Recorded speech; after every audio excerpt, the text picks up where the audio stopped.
Welcome back, everyone. Welcome to day 2, the finals day for Masters of the Arena 3.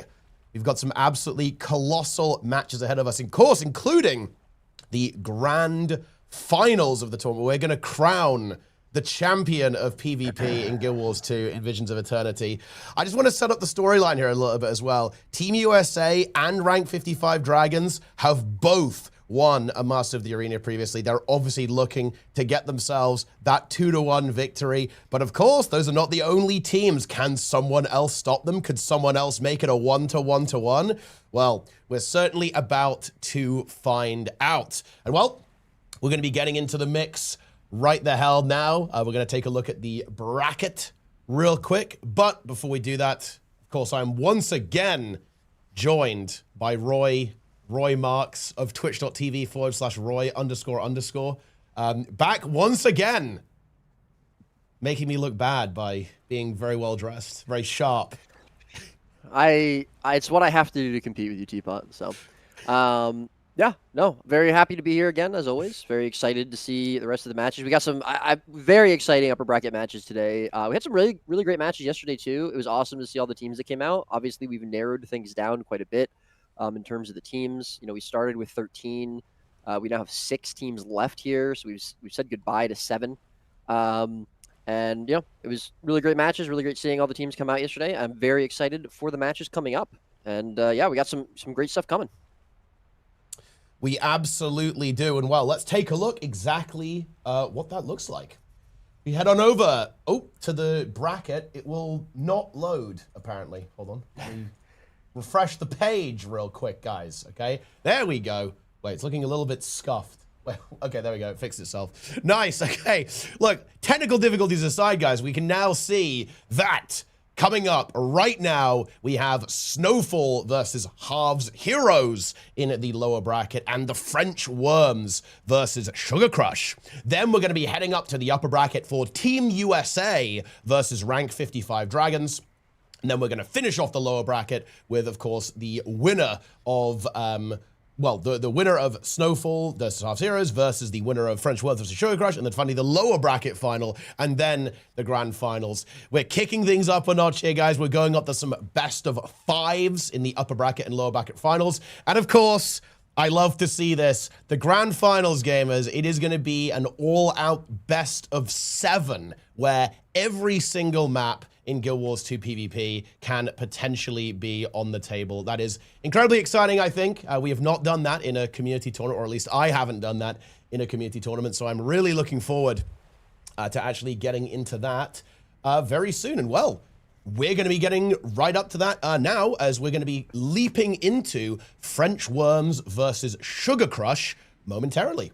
And, well, we can just do that. Like, we have the ability. We have the capacity to do that right now. So I guess let's get to it. Indeed. And we've got both the teams in the arena ready to get going. I've already got the comp from Sugar Crush. I'm waiting on the comp from French Worms, and then we will be starting here. Best of 7, not best of 5. Yeah, finals, grand finals, or best of 7. Come on, gotta get the hype going. Also, we only have 6 matches today, as opposed to however many matches we did yesterday. It was a lot. Obviously, a lot of these matches are going to be taking a little bit longer because we've got some best of 5s in the mix and that best of 7. And, I think a lot of the games are probably going to be somewhat closer, maybe, a little bit less one-sided games that we're going to see today as the bracket, just condenses, it gets smaller. But we will, we're going to keep a good pace. We're going to get things going. But at the end of the day, what could be better than just sitting here watching PvP all day, right? There's nothing. Some epic PvP match. Yeah, nothing. Absolutely nothing. Yeah, I'm very much looking forward to this. I think, this is, we've seen, I think we did see French Worms. No, we did not see French Worms versus Sugar Crush. I keep forgetting it was French Worms versus Snowfall, I believe. Yeah. Was it? No, it was Snowfall versus Team USA. I'm lost. I have no idea what's going on anymore. It's too early in the morning for me. I haven't woken up yet. I haven't had my coffee, but very much looking forward to these matches. I think Sugar Crush, showed a lot of potential yesterday. They were very strong. They're one of the very strongest mid-tier teams. I think, it'll be interesting to see what they bring against French Worms. Also, French Worms, I feel like we talked about this a lot. They tend to sort of sandbag a little bit, and I feel like they weren't really at their full strength or potential yesterday. I wonder if that was just because of, they're holding back a little bit. So I think we're going to start to see them being pushed a little bit more and really have to respond as we get farther into the day. But I've got the comps. We're going to start the map picks and bans with French Worms. No, I honestly cannot wait to see if we see any big changes from the French Worms in particular. And honestly, I'm really interested to see like how these comps play out, because one thing that I actually thought about a little bit after the stream is that how would 55, for example, respond to the double support comp that we saw Team USA bring out on certain maps and so on. So I think there's actually a lot of potential for some rather interesting decision-making processes that will come in there. Of course, we saw that crazy Thief build from the French Worms, and look, I'm sure that's not the only trick that they have got up their sleeve.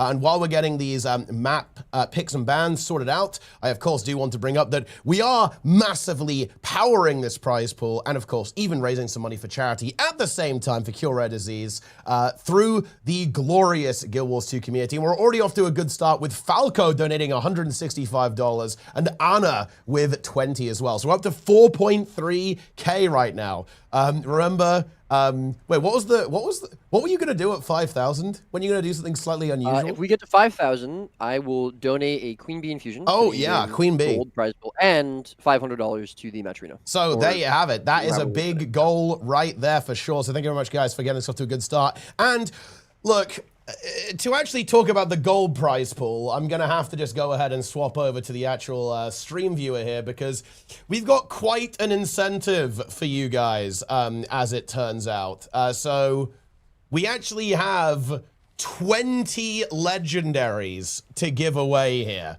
Okay, Falco wants us to give away 20 legendary weapons during this stream. That might be a bit of a stretch, to be honest. I don't know how we're going to do that exactly.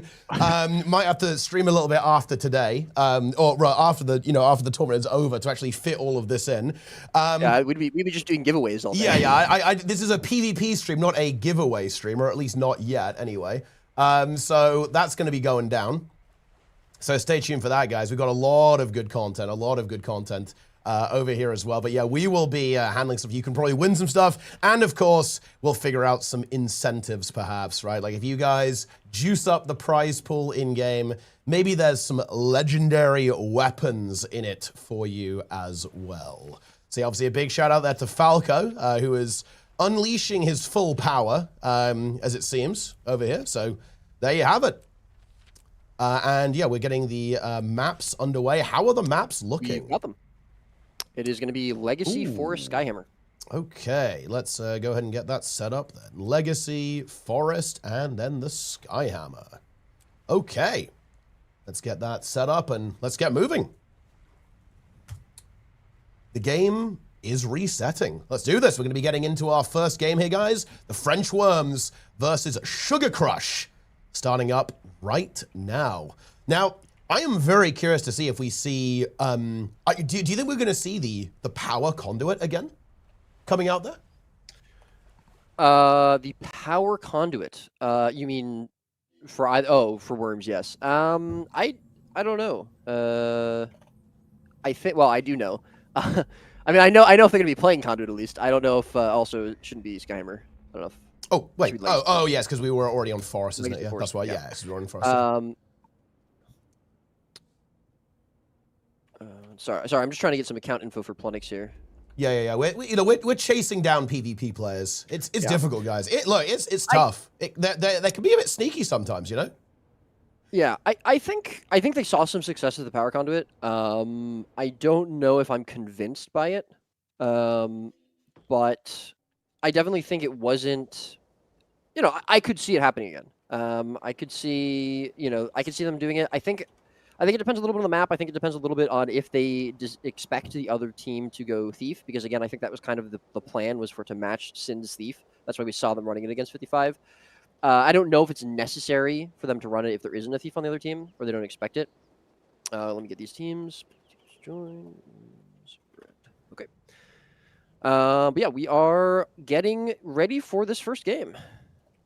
We are. The teams are actually loading in. They are ready to go. And I'm just going to do a quick comp check here for both these teams. Make sure they are good. It's illegal. Ban them all. True. They are, yeah. Well, so it's funny. Sugar Crush, every time they whisper me their comp, they always say that they're playing Bard instead of Troubadour. So technically they are... Ooh, that is a violation. Yeah, we got to shut that down.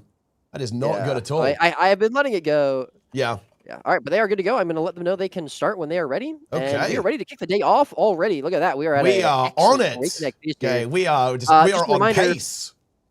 Whoever loses this set, so this is a best of 3. Whoever loses this is going to be disqualified. Disqualified? So this will be the last time we see, not disqualified. You know what I mean? That's the end of their run. Yeah. Yeah.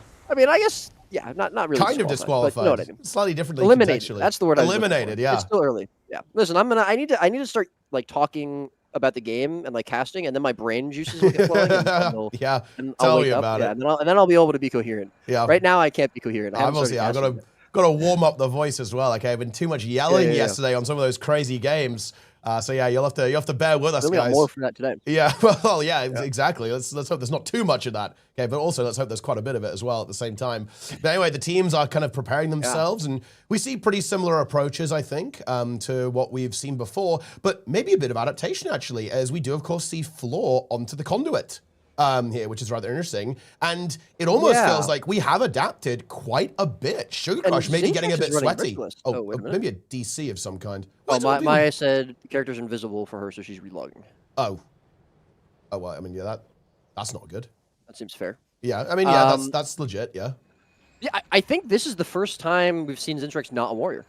It is, yeah. I think he, in very dire balance situations, he is willing to relog. I recall that kind of during the Scourgeoning, when Transfusion got reworked, he was playing Scourge. And I think, I have a feeling actually that he does actually play a decent amount of Ranger and Necromancer specifically, if I recall correctly. So it's not completely alien, but yeah, very much obviously a Warrior main, really big fan of Warrior, of course, but also capable of these rerolls, you know, where if the situation requires it. I think that's what we see here. And we essentially see essentially a mirrored comp right here. Of course, Maya on the Spectre, very much a Spectre specialist, of course capable of playing the other specs as well, but really enjoys that Spectre playstyle and what it brings to the table.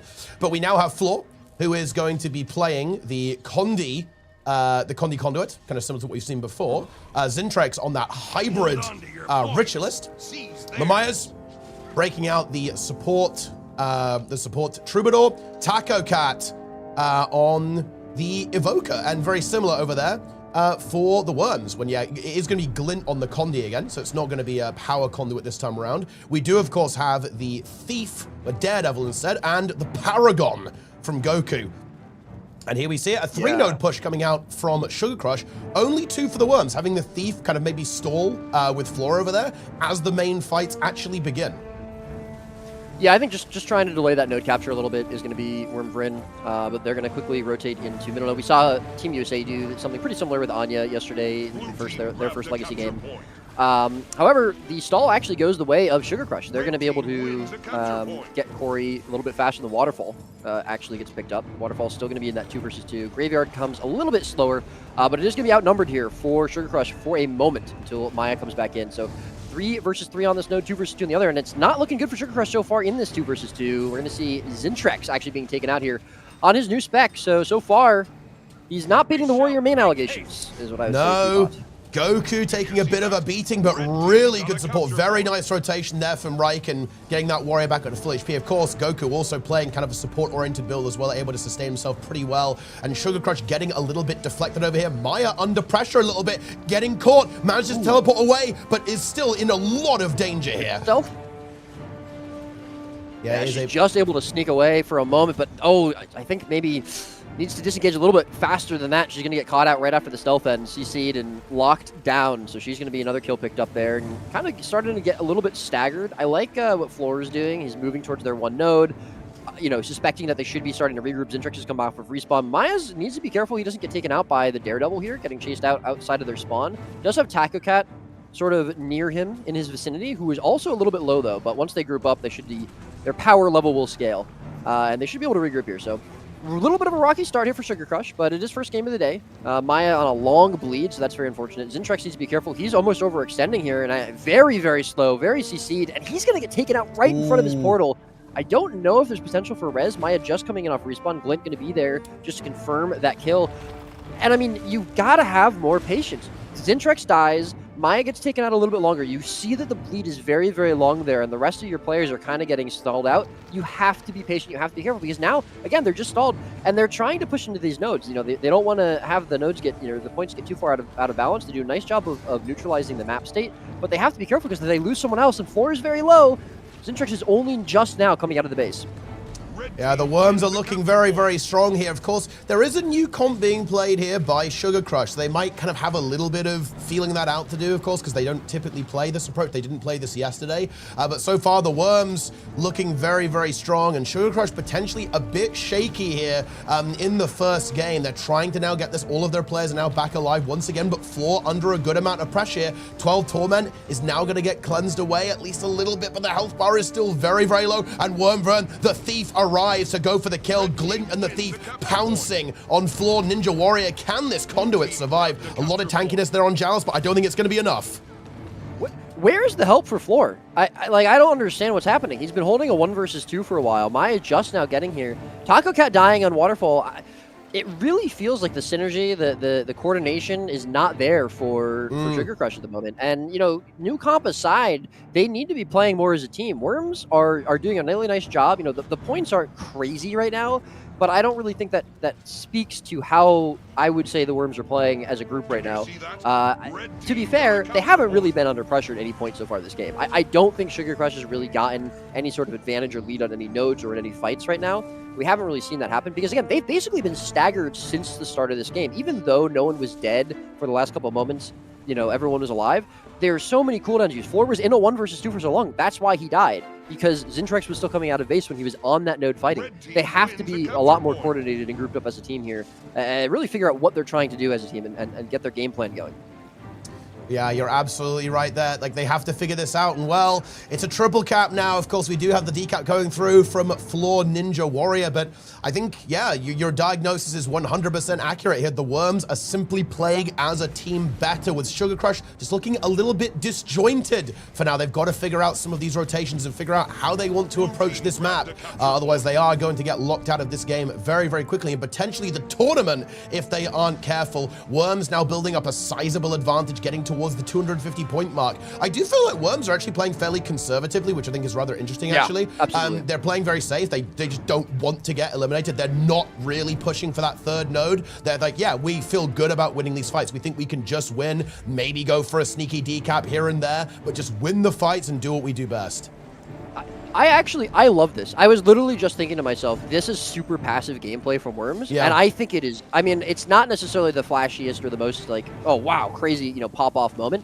I think they're playing almost perfectly given what the Sugar Crush is doing, and I love it. I mean, again, it's not like they're just completely blowing Sugar Crush out of the water, although now the point lead is getting pretty sizable, but they are not making mistakes. They are playing exactly how they want to play. They're playing very safe. They're playing very passive. They're respecting that pushing into 3 nodes and over pushing could end up, getting away some of their lead, giving away some of that lead that they built up, and they are playing around what Sugar Crush are doing perfectly. I think this is really, really good gameplay from Worms so far. Again, they haven't really been pressured, so it's kind of hard to say if this is just them, being comfortable being passive and it's a little bit easier to play around, or if it is just exactly what they planned to do from the start and it's working out perfectly for them. So it really is, I think the onus is on Sugar Crush here to change something up. Unfortunately, Zintrex dying, losing your 1 node, getting decapped there, that is not how you start that off. Taco Cat also under some pressure. Well, yeah, Taco Cat goes down and, well, I hate to say it, Roy, but this feels like a go next angle, no? This is not. Yeah, I don't think this is tenable. Like, the way this is going for Sugar Crush, this is not playable. Like, it's just not clean enough. Like, you can't play against Worms like this. No. It's not going to cut it. I mean, again, I really don't think we've seen a clean, like, engage or map state from Sugar Crush. Okay, so right now, Taco Cat has just died, right? What is Sugar Crush doing? They're fighting on their node. They're in a 3 versus 3 right now. That's okay. Zintrex, though, is pushing into, a middle node, which is, there's a 1 versus 2 there. He's potentially keeping a player, but we now see the Worms sending a 4th player into Waterfall. So this is now a 4 versus 5. It's an outnumbered fight for Sugar Crush. They have to either be super confident that they are not going to either die or burn too many cooldowns before Taco Cat gets back into the map and is able to contribute to fights. And Worms, I mean, I actually think Worms probably could have pressed advantage there, but again, they are just being super comfortable. This is like the most backseat comfortable, like they're just chilling.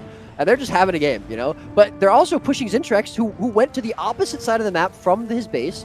He's now burned a lot of cooldowns. This is now a much easier 2v2 for Vrin and Glenn. And they can rotate players in and out of this, no problem. They don't care about Waterfall. They're holding on to their 2 nodes. They're 100 points away. This is like the easiest game Worms have ever played. Yeah, and Zintrax is just going to fall over here as well. He does get a bit of cleanse going, and Mamiya saves the day at the last second, so they can maybe make something out of this 2v2, but it's certainly not going to be easy, especially again because the Worms can rotate in once again. I think having the Ritualist here, though, alongside the Troubadour is obviously going to be pretty good, but the condition pressure from that Conduit is unbelievably brutal. Wormvun does get taken out here on middle, maybe revivable here from Goku. Yeah, that was the banner. Yep, there we go. Does get the banner. Worm Tuck also a little bit low, though. Just a shroud up in a couple of seconds. And I think we do see a stabilization here from the Worms in this fight. So I think they are going to be pretty much okay here. Worm Tuck's got to be a little bit careful, I think. But of course, does have the warm embrace of the Paragon to save the day if anything is getting a little bit too crazy over here for the time being. And I think Worm's just going to be basically holding this map state. Wormvin does go for the decap over there against Floor Ninja Warrior. Doesn't really have to worry about fighting that, I think.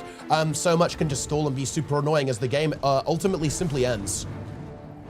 Yeah, I mean, again, we didn't see anything crazy. You know, we saw a kill here, a kill there. There was one point where there were like several kills from Sugar Crush on the map. Nice res there by Maya, you know, gonna shout that out. But overall, you know, nothing crazy happened. There weren't any huge pop-off moments. There weren't any huge, massive team fights going on.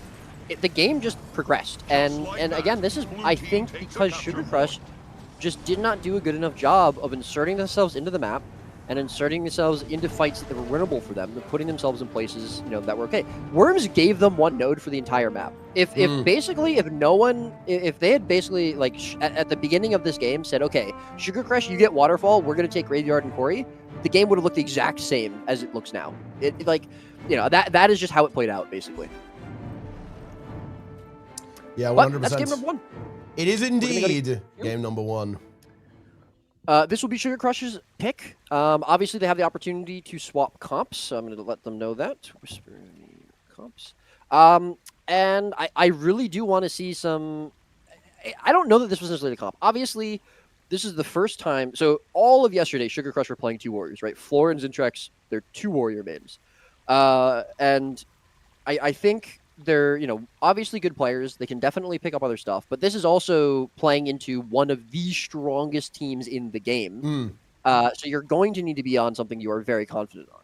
They're playing something different. They're trying something different, which I totally respect. But now you have to decide your tournament run is on the line. You are 1 game away from being knocked out. Do you double down and try to, you know, run it back? Just say, okay, we made some mistakes as a team, not necessarily our gameplay on the specs, or do you go back to something that you're more comfortable with? And, you know, I think the Worms, obviously, they don't have to really do anything. They're in a good position. They're loving this. They're having a good time right now. I mean, I think it's going to be tough. I would not be surprised to see the Warriors come out once again from Sugar Crush. So that is what was working for them. But the question is like, do they feel that comp is actually going to be good enough to defeat what the Worms bring to the table? Because I do think that, you know, the Worms composition is pretty similar to what we've seen a lot of the hyper-competitive teams actually play. And I think we are, well, looking by how things are loading in right now, I think we are going back to the same thing by the looks of it. We do have a Spellbreaker instead of the Ritualist. Ooh, yeah. So it is going to be forced still on the the Conduit. But Zintrax is going back to his comfort pick of Spellbreaker. Worms, exact same comp. They're not switching anything up, which obviously makes sense. But I do think this is nice for Zintrax because he's obviously going to be a lot more comfortable. But I also think Spellbreaker is probably a weaker pick than Ritualist overall. Now, that being said, in the right hands, anything is possible. You know, I don't think we're going to see any Rangers this tournament, but if I was going to see one, I think it would be Boys. So, you know, I think this could work out for them. But again, I really think that one of the biggest problems for them is that, again, they were just staggered for almost the entire first half of that game. They never really recovered. I don't really think they recovered at any point. And that's not a spec issue. That's not a comp issue. That is a just play issue. That is you needing to be patient and communicate with each other and, group up, regroup, and then go into the map and actually push in together instead of having someone running out of base and respawning. So I really want to see them change that if they get behind. Yeah, and that might be assisted by having, Zintrix kind of back on his warrior home. Like, far is where he wants to go. And look, far on the warrior, that is where you want to be. Me war, me far. Yeah, me warrior, me far. Although, in this case, he actually is going close. So, I guess, oh, he heard us. Okay, no. No, going to the other side, but no, let's see how this works out, because I do agree with you. I think that obviously Ritualist is very, very strong right now, so you do kind of want that, especially because it has the ability to do really well in the skirmishes and in the team fights, so they're going to have to play around that a little bit. But Worms going for a deep push here as well. I love this from the Worms. This is like the exact opposite of what they did last game. They just full push far. This is great. Yeah. Actually, really, really smart play for them. We'll have to see how it goes. We do see the response from Sugar Crush. They're going to send one player back, and Worms aren't actually putting 4 players on that node. That would be kind of insane. They are going to be sending some players off to mid, so it is going to be a 3-node push from Worms this time. Brace yourselves. Yeah, absolutely. And once again, the Thief just kind of being annoying. And I feel like this is a bit unfortunate for Sugar Crush because that Evoker is now kind of locked down. Right, like the Evoker from Taco Cat is not going to be able to contribute to these fights for a little while until kind of finishing capping that. And of course, the Thief doesn't really want to contend with that, at least for the time being. So the Thief has an opportunity to get some damage onto floor before Taco Cat arrives. Looks like Taco Cat is actually going to go for the cross instead, all the way to the other side there to actually help out with that 2v2 that's happening as of right now. This, of course, is going to seed middle node to the Worms, but Sugar Crush still with that first node. The Worms not able to get anything done or secure a kill as of right now. And now we have Taco Cat getting into this, but Maya does fall on middle. They were not able to sustain that 2v3 for long enough. And of course, I think Floor Ninja Warrior is also going to follow suit there as well. And unless we see some really big value from this rotation from Taco Cat, I think this opening split has not really worked out for Sugar Crush. This is the power of the Thief, right? I mean, this is literally just, clean, straight up book, Thief, excuse me, I'm stumbling all over the place, I don't know what I'm saying. But this is the power of the Thief, as you said. He basically locked the Evoker to the one node. The Evoker tried to make a rotation all the way across the map. They didn't get a kill. They lost 2 players on mid. He now can immediately just go back to the first node he was on, decap it, force the rotation again from the Evoker, and that's basically keeping a player out of the game when they already had 2 kills. So yeah, it is very, very good heads-up play there from that Daredevil. Yeah, absolutely. Some good, sharp Thief rotations are what you always need here. Although, this game is kind of interesting, though. Like, it is already a little bit slower so far. Like, not really a crazy amount going. The Worms have not fully taken control of the game just yet. Of course, Forest, a little bit more of a complex map than Fofar, right? Like, there's a bit more rotations going on. So I think that's kind of natural there as well. And I think, the Thief, once again, kind of bashing into Taco Cat is not what we want to see there, but of course that does force the Elementalist directly out of the fight at the same time, and it once again kind of gets this opening, right? Like, we have the same thing. This is the power of the Thief, right? Look at this. You just have the ability to remove a player from the fight, and then you have this opening where you can potentially get a kill, and Maya in so much trouble does get taken out there by Wormvern. Yeah. Sugar Crush has to get kills. I mean, we saw 0 kills from them last game. I think Zintrix going to the Spellbreaker makes sense. He's a lot more comfortable on it. We haven't seen him feeding, not that he was necessarily feeding on the Ritualist, but, we haven't seen him, losing any, dying. And I think the opposite needs to happen. They have to be able to find some kills. Your Maya has been taken out twice now. I'd almost say maybe they just need to play 2 nodes and not give that Thief value there. I don't think it's going to be as good in the team fight if they actually 4 versus 4 or 5 versus 5. They can force more team fights. And that's basically what the Worms did last game. Obviously, with the power of the Thief, playing 2 nodes allows you to kind of always go for those decaps a lot easier. And as we've been saying, sort of keep a player out of the map, keep a player out of the game. So it is still going to be some advantage, but I think playing 2 nodes keeps things a little bit more conserved towards one side of your map. It does cut off some of the power of that Daredevil if you can win the team fights. Yeah. Obviously, I don't know if that's going to be the case. It's a double support comp on the side of the Worms. They do have a banner stomp. It might be the case where the Worms also just win that team fight. Oh, and one thing that I've just noticed, actually, I saw the icon popping up. Floor is basically playing almost like a bunker-style build on Condor. I'm not the biggest fan of that, actually. I feel like they do need the damage, right? And it's actually a Salvation, Retribution conduit as opposed to the Corruption that allows you to have those massive Torment spikes that I think the class is doing really well right now. So there's not actually an insane amount of damage right now for Sugar Crush. I think that's kind of hurting them here, right? They need that DPS to push through as Taco Cat gets taken out again there by the Conduit. Zintrix rampaging, but it's all being absorbed by the Ritualist. It's not enough. Even the power of the Spellbreaker cannot break through the tough shell of the Ritualist. Beast is maybe under contention here as well. Is it going to get stolen? It is. Floor actually steals the Beast away from Glint. So look, that's a little bit of a, well, I guess that's a response of some kind there, but still, the Worms have got a triple cap. And the thing is, Roy, where are they losing a node here? I'm kind of struggling. Like, where's the opening for Sugar Crush? They don't really have one. Worms have solidified their control. Now, Taco Cat is going to rotate. It's going to be a big rotation here. The Worms are going to need some reinforcements. They're going to be outnumbered. But still, like, they have to, yeah, like, we must see a quick victory here from Sugar Crush. Otherwise, this game is all but over. Yeah, they have to get a kill here, but I don't know if they're going to be able to in time. We just saw Floor get picked up in Rhodes. It's now going to be 5 versus 4 here as the last 2 Worms players come in. And, you know, we're finally seeing that huge team fight, but it is Sugar Crush already down a player. Maya going to be pretty pressured. Taco Cat forced to kite very hard. Zintrex a little bit under pressure as well. They're very, very split up right now, and Worms are not. They are on target, but it's actually going to be the Worms who lose a player. Riken is going to go into downstate. Rin also going to be in danger. Banner comes through, but that is a lot of damage coming out. This is also blue team spawn. Floor coming back up in 8 seconds. If Sugar Crush can hold on and continue to pressure, but unfortunately, as I say it, Maya going to go into downstate. But Maya is very, very low. There was a sign of life, but unfortunately, the banner from Goku comes down, snuffing that out. And as Floor jumps out to join his teammates, he is greeted with death. Yeah, and now they're kind of trapped at the base there. Zintrex is going to fall. Mamaya's also going to be in a little bit of trouble. Good disengages from Floor and Taco Cat, but that's 3 players once again killed. We're going to see some neutralizations potentially. Looks like I don't think anyone from the Worms can defend the mine at this stage. But is that going to be enough? I'm not feeling super confident about that as the Worms are ascending to 400 points. See, this is super unfortunate because we saw potential for Sugar Crush to actually win a fight there, and it's all thrown away because Floor's not in the fight. And this isn't, you know, specifically on Floor. This is just an example of it going wrong. But they have a chance to actually come back through in the map, and the time they do it, again, it's the same thing over and over again. They are not playing at the same, you know, 5 players on the map as Worms are. Worms had 5 people in that fight, and that's why they were able to win that. Also, they got a good banner, of course. Res utility, very, very powerful. But, you know, Floor ran across. He stole a beast, 25 points. That's nice. If you win that team fight, you flip the map state. It's worth way more than getting 25 points from a beast. And, you know, I hate to say it, I just think Sugar Crush are really not allowing themselves to play to their full potential. And unfortunately, it's looking like that is probably going to cost them the tournament run, as we are less than 80 points away from French Worms closing the set out 2-0.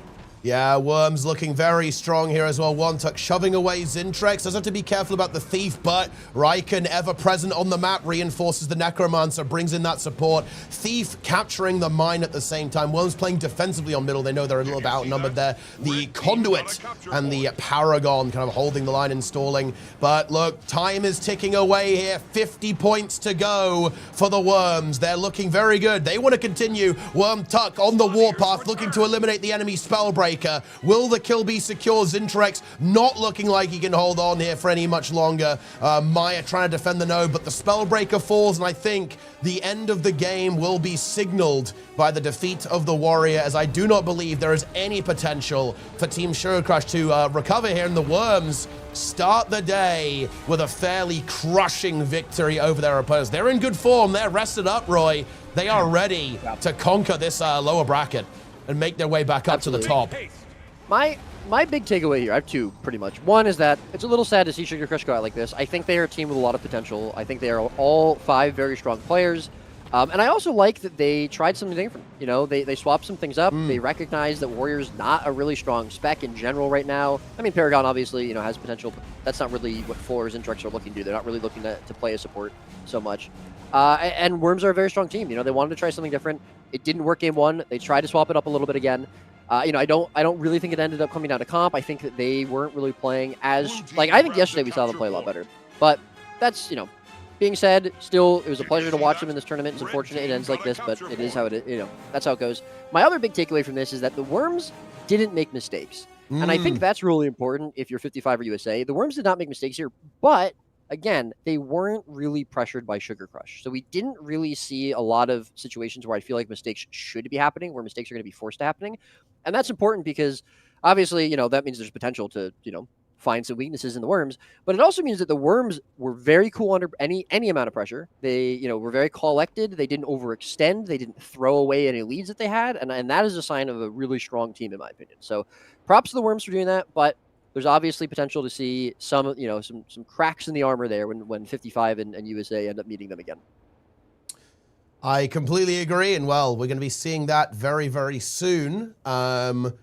But before we get there, we're going to have to see what's going on with the other game, actually. Absolutely. So let's see what... we're in mota 3? Yeah, let me see. Wait, where is the password for that? I can just tell you if you want. Oh, I think it changed. Oh, yeah. What did it change to? Oh, well, I think the game actually ended. Are we going to NA for the next game? Oh, unless it was a 2-0. I don't... Oh, he's okay. He told us the pass. Great. Yeah. Okay, let's get in there. Yeah. I'm going in. Oh, so it looks like, I think Snowfall won game 1 on a U, and then it looks like maybe Half Zeros won game 2 on an A, but it was enough points to go back to EU. So... Oh, no, maybe not. I think we're on an A. Wait, do we need to go to NA? I'm not sure. I'm asking. Yeah, he might be coming back to EU now. Let's find out what's happening. Yeah. NA now. Okay. All right, away we go. Oh, I see. I misunderstood. He reported 2 scores. It was for 1 game though. Okay. Transferring over. Yeah. All right. So it is 1-0 for Snowfall over Half Zeros. They won the first game on a U. Now we're going to NA because it was a cross-region match. But yeah. All right. And that means we will be seeing French Worms versus the winner of this match. But before we see that, so we're gonna go watch this match. We're gonna Half Zeros versus Snowfall. They got to finish this match out. If Half Zeros win this game, it'll be going to a 3rd game. If they lose, they will be out, and Snowfall will be proceeding to face the French Worms. Before we see French Worms face off an opponent, though, we will be going to the upper bracket to see Team USA versus Rank 55 Dragons.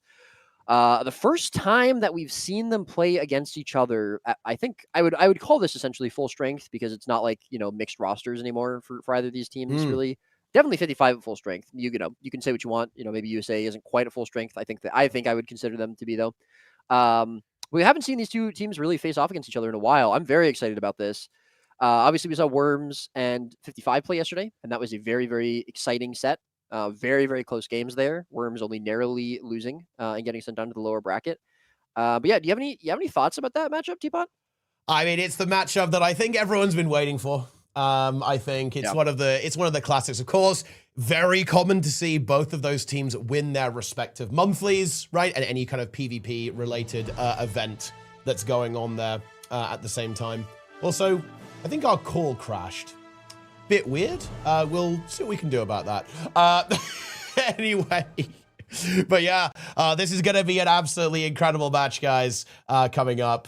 I think, with Rank 55 Dragons versus USA. And of course, we'll kind of set the tone for what's going to go on. And also, bear in mind, guys, the loser of that match will go down to the lower bracket, and they will potentially have to face the winner of Snowfall versus Half Zeros, or indeed the French Worms, to actually break out of that. So it's going to be a really, really tough one to escape that lower bracket for sure. And we're going to have some really interesting matches. Like, whoever falls down to the lower bracket is going to have a tough time breaking out of it. And of course, we can maybe get a taste of what some of the final stages of the tournaments are like. Yeah, I'll re-invite you, Roy. I don't know what happened there, but hold on. Let's bring him back. One moment, gamers. I don't know what happened, but he doesn't exist. I did it. You have been invited. Alrighty then. I'm gonna hop into the arena. Hello. Hello! What happened there? Did it just explode? It just ended, and then it said you're available. Okay. Well, I mean, that's a thing, I guess. But we're back now. We're back in business. I am on NA. I'm in the arena, and we're ready to go. Indeed.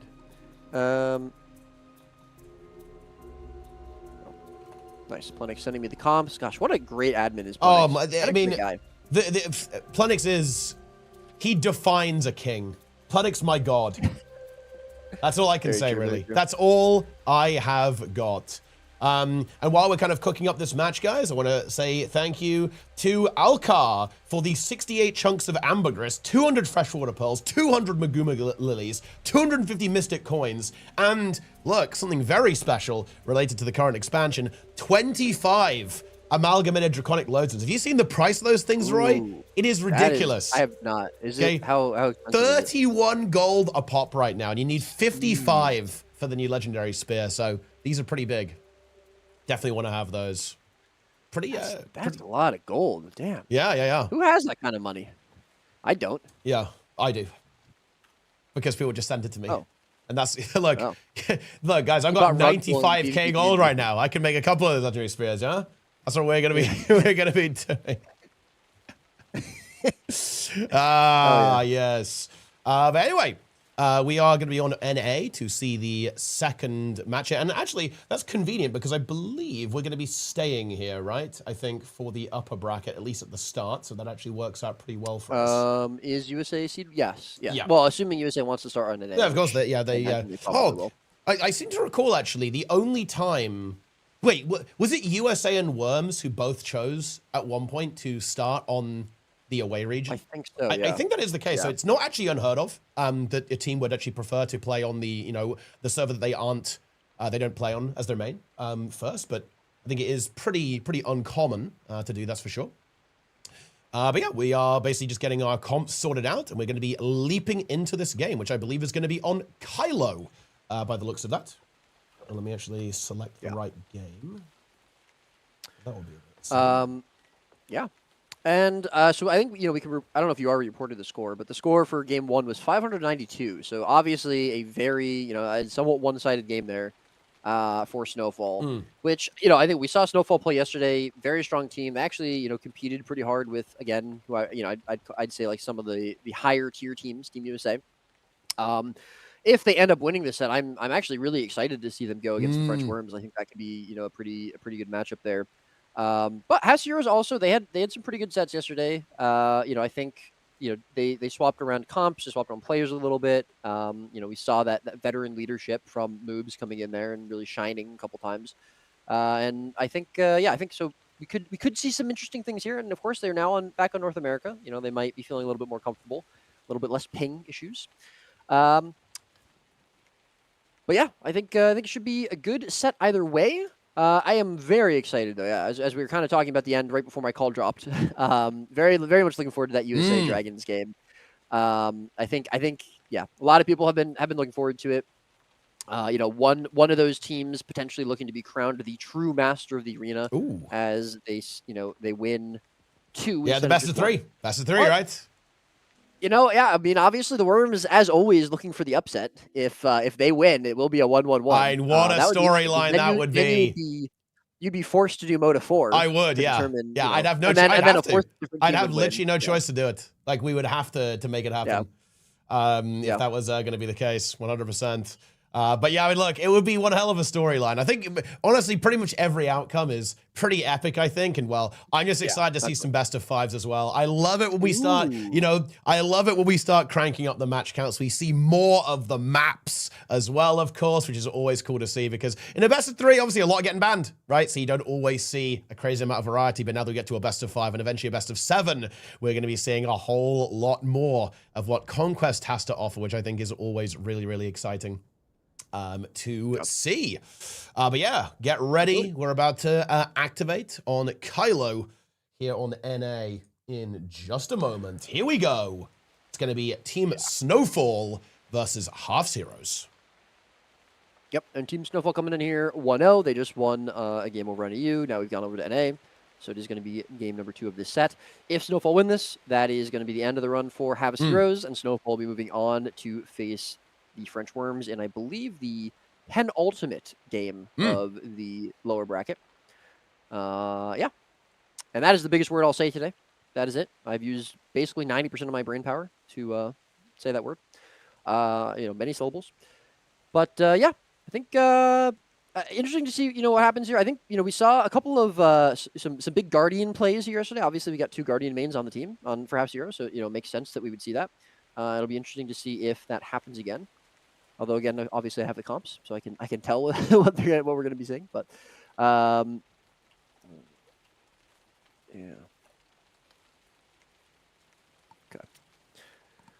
Okay.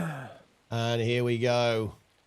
The teams are going to be loading in. I almost want to know what, like, I feel like we didn't ask them this, but do we have any intelligence of why there are rocks on NA and Snowfall? Oh, that's a good question. Yeah, we should ask if I have Snowfall no idea. wins. What is this? What does this mean? Like, did they have like a different team name on NA or something specifically? They have something prepped for NA for some like weird reason. Because I'm not really seeing this. That would be kind of high tier, actually. It would be, yeah, it would be. Like, and we could make that a rule. Like, every team you have to have like a different version for EU and NA. Some players can't even name their characters properly, and you think that you're going to be able to require them to have multiple, coordinated team names on different regions. Although I think people have been well behaved this time. There hasn't been any this time, as you usually have. Although again, there's like been some people, like Helio wants to play Dracovish, whatever the heck that is. Don't even get me started. Well known. Okay, look. This is actually where things get absolutely unhinged.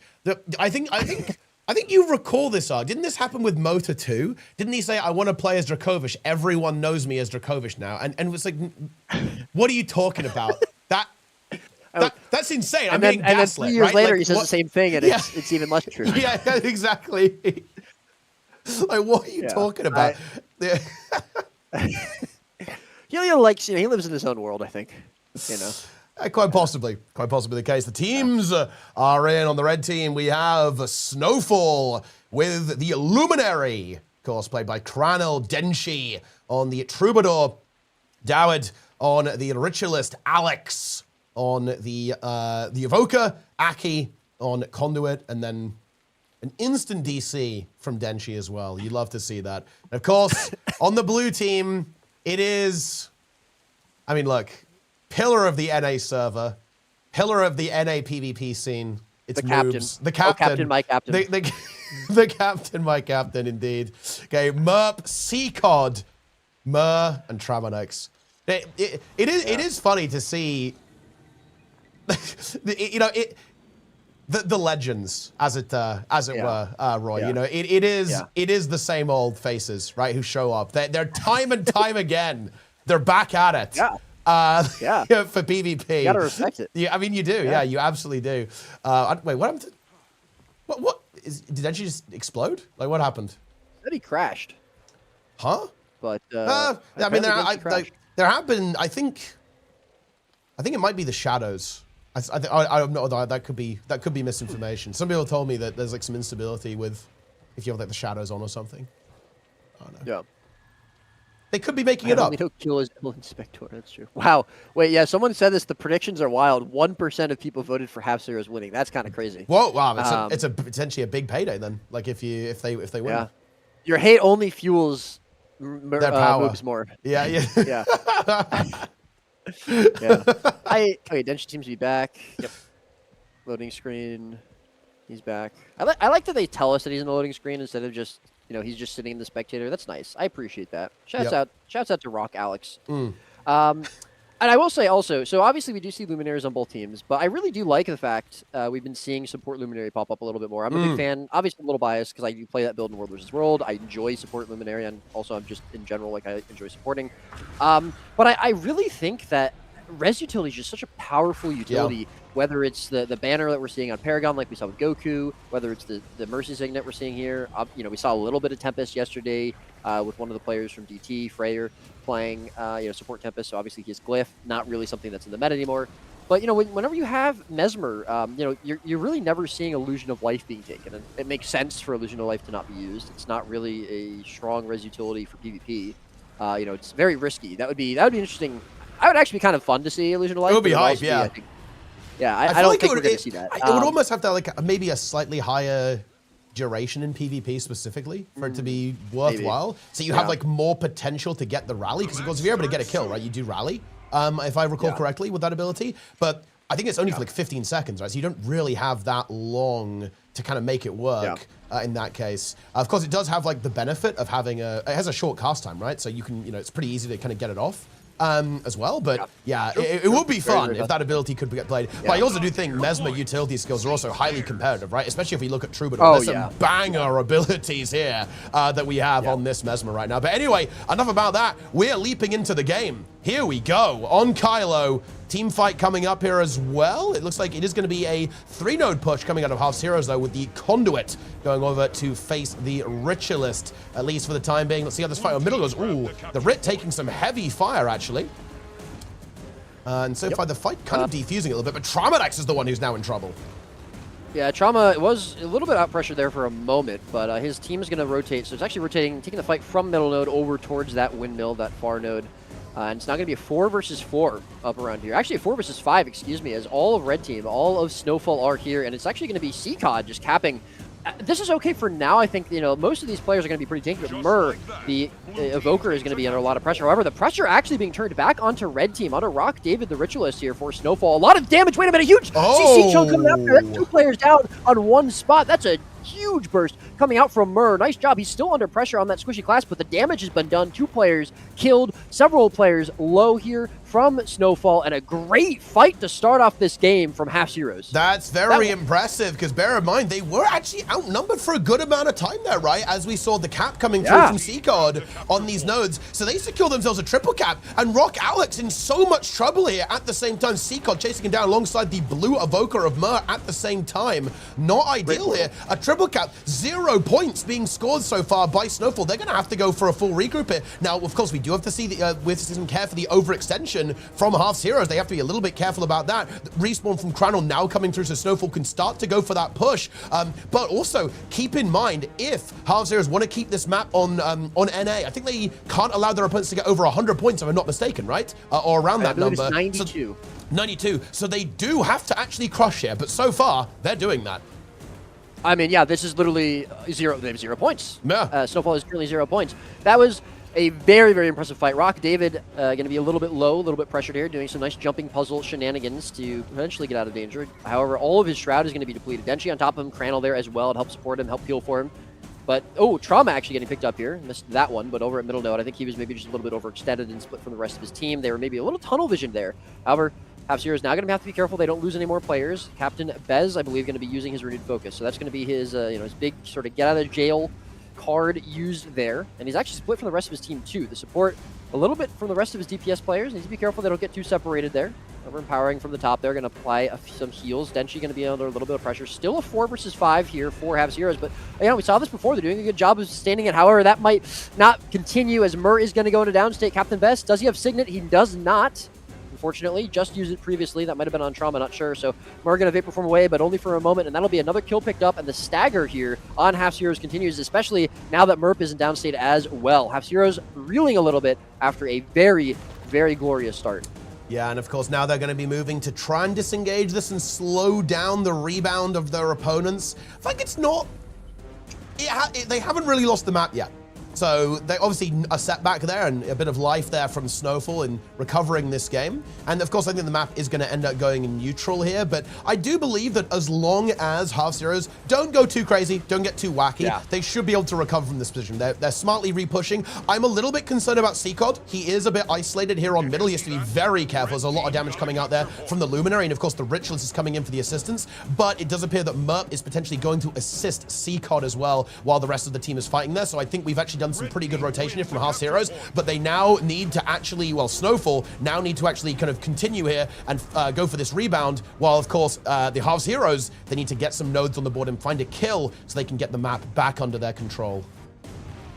Yeah, absolutely. I think a huge highlight from the end of that fight was that Moobs didn't actually die, and I was a little bit worried he was going to. He didn't have a lot of cooldowns left. Guardian, especially without a lot of mobility, pretty easy target to run down even on a support build, but he was able to survive, able to disengage. And yeah, they didn't lose, too much from that fight. They are at about 50 points though, which is just going to be shut off. That's going to be Snowfall. And again, they cannot gain more than 91 points, or 92 points, excuse me, if Half Heroes want to keep the third game, assuming they win this one, to NA.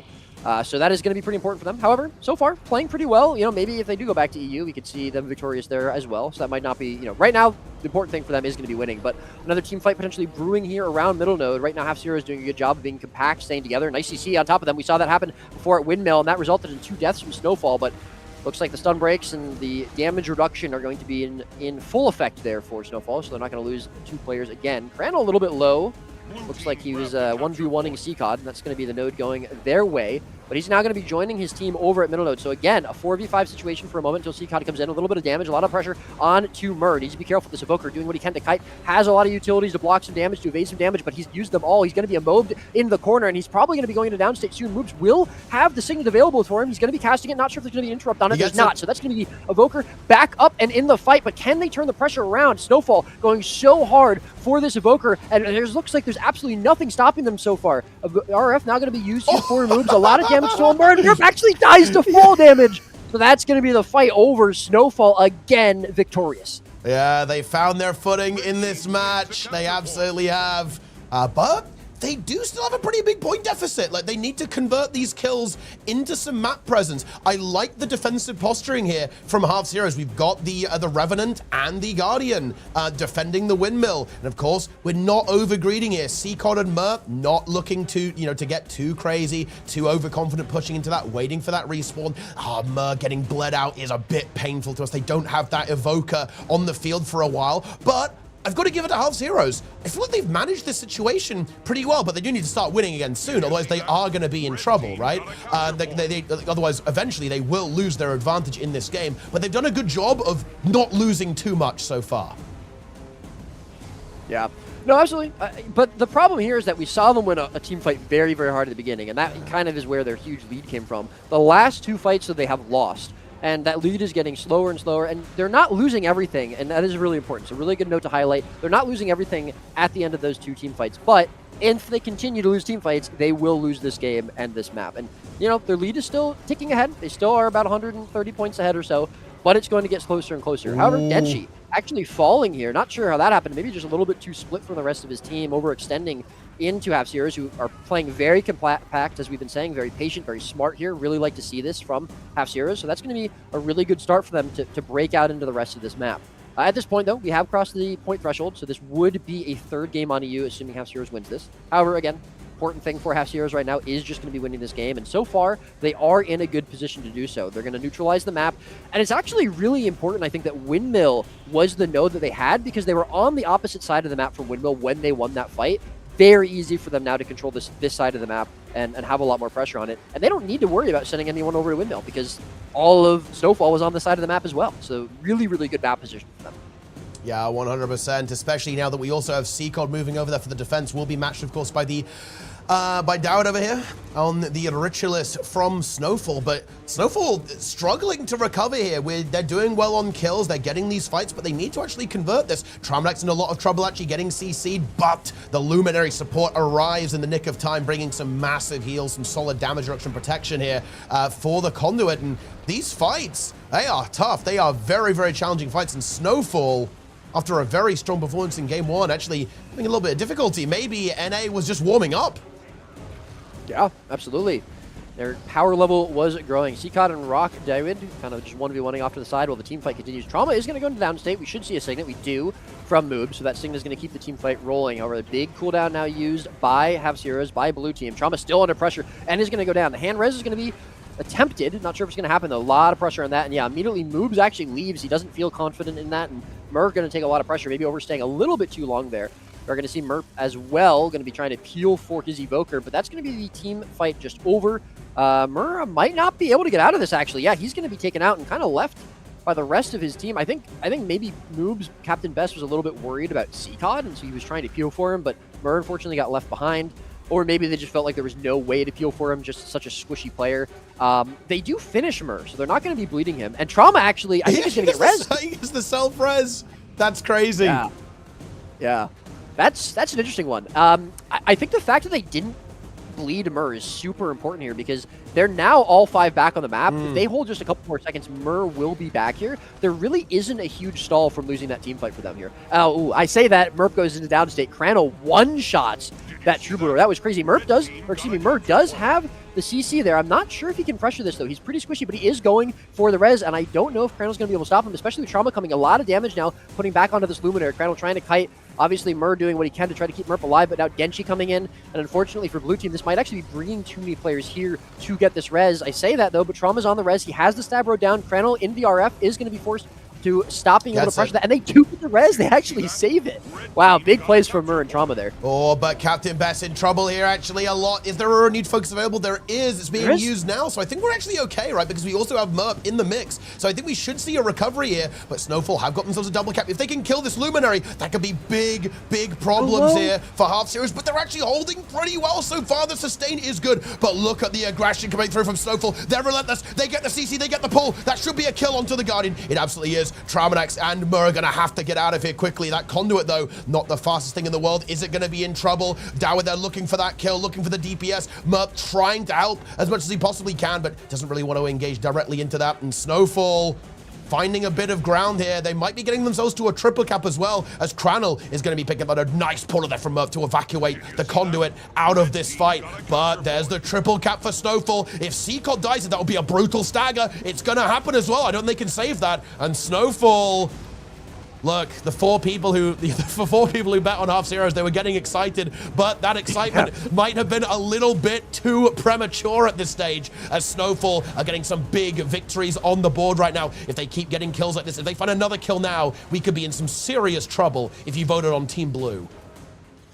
Yeah, I mean, I think, again, the points are so close just because Snowfall haven't had a 100% dominant position in this game. Every single time we've seen a team fight lost here by Half Zeros, they disengage very, very well. They recover very well. Snowfall aren't completely wiping them off the map.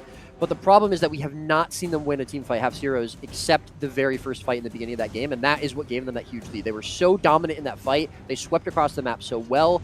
And apart from, I guess, the one time that they did kill Denshi and then kind of, neutralize the map, they won that as well. But we haven't really seen them have a big victory like we did in the beginning.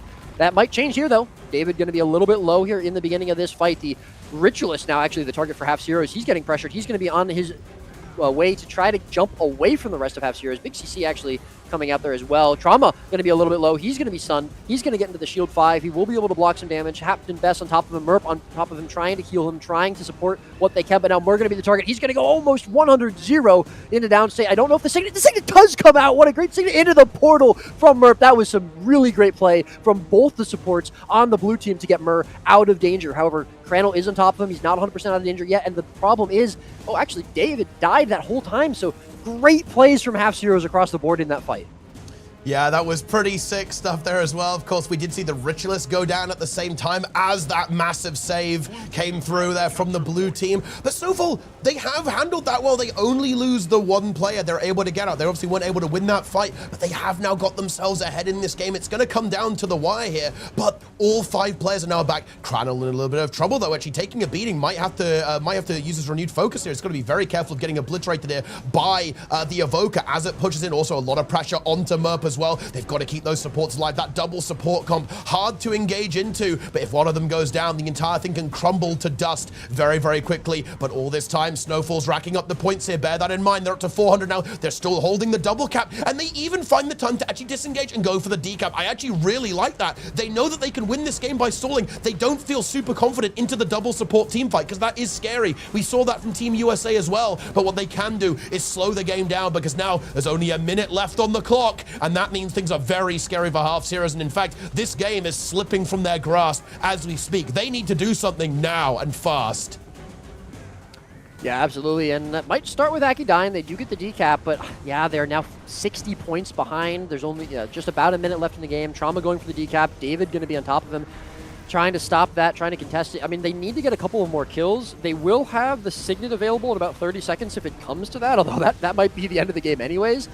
And they're looking like they might be able to find another kill. Alex is going to be very, very low here, the Evoker. We actually haven't really seen Alex dying very much, kind of the opposite of what you might think, just being that squishy target, the Evoker. But they've actually been focusing a lot of other targets, it looks like, which I kind of like that. But Trauma now going to be in a little bit of trouble. Murph going to be coming in here, and that's going to be, the 2 versus 3. And I think holding this node, that might have been the end of the game. 30 seconds left, 70 points behind now. I don't think they have the time to come back. And unfortunately, that might be the end of it for Half Zeros. A valiant effort in this what a game start. number 2. What a Some start really in this great game. fights.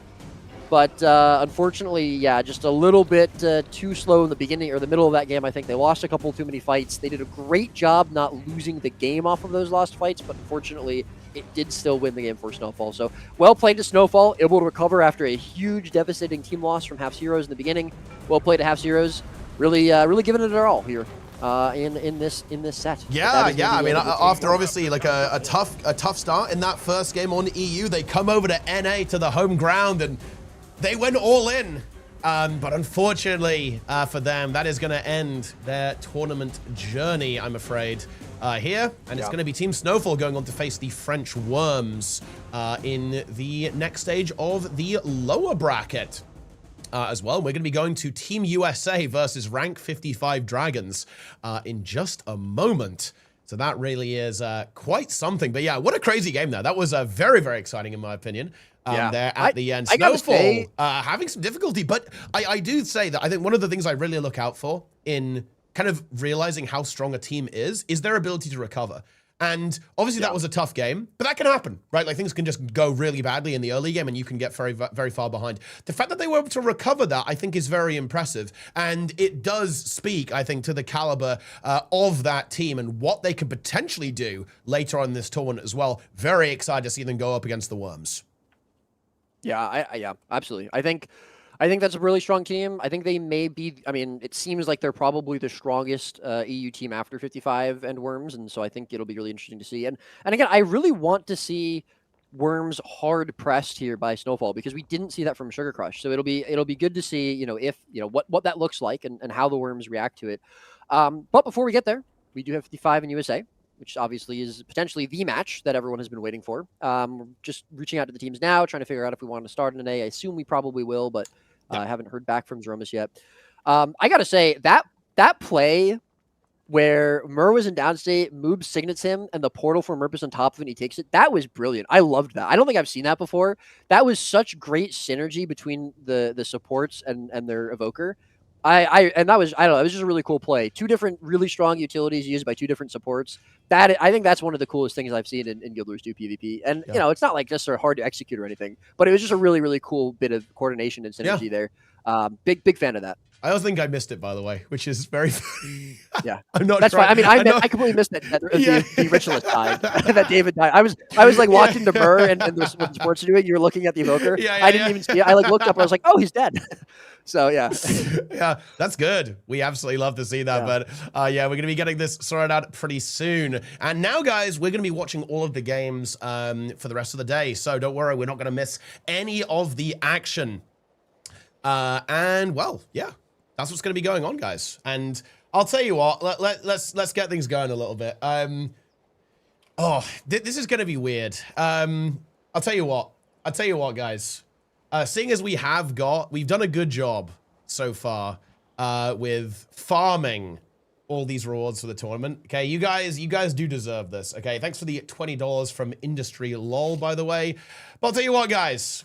We'll have a fun time. Let's do an incinerator giveaway right now. This is a giveaway for the legendary weapon incinerator!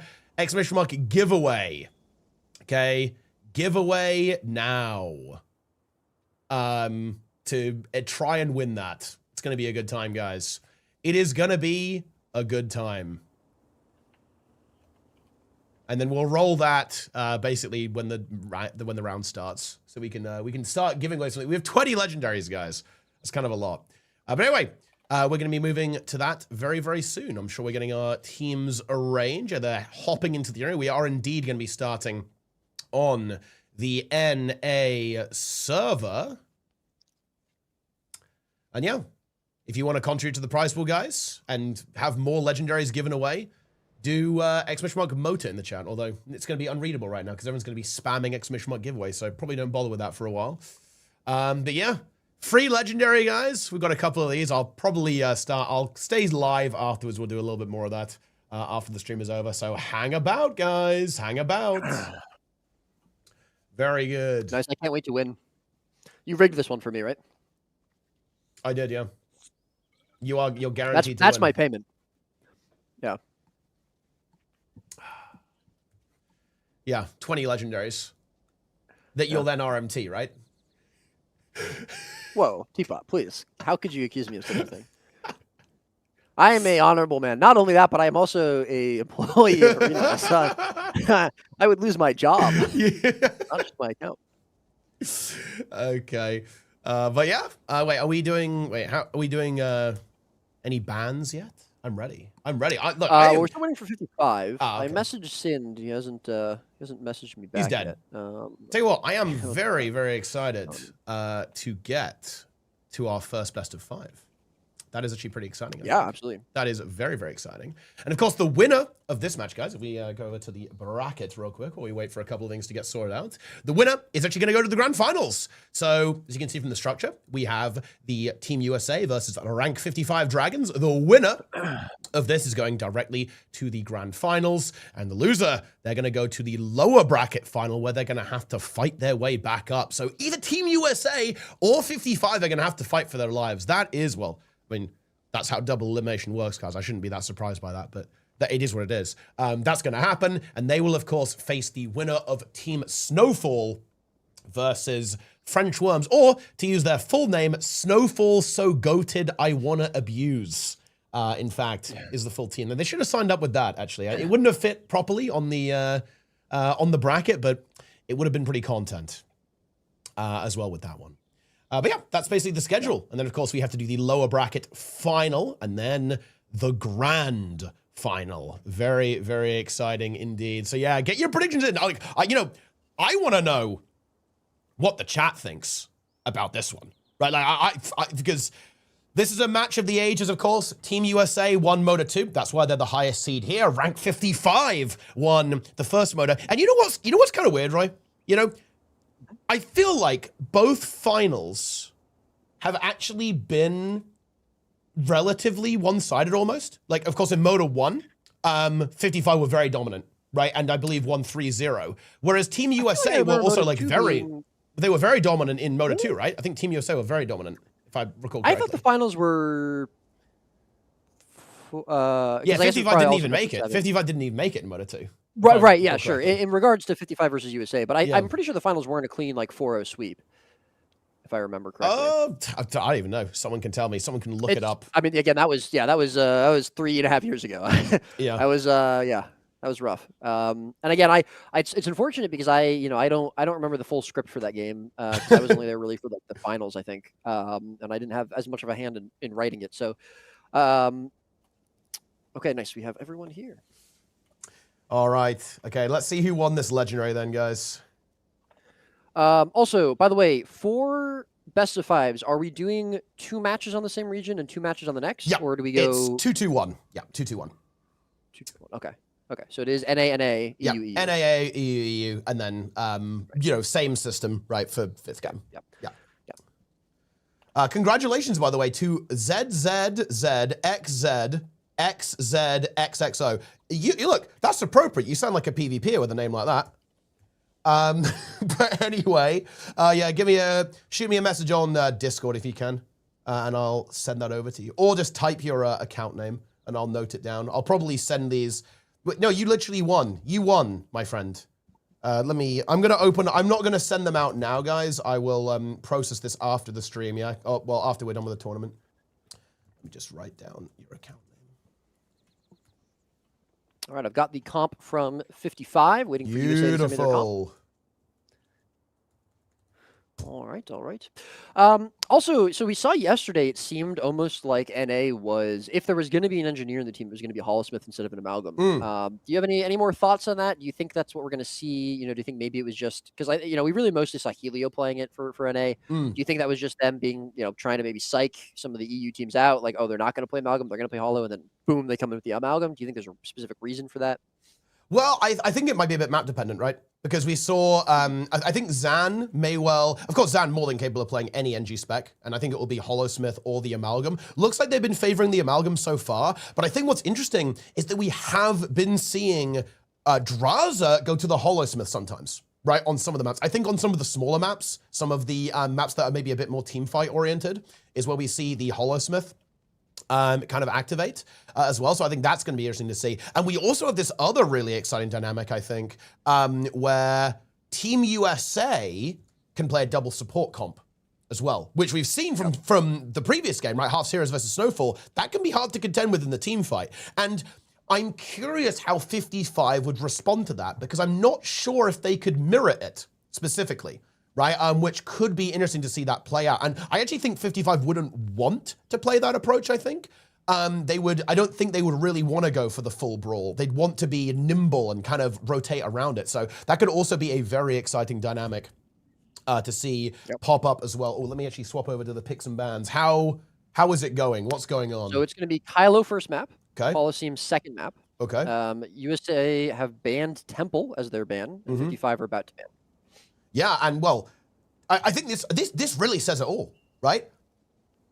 Yep. USA, they want to smash. They want to fight, right? And 55 potentially going for the more rotational maps, right? The maps that are a little bit less about team fighting. Which I think is really, we see the legacy ban, exactly what I would expect there as well, coming out from 55. Now, it's interesting because, of course, look, to be very clear, guys, Team USA's rotation is obviously on point as well, right? No question about it, right? This is one of the best teams in the world. They know what they're doing. They know how to move around, okay? But they absolutely are more than capable. They love the team fight right now. That's where they feel that they're strongest. They want to be in there. They want to be battling constantly, big fights, big 3v3s, 4v4s, and you have the Skyhammer as the third map, and it looks like Forest being picked as well. Oh no, I selected the wrong one. Forest being picked there, and then Capricorn being last. Ooh, so we've got Kylo and Coliseum on NA, Skyhammer and Forest on EU, and then of course the decider match, if it comes to it, will be on Capricorn. Wow, okay, that is fun. See, that's what I'm talking about. This is going to be big. You know, it's really interesting to me that everyone thinks or like looks at Kylo as the anti-55 map, because we saw them beat Worms on it yesterday. Although that was a very close game. That was probably the closest 3 points. game. I mean, one of the closest games we've ever seen, I feel like, right? Like it literally came down to a single kill at the last minute. Yeah, literally one kill. And it's interesting to me because I don't think 55 have done this, but I almost wonder if they kind of like the idea or like allowing people to think this, because I don't think that Kylo's necessarily like a huge weakness. It's just maybe not like their priority or like, you know, their primary pick of maps. But I almost wonder if they're like, okay, yeah, we can, you know, people think that Kylo's our weakness, no problem. We'll play Kylo, you know, we'll win Kylo. They have lost some games on Kylo, but I don't think we've only ever seen them lose there either. So it also could just be a comfort pick. You know, it's a relatively straightforward map. You never really see the map mechanic come into play in these high level games. And you know, so I think it's a good map for really any team. But it's also interesting because you know that 55 is almost always going to play that thief with Sind. And I wonder if teams are kind of like, well, you know, this map's a little easier to control the thief on. And then of course 55 go the opposite and they pick Coliseum. Yeah, exactly right. And well, that's of course where the thief is going to be very important. And you know, this is interesting. Well, I mean, of course, we haven't seen fully what rank 55 have on, at their capabilities, but I almost feel like USA have a bit more flexibility in their comp, for example, because we did see CJ, for example, brought out the Troubadour, right? And then Helio was on the Evoker instead. But it looks like we are going to be seeing essentially mirrored comps here, more or less, as I understand it. Yeah, it looks pretty similar. We, of course, have the Amalgam being played by Zan and Draza on the Evoker. But yeah, dude, what do we see here from Sind? Okay, do thieves really think? Are they serious in saying they're not role players? Cinder is in here as Shadow Monarch. Raw Shadow Monarch. Yeah. Yeah. I like that. That's good. And then, of course, also, I gotta say, but this is just Boyce's name, right? Like the God of Slayers. Like that's not even role play. That's his existence. He is the God of Slayers. He is the God of Slayers, yeah. I am actually super excited for this match for another reason, because I think this is the first match that we're really going to see like the thief versus thief really come into play here. You know, because like I think most people are like, okay, 55 have like sort of the monopoly on thieves, right? You have Sin, you have this like, spectacular thief player. Yesterday, what I saw from Anya was really, really good. I think Anya played thief really well. I don't think he was necessarily really put to the full test there. Kind of as I was saying, like with Worms, maybe against Sugar Crush, they weren't put to the full test. I'm excited to see how Anya kind of matches up against Sin. But we used to have these like incredible Thief matchups. Like the very first time I feel like I saw USA in 55 a long time ago. In like a Miss Champions tournament, Toker versus Sin, incredible Thief matchup. They were like almost 1-for-1 in a parallel, and it was a really, really cool thing to see. We've seen similar situations with other teams, in the past. So I'm excited to see this, and it's also nice because it feels like you talk a lot about like if you're with your 50-55 against a team that doesn't have a Thief, you're like, okay, well, this is the Thief advantage. They can play around the Thief here, but now they have another Thief on the other team. They're gonna have to react to that. They're gonna have to have a plan for that, whether that's just Sin mirroring him or Sin being better than him or faster, or someone on their team or as a team, kind of reacting to the Thief. So I'm excited to see how that plays out, and it also means that Coliseum isn't just a straight up win for 55-2, which I think is really important. Yeah, 100%.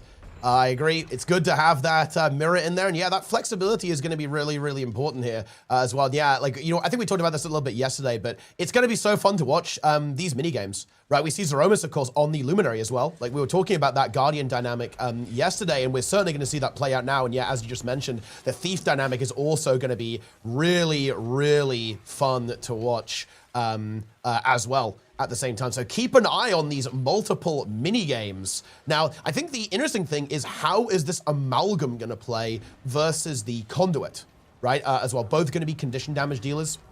I believe, in this matchup. Of course, the Conduit incredibly tanky. Potentially, and it is going to be that Tyrant Amulet for the Amalgam. It's a build that we haven't seen played that much. And there is a part of me, Roy, that does say, I wonder if 55 would play this if Zan was not the, the NG, right? Because of course Zan is a pure NG gamer, right? Like he will play NG basically no matter what, right? And I'm just wondering if they feel that this is optimal, because I don't think other teams necessarily do. To be fair though, the Worms do play the Amalgam, right, as well. So, it could be one of those really fun EU versus NA diff scenarios. But of course, it's hard to say at this stage. The metagame is being worked out as we speak. Yeah, absolutely. You're seeing adaptations from a lot of teams. Like, I feel like there haven't really been very many teams who have played the exact same thing every single game we've seen them in this tournament. I think a lot of teams have been changing, and I think that's partially because of what they're playing against, partially because of the map, which is really good. It's nice that they change comp from game to game, but it's also, as you said, the meta is kind of being figured out. But we're going to potentially see that meta being progressed here right now as game number 1 of this first best of 5 of the tournament, USA versus 55. We have long awaited, and we are now going to see it kick off here on North America for the next 2 games. Kylo will be map 1. Here we go. Let's see if the Kylo curse holds true for rank 55 Dragons. Fairly conservative approach here by both teams. Both teams both respecting each other, right? Not going in too crazy. USA going for the push, 55 in the same. Draza maybe getting caught here though. He's got to be a little bit careful.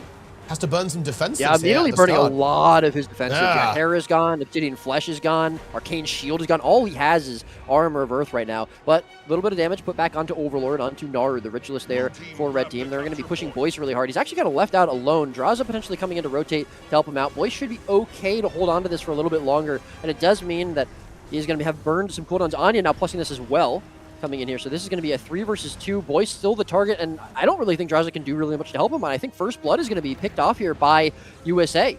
Playing very aggressively, and it's worth it. They get a kill very quickly. Yeah, they do. 55 almost getting a little bit caught off guard there, right? Like having that Elementalist immediately shoved out of the fight, now is pushing back in, then finding the pick onto Boyce. An excellent start here from USA, really coming out swinging, hyper aggressive, and that's what we like to see. They're feeling confident, right? They feel that, yeah, we can push EU around a bit here. We're going to go in, we're going to find these kills, and they do so. Let's see what the follow-up is going to be here. Zan and Draza kind of battling here, but they're outnumbered as well. Draza in trouble. He's going to go downstate. And so is the Master of Disaster.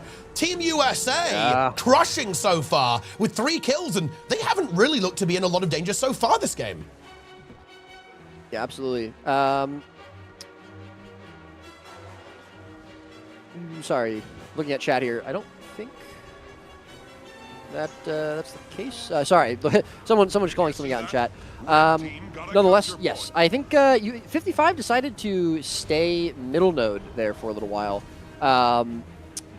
overextending, with that kill, that we saw in Boyce pretty early on. Not really sure if that was the correct decision or not. Not really sure if they were just kind of miscommunicated. They thought they could hold on to that node for a little bit longer. But it ended up costing them, 3 players. And I'm not really sure where Sin was in the beginning of that game. It looked like he was trying to make something happen over at mid when Anya plussed onto Boyce and they got that kill. But looks like so far 55 having a little bit of a shaky start. Oh, actually, okay. Real quick. I actually have to message you. Okay. Did you see that? What are we going to do about that? All right. Enjoy watching the game for a second, guys. Yeah. Enjoy the game, guys. We have content going on. I will click on things.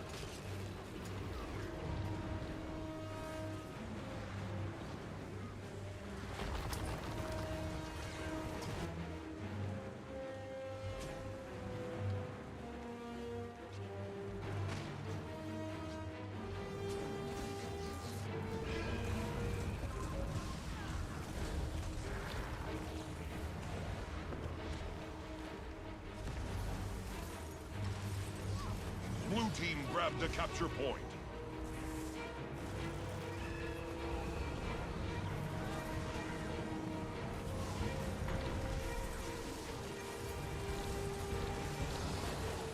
Light as a feather.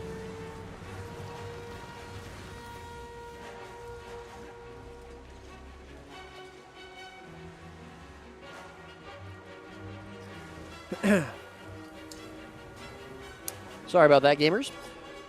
Just doing some nice listening tournament viewing instead of actually casting. A little bit of a shaky start here for 55. We have got some administrative things going on here that we're dealing with, but I will continue to speak maybe while Teapot works on that. Either way, though, pretty tough start for 55. Sin now getting chased out here, potentially going to die to Overlord. Yep, he is going to do that. And he's going to be taken out there. So that's going to be the Thief. Not bled out for very long, though. Draza as well going to be under a little bit of pressure in his 1 versus 1 against CJ.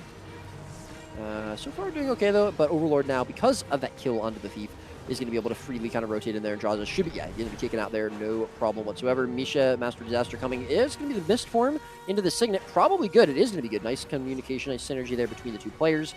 From 55, Zan, though, unfortunately, without that support on middle node, is going to be taken out. But yeah, so far, this is completely USA's game. It is. Indeed. And, okay. Let's proceed here. Tell them what's going on. We will clarify. The chat or? Well, the teams first, and then I'll explain what's going on. Okay, well, I mean, you should probably just game end, no? Did you see that? Red team got a capture point. I am indeed.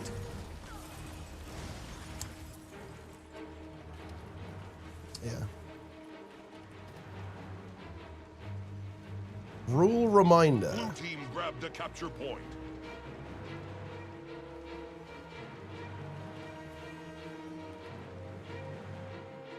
All right, so basically, one of the rules of this tournament is that once you join the arena, you are not allowed to swap builds, and that happened. So we are going to be restarting the game, or the match even. We will go again. A quick rule clarification or reminder there. It is in the rules. It says you cannot change build once you join.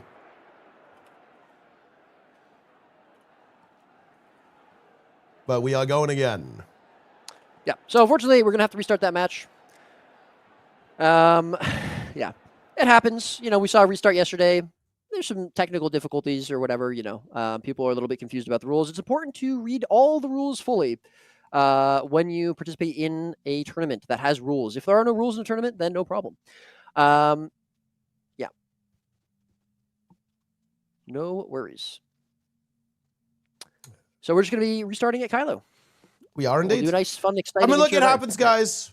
It happens, it happens, it happens. It does happen, it does happen, it does happen.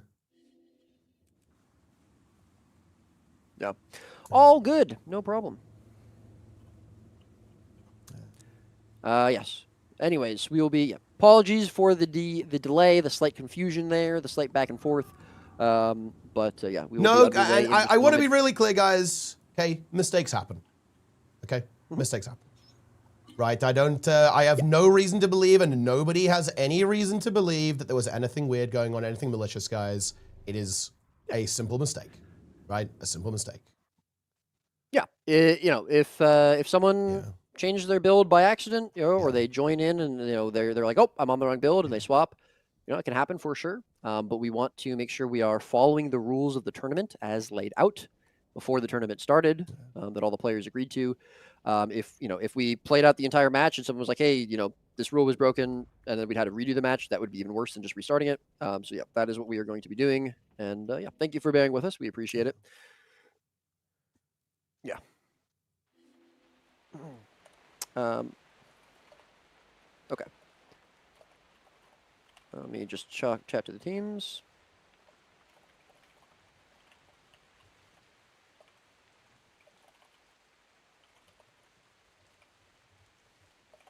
And to be clear, guys, the reason this was spotted was actually because okay. The reason this was spotted was, one, it was on my stream, so I was aware of it and thinking like, what are we gonna do about this? Because I saw the Condi as well. But secondly, for those who don't know, Devastation gives you a little passive buff. Yeah, it gives you a little passive buff while you before you enter combat that applies vulnerability. That was visible on Helio's character. That is what happened.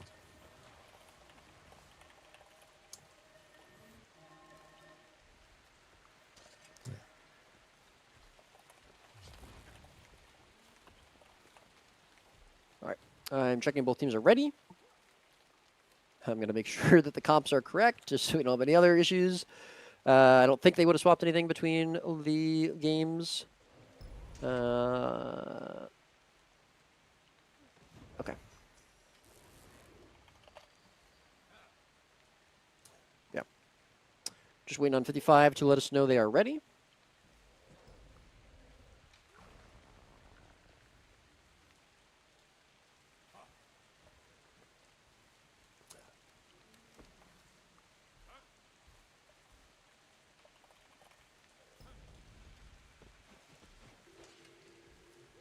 Need to stay in spawn rule if you're doing this? Well, look, it's not my fault that people like go out and leak information about their own team, is it? Like, what? I mean, God.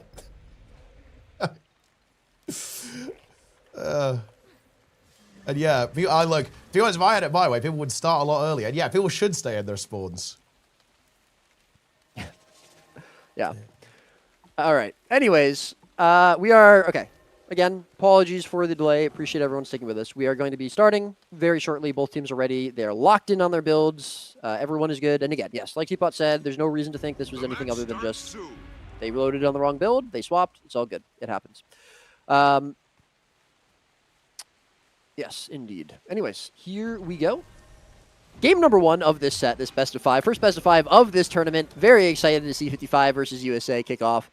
And we will be getting underway just now. So, for the first time ever in this tournament, 55 versus Team USA on the North American region for the next 2 games, it is Kylo.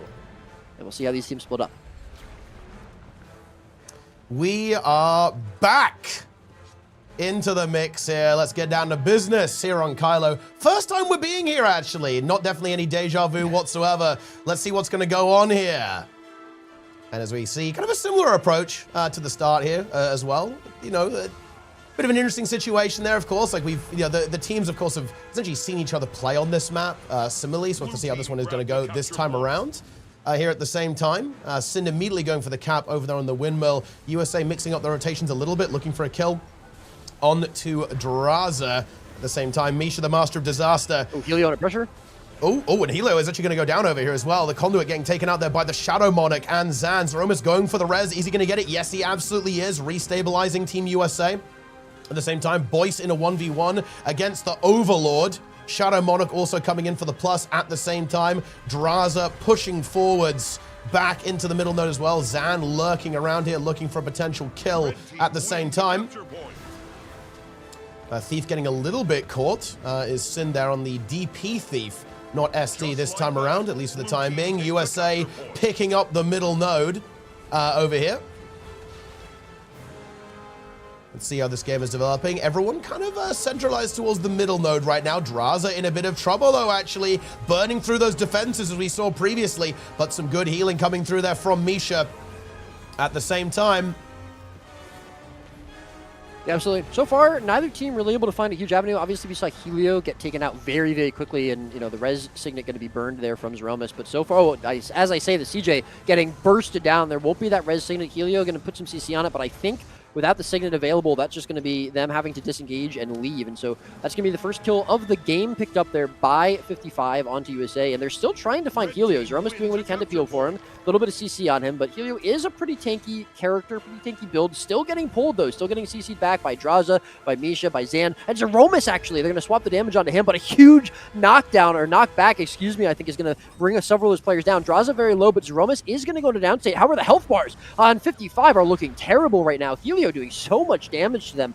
And Anya has taken out God of Slayer's voice off to the side. I don't know if there's going to be a signet. There should be, but it might get interrupted. No, it's not. So Anya, unfortunately, now I think going to be almost in danger of being taken out. The signet will be burned. Zeromus still being bled out here. And they find Draza again. He should rally from Zeromus, I think. No, he's not in range. Oh, no, he does. Okay, he does in the last second.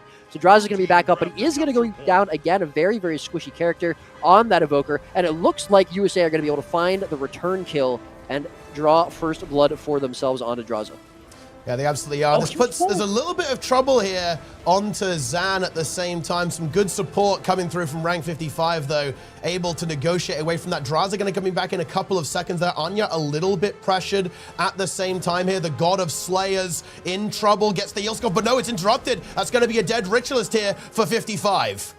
And USA maintain their player advantage in this match. They should be able to potentially bleed out the God of Slayers for a good amount of time as well. CJ not going to allow any res shenanigans from the Thief to come through here at the same time. Overlord, we're going to be fending away that Thief simultaneously. But 55, they've got to wait a little bit before they have their player back into the mix. USA going to be hungry for blood, looking for more. Overlord going to be picking up that second capture, looking to get them back into this game. Draza in a bit of trouble, having to retreat, once again getting shoved away. 55 going for the regroup, pushing back into middle. Syndrina in a little bit of trouble here as well. Has to be careful not to overextend himself onto this node at the same time.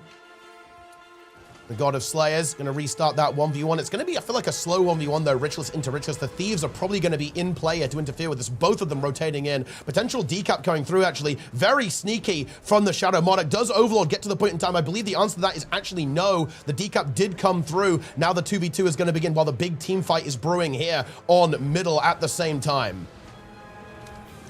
Absolutely. CJ under a little bit of pressure, but he's going to be able to get peeled and healed out by Zeromus, no problem. And very, very close game now with, USA getting those couple of kills picked up. Anya under a little bit of pressure, but so far he's been doing a great job of just wriggling away and getting out of danger at the last second. And he's going to get full healed up back with Zeromus. Zeromus kind of the island that the rest of the teams are rotating, or the rest of the players, excuse me, of USA are rotating around, just going back in when they need to get healed up. CJ, though, in a little bit of trouble, going to be separated from that island, separated from Zeromus. Does he have the blink to get back up? I don't believe so, and Zeromus is going to drop down, but a little bit late. Has Signet available and stand ground, so you should be able to get this off, no problem. But a big res utility, big cooldown going to be burned there because of that downstate. And Overlord, Naru now getting chased down as well. Is the rest of the team going to be there to peel for him? No, and because that Signet was just used, they won't be able to get him back up. And unfortunately, USA just can't find a return kill here, can't find return pressure. Draws a little bit low, but I'm not sure they're going to have enough pressure without Naru there to be able to get him. He does go into downstate. However, the Signet should be available from Misha, and there's not going to be an interrupt on it, it looks like. Starting to cast it now. He does mistform into it, and he's going to be able to get back up. So nice communication there between the Evoker and the Luminary of rank 55. Yeah, 100% the case. Still, the score is very even with USA holding firm on that middle node despite that death. Necromancer now coming back onto the field. Misha in a little bit of trouble there, potentially. Uses that wall very effectively, but here comes USA. A beautiful line from Misha. Locks out some of those players. But USA, I like this. They're smart. They don't want to actually overcommit into that. Anya in a little bit of trouble having this Thief 1v1 into Syndra. Like, this is honestly very exciting. Look, that's a montage right there, guys. Whoever wins this is going to have a big advantage for their team if that fight is actually going to continue. Looks like the Thieves kind of defusing it a little bit, at least for the time being. Team fight brewing here on middle, but Team USA surging forwards up to to 180 points, 163 for 55. They're struggling a little bit here. They need to find some kills. They need to get something done here, or USA are going to take control of this game for good. A single node there, and here comes a team fight. CJ is going to be the one under pressure. Will there be a row? I don't think there's a signet available. There is not for another couple of seconds there. So USA are going to have to defuse this fight. They cannot continue it. The team fight from 55, just a little bit too strong. And Zeromus in trouble here as well, trying to disengage, using that luminary mobility to escape, to get away from the skin. Rich is trying to support, but it's not going to be enough. Another kill is going to come through. CJ's coming back. A really nice res there from the Rich list from Team USA, saving the day there, allowing the luminary to get back up onto their feet. And USA managed to salvage the situation highly effectively. And Helio even able to pressure the middle node at the same time. Yeah, really nice job from Overlord, from Naru to get that res. That was actually such an that was huge. Res. Massive. Naru played that super well. And actually, Sin gets picked up there. I think that was That's Anya. massive. I don't know if that was by himself. Obviously, we see CJ in the vicinity, and he probably just came off a respawn. But Sin overextending a little bit, playing a little bit too risky there, maybe. Boy, Scott of Slayer is going to be trouble as well. We see Zeromus. Zeromus doing a nice job of locking him down with some CC, but Misha, Master Disaster, is going to be there. Helio now needs to be careful that he doesn't get taken out by Zan, the Amalgam, on the middle node. Overlord coming in now, going to be putting some pressure down. There's going to be a lot of damage, but Zeromus actually the first to fall. Without the heals, Overlord's going to be falling behind him. So even without the Thief on the map, even a player down, 55, finding a way to draw blood, and Helio might be next on the cutting board. He's going to be very low, trying to get to the node to at least be, avoid the bleed, but CJ cannot do anything except watch as his conduit teammate is taken out, and that's a 3-kill swing now for 55. Yeah, it absolutely is. But can they convert that into some map pressure? They should be able to. This Thief 1v1 is a big deal over here. Sin versus Anya. Thief 1v1 is, of course, kind of hard to actually get the node until you get a kill. So they could be here for a while. All of Team USA now respawning as well. Thing is, I feel like they need to save CJ here. They don't want to get staggered even more. I think Zeromus almost has to commit to make sure that this Evoker is going to survive. But that does allow all of rank 55 to go for a big push here. Of course, if Helio can actually get back into this and they can hold on just a little bit, then that could be a good position. Zeromus going for the res. Is he going to find it? Yes, he is, but Zeromus is so pressured, has to use the renewed focus, and Team USA may have to take this fight, but this is very, very scary for them. In fact, they're going to have to take a 4v4 rather, as we have the Thieves still 1v1ing on the other side of the map. If Zeromus can hold on, there's some potential here, but it's not going to happen. Draza is going to go down. Is that going to be a rally for Zeromus? I don't think it is, though. The Vapor form is enough, but Draza might go down, say here again. Yes, it is going to happen. Can they get that revive? 55, I think they can. Yeah, Anya going to be very, very low as well. 1 versus 1 against Sand off to the side, so he's going to be taken out. And unfortunately, USA getting stopped right outside of their spawn. It was very, very close, but the Signet coming through at the end there from Misha is able to kind of save that and turn that tide there. And now USA looking at a very dangerous map state. Just like that, blue team takes a capture point. Yeah, absolutely going to be the case here as well, as they're going to have to wait for a full reset here in this map. At this stage, and 55 with a very strong team fight so far, securing all of those kills. Absolutely, and right now, all USA can really do is just wait to regroup in their base. They don't want to push out one by one here. Helio, be a little aggressive. Actually, they might be able to res. No, never mind. Zeromus is not in a position to be res. And yeah, looks like the bleed for Zeromus, unfortunately, going to be pretty long here. 100 points away from winning the first game of this set is going to be 55. And all they can really do is wait, I think, at the moment. They need to just kind of regroup. The Helio, again, pushing into the map. He's got to be careful here. He's going to be 1 versus 3, almost 1 versus 4 if Draza decides to move over here. And yeah, exactly. He's already taking a ton of pressure, using cooldowns to get out of here. Draza right there, Sind potentially in the vicinity as well. And yeah, Helio is going to be taken out here. And again, just the stagger completing. And I think this is probably just going to be game number 1 going over the way to 55. It is indeed. That's going to be 1-0 in favor, going to Colosseum coming up next in just a couple of moments. And after this, guys, we are going to take a quick break before going into the next game, okay? You're going to have to give us a couple of minutes while we resolve a couple of things before moving on. But anyway, that is going to be the end of this game here on Kylo. Absolutely. All right, we will be back in a moment. Give us a couple of minutes, guys.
Welcome back, everyone. Listen, now it's a real PvP tournament, let me tell you that. Little bit of chaos being introduced into the mix. Don't worry, guys. We have resolved the situation in a way that is amicable to both of the teams.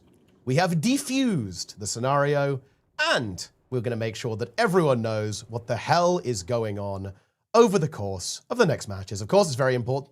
Right, it's important to clarify rules. It's important to figure out what's going on so that people are able to be happy and compete in a fun way. And I do really want to actually clarify, by the way, guys, that I really don't blame any of the teams in this scenario. We needed to make sure that these rules were as clear as possible. And I do not believe there was any bad faith being done by any of the teams here, guys, right? It really is that simple. A simple misunderstanding, some simple mistakes. It really is not the end of the world. Roy will explain what Roy will explain what we're going to do. Oh, sorry, yeah, you can go ahead. Yeah, I was just going to say, what this comes down to is, obviously things, tensions are high. People get a little bit heated, and that is very fair. And, because Teapot and I are essentially administrating the tournament while also casting it and running it in the middle of the tournament, it's gonna seem like things are maybe a little bit scarier or whatever than they are, but we've worked it out. It's all good. Someone loads in the wrong build. It happens. Player's going to call it out because it's against the rules. It's very fair. It's very valid to do that. So I'm just going to give a little bit of a rundown of what happened. Basically, the very beginning, when we first loaded into Kylo, one of the players on Team USA was on a different build than what he ended up playing on. Player saw that. You're not allowed to swap that. They called it out. We restarted the game. There were some more swaps that happened the second time we ran Kylo. That was also called out, which is also very fair, in order to avoid this in the future. So just to be clear, we are resetting the set. It is going to be a clean best of 5, 0-0 right now. We are not giving 55 a win for that first Kylo, or technically second Kylo game. But in order to try to avoid this in the future, what we are going to be doing is players are going to send me their full comp with the types of builds they're playing. So if you whisper me, hey, I'm going to play conduit, you also have to clarify whether that's a power or condition conduit. You can't just play loaded on power and then swap to condition or something like that. Also, players are not going to join teams until they are absolutely ready and locked in to play the game. As soon as they join the team, they're going to ready up, so that we should have players joining and readying and basically the game starting immediately. As well as you're not allowed to leave spawn. This is something we're just changing up a little bit just to try to avoid this in the future. We were not anticipating this being an issue. It was. That's totally fair. But yeah, that is what we're going to do. And yes, thank you again for sticking with us, guys. We appreciate everyone's patience and understanding while we sort out the issues. I'm going to communicate with the teams now to just get everything underway and ready to go. And then we'll be starting off this best of 5 for the third time. And hopefully the last time. Look, we're getting a best of 7 already, a little bit earlier than we were perhaps expecting. Hell yeah, that's what I'm talking about. So yeah, we're gonna get started on this series once again, guys. We absolutely are. Of course, yeah, we did run things a little bit differently this time, right? Like we wanted to kind of have this blind pick idea brought into the mix. And yeah, a couple of teething difficulties with that. If we do something like this in the future, we'll come up with some even better ways to to actually kind of get that administrated correctly. But I think we've got the solution for the time being. And hopefully we can have some really, really big matches here. And hey, look, even more exciting, even more content for PvP here. We absolutely love to see that. So yep, there we have it. And, look, I do want to really kind of reaffirm this. Obviously, there was a lot of chat kind of going crazy, right, here as well. I want to be really, really clear, guys, right? I am only interested in making this the fairest and most competitive environment possible. And look, obviously, I would say that, right? But I think people who know me can testify to that. And I would hope that all of the players that I've worked with historically throughout running tournaments in PvP and PvE, look, guys, I don't mess around with this stuff, okay? We're here to compete. Look, I'm not here to play favorites, okay? I'm only interested in the best team coming out on top. So we're gonna figure this stuff out. We're gonna try to resolve the situations as they come up, and we have come to that. And I do wanna really kind of clarify here, guys. I really wanna clarify on this here as well. Both teams are happy with this decision. In fact, it was 55 who, they very much offered to go again as well. So I really want to clarify here, guys. The teams are not acting in bad faith, right? I saw some accusations about that back and forth, like this or that. I get it, tensions are high, but I really want to be clear. everyone here is acting in good faith. Everyone here is just to compete, right? And wants to make sure we know what's going on. Okay. Both teams are ready. They should be joining and immediately readying up. Here we go. Once again. And the match starts soon. Here we go. I'm going to double check builds. Though I imagine it's going to be pretty similar to before. Yeah, you can feel free to talk if you want. Yeah, well, maybe I don't want to. Maybe I want. Maybe I kind of like that thing when we were typing and just letting the game unfold. That was kind of chill, you know. Maybe we want to do saving that. Our voices. Yeah, yeah. We got to save ourselves a little bit for later on in the event. We absolutely do. But anyway, here we go once again. And look, we get to see different splits once again, guys. Okay, we love to see that because, of course, the teams have seen each other play, and of course, that means they're going to want to mix it up a little bit. Once again, though, a very common thing is we do see this Necromancer push.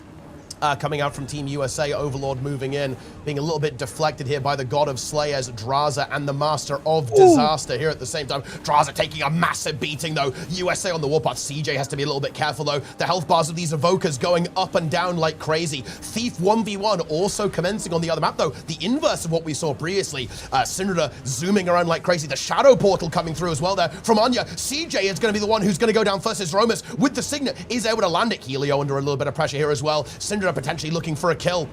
Onto the Conduit, not quite able to get it, at least for the time being, though. Zan now also moving in on the Amalgam, looking to bring some pain to the table here. Sin forced to disengage away from that fight. At the same time, CJ also still very, very low. Gets the heal skill off, but 55 in trouble here. And Zan is going to be on to fall. Helio so low, but I don't think Sin is going to be able to get that kill.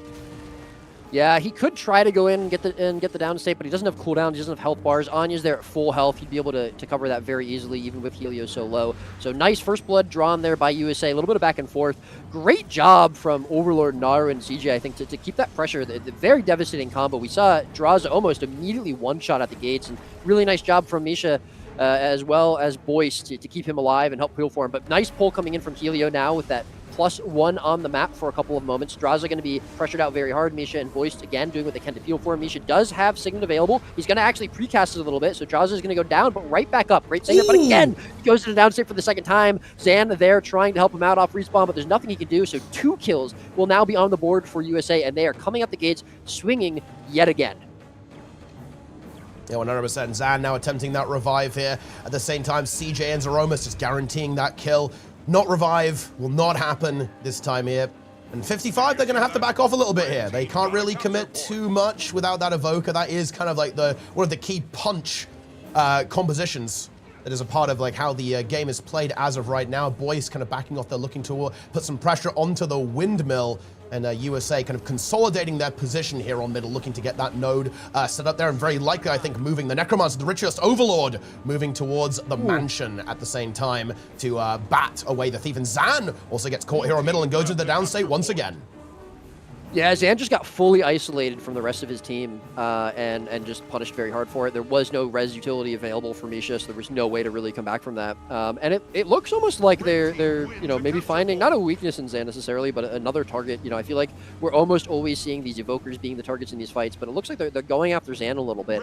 Could just be a positioning thing, and Zan might just need to try to play with the team a little bit more. But we are now three and a half almost minutes into the game, and we've barely seen any points on the board just because I think they've been fighting off nodes so much, but that point differential will start to really increase here. We got the double cap here for USA, although it's about to be a single cap apiece as Zan is able to get that decap. Helio going to be a little bit pressured out here now. It doesn't look like anyone's really chasing him down, though, so that's just kind of off the tail end of the fight with Boyce, who is going to be able to decap middle node. So that's going to be just the one node until Anya gets that decap over at the windmill. And we're now going to be going into a big fight. Helio is still low coming into this fight. He is going to go into downstate. We do see the Signet available and the CC on it as well. Nice job from Zan and Sind, to get that. So that's going to be the cleave confirmed now to Helio. Boyce very, very low, though. He is going to be pressured out. We will see a Signet available from each in 15 seconds, and the heals are going to be good either way, though. So Boyce going to be up and all right. And USA just going to look to disengage this probably. Try not to lose any more players. CJ, obviously, very, very squishy target. Needs to be careful he doesn't overextend here. There's a lot of players on middle node, but Zeromus actually going to be the Shadow Portal! Yeah, beautiful. He's gonna be A-okay. And they turn it onto Draza as well. Yeah, that was absolutely wonderful there from Team USA, utilizing the utility of that thief. Bear in mind, someone else can take the portal, guys, not just the thief, right? Evacuating the support and then finding a kill into Draza. They're looking for a second one onto Zan at the same time as 55 are forced to desperately retreat. Anya, though, has to be a little bit careful himself. The God of Slayers looking for that kill with the Necromancer. Yeah, absolutely. Really, really nice job from USA there. And great pressure onto Misha as well from Anya to stop him from being able to signet Draza. He was just come up, and Misha now isolated from the rest of his team. He's probably going to get taken out, forced into the renewed focus. But again, I'm not really sure that was even worth it to use that cooldown. There was no one near him who could help him out. No shadow portal there for them. Although Sind actually going for, wait a minute, a stealth res. He almost gets it, but Overlord as well as CJ, they're going to be able to see that, and they're going to be able to stop him. And Sin now going to be in a little bit of trouble himself. Does have the, actually no shadow portal for himself, but he has the shadow step to get himself out of danger, so should be okay. And Misha's still alive, but I don't think Sin's going to go for that a second time. It looks like he is probably just going to opt to go in and contest middle node now, but still a very close game. Only 20 points separating these players, or these teams, excuse me, and 55 actually the only one with a cap right now, so they're going to be hopefully closing that lead momentarily. As I say, that mansion gets captured, and now Draza out alone on his own for a moment until Zan can come and back him up.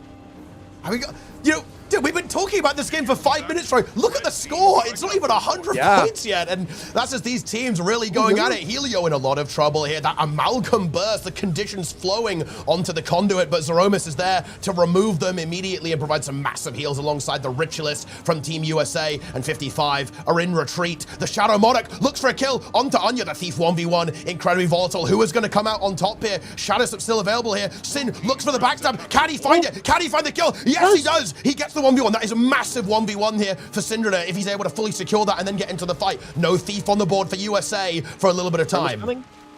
Zeromus looking for the signet. Is he going to be able? No, it gets interrupted, and he's going to have to port back up. So actually, I think he cancels it. The cleave from Sind was good. Really nice pickup there by Sind, and that's going to allow them really just to be able to lock down this double cap much safer.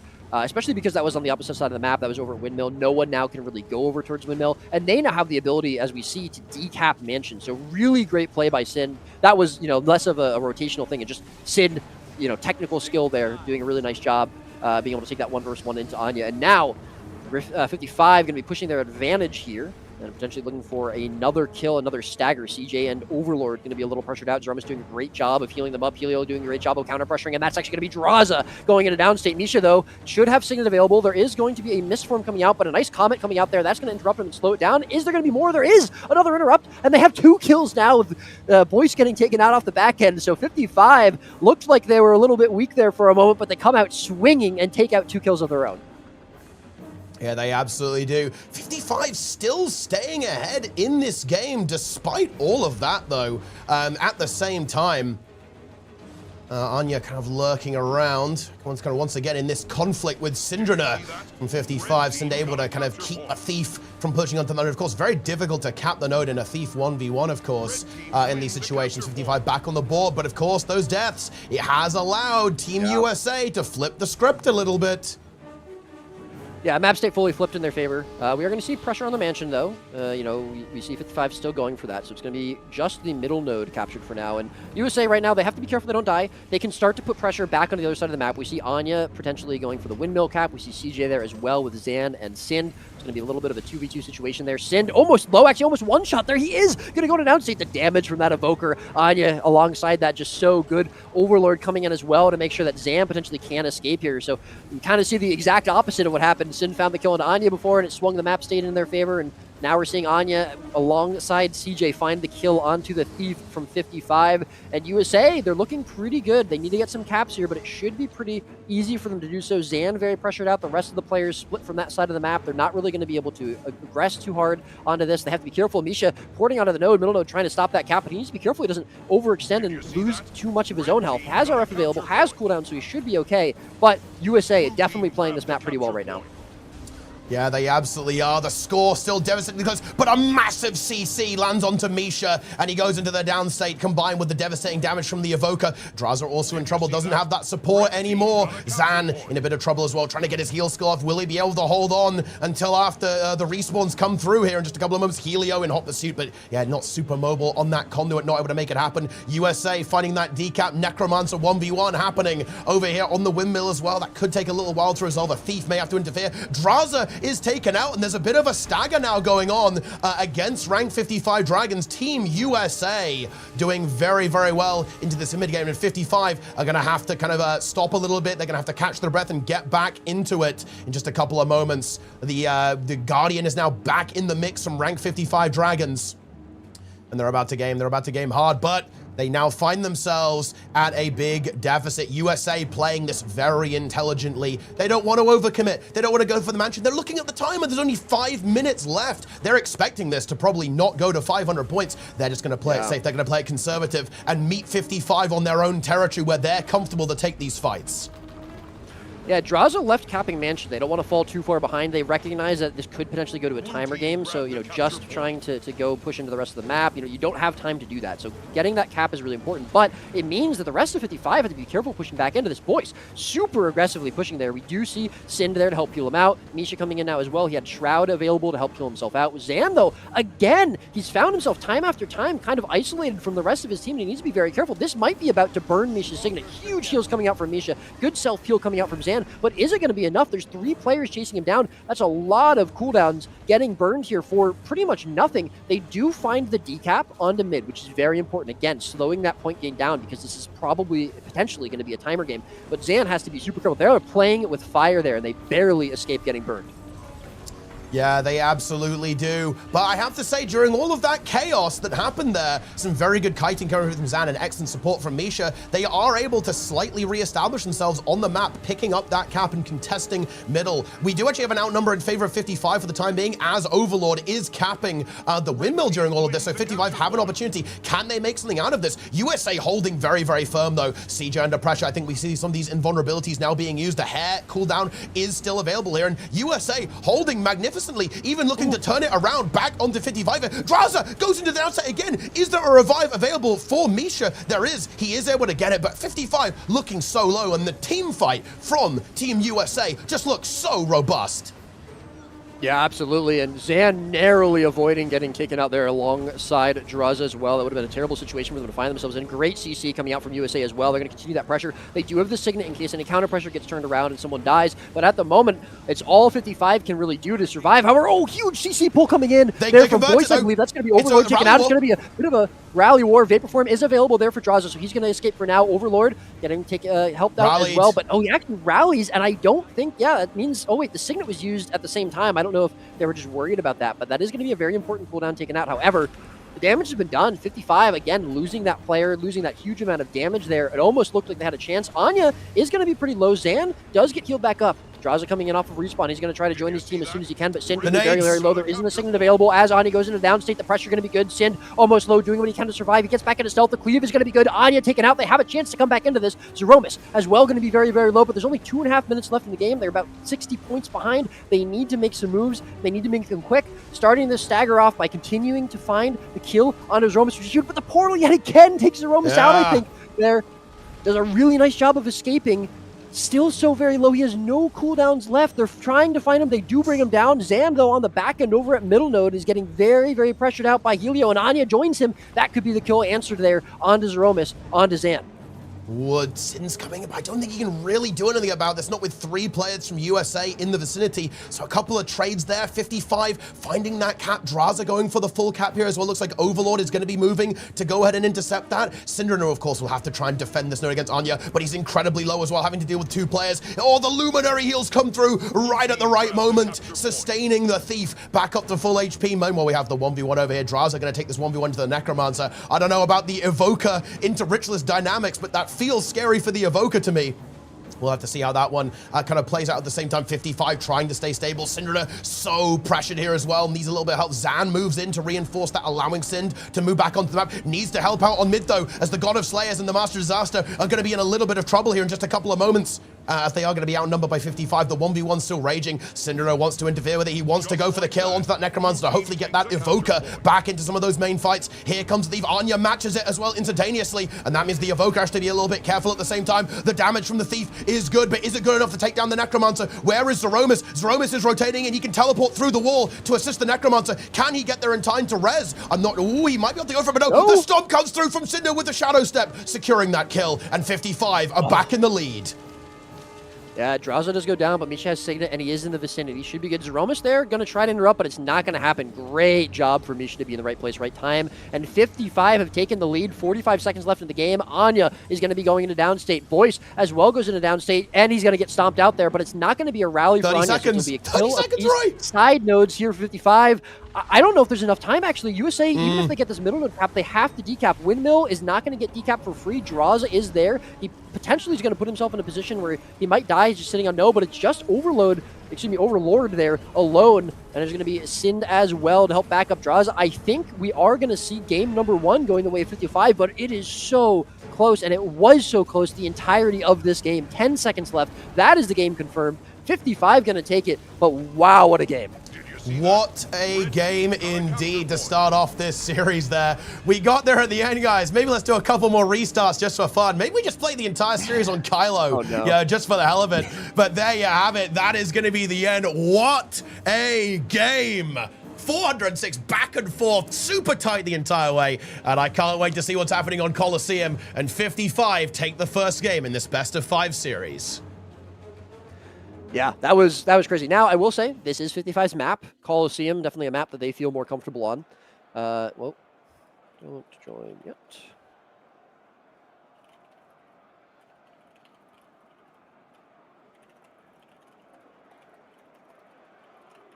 What a game, my friends. And let's make it happen. Coliseum, this is, of course, going to be 55's map pick. So they're feeling a bit, they're feeling good about this one. Of course, Kylo is known as the cursed map with that one. So let's see how they fare on the Eternal Coliseum. Let's see if we see a different approach here. We have some different classes being played. I don't expect anything, though. We're definitely going to still see the Thief 100% being played, in my opinion, from Anya. Obviously, has to try and match Sin there. But I think it was very interesting to see that dynamics there. Like, what do you make of that previous game? I feel like Sind was getting the better of Anya for some of that, but I do think that Draza was also having a really tough time in surviving in that particular game as well. So kind of an interesting back and forth between the two teams, I think.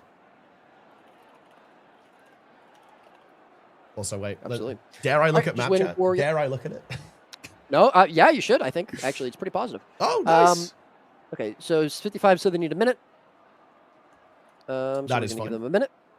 USA seem to be ready, but we will wait for both teams to let us know they are ready. And yes, once again, guys, I just want to say, obviously, a little bit of a messy start to...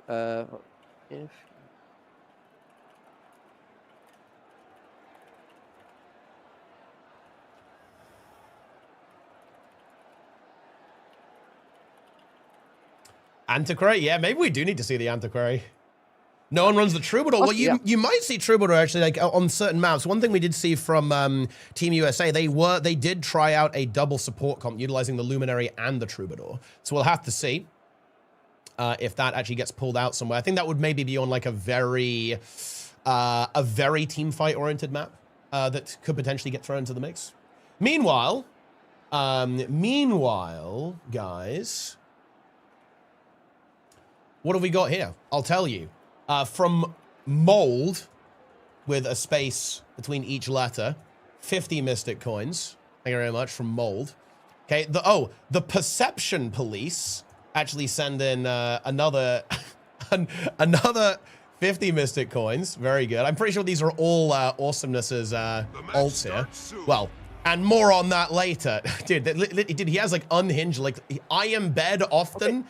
Anyway, game starts. What's going on? Same comps, I think, Roy. Zero just straight changes. Up again. Zero comp changes. Yep. Direct into the game. Yep. Here we go. Yeah, absolutely. They are just running it back, which, to be fair, I think makes sense. I think they obviously got a lot of data already for both teams, and I think this map suits both the comps well. I mean, I think the biggest thing we would have seen is if neither team was running a Thief, they would pretty much be forced to run a Thief here. And I do really want to say, I think Anya is playing excellently on Thief. Like, Anya is not, who I would have, like, if you were like, oh, who are the top thieves before, I maybe would have said Kill, I maybe would have said Sind, obviously. Anya, I mean, I think is an excellent player, but, like, I feel like he's more of a multi-classer than maybe necessarily a Thief main. Yeah. I think he's right up there with Sind as far as I'm concerned. I think he played great yesterday, and now with this matchup, I think he's been playing excellently as well. Lights out. performance from Anya so far. But either way, game number 2 coming out here. We are going to see some aggression from both teams over on the middle node. Side nodes not really getting contested very much, but we do see them flipping either way here. No one getting too dangerously low here, though. Zan under a little bit of pressure. Again, Zan being isolated from the rest of his team, and this is something I've noticed a lot in the last game. He is nowhere near the rest of his team right now, and USA don't choose to really challenge that or punish that too hard. They're not going to go for that kill. They are going to lose side nodes, so they are going to have to try to make something else work and do it soon.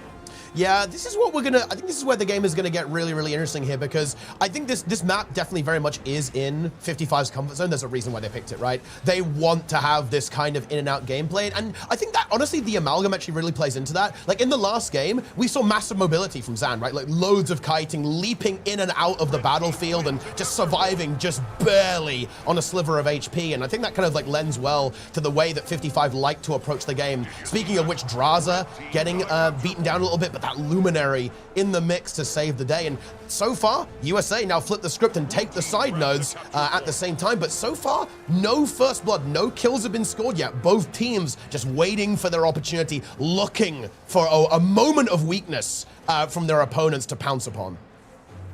Yeah, we're going to have the Thief 1 versus 1 over at the Lion node, the other side of the map. Anya versus Sind there. We'll see potentially if anything happens there. Boyce under a bit of pressure here against CJ over at mid. Overlord coming in there as well, but Draza and Misha, Master Disaster, not going to be too far behind. Overlord moving away, porting back out. A lot of pressure now turned on to Draza, the Evoker here for blue team. He's going to have his support as well as his Ritualist there to help heal him and help heal him out. Zeroma's coming in now, Helio coming in now. It's going to be a little bit of a 4 versus 4 coming in. CJ already pressured out. Obviously, no signets have been used yet because we haven't seen any down states. So all cooldowns should be available.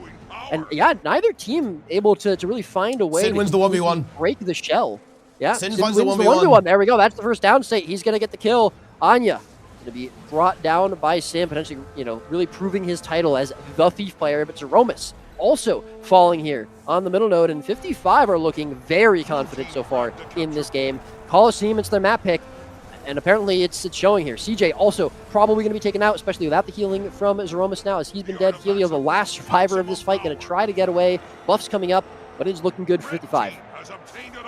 Yeah, red team pick up the artifact, which is nice, getting a nice damage buff, and that's kind of, that is the thief things there. So Anya, or rather Overlord was able to kind of snag that real quick, buffing up the team. Not sure what's happening with the shield. Can Helio get it? Yeah, he can. So USA do find themselves with a hefty combat advantage. I think it's really unfortunate that CJ is not going to get the buffs, right? Because he was dead while those artifacts were picked up, and obviously you'd love to have that on the Evoker, right? But that does mean that still a lot of combat bonuses available for Team USA going into these next fights. Let's see if they can convert that into something. Oh, look at that rotation. Helio getting teleported out to defend this node, and the Thief there from Anya able to completely defuse this fight over here on middle and kind of leave 55 a little bit behind, having to now move back out onto the map. And Sind actually gets killed in stealth as well. Anya leaps onto him and finds that kill. Can Misha get this revive? Oh, the interrupt. Anya with the interrupt. Look at that. Anya out for revenge after that initial 1v1, showing that he absolutely has what it takes to be the Thief in this game for Team USA. Yeah, that was great. That was really nice job from Sin to port into position. He knew that Misha wasn't quite there, wasn't right in range to help him out, but really nice job. And that Reaper finishing off Boyce is going to get that stomp. Another kill picked up for 55 off to the side. Misha going to be very, very low and pressured out. Has the renewed focus. Probably should be okay, but especially with Zan there to peel him out. But they're actually looking for him pretty hard. Sind, nice stealth from Sind, actually. Great stealth from Sind. But yeah, overall, really, really good job from Anya to interrupt that signet, prevent Sin from getting back into the game. And USA, yeah, they were starting to be a little bit behind. They are now going to have a double cap here. Neutralized map there for 55 for a moment. Have a lot of good pressure. Zan, again, very isolated from the rest of his team. But again, 55 not choosing to fully commit to that. Although CJ, maybe a little bit overextension from him. He will have Helio close by to back him up, but he's going to be in 1 versus 2 in a second. Zan will be in downstate, but Draza has the cooldowns and the health bars. CJ's down. Helio's here as well. Is the revive going to come through, though? This is a crazy situation. Misha now moving in. I believe this should actually end up being a win for 55. I don't think Helio has the cleave to actually get that done. No. The signet is used just for safety there, because again, there's a lot of cleave coming out from that conduit, of course, and that is going to be the revive coming through. And in the end, 55 emerge victorious out of that skirmish. And Helio, of course, is also now in a slightly compromised position. Yeah, that's honestly, in my opinion, a little bit of a misplay from CJ. You know, you get the blood in the water, right? You can taste that. You know that Zan is a squishy target. You know you can take him out, but your players aren't there. You need to communicate. You need to be able to, check to make sure that you're able to get the backup that you need. And he just didn't have it there. Helio wasn't going to be there in time. Misha was able to get there. Burning the Signet isn't great, I will say. If USA can force a team fight right now, that's actually going to be pretty nice for them, not having that Signet available for Misha. But overall, that just completely, they lost the map state off of that. You got to be careful. You can't throw, make mistakes like that. Helio not going to be very, very low in this 1 versus 2 at mid. Overlord, same situation, but he does have Zeromus to back him up, so he should be okay. Nice Fear as well, hitting both Sind and Boyce, and that's going to get them away from the nodes. So it should be a cap here for USA. Zan, once again, look, I feel like we've remarked on this a couple of times now, but he just loves to be out on the map away from his team, does he not? This time getting punished, though, as Anya and CJ find that kill. Not at the best time as well, actually, as it is the artifacts up. So looks like USA going to be grabbing the sword. Of course, Sin was able to pick up that shield at the same time, looking to go over towards the Necromancer to look for a kill. Can the God of Slayers and the Shadow Monarch find the kill onto Overlord? I think the answer to that may well be yes. Overlord getting very, very low indeed, climbing up onto the ground. Gets feared off the edge, away from the kiting spot, actually. Anya now moving in to potentially provide some... And another Shadow Portal again! Oh. How many times has that provided some insane value in this game? Anya, the master of portals. Who needs to play Mesmer when you have Thief? And then immediately goes for a kill onto Draza. Anya working overtime this game, Roy. Yeah, that was perfect. That was such a good play, and oh wow, beautiful. Completely flips the state of that game. We were about to see a kill onto the Ritualist. We were about to see the node flip and probably the map flip their way, but no, they turn that around. They get the kill onto Draza. Anya with the visibility, obviously able to get back into mid very easily. And Misha should die here. He's getting chased out very hard by Helio and CJ. Nice pull there. I think that was probably from Helio, and that's going to confirm the kill. That's a great stagger for USA. They should be able to turn this into a double cap situation. If they can find a follow-up kill from this, Zan, a little bit isolated here. Sin is around, though, so they have to be careful that they don't overextend too far and they don't give up mid for free. He is there right now. Zeromus, not sure if he's going to see this and be able to stop it. Anya, though, is, and he's going to come right in and almost one-shot Sin. CJ in the area as well. This could potentially be the kill on Sin if he's not careful, but he has Dagger Storm, he has Shadow Step, so he should be okay. Thieves on the hunt, though. USA doing a good job. Yeah, USA doing a job. 55 still maintaining their advantage here just by a couple of seconds. Anya portals back to middle, looks to put some pressure onto Zan. However, the Ooze Storm actually applies quite a bit of counter pressure, and Sin looking for a little bit of revenge after some of the earlier stages in this game here. Zan disengaging away. CJ in hot pursuit needs to be a little bit careful. Don't want to overextend like we saw previously. Misha now back into the mix there as well on that Luminary. We'll be looking to support some of the players. Draza pushing towards middle at the same time. Nodes getting neutralized. USA picking up the sole node in this map for now. So rank 55, they've got to be the ones to try and make something happen over the next couple of moments. And here we go. We have let's see what's going to happen Is next. This going to be another timer game? I think it may well be, Roy. Like, these teams are just giving each other absolutely no reprieve. Oh, Boyce gets his heal off on 1 HP, more or less. And now they're trying to turn it around onto Helio. The Ritualist is going to connect. Will it be able to land? Well, some very good kiting here from Helio. Is he going to be able to disengage, though? He's in a really, really sticky situation. He's going to go for the 1v2, actually, somehow. Goes for a big pull. Anya now also comes in for the reinforce. Could this be another portal moment? The portal is set up, actually. It could be used if that is required. Yeah, but Zeromus is here to reinforce it. I don't think it's needed. They have Sind pretty low as well as Boyce. They got to be careful here. And actually, CJ coming in. Yeah, this actually is going to probably turn into some kills for USA if they're not careful. But Sind leaving. Actually, oh, huge damage coming out from Draza, the Evoker here. And he's going to kick 1 kill. He might be looking for another. Sind also could come back in here. We could see Helio going into downstate. Zeromus doesn't. He's not, unfortunately, in the situation. He went actually to chase Sind to go for this buff. I think that might be a bit of a misplay from the support there because he's not in the area to help support his team. He will be able to potentially get the signal onto Helio. Stab Road is there. Actually, great Stab Road from Helio before he goes into downstate. That was beautiful, actually, from the Conduit on red team. But is that going to be enough? He gets the Signet, and now he's in a pretty bad position. Has shield block, has the leap. A lot of pressure, though, coming on to Zeromus. Boyce a little bit low, but Misha coming in 4 versus 2 now for a moment. Helio trying to peel for him, but it's all he can do except watch as his health bar of his teammate continues to get whittled down, and that is going to be the kill. The stagger confirmed and continued, and this is looking like we might be seeing game 2 go to 55. Yeah, 5 minutes left over. Zan in a crazy 1v2 scenario versus Overlord, and Anya as well gets the heal, and the Master of Disaster reinforces at the same time. Helio goes down there. The God of Slayers finds another kill, lands the kill. Overlord in a little bit of trouble, gets the heal skill, does have a good amount of Shroud, but 55 are on the hunt. They're looking for the kill. And they're looking to close out this game and go over to EU. Bear in mind, we're on NA right now because USA have the highest seed. Overlord falls, and I think the advantage that 55 have slowly eked out in this game is becoming quickly insurmountable.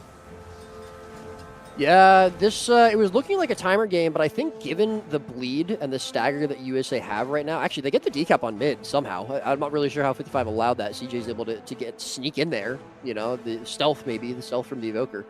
Classic Evoker stealth there, and get that decap.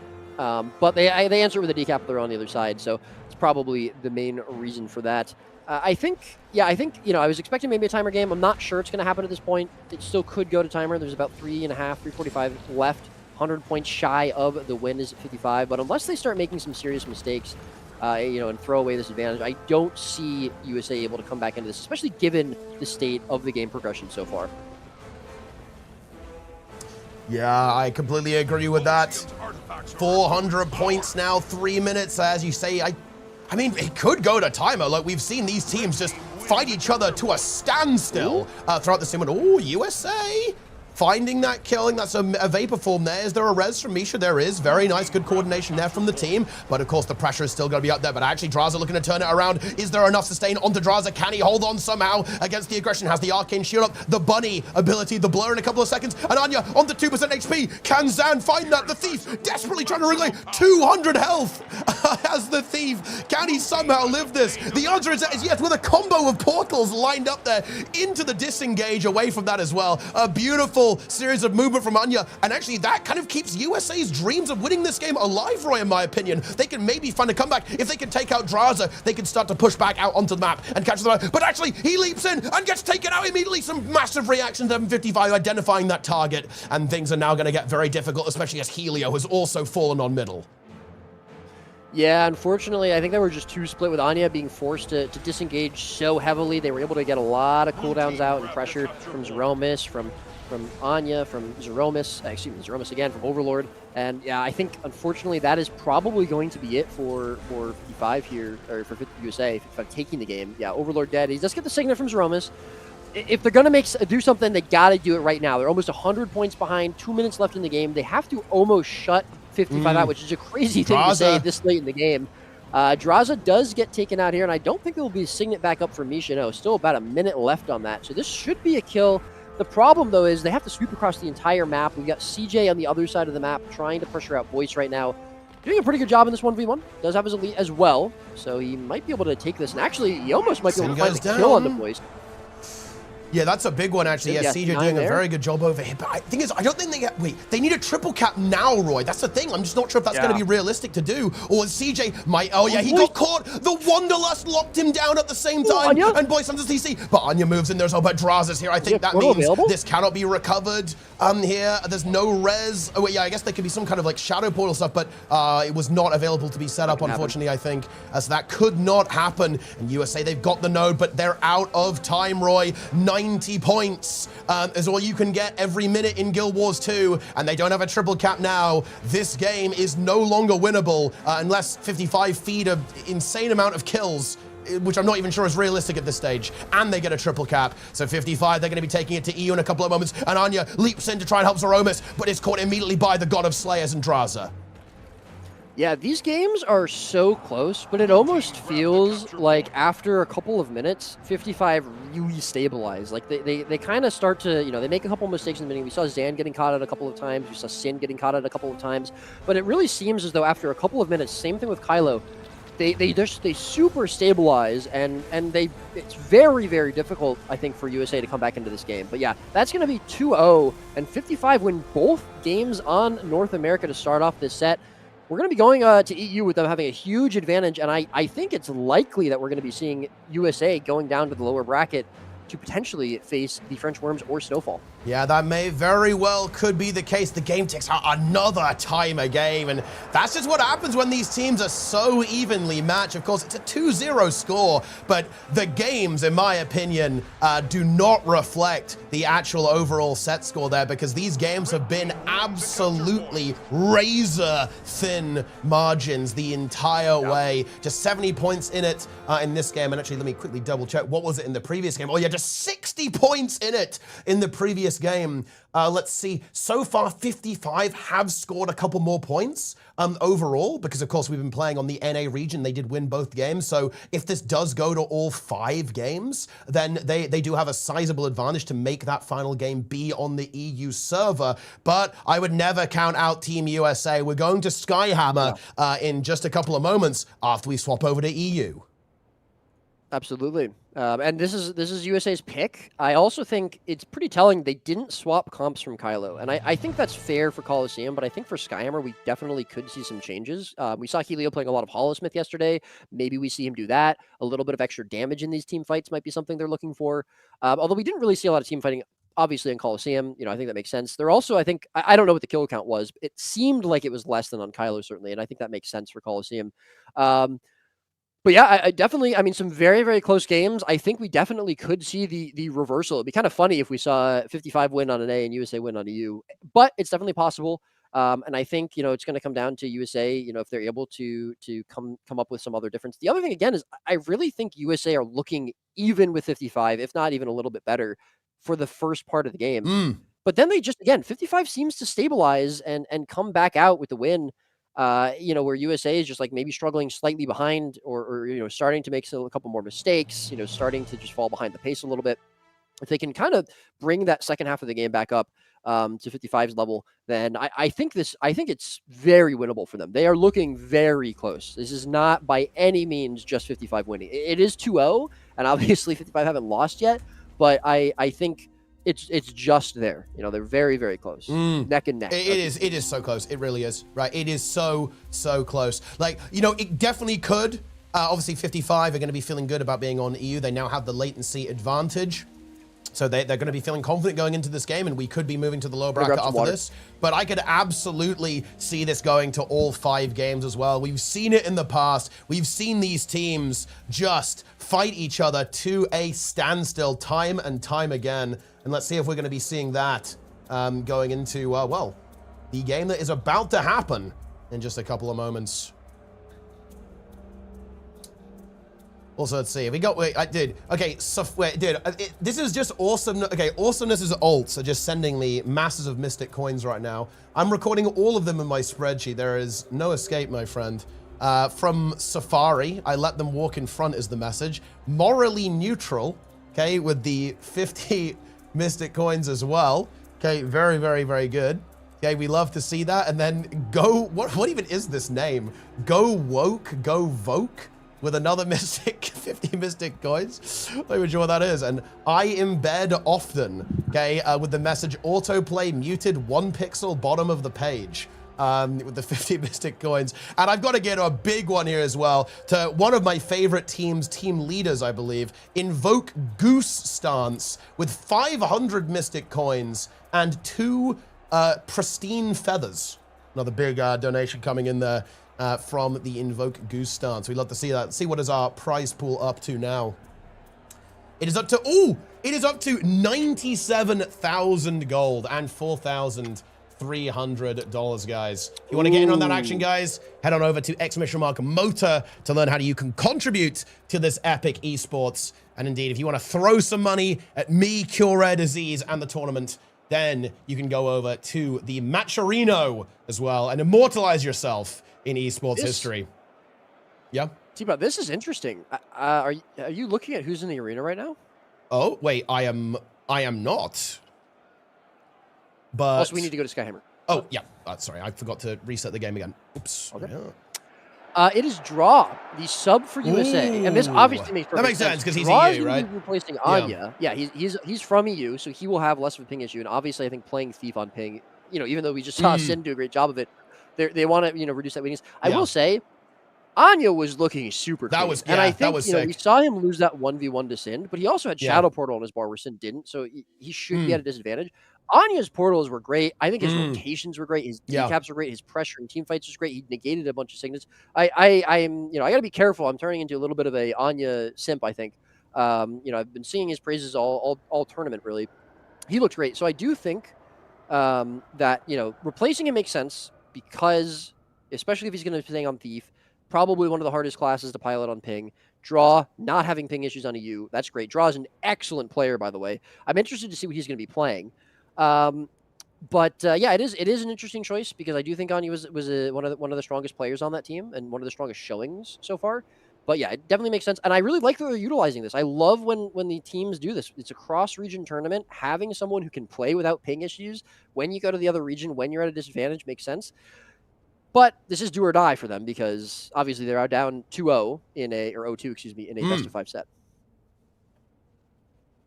Yep. That is absolutely correct. And yeah, I'm curious like how the comp is going to go here as well, because of course Draw's a big multi-classer, so we could see some players get shuffled around here quite a bit. And look, I feel like we have to mention this, right? Draw won both motas. He has never lost Masters of the Arena. Very much a mercenary player, capable of blending in, melding with any roster that currently exists or has previously existed in Guild Wars 2 PvP. This time, of course, playing with Team USA, but of course, in the original Masters of the Arena 1, did play with rank 55 Dragons. And yeah, having that EU player definitely is going to help out there with the ping, right, as well, to have that slightly mixed roster to kind of alleviate some of those issues, as you say, particularly on the Thief, right? Like Thief, Mesmer, I think, are, real classic builds that having some latency can be very impactful. I'd say the Elementalist too, right? Because of course, it's very about, getting the attunement swaps off and so on is very important, that you don't want to have that high latency, getting to the right skills. So it can be useful if you're able to do this, because unfortunately we don't have wormhole technology. You've got the overlay, but we don't have wormholes to reduce the ping to 0 for all of the players, which would definitely be pretty nice. But of course, our players are going to be prepping themselves, getting the builds into the mix. We're going to be leaping onto the Skyhammer in just a couple of moments. A very different map, I feel like, to the ones that we've previously seen. And, well, look, bear in mind, the 2 previous games went to timer, right? And this game and this map, of course, is, I feel like one that's very well known for having lengthy games where it's complete brawls for 50 minutes straight. We could be in for another one right here. Absolutely. I've got the comps for them. This is interesting. I mean, yeah, this checks out. Yeah, this checks out. I don't think we're going to be too surprised here. Yeah, so, excuse me, got the comps for both teams. We are waiting on both teams to signify that they are ready to join. Again, this is a best of 5. If 55 win this game, they're now on their home territory on EU. So, they should have a bit of an advantage, even if though this is 55's map pick. That will be them advancing to the grand finals, where they'll be waiting to see their opponent. And okay, let's see what we've got. The players are joining up. Here we go, and we're going to be leaping into that game very. Oh, CJ's dead. Okay, I think that's fine. They can still ready up. He'll obviously get revived at the start of the game. Not sure what's up with that, but there you have it, and we should be seeing the ready up going through very soon. Zan not ready, but now he is, and Dra gonna be on the Amalgam, and we're not playing the Thief here, I believe, unless I'm blind. Yeah, there's no Thief, right, for Team USA, if I'm not mistaken, Roy? Yes, correct. They've dropped the Thief, they've replaced it with Dra on the Amalgam. Everything else should be relatively the same for them. Yep. Notably, Sind is going to be on SD. Yeah, it makes sense on this map, right? Yeah, that makes sense. But everything else for 55 also should be basically the same. And yeah, here we go. Skyhammer. Now, you'd hope that USA have a good plan for this, and obviously with the addition of Draw now, they're going to have the Amalgam in these fights instead of the Thief. This could mean that their team fight is really, really strong, a little bit more powerful maybe compared to 55. But again, 55 have the comfort of playing both on their own region and up 2-0 already. If they lose this game, they're still okay. They're not really at that danger state yet. Helio going to be taking a little bit of pressure here on the middle node. Side nodes going to each team a piece, and here we go, potentially the first big team fight of this game coming out with CJ already a little bit pressured. Heel of Midnight, Draza coming in after him as well. The Evoker here for Team 55 Dragons, but so far, neither team locking down a player. Yeah, and it's very similar to what we saw in the previous 2 games, right? Like, there's a lot of respect between these 2 teams, and you can see it, right? They're very aware that they can't get away with making mistakes here. They will be punished if they do so. Both teams looking for that open. Looks like Draza looking for CJ here. Misha also taking pressure. I think been forced into RF already, so that's some vulnerability on the Luminary potentially as well. And yeah, that Amalgam, of course, is going to be providing some potential big team fight value. It's not here right now. It is in fact 1v1ing into the Necromancer currently, so apparently they don't even need it for these team fights. And Misha is potentially going to be the first blood here on the Skyhammer, and 55 will be forced to disengage away from that. Syndra also very, very low as well. Helio potentially going to be looking to pick that up. Very nice port from Sin, though. Look at that. Snaps onto Zeromus and then wriggles away to potentially re-engage after breaking combat there. Zan getting driven away here too. Naru and CJ looking for that kill. 500 health. He turns into a slime to try and escape, but CJ zaps him with lightning and sends him into the downstate, leaving Syndra in a 1v2. Misha going to be back up in a couple of seconds and maybe try and rally this situation, but no, I don't think that's going to be resolvable in any way, as Syndra will be forced to disengage away from this. And now Misha going to be back up, but there will be a slight stagger as Zan will not be back for a while, and Sin needs to be careful too, but Helio does get taken out. Zeromus there with the Signet. Oh, but the Interrupt is going to be good, and the Stomp comes through. Wow, that would have been a great Signet if he was able to pull that off, but I believe the Interrupt probably from Sin there at the last moment stops that from happening.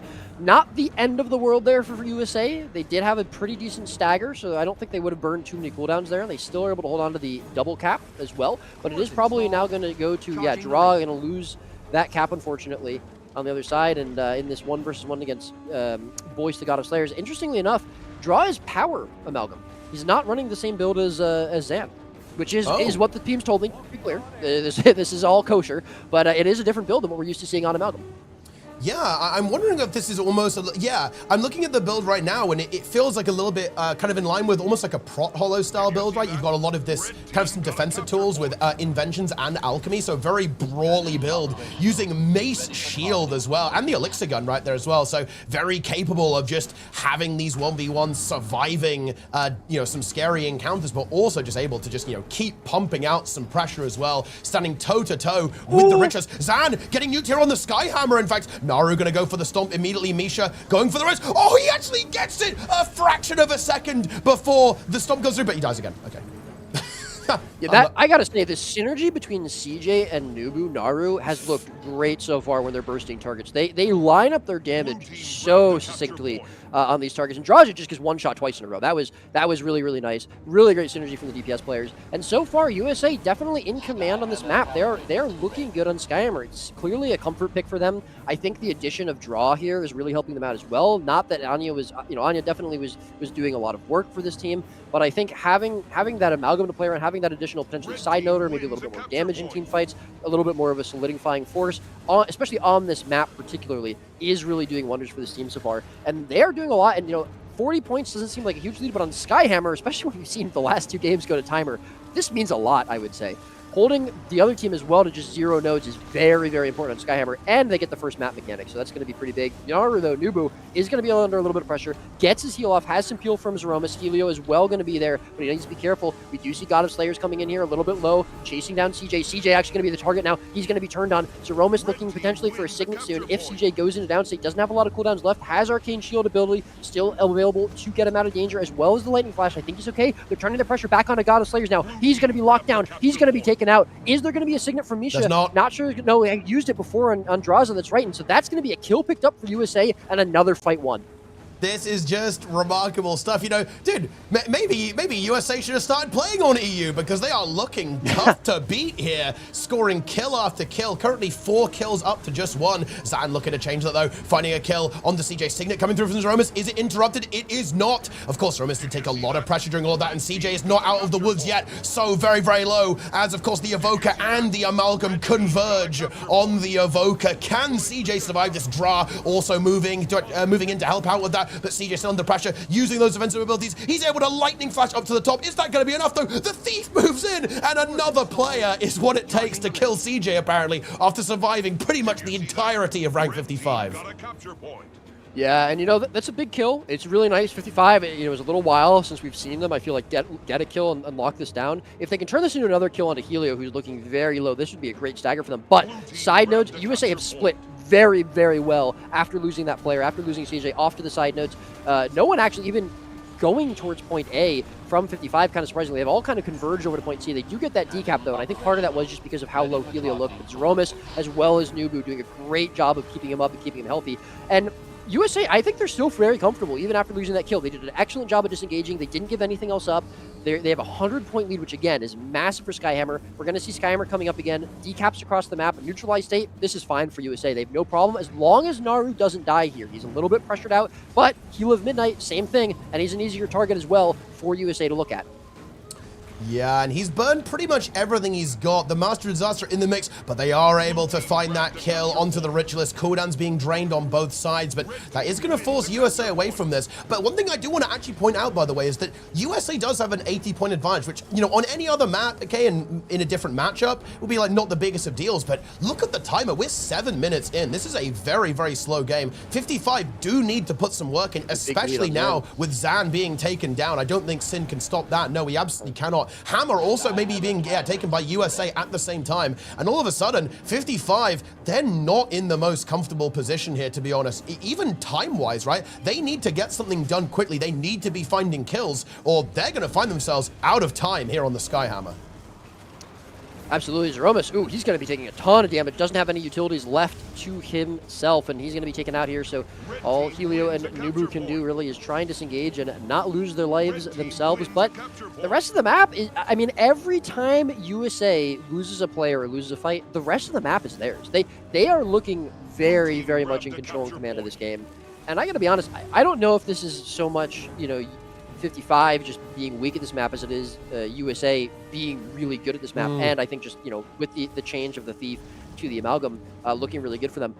But, you know, everyone's like, oh, Kylo is the 55 Slayer. If I'm Worms, I'm looking at Skyhammer, and I'm saying, you know, I'm feeling pretty good about Skyhammer, you know? Yeah.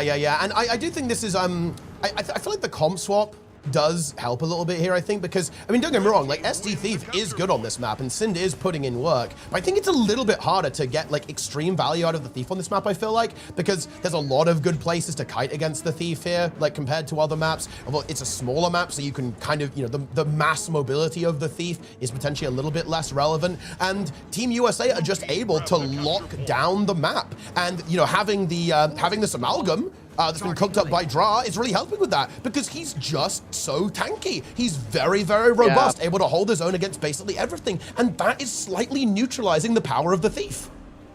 They are really shutting down the value Sin is bringing to them. Not only is Sin, you know, they're not overextending, which I think is super important. USA has not overextended, in my opinion, a single time in this game. Even when they've lost players, it's just because the damage from 55 is really good and connects, and they're able to find an isolated kill. But I don't think we've seen USA really overextend into the map at all. Again, when they lose a player, they disengage very, very well. They conserve their losses. They conserve their cooldowns. They move together really well, and Thief is obviously great at chasing down low and single targets.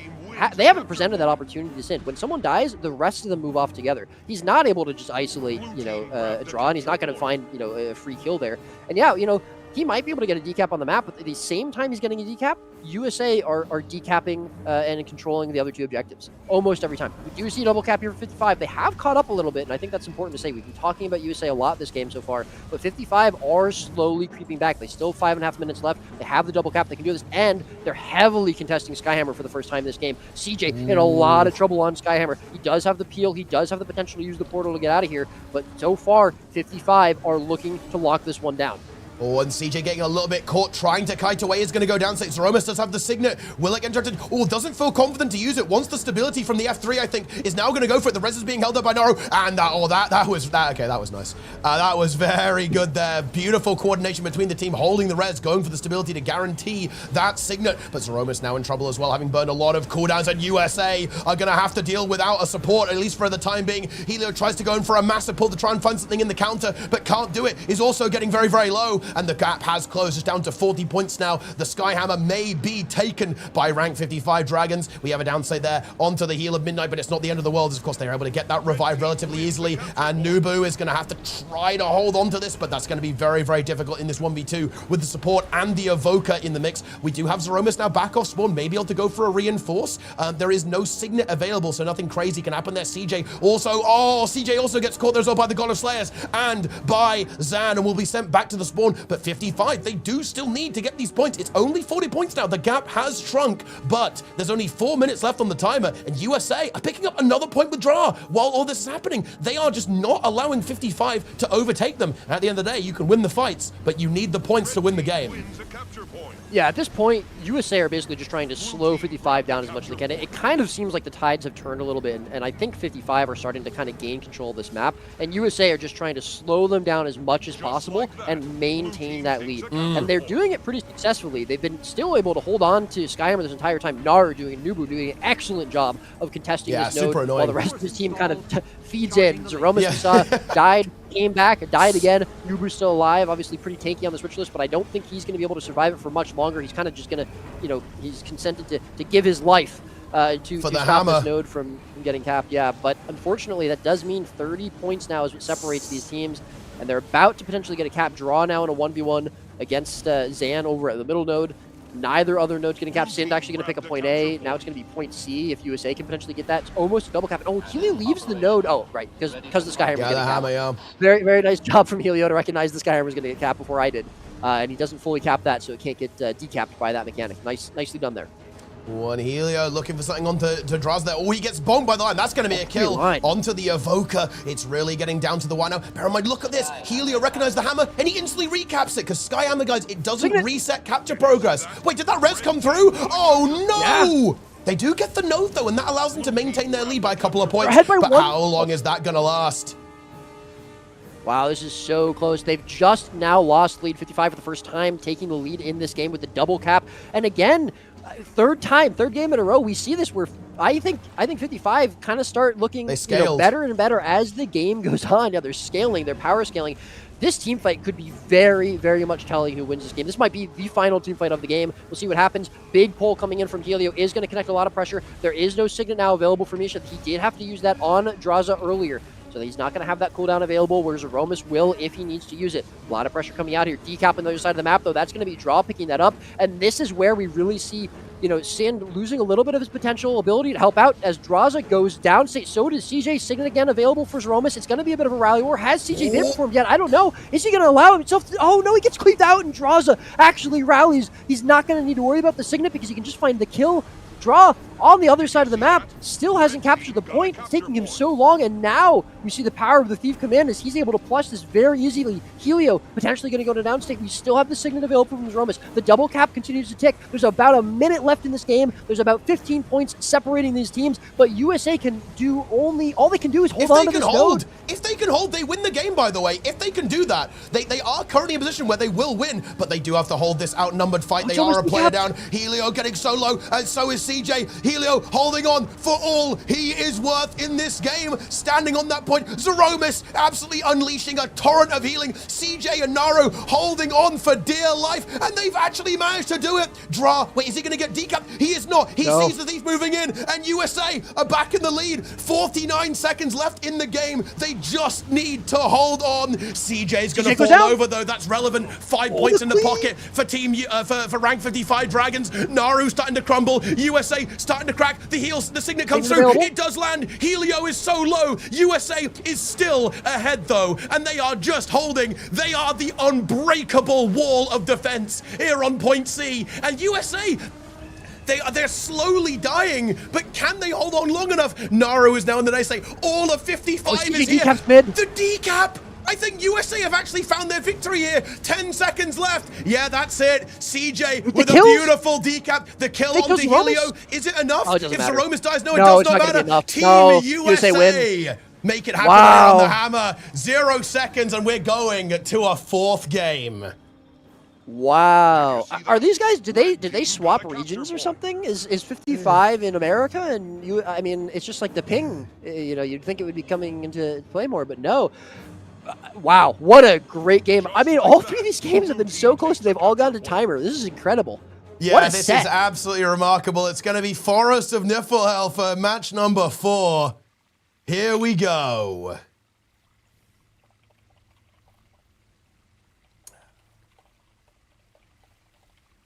Wow. I don't know what to say about that one. That was a crazy game.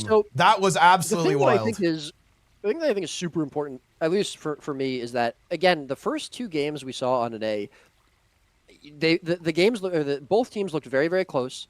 I'd say it was like kind of hard to say if one team was really winning over the other. But then 55 again, like the second half of the game, they start eking out a lead. They start, really, again, you kind of said this, scaling up. We almost saw that happen there, but then USA solidified. And obviously, all they had to do basically was stay on one node. But under that pressure, it's really hard to continue to play really, really well. And if they had, messed up more, if they had lost their nerves more, if they had died faster, then they wouldn't have been able to hold on to that node for as long as they did. And that's what made the difference in that game. And, we finally see USA kind of, they took the lead for pretty much all that game. They started losing it a little bit, but then they solidified. And I think that really shows they're getting a lot more comfortable. We're really seeing them match 55's pace now and actually outpace them that game. Clearly, Skyhammer, a very comfort pick for them. Very, very good map for them. And again, Draw looking great. Yeah. First time he's been Draw this tournament. He looks great. Very intelligent cook as well, I think, on the Amalgam. With the power, the kind of like I don't know what I even call it, kind of a bruiser style Amalgam bunker almost, right? I think, to deny the value of that Thief. The question is, can we play it on this map as well? I feel less confident about that, Roy, here on Forest, actually. I'm not sure if that playstyle is going to work. We may need the Thief. For this game. Of course, we're going to find out what those comps are going to be. But of course, also 55 are now aware of that possibility. They're aware of that tool in the toolkit from Team USA. And they're now going to maybe be able to think, okay, how do we want to rotate around that? How do we want to approach that particular situation where this Amalgam is being a really big problem for us? Of course, Zan could match it as well if they wanted to have that approach. I'm sure that Zan would be more than capable of playing that build, if he did desire to go in that direction. But yeah, a lot of thinking to be done here. And of course, all of this is being observed by Worms as well at the same time. Oh, yeah, absolutely. Worms definitely going to be taking notes. And, I think we touched upon this a little bit. Sind definitely got shut down a little bit that game. And I think it's important to note that, I don't think that it was necessarily like the Thief diff or something when both teams were playing Thief. I think, again, Anya was matching Sind very well. He was very, very effective. He gave, helped out the team a lot. But that match specifically, Sind had a lot of trouble, I feel like, finding a ton of value. And he still did. He got a couple of great decaps. He was able to find some good targets and fights. He was able to interrupt Signets a couple of times that were very impactful for team fights. But he wasn't able to play the field the same way he was the first 2 games and find quite as much value. And that's not the only thing that certainly went wrong for USA, or excuse me, for 55. But I think Sind will have a little bit better of a time on this map.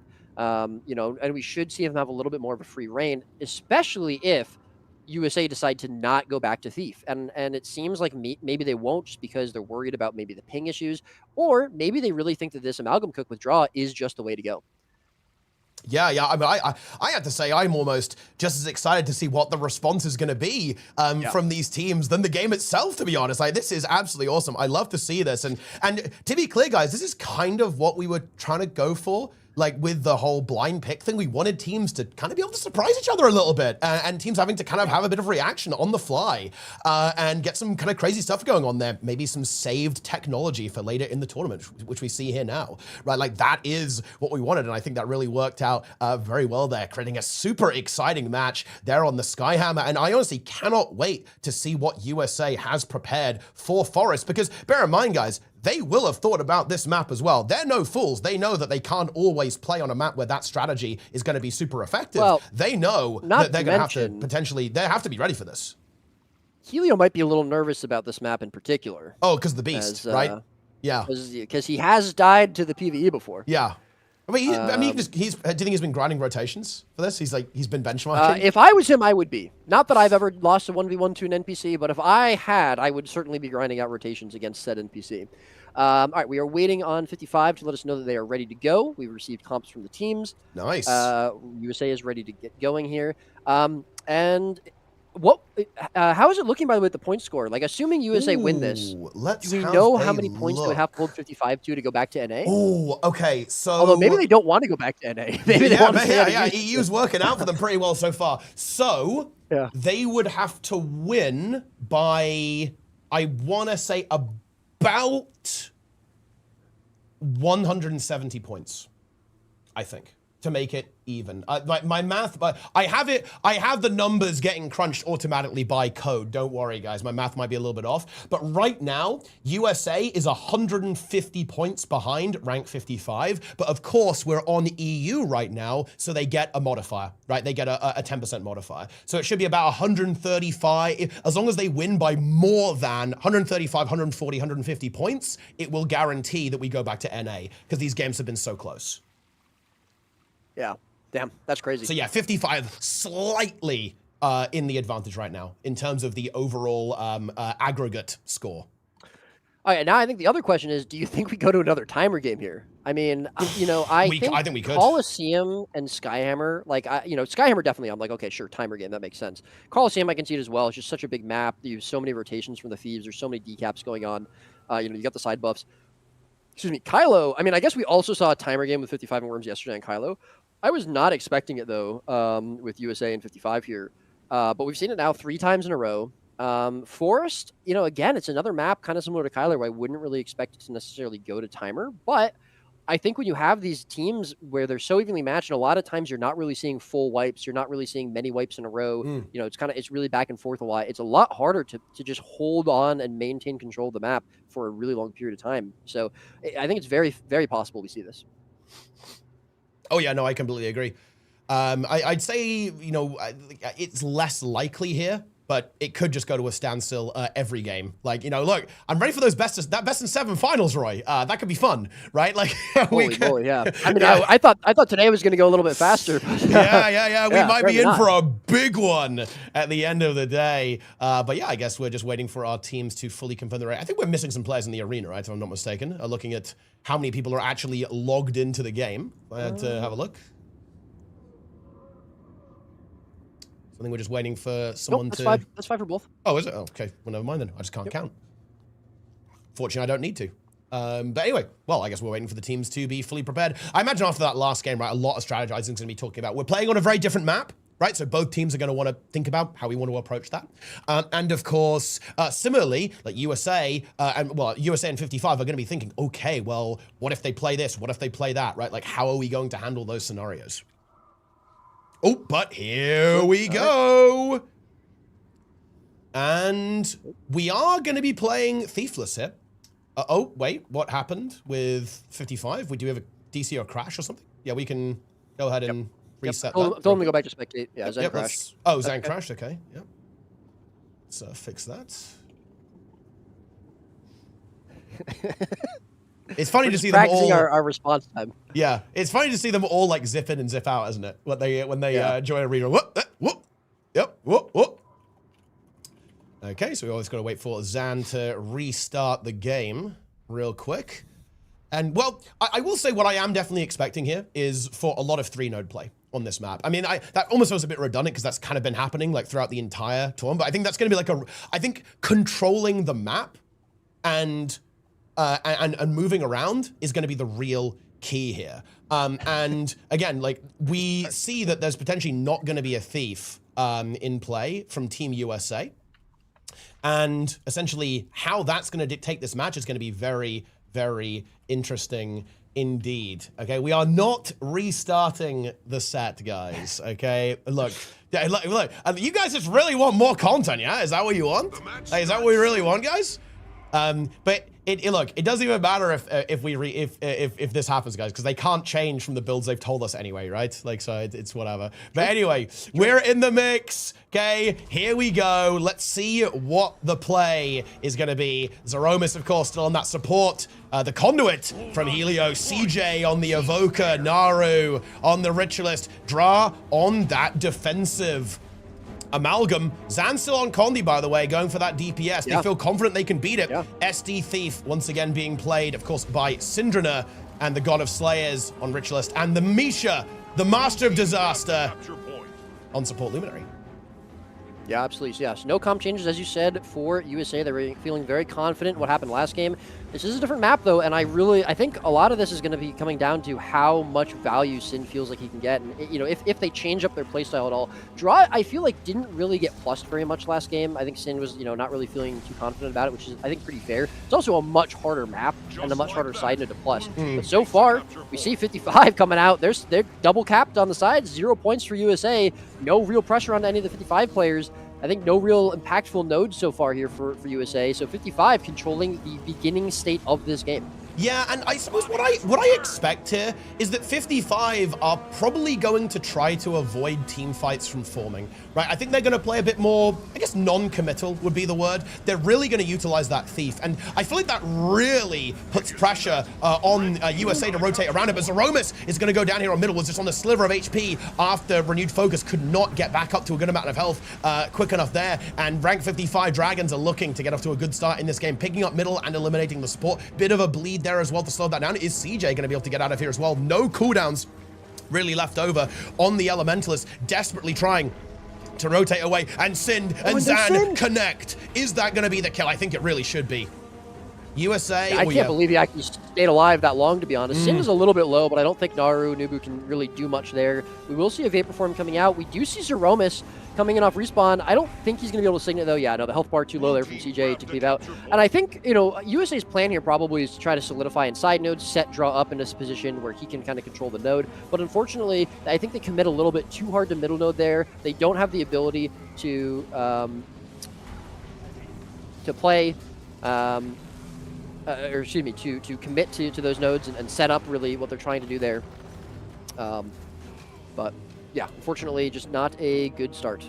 Yeah, much worse start here for Team USA. They seem to be struggling here. I don't know what exactly is going on here. This feels a bit weird. Doesn't feel like the previous two games whatsoever, actually, as 55 are just finding these rotations, finding these kills. And again, they will have probably adapted to how they're going to be approaching this Amalgam. Oh, we may have a DC. CJ said in map chat that he has 500 ping and he can't play, and very nicely Draza has AFK to match this one. Okay, yeah, that's so, okay. Then yeah, again, we're past the reset timer, if I'm not mistaken, right, which is 90 seconds. So we are just matching. This is going to be a 4v4. That's very unfortunate, guys, but that is just... It is what it is, but yeah, we do have some ping issues going on right now, but it is being respected, guys, and of course, we absolutely love to see that. Some very good sportsmanship between these two teams. The dynamics of this game get weird, but to be honest, like without the player, especially because that player is like a big part of the damage as well, right? Like, you know, both of the very high DPS kind of roaming snipers have now been eliminated from the game. So let's see how this one is going to continue to proceed. With this one, of course, we do have this condition Amalgam Zan facing off against, we have a weird situation here. Like, Sind is like 1v1ing Zeromus and Zan is 1v1 into Naru at the same time. Very unusual scenario. Over here, Naru taking a bit of a beating right now. Zan continuing to apply pressure, turning into an ooze. Sin looking for that kill here as well. Draza is now back in the mix. Looks like CJ has also returned as well. Maybe hopefully the relog has fixed some connection issues at the same time. But USA, yeah, they are very far behind in this game, and this might be a little bit of a fizzle match unless they can make something happen and kind of get back on their feet after a very unfortunate start. Yeah, I mean, the big issue, obviously, you never want your player to DC. And, of course, shout out to Draza for matching that. We really appreciate that. But because 55 were already ahead when that happened, I think, you know, losing both your big damage dealers means there's probably going to be less kills happening. And it's going to be harder to dislodge players. 55 were already set up. So, you know, obviously... Not that this is, you know, anyone's fault. They were in a very good position to do so, and they kind of just extended their lead. Now, both players are back. CJ is able to play again, it seems like. Obviously, this means Draza will be matching that. And already we can see the difference that these Evokers being back in the game are making. A kill comes out, and we already see Misha almost dead as well. Trying to peel for him is going to be Draza, but CJ, as well as Helio, finding the connection onto that kill. CJ almost dies, though. God of Slayers as well as Heal of Midnight doing a great job there. Oh, great CC on to Sind as well. Heal going for that cleave, and that is going to be a kill picked up here for USA. A very, very good kill, but unfortunately, Nubu picked off at the other side of the map as well. We also saw Beast going the way of 55. Maybe, you know, a little bit nice there for Helio to get those beasts off the map. But either way, another additional 25 points and some stats for 55 as they continue to extend this lead that they found on Forest. Yeah, I'm not sure how I feel about the no thief on this map, to be honest, Roy. I think that Sin is just kind of, he almost has free reign, right, to +1 where he wants, and it's very hard. I feel like it's obviously possible, but I feel like if USA make even a single rotational mistake, Sin can just punish that so hard. CJ also getting cleaved out here as well. Zan looking to go for that cleave. He's a little bit pressured himself, but the healing is good, and Dra is going to get cleaved out as well. Maybe Helio falls too. There's so much damage from 55, and Rank 55 win this team fight decisively. Yeah, I mean, this game, you know, ping issues aside, Evokers not being in the game aside, this game has looked the best for 55, you know, bar none. It's very evident that the game plan for USA is not working out for whatever they were trying. It worked out on Skyhammer, and that's great. And again, I think a big part of that is Sin just can't be as effective there. He's not able to plus, like you were mentioning, you know, as well. He's not able to get as much value in any sort of fights. But that's not the case here. Draw's build worked great on Skyhammer when he was kind of left out alone. He can 1v1 very effectively. He can lock down and hold on to a node very effectively. That's not the case here. And I think, again, a big part of this is what I was mentioning in the beginning. I think when they were trying to set themselves up on the side nodes, it was good, but then they overcommitted to mid. They lost that lead, and they were not able to stabilize since then. You know, and I think you're right. Allowing Sin to kind of free reign is really dangerous and just detrimental to what you're doing. And that's kind of what's happened here. Yeah. And I think they're going to have to, well, they're going to have some time, right? They're going to go to the lower bracket, in fact, of course, before they face 55 again, potentially in the grand finals. But they're going to have to solve this, I think. They're going to have to come up with an idea on how they're going to approach this. If they want to play this amalgam in this composition, then they need to figure out a solution, right? On how they're going to approach a matchup like this on a map like this. It could be that they almost view it as like, well, we're just really going to struggle on this map, but we feel really good on the other maps. That's obviously an idea that they could have. That's valid, right? It's a best of 7 if it does come to that in the grand finals. But at the end of the day, they certainly need to go back to the drawing board here a little bit. Although I would say I wouldn't want to be too presumptuous, because obviously this game was highly compromised with some weird shenanigans going on. Like, having ping issues is never fun, especially on you know, a class like the Evoker, which I think does, you know, if you have high latency on that's going to be rough, to be honest. You need to have that snap decision making. But again, I think 55 just also played better on this map, and I think they executed their game plan a lot better and a lot safer. And I think USA needed to do a better job. Again, yeah, definitely, you know, the Evoker, unfortunately, being out of the game, certainly, I'm sure, shook them a little bit. But I think they also needed to do a better job of kind of adapting to, you know, their game plan at the beginning not working out for them. They had a rough start, and then they really just were staggered the whole time, I feel like, from the beginning of this game. We really didn't see any position where they were sort of starting to solidify a lead or come back and take this game out of 55's hands. 55 looked great. And again, I mean, when you let someone like Sin to kind of just play however he wants, he is going to exploit those weaknesses. And look, I mean, Sin playing so well. I think all of them really playing well. And I think, unfortunately, USA, you know, game plan worked. Skyhammer did not work here. They're going to have to try to adapt and execute a little bit better. But that is I mean, basically at this point, we can confirm this is going to be 55 winning. Not flawlessly, though. No. So it's not going to be a repeat of Mota 1. This is going to be a 3-1 scenario. And again, it's super interesting that we saw, you know, USA losing on NA, but winning a game on EU. Skyhammer maybe the magic map to break 55 there. But either way, great set. Obviously, this last game, a lot more one-sided from 55, I think. You know, USA don't really have the ability to adapt here to this and, you know, go into another game. We're going to be sending them down to the lower bracket. But overall, great set. Yeah, we'll be seeing USA again in a little bit. But first, we've got to go to some, as well as 55, some teams we haven't seen in a little bit who have been patiently waiting their turn in the lower bracket while we sort out this best a couple of happenings, right? A few happenings here and there. But yeah, we are going to be going to Snowfall versus French Worms. Coming us, and that is gonna this is gonna be a big one. It's still a best of 3, by the way, guys. It's not the lower bracket finals. Wait, or is it? You know, it's best of 3, right? Yeah, it is best of 3. Oh, it is. You're right. I'm sorry. It's best of 3, and then the lower bracket final will be. Well, Team USA is going to be waiting for the. I'm just going to show the bracket. Let's just do that. So look at the bracket here, guys. Our next game that we're going to be playing is going to be Team Snowfall. So goated, I wanna abuse versus the French Worms here in the lower bracket round 5. That is going to be a best of 3, and the winner of that, the lucky winner of that matchup, is going to be facing off against Team USA in a best of 5 in the lower bracket finals. The winner, of course, of which will go back up to the top to battle rank 55 Dragons in the grand finals. Yeah. Worm's going to do one more scrim with USA. Look. Yeah, Draws continuing to push this narrative. I love it. Wait, what? What's the narrative here? Well, yeah, I don't remember. So yesterday, I was talking a little bit about all the teams I'd spoken to, right? And Jaws was like, "Oh yeah, 55, or excuse me, USA and Worms never scrimmed us, right? Like they just kept scrimming each other." And then in the chat, people from both teams were like, "No, we scrimmed 55." So there's a little bit back and forth on which is fake news and which isn't. But I love this Jaws coming in. That's awesome. Anyways, we're gonna be getting the next teams. Zeromus, if you're in stream, please leave the arena if you don't mind. We are trying to get the next teams in. And we will be continuing here on EU. This is not a cross-region match, of course. Both of the teams from EU. So Snowfall versus the French ones coming up. We're going to be getting our map picks and bans set up momentarily. And actually, while we get that started, I will quickly be right back. And actually, let me quickly update the prize pool to see if anything has happened. Are we at 100K yet? Ooh, very, very close. I guess I would give a shout out to Lassie N with the $5 donation on Matcherino. With the comment, rank 55 for the win. Big fan of 55, apparently. Thank you very much indeed. Of course, you want to support the tournament, guys? Exclamation mota in the chat. Send over the gold. Nearly at 100K, guys. Come on, we can get 100K, yeah? For the prize pool.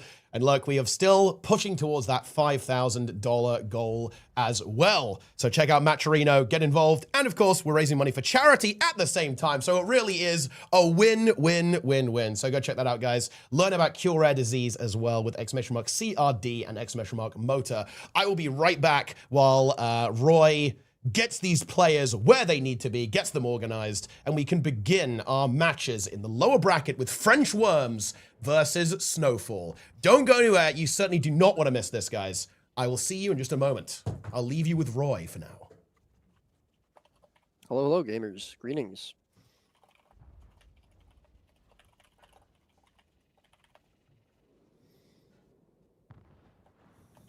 Sorry, I'm responding to some messages in chat. Yeah, anyways, hope everyone is doing well. Hope everyone is enjoying the stream so far. Yeah, thank you very much for watching. Of course, as Teapot has been saying and mentioning, we are partnered with Cure Rare Disease, an excellent organization. So make sure if you're interested to support that charity as well as, of course, the tournament. We're doing a 3-way split there. Yeah. Zeromus is still AFK in the arena. My goodness, going AFK after your match.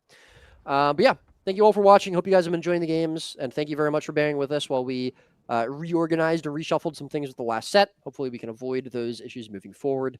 And also, I do want to shout out 55 and USA. Both teams worked with us very well. They were very patient. They understood that, we're working with, in some certain constraints in regards to resetting matches and stuff. And I think, both teams were very cordial with each other. Overall, it was a very respectful and excellent match. And I'm not making that up. I'm not memeing. Unironically, that was actually how it ended up being. It was a great set to watch. Great games for both teams. So shouts out to both those guys, both those teams. It's a real honor and a pleasure to cast your matches. So thank you. Yeah, we are just waiting for the final players to get in. I believe we are about ready to go once Teapot gets back. Were we also rooting for Ring 55? No, I unironically attempt as much as possible to remove my bias when casting games. I just want good games. Whether or not I, prefer one team or the other, which to be honest, I really don't. I think both USA and 55 are good teams and have been around for a really long time and supportive of the community and the PvP scene.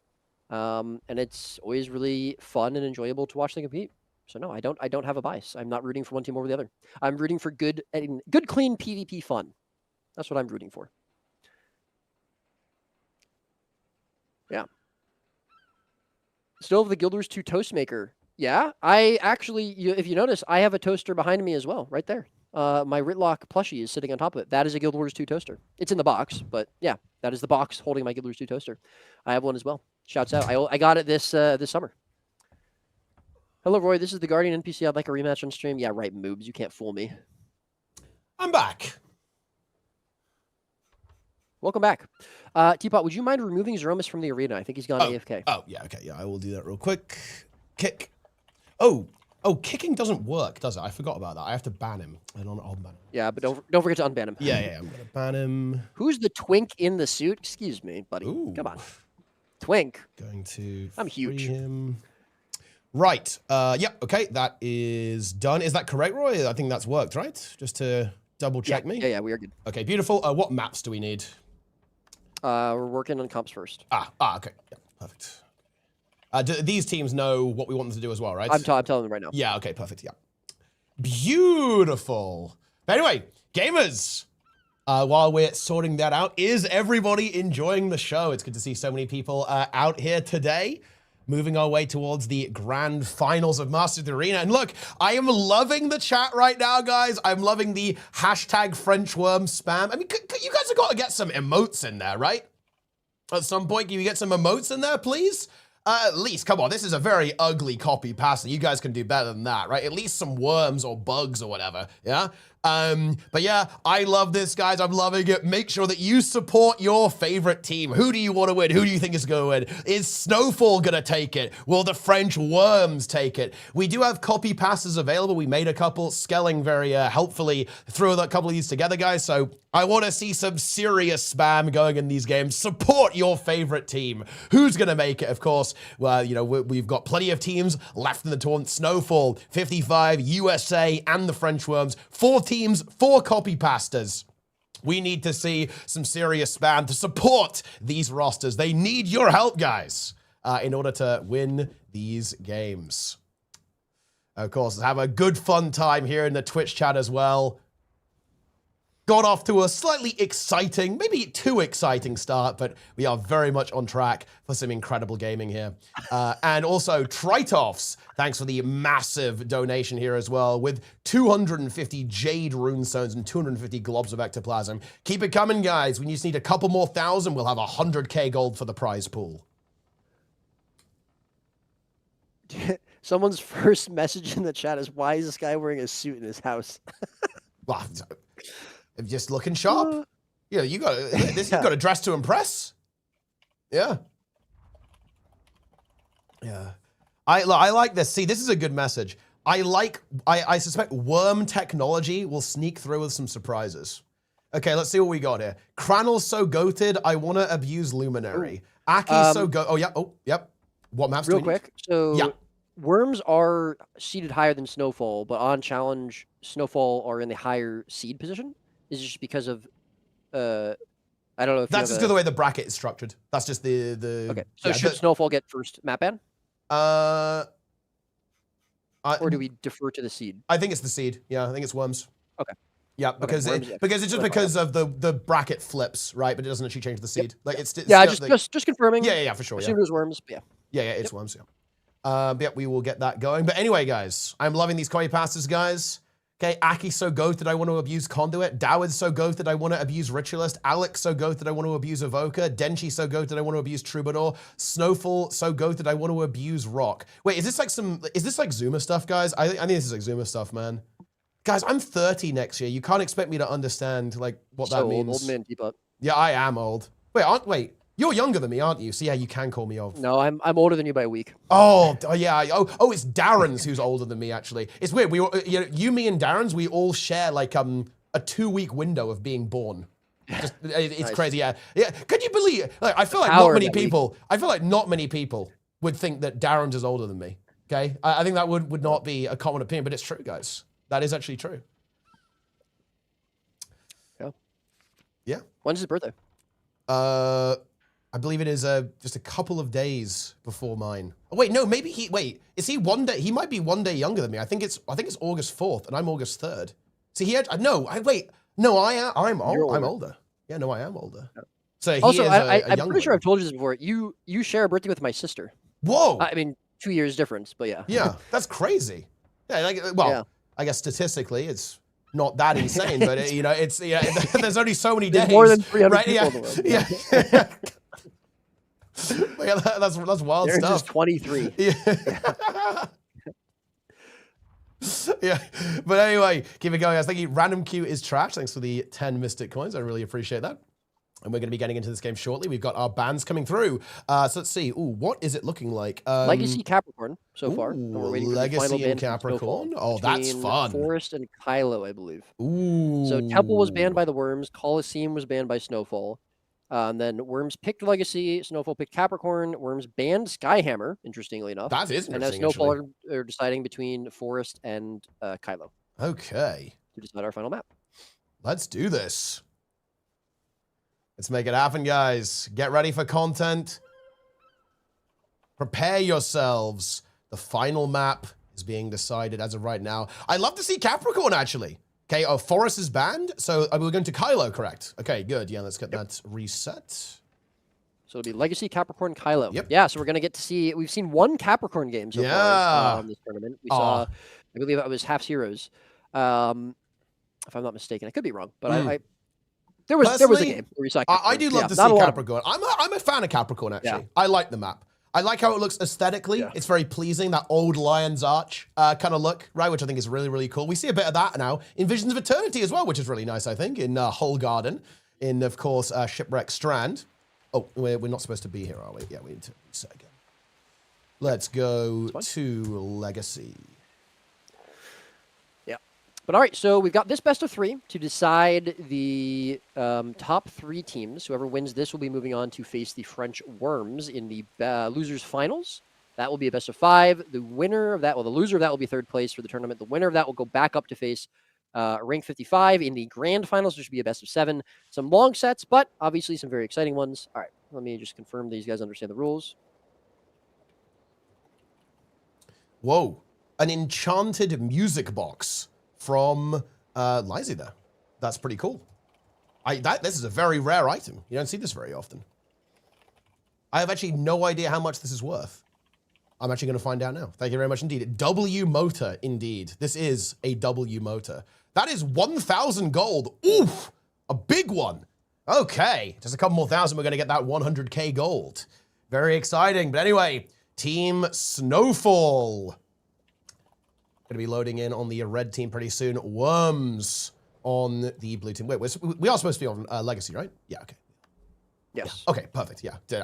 Guys, I'm losing my grasp on reality because the content is so epic. Oh, yeah. Again, just to confirm, you said Worms should be red? Well, it should be Snowfall red, French Worms blue. Okay. Yep. Yeah. Because the team colors is determined by the bracket position, basically. Oh, and they're loading in. Here we go. Here we go.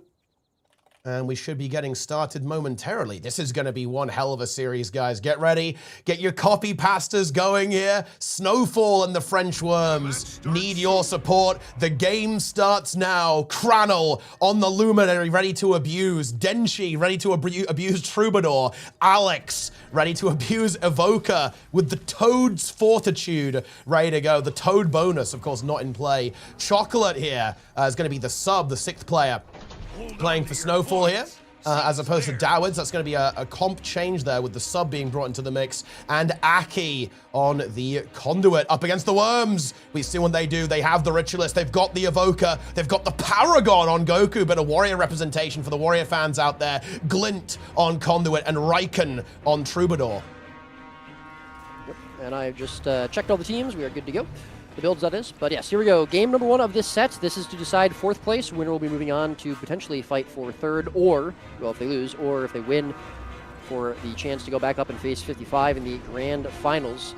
Here we go. Legacy will be our first game. We've got some pressure on all sides. Worm Riken already taking quite a bit of damage. Cranel in that 2v2 also take quite a bit of damage. Returned by Worm Glint on the Conduit. A bit of pressure on both sides. SF Chocolate, yep.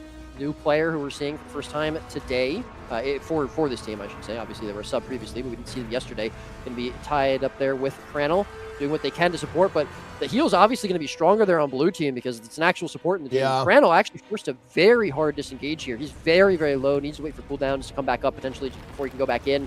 And so far, Worms, neither team obviously has any points to the boards, but Worms definitely looking like they have the pressure on the nodes. Denshi on the other side as well, going to be taken out here, and this could be the first real blow of the game as Worms also take Corey. Yeah, and here we go. Cranel also getting away there. Glint shoving away the Luminary. And Worm Vern over here also looking for an additional kill. Cranel under pressure, backing up. Yeah, look, I have to say, this kind of is the strength of the Worms. They love 2v2s. That's the kind of thing that they really play into. They always come up with some kind of really interesting approach to a 2v2. You always see Goku and Glint, you know, against the universe on their own with some kind of interesting duo comp, and we see that there. I think we do need to see some rotation, some Snowfall around this, to be honest, because they're right now, I feel like they're playing directly into the Worms' strengths. Yeah, absolutely. Yeah, there's just not really an answer so far from Snowfall. The triple cap now coming out. You know, we saw a lot of timer games last set. We could be seeing a very, very quick first game here on Legacy if the Worms are not kind of dislodged from their node so far. You know, with the advantage of the kills on the map, starting out with that middle node, hold that thought as Worm Glint actually taken out very, very quickly. The banner, though, from Goku is going to be there available, and a lot of pressure turned back onto Snowfall. But there is, you know, a little bit of a crack in the armor there, and Snowfall looking to continue to exploit that. Really great pressure onto that player at first. They burned the res utility, but unfortunately, they're not able to continue that pressure as Denshi is going to be taken out. They're going for the hand res. I don't know if they can get that. So much damage. I don't think they get it, but at what cost? Crannel is so low, but he gets his heals off. They actually aren't going to be able to punish that. Really nice job there from Snowfall, from SF, to be able to get that hand res, support their support back up on his feet. But again, I mean, the health bar is still looking very, very good for the Worms. And as we continue on this fight, I mean, the triple cap is just ticking. It's already 130 points in the Worms' favor. Yeah, and the Worms, I feel like they're going to have a good time in this team fight. They essentially have double support, right? They've got the Paragon and the Troubadour here at the same time, so it's going to be hard to break through that. We did see that kill come through, and obviously if Crannel's able to connect all of that Guardian Luminary damage, then that can be very, very potent. But the Worms so far are holding incredibly strong right now, and I think the Worms are looking to try and find a kill onto that Troubadour. Once again, it's a complete bloodbath here on this. Health bar's not going crazy just yet, but we've seen how quickly that can flip. Players can go 100-0 very, very quickly in their current meta. It's all about finding that opening, lining up all of the DPS abilities and finding that combo. Glint may be in a little bit of trouble here, actually, but gets healed up quite a bit. Goku also dropping a little below. On the other side of the map, keep in mind this Evoker 1v1 is not going super well for Vern, by the way. Actually, Alex able to win that and even capture the node. So bear that in mind, that's a win for Snowfall, at least some degree, but they must win this team fight or their advantage will simply get, well, their disadvantage rather, will get worse and worse over time. Not only that, but we almost have the banner coming back up from Goku. It's almost been 2 minutes in this fight stalemated after they were able to one-shot a player, and then he just got rezzed. So yeah, I mean, they're having a lot of trouble finding that damage. I wonder if they might need to try to disengage and split the Worms up a little bit. I mean, we didn't see it work out for them before, but you know, maybe this isn't going to work out for them either, and a lot of pressure forced off from Snowfall. They're going to be able to come back, regroup on the node, kind of reset. The banner is available again, so if someone else goes down, that's probably going to be Goku, you know, able to res them, unless he is the one who goes down, but it doesn't look like they're really putting a lot of pressure on them. And Snowfall, you know, they actually get decapped on the other side of the map. Vern starting to get, you know, find a way back into this 1v1.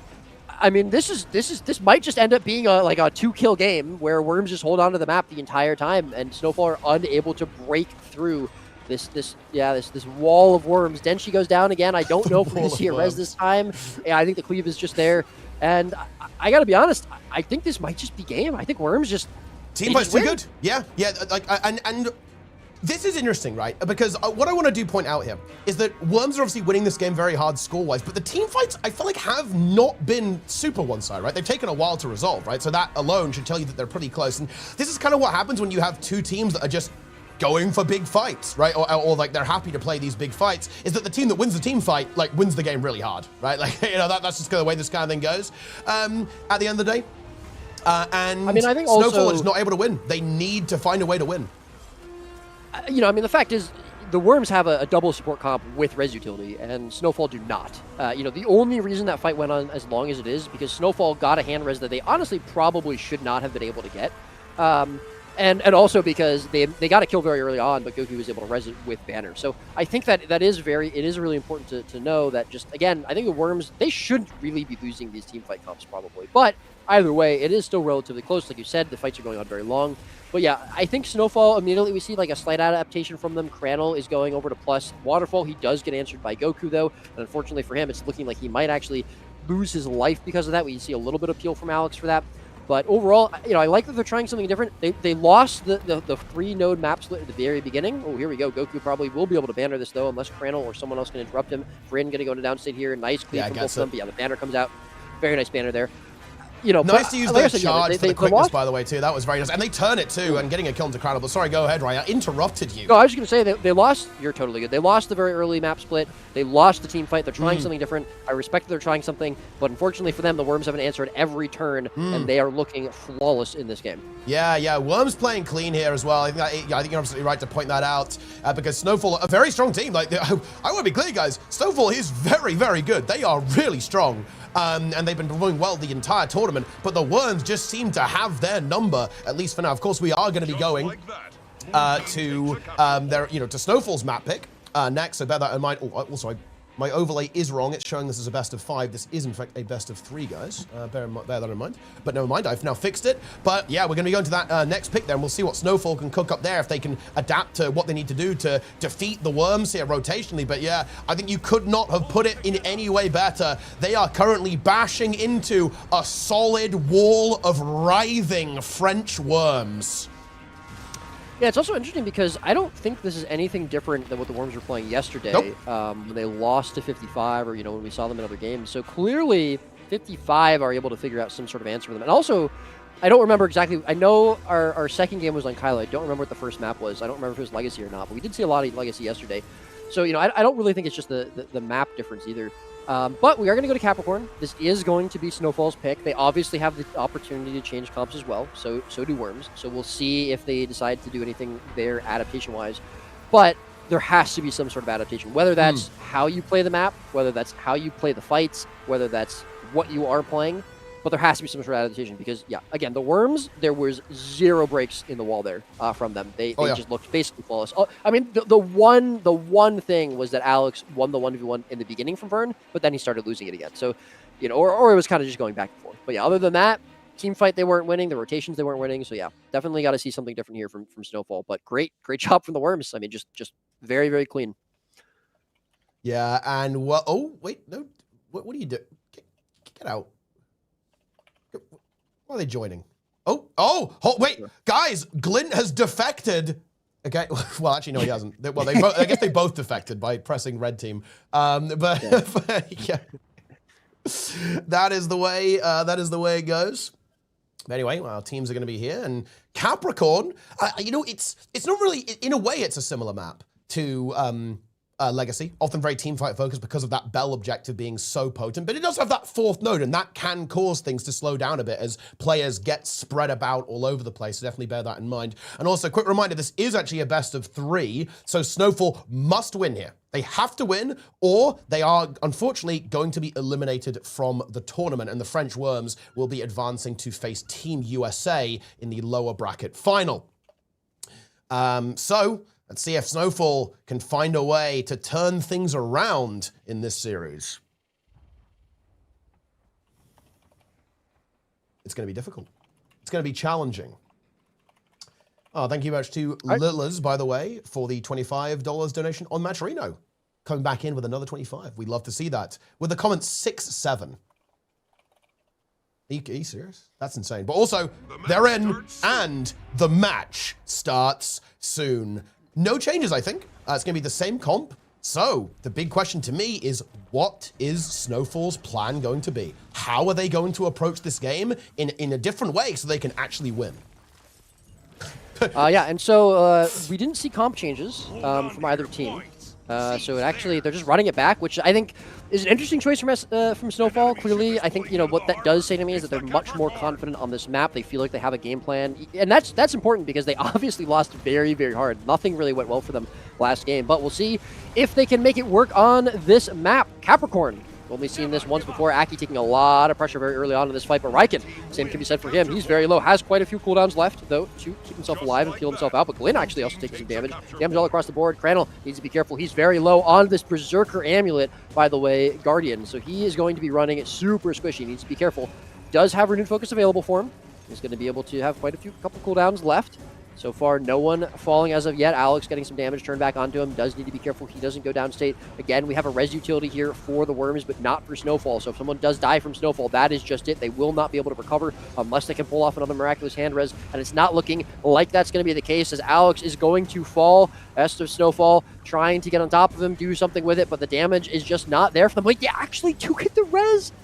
I can't believe it. How did they even pull that off? Blue team takes a counter Very point. impressive discipline there from Snowfall to pull that off. And I guess it's because there is, I guess, arguably slightly less cleave than perhaps you would expect, because there is a double support comp being played by the Worms, but it doesn't matter. They aren't able to recover. They crumble. Kranul, Denshi, and now Aki fall over, forcing Chocolate and Alex to get out of there. But the Worms aren't done yet. They're on the hunt. Worm Tuck and Worm Vern chasing down Alex at the same time. And I think Alex is going to go down and say, yes, he absolutely is. And that's going to be a really brutal stagger there as well. They could potentially even bleed that out too. And this is almost a full wipe for Snowfall. Chocolate trying to escape. Glint and Goku in hot pursuit. Oh no! He runs around the corner directly in to Worm Tuck and Worm Vern at the same time. And Chocolate is going to go down just as the teammates respond. I mean, this is a disaster. Oh, the portal tech was attempted, but Alex unfortunately could not hold his vapor form long enough to take it to get to the safe zone and get res. That would have been a really,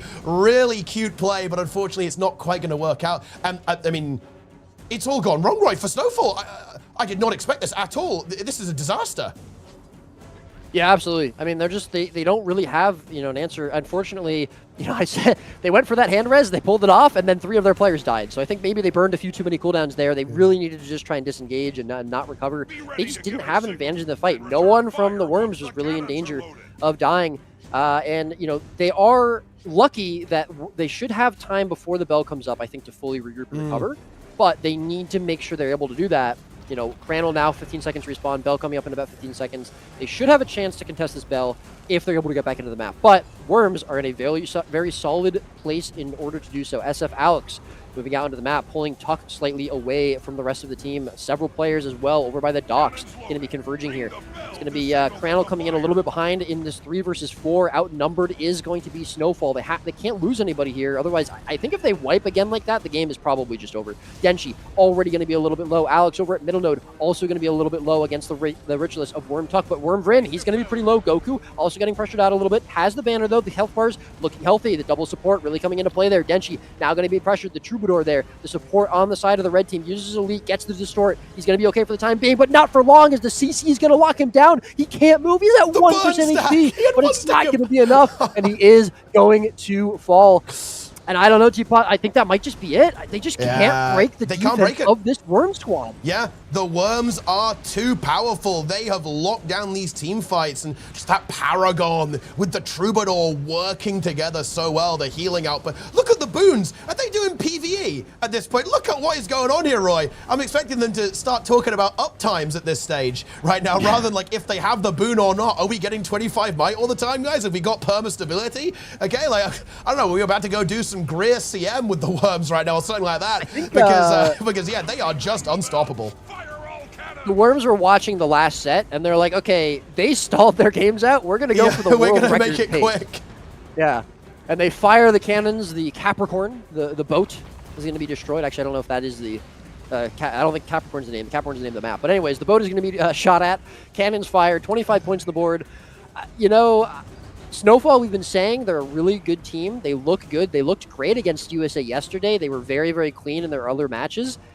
They had no answer for the Worms. And if I am USA, I'm about to face this team. Yeah. I don't know. I mean, I'm looking a little bit worried. They need to have an answer for this. The Worms look 55 have been the only ones who've been able to put a dent in this armor.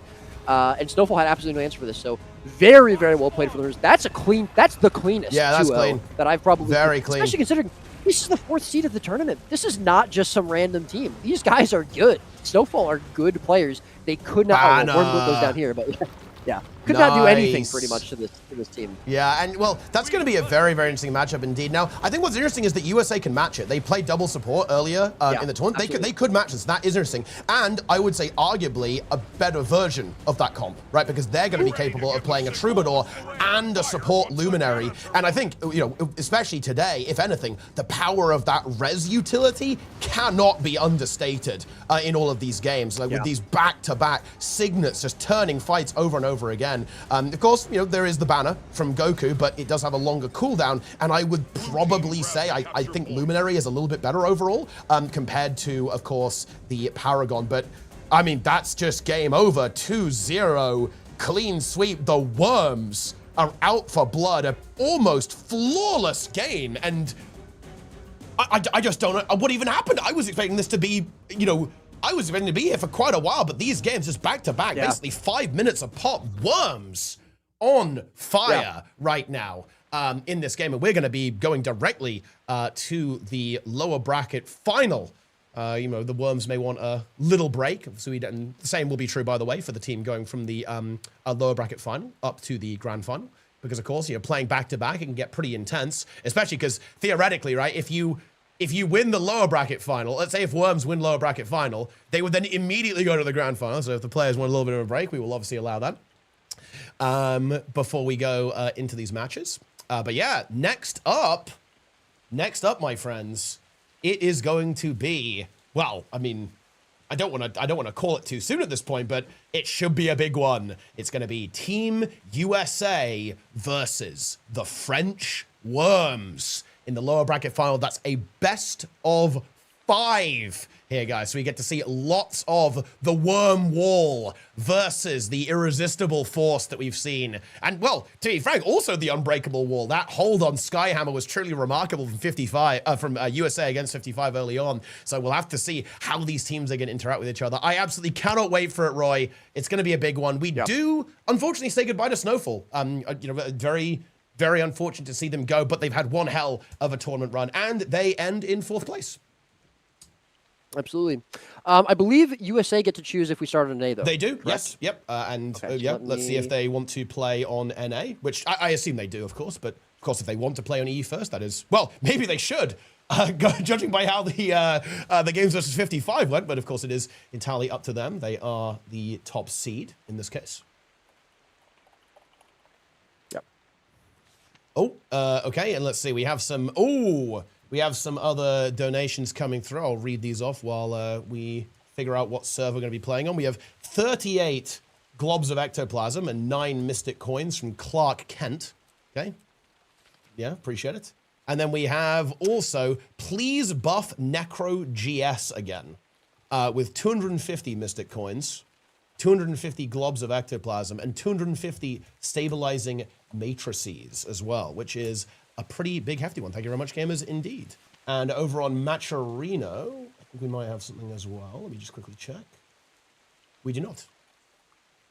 But anyway, keep it coming, guys. Nearly 100k gold. Keep up the energy, keep up the content, because things are only going to heat up more from here onwards. Yeah. While we transfer to NA, I'm going to quickly use the restroom. Teapot, also, I messaged you something. It's just a question.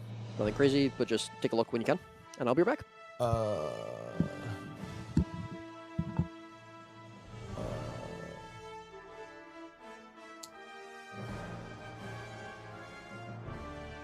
Yeah, okay. All right, let's move over on to NA, guys, for the start of this best of 5.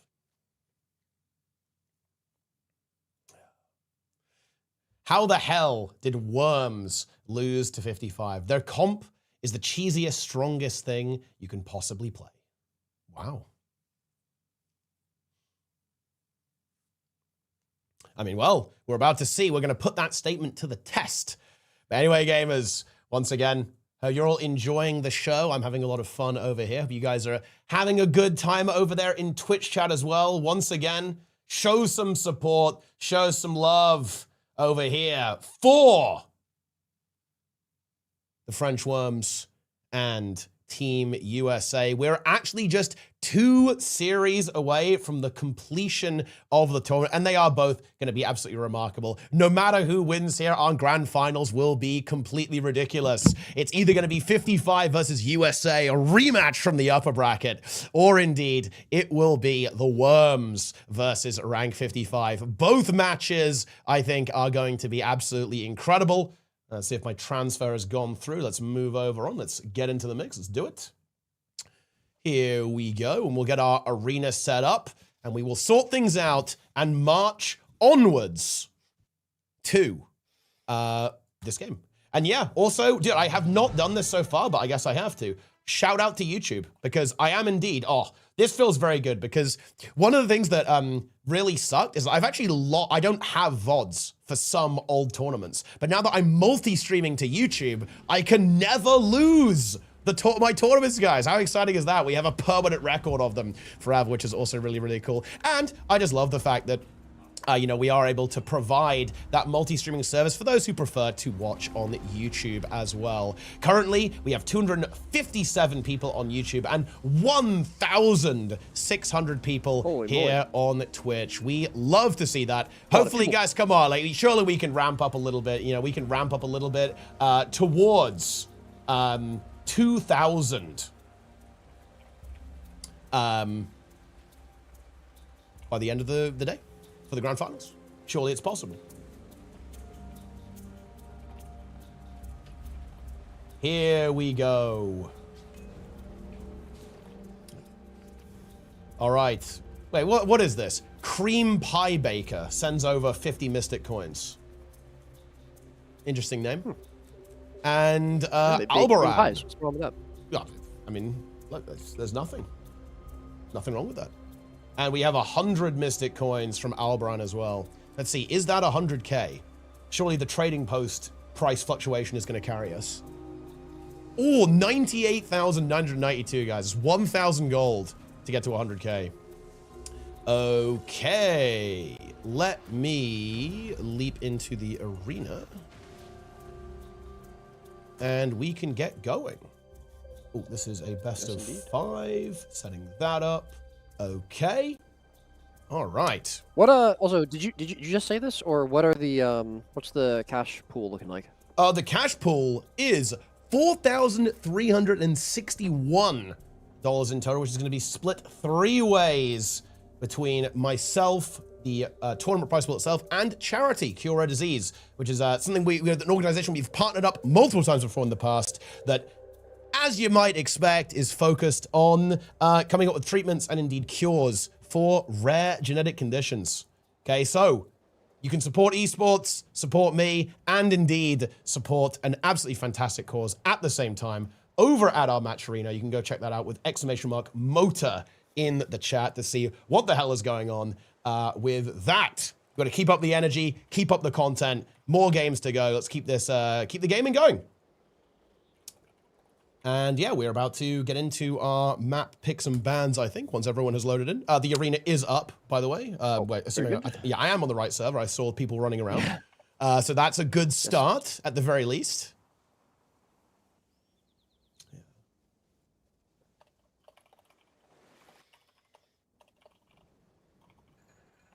Okay.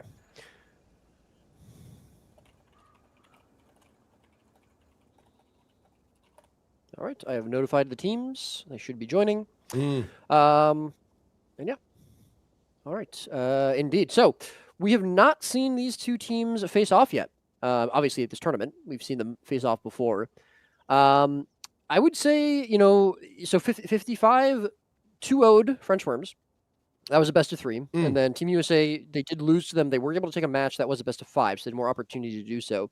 Do you feel like that kind of gives us any insight into how this is going to go? Does that mean USA is maybe a little bit stronger? Do they have an advantage coming into this, having taken a game off of 55? Or do you feel like, the Worms, I mean, after that performance, I don't know how you could possibly doubt the Worms. But, do you think USA are going to have an answer for this and be able to come up with something for the Worms' devastating comp? Well, I think this is very interesting because I feel like the Worms comp, okay, this is going to sound really silly, but I feel like it works really well up until the point where it doesn't.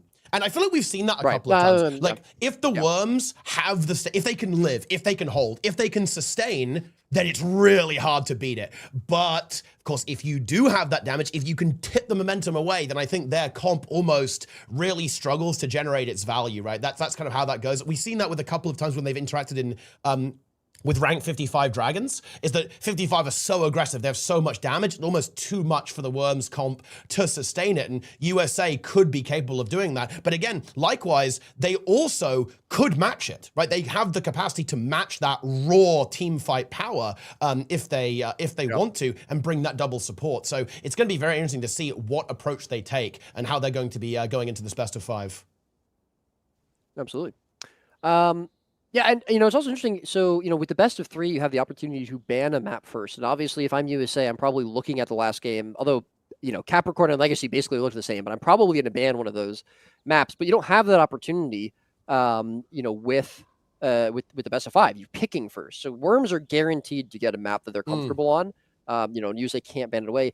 That being said, Worms did ban Skyhammer last time, and USA have the opportunity to pick it, and that was their best map against 55. They won it, right? So they looked very, very good. So I would be surprised if we don't see Skyhammer picked by USA. Do you think I think probably we're going to see Legacy, maybe Capricorn as the Worms' first pick. Although obviously we did see Snowfall did pick Capricorn. It's hard to tell if it was like, that's a map that Worms are good on, or just they were looking so good it doesn't matter what map they're on. But I do think that does change how things are going a little bit with the map and what teams are thinking about in terms of map picks and bans.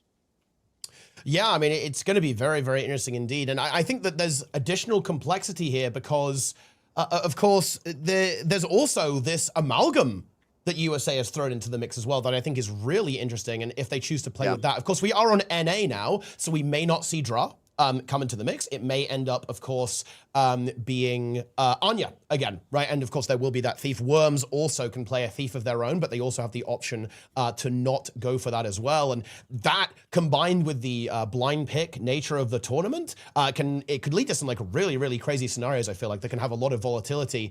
So it's going to be very interesting to see what on earth is going to be going on here. All right, we are starting the map picks and bans. Again, I'm expecting to see the first pick from USA going to be Skyhammer, but, they also might want to hold on to that. Oh, it's actually going to be Coliseum. Interesting. I mean, they did look good on Coliseum into 55. What do the Worms want? Yeah, we'll see. I mean, again, I wouldn't be surprised if it's Legacy. Not for... No, they think it's a best of 3, don't they? This is it's a best of 5. Yep. Yeah. They lack the critical information. Yeah. So we're going to be going to Coliseum first. That is USA's first pick. Again, this is a best of 5, and because it is cross-region, we're going to be doing the first 2 games on North America, and then the next 2 games on Europe. And then the 5th and final game, if we get there, is going to be determined by the amount of points scored for the first 4 games on both teams and both regions. So obviously, Team USA, they get the advantage to pick if they want it to start on A or EU, as they are the higher seed. They start on NA, but they did that with 55 as well, and they lost the first 2 games. The only game they won was on EU. So it'll be interesting to see if that matters here. Obviously, very different team, Worms versus 55, very different comps and play styles that they're playing. Also, we do see Anya in the arena instead of draw. So I'm expecting we're probably going to see the Thief coming back. We're not going to see that amalgam unless someone else from USA decides to play that amalgam. So that, that does change that. I don't think that says any sort of, that spells any sort of doom or gloom for USA. Anya looked fantastic. I don't think he was the reason that they lost the 2 games on the day earlier. So, I don't think there was any real, single issue with a player, to be fair. But so it's, interesting to see those Thieves coming back. And Coliseum, I think, it makes sense as a pick. It does allow Worms to ban Skyhammer, though, if they want to. And that is something that USA need to be aware of. Yeah.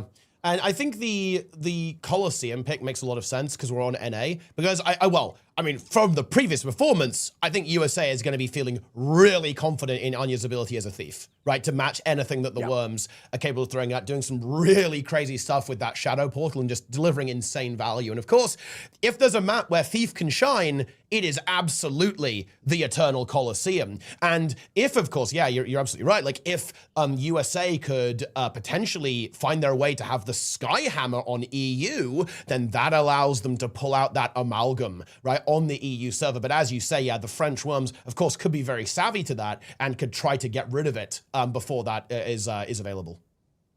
Absolutely. Worms are going to pick Capricorn. So clearly Capricorn is a good map for them. And I guess Snowfall sort of fell into their trap when they picked it last set. But Capricorn, they're feeling good about. I mean, they should be feeling good about it. They looked great on that map. Skyhammer banned by USA. Wow. I am clearly just so wrong. You've got they don't want to play it. Wow, and that's look, crazy. Maybe they think it is the Wormhammer. And that's interesting. And that might be a response to the style they're expecting to see play. Like the Skyhammer might have been, we are going to shut down Sind, right? We know how to deal with that Thief, right, on this map. And so that's almost like a ban that's conditional on who they're facing. So we might see that go a little bit differently. if we see a rematch between 55, of course. But the Worms now, of course, get their ban, and this is where things are going to be pretty. Temple. Ooh, okay. Temple. We're not going to see any more Temple games. Well, maybe for the best of maybe in the seven, finals. Yeah, maybe in the finals. Right? Okay, USA are picking Forest. Ooh, cool. Yeah, that's always good to see, and that means we're guaranteed to see Forest. Of course, it's the third map. That will be on EU, of course, and then the Worms are going to be picking here. And that will also be on the EU. So it's going to be Colosseum and Capricorn on NA, and then Forest, and then something else so we got Kylo and Legacy left. Yeah, Kylo or Legacy. Yeah, I mean, Worms looked great on Kylo yesterday into 55. They again, super narrow margins where they lost that. But of course, they also looked fantastic on Legacy just now. Legacy, I think, kind of a similar situation to Capricorn. They looked great on that. They picked Capricorn. Yeah, I think it could go either way, though. I think they'd feel pretty confident about either. I don't know if they feel like USA would have, better interests, in one map or not. But either way, that is the decision. We're going to see where both maps are potentially in the pool. We might not see either map, depending on how the first 3 games go, or the first 4 games go. But yeah, so far we are looking at Colosseum, Capricorn, Forest, and then the last 2 will be Kylo and Legacy. We're just deciding the order now. And yes, again, first 2 games are on North America, which we're already on. Second 2 games will be on Europe. And then the 5th game, final game, if we get there, will be decided based on the first 3 games. And also, this is potentially the last. Okay, so Kylo's picked. So that's the fourth map. So that is going to be Colosseum. Let's make sure. And then Fofi will be last. Yeah, Capricorn, Forest, Kylo, Legacy. And I'm going to get that reset. Yeah. And let's get down to it. Yeah, so whoever loses this is going to be out of the tournament. They will be locked in as the 3rd place team for our tournament, and then whoever wins will be going up to face rank 55. And it would be a rematch for either team because both of these teams have fought 55 already in this tournament. Obviously, again, one was the best of 3 with the Worms. They lost 2-0, but the second game was the closest game we've ever seen. And then the second set, 55 versus USA was a best of 5. They had a little bit more opportunity to kind of adapt and come back and play a little bit differently. So they did win a game. It was 3-1, but 55 still looking very, very strong. And obviously, you should be paying close attention to this set. But all right, USA will be red team. Worms blue. Oh, hold on, bear with me. Don't tell them not to join. I need to reset. I messed up. Oops. Oops. Hold on. Need to quickly reset.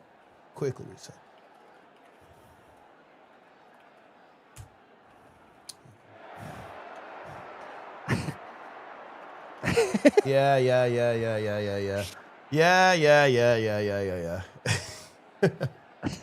The teams were like, oh, we got to reset, and then Teapot actually reset. Yeah, I do have to quickly reset it.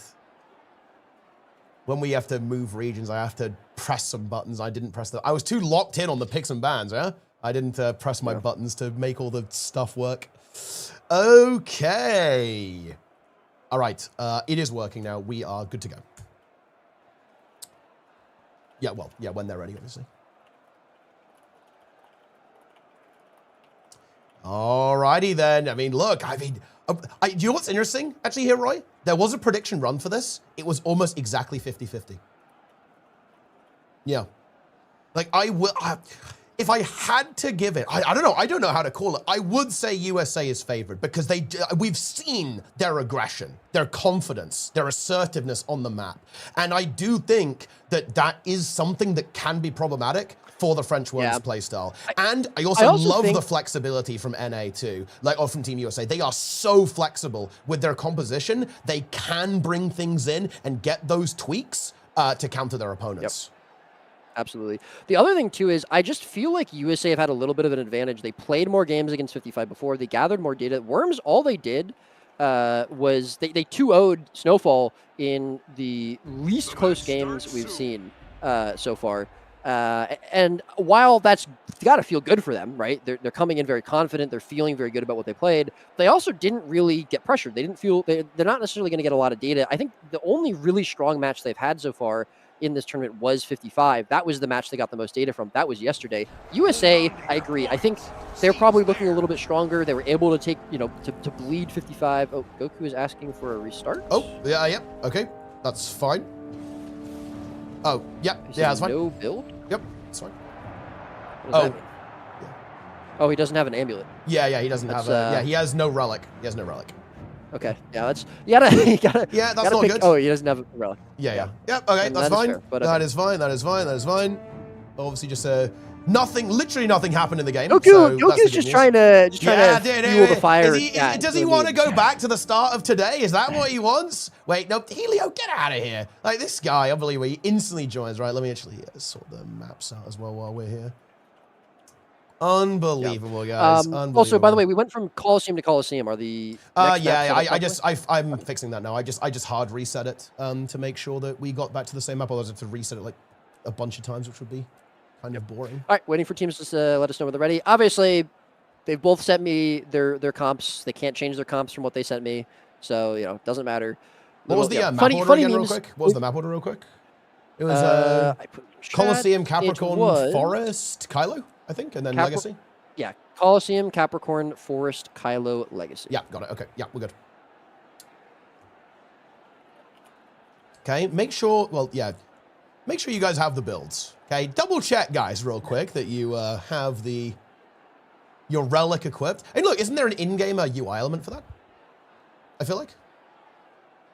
Yeah. No, I need to pay attention to the UI then. Yeah. The game's telling you, it's warning you. My mic is stuttering a bit? Someone is saying my mic is stuttering a bit. Is that true? I don't think so. Should I rejoin the call? It sounds fine for me. Okay. All right. It could be a little bit of a lag going on, potentially, but I'm not sure it's on our end necessarily. Wow, that was fast. Ooh, see, that's what I'm talking about. That's a bit better, right? Yeah, absolutely. And hopefully Goku has a build. Yep, he does. Okay, very good. That's a good start. Right, I'm just going to quickly double-check the builds. Okay, here we are locked and loaded. Here for the first game of Team USA versus the French Worms, starting up here on Eternal Coliseum on the NA server.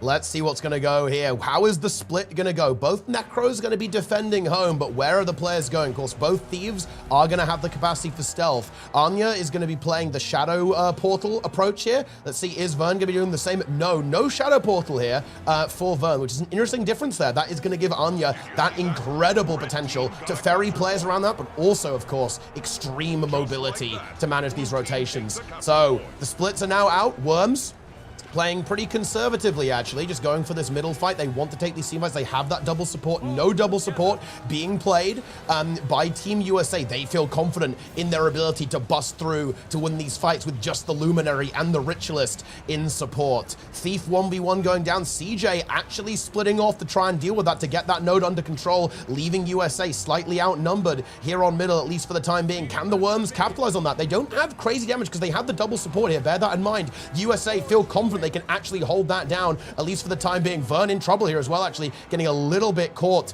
by Anya, of course, being shoved away, but Overlord in trouble. Will the Thief be able to find that kill? Overlord's going to go down. Do we have an interrupt for the Signet? Yes, we do, from the Thief, and Overlord is going to be first blood. The Worms score first blood, but they do need to find value on the map.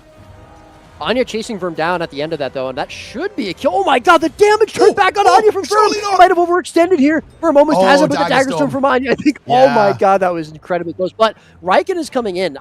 Anya is so low. There's no way he's able to confirm this kill. Zeroma's coming in as well. Anya goes into down state. The banner, it's not going to stomp Anya. Zeroma's might be able to get the Signet out, but I think the interrupt from Verm, as soon as he gets bannered, is good. Wow, Verm playing incredible, and nice rotation from the rest of the Worms to back him up. So that's another kill confirmed. Anya had him in his grasp, but unfortunately the rest of the Worms were there just in time to save Verb. Well played from both Thieves there, but already, yeah, we see a couple of kills coming out there for the Worms, but I think because of that, actually almost that really long drawn-out Thief fight there, USA are able to kind of hold on to the early points and get a bit of a lead here, about 50 points or so, and Worms don't really get too much value from those kills so far. Yeah, not so much, and they are going to have to figure out how they're going to convert that. Of course, with the way that their comp works, it is a case of, can they stabilize, right? Can they almost like lock the game down in a way that we saw versus Snowfall? So it's not terribly surprising that they're actually behind at the start of the game. It's kind of, are they going to be able to get that development? Ooh, Naru gets caught actually there by Worm, Tok, and Riken over there. CJ going to be forced to back up there, and Helio also goes down. Zeromus, of course, does have that Signet this time, completely capable of getting that done. in no time at all. But the Worms, they are finding these kills, and USA not quite finding their connections just yet. Glint pumping away here on the conduit, standing on that point. Helio under a lot of condition pressure, 17 torment, and there's no revive this time for Zeromus. He's going to go for the hand res, but the cleave surely is enough. Hold on though, that hand res was massive there from Zeromus, getting that defensive potential, getting that player back on their feet. Not really looking too much worse for the wear at the same time. Helio's a bit pressured. We have the Thief versus the Evoker over there as well. Actually managed to grab the shield, by the way, in all of that chaos, and Worm Tok now moving in. CJ goes down, but he'll actually get res by the shield, so it's not over yet. That, of course, does burn that resource there a little bit, but this, of course, leaves Tok almost exposed against CJ and Anya at the same time. Yeah, a lot happening all over the map. Both teams getting super active. You'd love to see that. CJ, nice heads-up play after getting shut out from that 2v2 when Overlord was killed over on the Lion node. Did a really great job rotating, following the Thief, stopping him from being able to get the shield buff, getting it for himself, and then, of course, obviously rezzing himself with it. Anya, a little bit low here, needs to be careful. Caught out in roads, but he is probably going to get a decap here unless Verm has the ability to get there in time, and I'm not sure if he does. It should be a good decap here for Anya. Nice job from him. I would be surprised if he stays in this 1v1, but, you know, he might be feeling confident about it. Either way, rest of the map, I mean, you know, neither team really able to dislodge each other from this Dragon node, but middle node going to be picked up here. The field going the way of Team USA, and that's just going to continue their lead. As long as they continue to stalemate out the side nodes, that's perfectly fine for them. Worms, you know, clearly not the same state they were in on EU against Snowfall, and Tok potentially about to fall to CJ and Overlord here. Again, we saw these two damage dealers syncing up before very, very well. That's going to solidify their position there. Ryken do what he can to support Tok, but they can't break their hold on this middle node. And so far, USA, after a couple of early kills, are solidifying their control of this map. Yeah, they absolutely are. This middle node, a big point of contention. Overlord getting jumped on big time right now by Tok and Vern. Can Overlord survive? Where is Zeromus? Can Zeromus maybe make it here to go for support? No, currently locked in this kind of epic, endless 2v2 over here involving conduits and supports. However, Overlord, I think, got portaled away, if I'm not mistaken there, actually, Roy. Really nice use of that ability once again from Anya, saving the day. Look, who needs a support when you have Thief, apparently, at this stage? And yeah, Anya moving on to actually potentially interfere with this 2v2 over here, looking for a target there. Helio is under a bit of pressure. Tok, though, is available to deal with this, and they do manage to secure middle. Ryken is on middle, but he probably doesn't want to get locked here, right? He is the support. He wants to rotate, so they have to be, the Worms need to have some kind of plan on how they're going to approach that, how they're going to deal with that. Meanwhile, Helio taking a beating, Worms converging. The wall of wriggling Worms descends on Helio. Zeromus healing as much as he possibly can, maybe getting ready to use the signet. Yep. Oh, but the support's good, and Helio is maybe able to wriggle away. Yeah, I gotta say, the rotations from USA in the last couple of moments have been absolutely fantastic, but Worms answering it with rotations of their own. They're going to be able to pick up that side node. They're still about 40 points behind, though, just because USA have been able to hold on to that node for longer, and middle node gets prevented from being capped by Worms. So really great rotations from Anya, from Overlord, from Helio, and Zeromus and CJ. Excellent job from all of them. Anya, though, getting picked out. You hate to see that, and a great banner from Goku to confirm that kill before Zeromus can signal it. Yeah, just to guarantee that kill, because obviously they really did not want to have that Thief back up on the board, but the Worms have not really found a lot of value, and if anything, like Anya, it's like, oh, you took me to my spawn, I can go decap the Dragon now, don't mind if I do. To be honest, like, gets that almost there for free, and that's going to remove the only point gain that the Worms actually have to their name. Off the board as of right now. Still a very close game and a very slow game. I hope you guys like to see the timer, because we may well be going there. We do have an artifact apiece. It's going to be the sword, so more damage for Team USA and more defensive potential for the Worms, so cancelling each other out to an extent. But Goku actually getting caught here a little bit, and he's going to go down. They're going to have to try and hand-res that. Can they make that happen? Yes, they absolutely can. Goku restabilizes here, dropping down those boons. Look at that boon bar fill up once again. The Worms stabilize, but they do have to try and force the issue here, because they are not winning the map right now.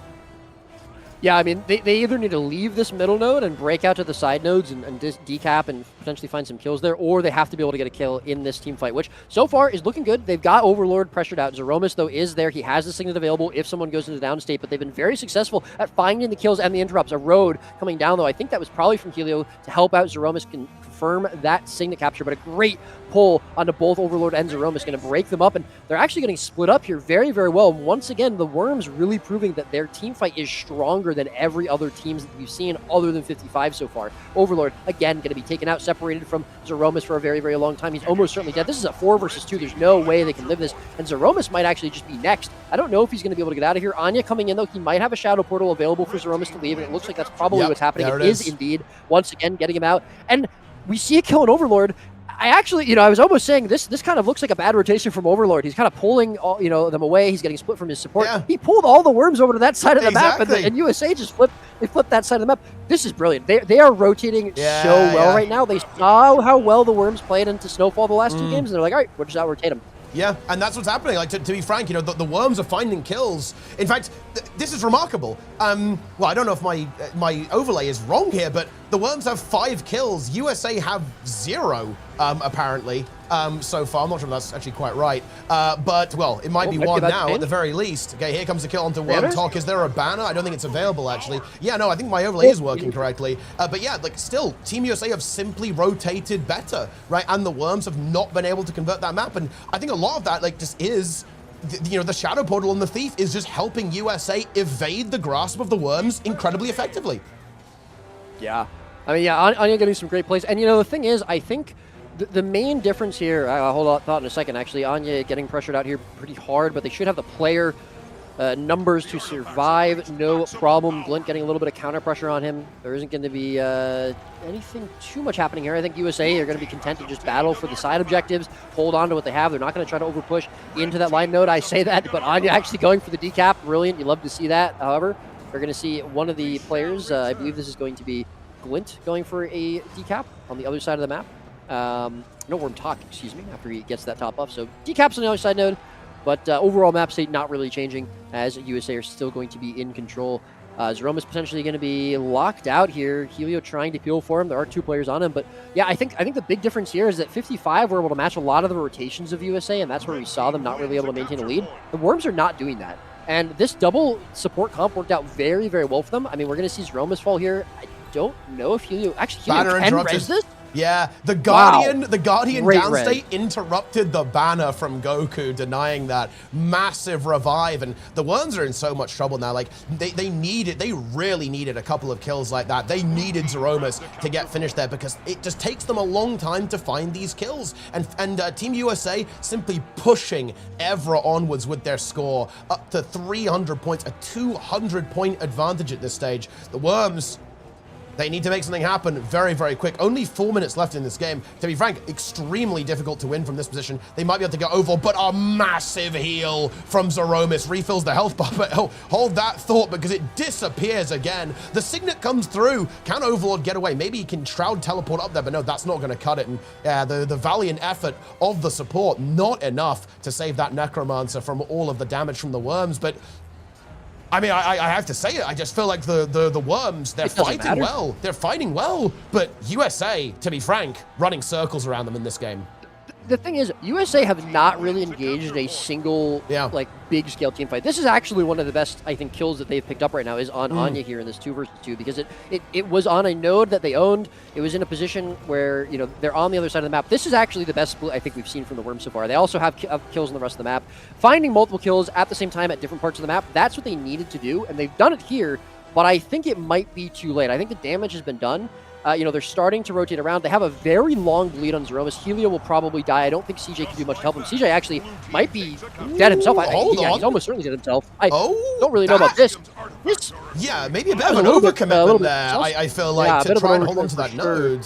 And a really big bleed on Zeromus. Now, if the Worms can actually, before he does. Yeah, if they can establish control of the map, there is some potential. Especially if they can maybe snipe Naru.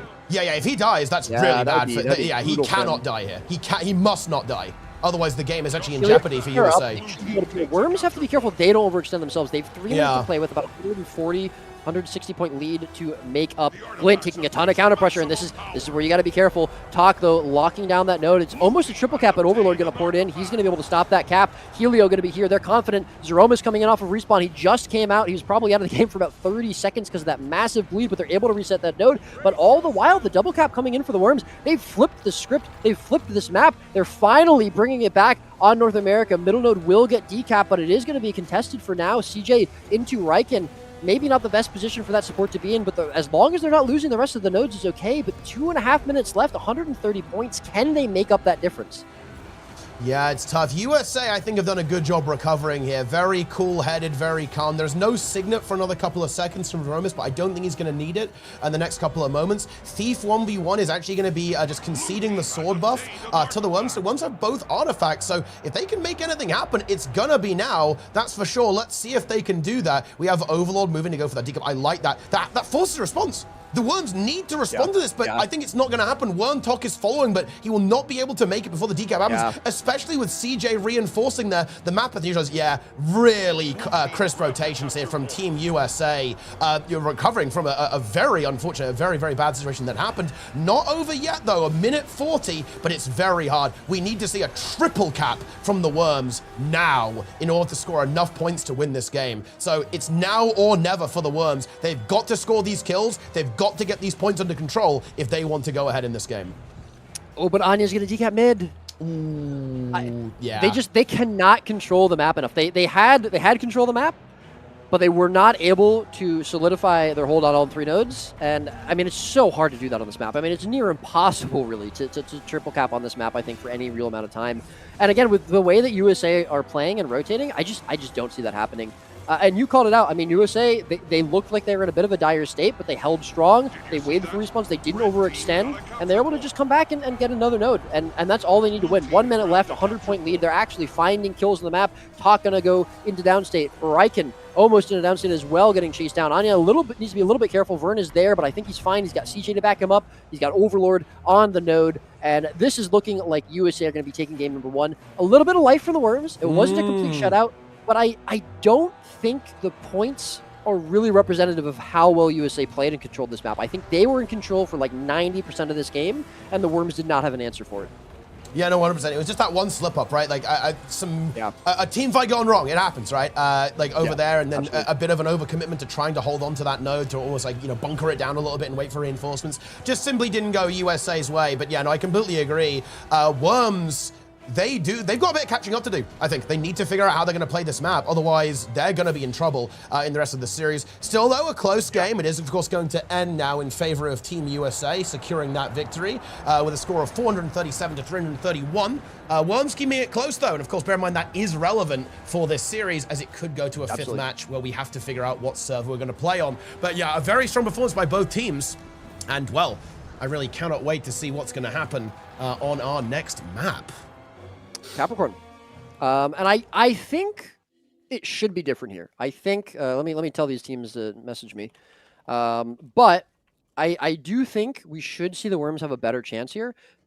Coliseum is just such a hard map, I think, for them to play in with their comp. I'm kind of surprised they even did it. I obviously had the Thief, and that's going to be pretty important. Yeah, I really do think. Also, we have a slight delay. One of the players from USA has to restart their router. They need a couple minutes. No problem. That's totally valid.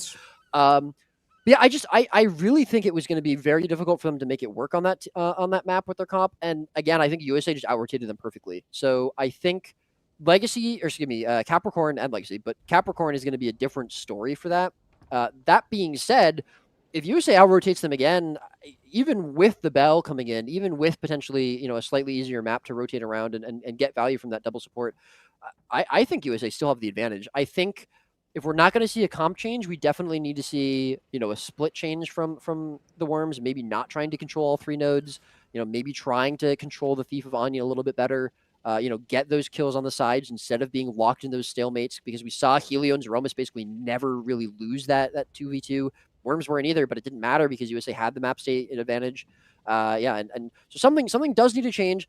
Definitely can feel a little bit more confident if you're the Worms coming into this map, but I still think they need to be aware that they did get outplayed straight up by USA. They did. And you know that Team USA, they are very, very hard to match indeed. There's a reason they have the reputation they do for being one of the toughest teams in the world to take down. Of course, our reigning champions from Masters of the Arena 2. Yeah, of course, we're going to be waiting for the internet to be reset, of course. You know, it's always good. You know, you need to make sure the internet is working, especially, of course, when we're dealing with cross-region. In this situation, everyone needs to make sure their connection is working as efficiently as possible. There's always going to be a bit of a latency involved. While we wait, guys, we actually are over 100k gold from the dredge carrier. Digging a hole, found some treasures from the depths of Tyria with 100 ancient bones, 100 vials of powerful blood, 250 golds of ectoplasm, 100 charged lodestones, and 100 mystic coins. Thank you very much indeed. And Lyriel Lasendil with the prize pool less than 3. Amazing content, incredible teams, fantastic casters. Love to see it. GVG tournament next.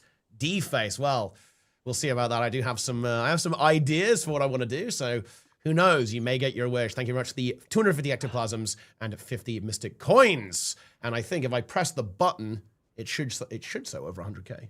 Maybe? Oh, I think I already pressed it, and we're actually 500 gold short. Oh. Nice. Epic. Oh. Okay, yeah. Well, look, hey, someone needs to fix that. And also, we have a Matcherino as well, with Mufasa PK, with the $100 on Matcherino. Thank you very much. Nearly taking us to 4,500. Ooh, we're 500 short of my match. Well, not match, but, you know, of my You're gonna match the $5,000. You're matching 5,000? I respect that, right? No, I will not be doing that. I would like to not be broke. Yeah. Yeah, if we get to $5,000 for anyone new, I will be donating a Queen Bee infusion to the gold prize pool, as well as $500 additional to the cash pool, Matcherino or whatever. So yeah, if we can get to $5,000, which we're about $500 short of right now, then that will be happening. Indeed. So yeah. Keep it up. Keep up the energy, well, guys. And if we can get to 10k, I'll frog wide. But you know, yeah, I mean that's going to be a bit of a stretch. Okay, like 10k might be a bit of a challenge. But yeah, if you want to learn about how to support the tournament, guys, and indeed cure a disease and me at the same time, type !mota in the chat, and you can see where you can send your items. And everyone, by the way, who contributes will be recorded in the Hall of Fame. Your contribution to Guild Wars 2 Esports will be forever immortalized, not only in the credits video that is going to roll at the end of the tournament, but also indeed on the website as well. Also, why are you guys typing it? No, we're not. I don't know. I don't. Wait. Okay. What I actually like about this is that someone typed it and it actually set people off. Like it's like I didn't even mention it on stream. It was actually a raider. They just typed !giveaway, and then everyone else started doing it as well. That's crazy. Oh, Falco also will donate 500 if we get to. So that would go from 5k to 6k immediately. Yeah, that's pretty impressive. I mean, that is big. Yo, Falco. That's where my camera is. Yeah. There you go. Looking to the right. Yeah, I couldn't find out where my camera is. Yeah, it was a fist bump. You know, just to be clear, I'm not punching Falco. It was a fist bump. You know. Yeah. But handshake. A bro fist, in fact, potentially. Yeah, bro fist. Yeah. Yeah. Anyway, of course, we're just waiting for the internet connection to be reset. Yes, CJ is back into the mix. We absolutely love that. Oh, we have another 100 on Matcherino, by the way. We are getting really close now. 4561 from Skipman HR once again with the comment doot. I'm not sure I can make you win through Matcherino, but look, I guess we can try a little bit later. But yeah, we're closing in on that 5k goal, guys. Stay tuned for that. And yeah, we're going to be getting into our game very soon. So let's take a look at game number 2 between Team USA and the French Worms here on Capricorn. Indeed. Just waiting for the teams to let me know they are ready. Then we'll be going. I've got the comps from both teams. And yeah, just waiting for them to let us know they are ready. Oh, yeah. All right, let's see what's going to happen here. Teams are preparing, and do we have a prediction up for this game? Oh, I think. Wait, yeah, we do actually. Yeah, I think we see. Oh, yeah, the match, not the game. Yeah. Yeah, I believe we do. So we should be good to go on that. And more importantly, have we seen the Worms switch it up? Because in terms of their composition, have they played without a thief, for example? I think they did. Did they play no thief versus Snowfall, for example? I think they did, right? Yeah, they played Evoker instead. Yeah. So I wonder if that's something that they could potentially bring out here. It is, in fact, going to be the case. So we are playing Thiefless here for the Worms. It's going to be Worm Vern on there's the a comp Evoker. change. Yeah, there is. But not only that, they are going Luminary support Ooh, on Goku. Off Warrior. Oh, okay. Yeah. You know what? I should have taken credit for this, but I forgot to say it. Do you know what I said? Goku used to be a monster on support guard before he refused to ever reroll off Warrior. I would not be surprised to see him bust out the Luminary, and that is exactly what he does. I do like that quite a bit here from Goku. Let's see how this one's going to play out. Of course, still has that incredible boon support. The res, no stomp, bear that in mind. No, that's the trade-off, right, with the war banner. But it does still have that raw healing throughput and boon output that the Worms love to have in these team fights. Absolutely. We also didn't really see him use it for the stomp very much, I feel like. Mostly they were letting, they were just using it for the res. So I think it's not going to be a huge change for them. But either way, yeah, I like the adaptation. Zeromus already getting pressured out very, very hard here. Getting separated from the rest of his team. Getting pressured there from the Ritualist, Worm Talk. And also, actually, Helio. He's going to go into downstate. Zeromus was in a rooted focus, so he couldn't immediately get the Signet out. He's going to be able to get it after. There's no pressure on him for that. He was standing too high up on the ledge. But nice job from the Worms to immediately burn that res utility, get a lot of pressure out and a lot of cooldowns wasted from USA there in the middle node. Oh yeah, and Raikkonen getting nuked, manages to get the elite skill off of the tail of the August Queen with the AoE distortion, restoring the Troubadour back up to a good amount of health. But there's a massive spike onto Wormvern at the same time. The Worms have got to be so careful. They do not want to lose that Evoker. The Elementalists must survive so they can have that damage output. So far, the game is incredibly tense as of right now. CJ now, potentially the one who is under fire as Wormvern goes for that chase. Can this kill be found? Worm Glint chasing in. CJ running into Worm after Worm after Worm, but Vern also getting chased. And the support from USA is absolutely colossal, but it's not enough. Bear in mind, the Signet has already been used. That's going to be a very, very tough revive to find, but Worm Talk has died on the other side of the map. Helio was able to find that kill, so it's a player trade, and USA still have the side nodes, and the Worms are going to have to be rotating overtime here because they don't have a thief. Yeah, absolutely. I mean, again, we see some kills coming out there for the Worms. Raikkonen almost choosing to stop CJ there, but there's no Signet from his Zeromus, so he doesn't really feel the need to. But the kills just aren't enough for the Worms to flip the map state. And obviously losing Talk on the other side of the map is going to be pretty, detrimental to them to be able to try to get some nodes. They might be able to get middle node. They do. Helio's not going to be there in time to contest. He doesn't want to try to contest against the two. They've made some comp swaps, but I really want to see them try to focus on winning, this side of the map, getting some kills. However, Bell coming up in 30 seconds, that could change the pace of the game a little bit if the teams are forced to really brawl over it. If USA feel like they need to contest that, and if the Worms can win that team fight. Anya, he's actually going to be going to downstate, gets picked up here. CJ's there. I don't know if he can res this. So far, he is. It's big. Did you see the elite use there? Talk, he's not able to stop that. Wow, great res by CJ to come in and save his teammate. Yeah, that was absolutely beautiful. Using that elite skill to kind of buffer a little bit there with all of the, the familiars smashing into the ground, enabling that res, even the swirling winds to block some of the projectiles. Very well played there by CJ and just denying any momentum. And I have to say, this is kind of one of the things that I was a bit worried about. I feel like the Worms comp and Worms playstyle, it's really effective against teams that make mistakes, right? And maybe overcommit a little bit too much and aren't good at disengaging a rough fight or aren't good at recovering fights. But against teams that are perhaps like very, very well seasoned in this type of environment, it can struggle a bit. And I feel like that's what we're seeing here. Like, USA are just almost not making enough mistakes to enable the strategy of Worms to just have that crushing force. Yeah, no, I completely agree. I will say, they did give them the bell. It's kind of interesting. I think they were really focused on trying to chase down the kill of Goku after getting the kill onto the Evoker, onto Wormvrin. And they gave it the bell. It's only 25 points, but the thing that does mean is the next bell, 50 points, if the Worms are able to fight for it, and again, force the fight onto it, that could be even more impactful. 50 points, and then potentially 75 points after if they're able to get to the third bell is big. But they do have to get there, and so far, USA are not looking like they're going to be slowing down. Holding a double cap very effectively. There's really been no change in that. Zeromus is going to be a little bit pressured, but the Evoker, Wormvrin, is going to be pressured as well, potentially forcing some damage off of Zeromus. They're splitting up this fight effectively. Worm Talk, a little bit isolated from the rest of his team. He needs to be careful. I believe there's going to be a res signal if he goes down, but the heals are actually just better. Raikkonen and Goku there pumping Talk back up with healing juice. But Anya, he's about to get a decap on the middle node. I don't know if Glint can get there in time.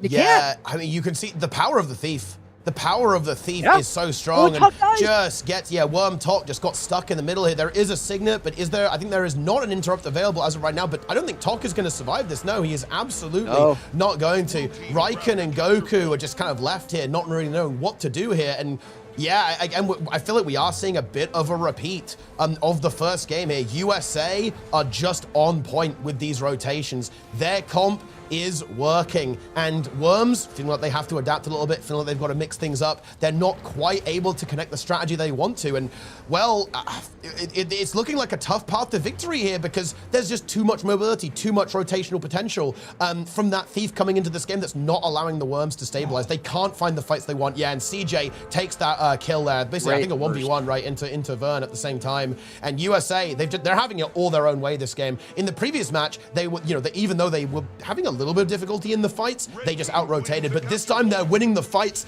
and the rotation.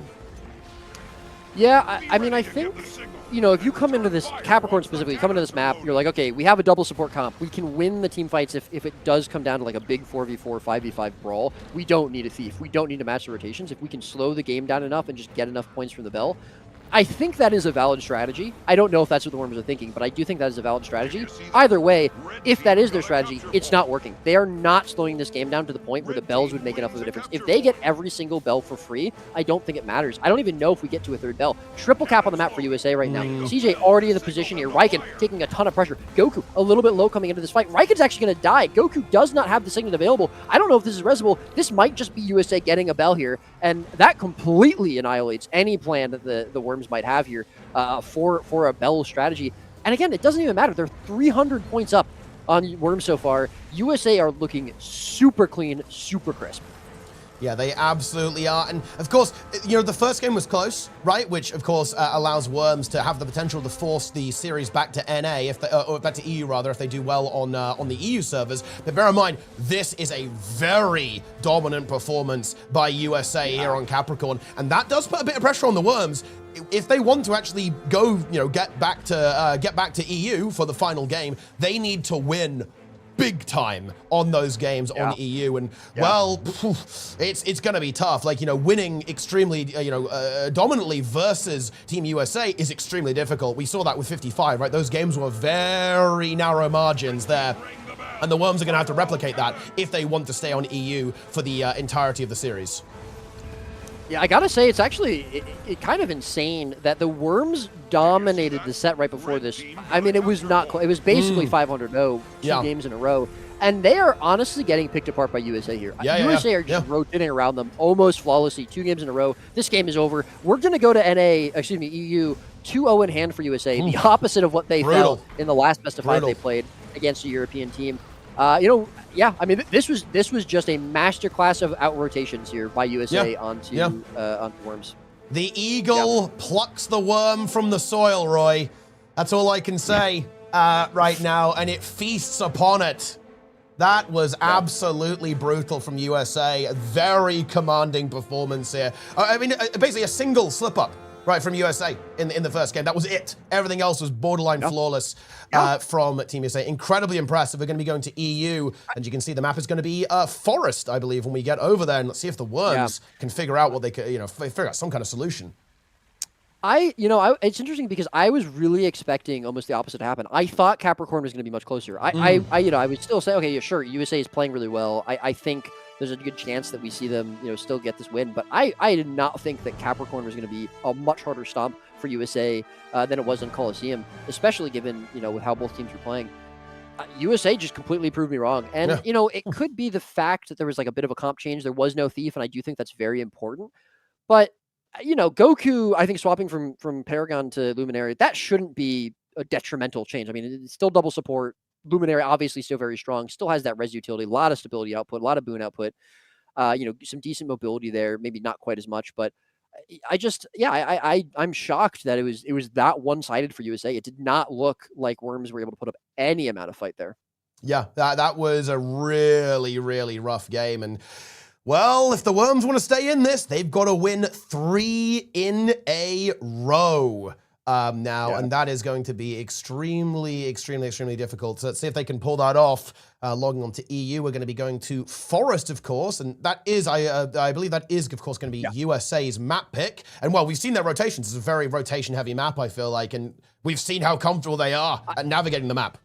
It's going to be tough, I think, for Worms have to change something up. Yeah, they do. This they is have to. okay. So this is also interesting because Worms are the one team out of the top 3 who have not won a mota. If they want to win a mota, they have to win these 3 games. They have to do something different here. This is it. If they're holding anything back, this is their time to bring it out. If they have a plan to change up a strategy, change up the comp, this is where they have to bring it out. Otherwise, it's just going to be a repeat of Mota 1, 55 versus USA. Yeah. And yeah, I mean, you know, I guess it would be the true champion, you know, evolving. It won't be a 1-1-1 situation, but that is not what the Worms or the Worm fans want to see. Yeah, I mean, of course, like, you know, it's going to be a fun storyline either way, right? Could it be the challenger looking to dethrone one of the 2 titans of the first Masters of the Arena?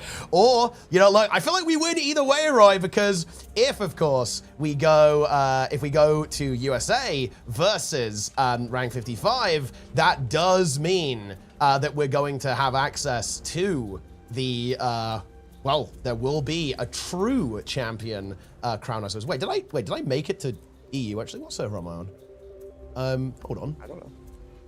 I'm not sure if I clicked the button just, right. Not transfer? Well, that may have been the case. Wait, am I on NA? Am I on NA right now, guys? What team are you on? Hold on, let me see. What team can I pick? I'm not on any world versus world team. Oh no, wait. No, I'm on EU because I can join. Okay. I can join EU teams like Cormier's library. Yeah. Okay. No, we're fine. Yeah. We're fine. Hold on. Hopping on into the arena, guys. The easiest way to tell: Domain of Anguish is EU. Domain of Torment is an A. Oh, that's a good one actually. Yeah. Right, and let me quickly reset the map over to Forest. Let's go. Yeah, it should be Forest, Kylo Legacy, I believe. Yeah, we have got that sorted out. We're going to be moving over in just a moment. And also, while we're at it, guys, we have some other big donations. I love Breaker Uwu. Please send greetings to my love break. What is this weird stuff? Some ERP being sent in with 25 gold. Thank you very much. And Thief and Leaf, rank 55. Oh, hold on. The map reset right as I was reading the message. Yeah, rank 55 versus USA has been the most I've ever cared about Guild Wars 2 in 20 years. Thank you, streamer. 20 years of Guild Wars 2. Yeah. I mean, that's been a long time. Best. I mean, he's rounding up very heavily. Yeah. I guess it's legit. With 250 Mystic coins, we'd love to see that. And we've got some Matcherinos coming through, guys. We're creeping ever closer to 5,000. We have Wicket 9 with the $30 with the frog wide comment. Toya Herber with the 35 with saying GLHF, and Broccoli Rob with another 50. And I like that. I do like this message actually. EU Omega lol with the 50. So we're up to 4,676. We are really looking massive right now. Need another reset to get us to Forest. Here we go. Gamers, look, this is match point, of course, from the perspective of Team USA and indeed the French, well, I guess not from the French world's perspective, but Team USA, if they win this, they go back up to face rank 55 Dragons in an epic best of 7. If the French Worms want to have any hopes of challenging, of making it a 1-1-1 as opposed to a 2-1 for one of the Titans of Masters of the Arena, then they're going to have to find something. They need your support, guys. Spam the Worms, spam the Eagles if you want to see that showdown, that rematch of the showdown we saw earlier today in the grand finals, guys. Let's see if we can make that happen. Oh, that's a very good question. I mean, I would assume so. Well, yeah, it really does depend, I think, because if they want to play the Thief, Draw obviously can play Thief, but I haven't seen him play it that much necessarily. Yeah. So if and also it simply might be an issue with Anya's ping, right? Like obviously depending on where you are in the States, you can have pretty rough latency to EU, right? And obviously on a class like Thief, that can be really problematic. So we don't know the exact reason why that's going on there. I think the Amalgam was definitely a tech choice, 100%. Like we saw that go in there and that worked out really well versus 55 on the Skyhammer in particular. But the Thief is just so potent for Team USA. But again, there is some complexity on why these decisions are being made because, of course, of latency in addition to composition. Yeah, no, absolutely. You know, I do agree. I do think it's actually, if I'm the Worms, I almost think I'd want to see draw, right? I almost want to see them drop the... Yeah, the Thief is a problem. Thief's a huge problem. It's a massive problem. Yeah, so I very much do think that the Worms will be happy if we did see draw, because I think that would allow them to leverage their composition a bit more potentially against USA. But well, we'll have to see. Of course, it is going to be Team USA's decision on how they actually want to approach this. So keep it going, guys. Keep up the energy. Support the stream. And of course, we are officially now over 100,000 gold. We have 100,018 gold and 53 silver. What is the prize pool split? Let me go and look that up because I don't exactly remember. Okay.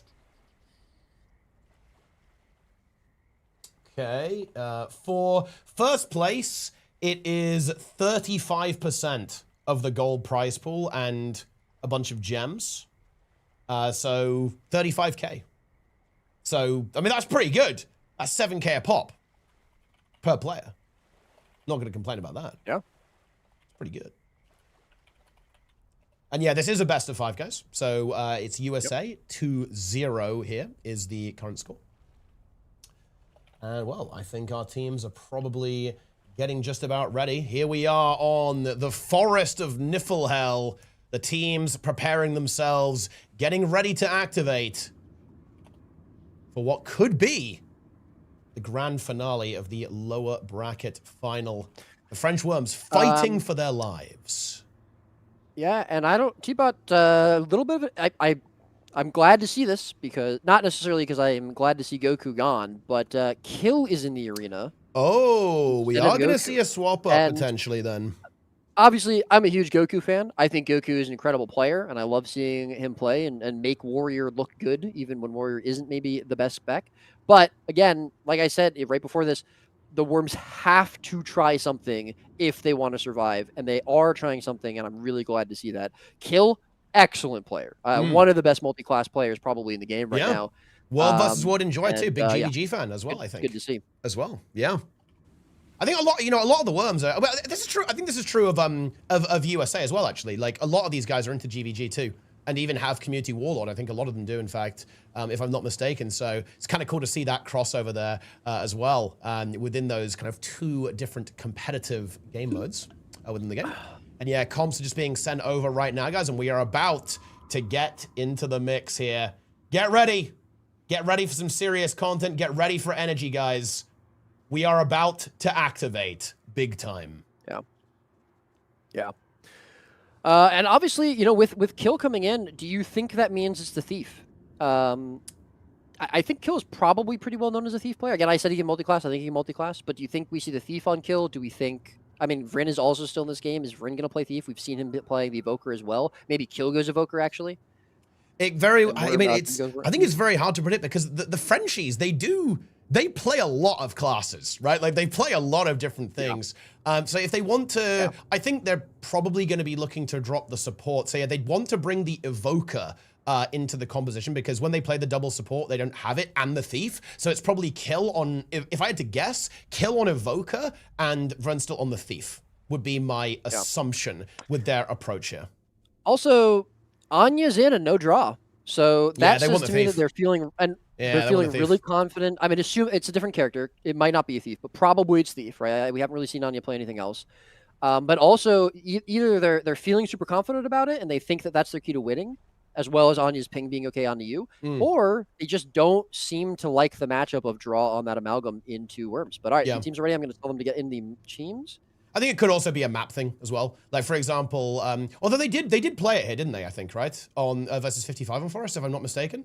But, oh, that was also a weird game, though, wasn't it? It was like it was like the game where the DC happened, unfortunately. But yeah, here we go. We are loading in.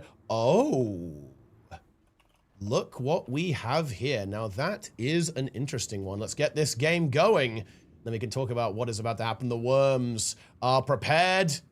Is Team USA. Looks like Naru is still loading in potentially, or something. And the game begins.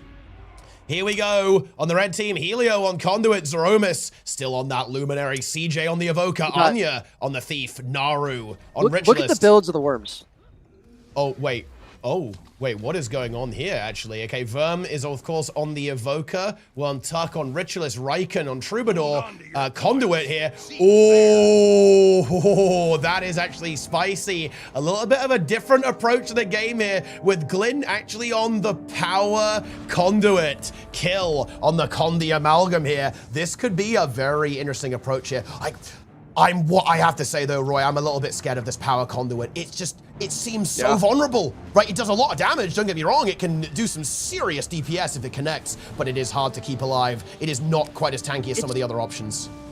It's really interesting because what it says to me is they're more confident.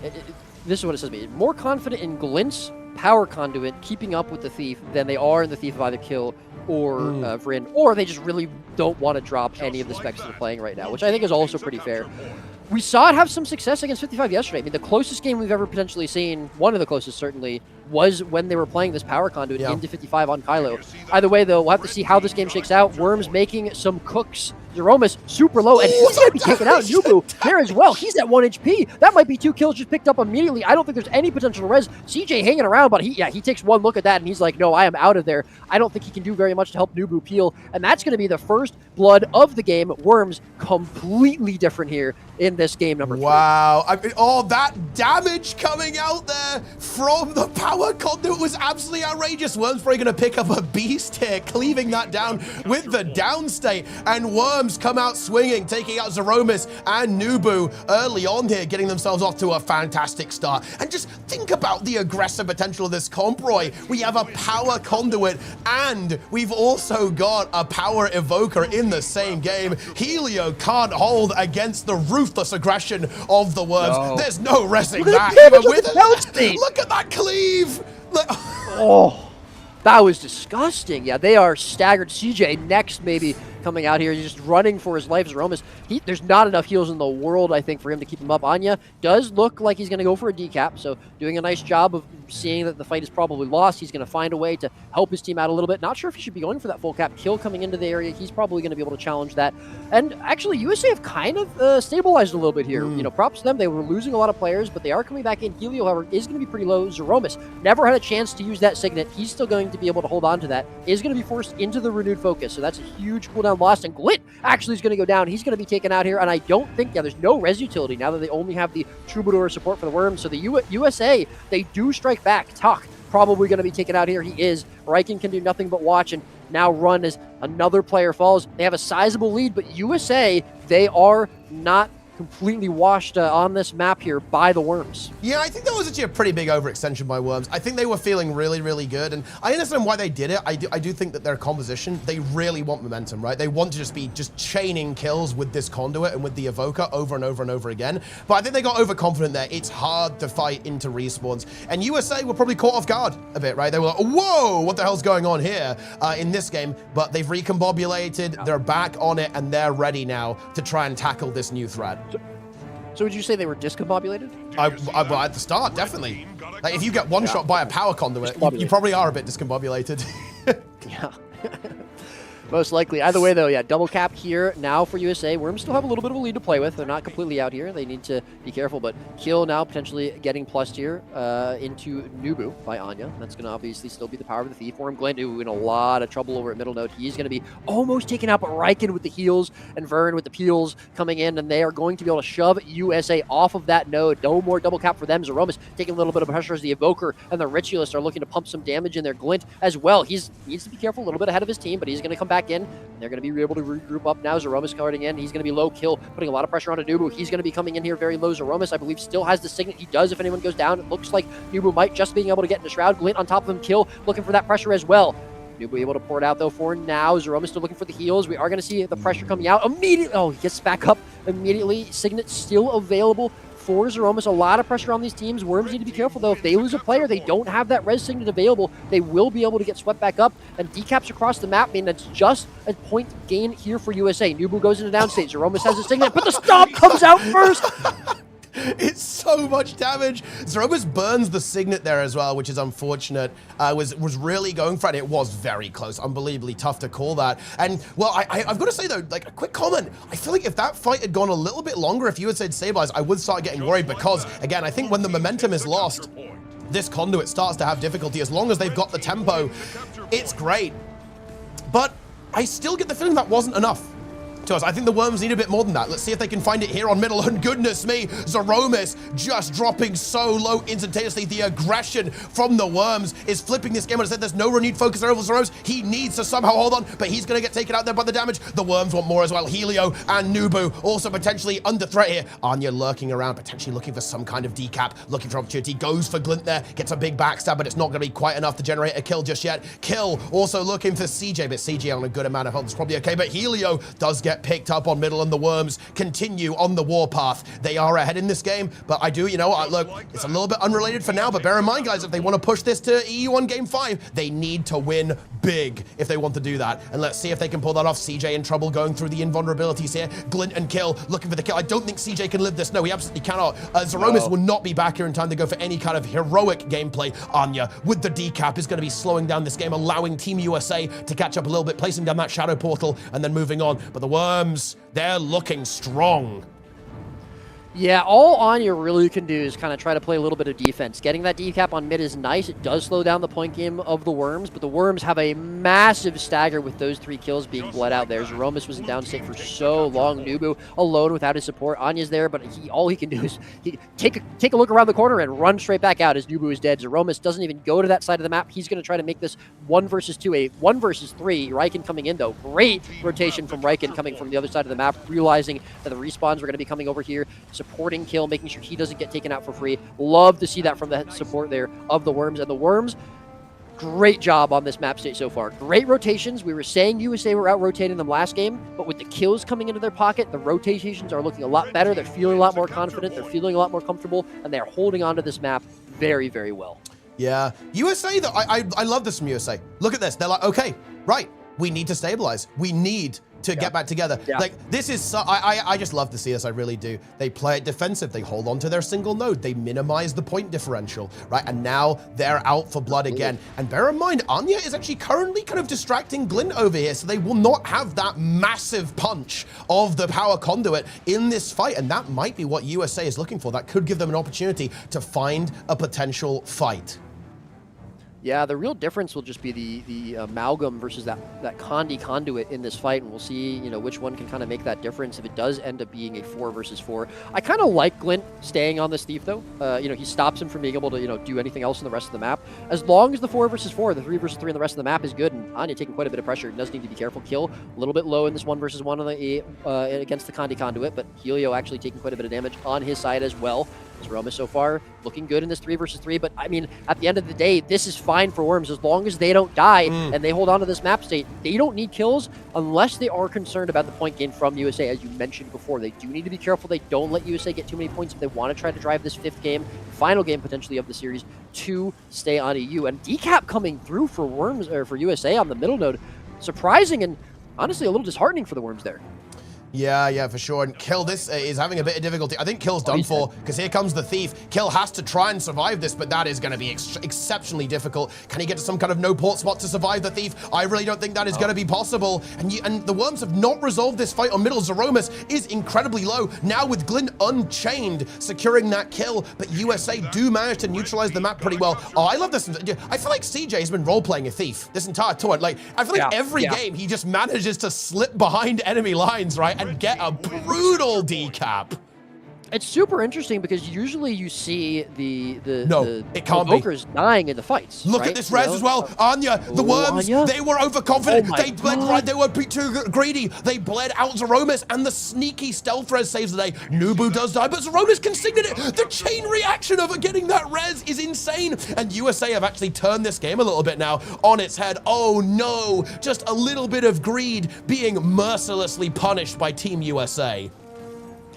Yeah, that was risky play there by the Worms for sure. I mean, you know, they've been bleeding Zeromus all day, really, and unfortunately for them, it really bites them in the butt there, but they are going to be looking for some revenge. Signet has been burned, so they find a downstate here. It's not going to be a guaranteed res. Yubu, a little bit low off to the side, but he's going to be okay. The rest of the Worms trying to push Zeromus and Anya around, but I mean, as of now, yeah, they've really lost a lot of the momentum, a lot of the steam they were getting. They're not holding any caps very well anymore. The USA, I think, have done a really nice job of adapting to rotating around how the Worms have been playing and really denying them a lot of value, even from any kills that they're getting.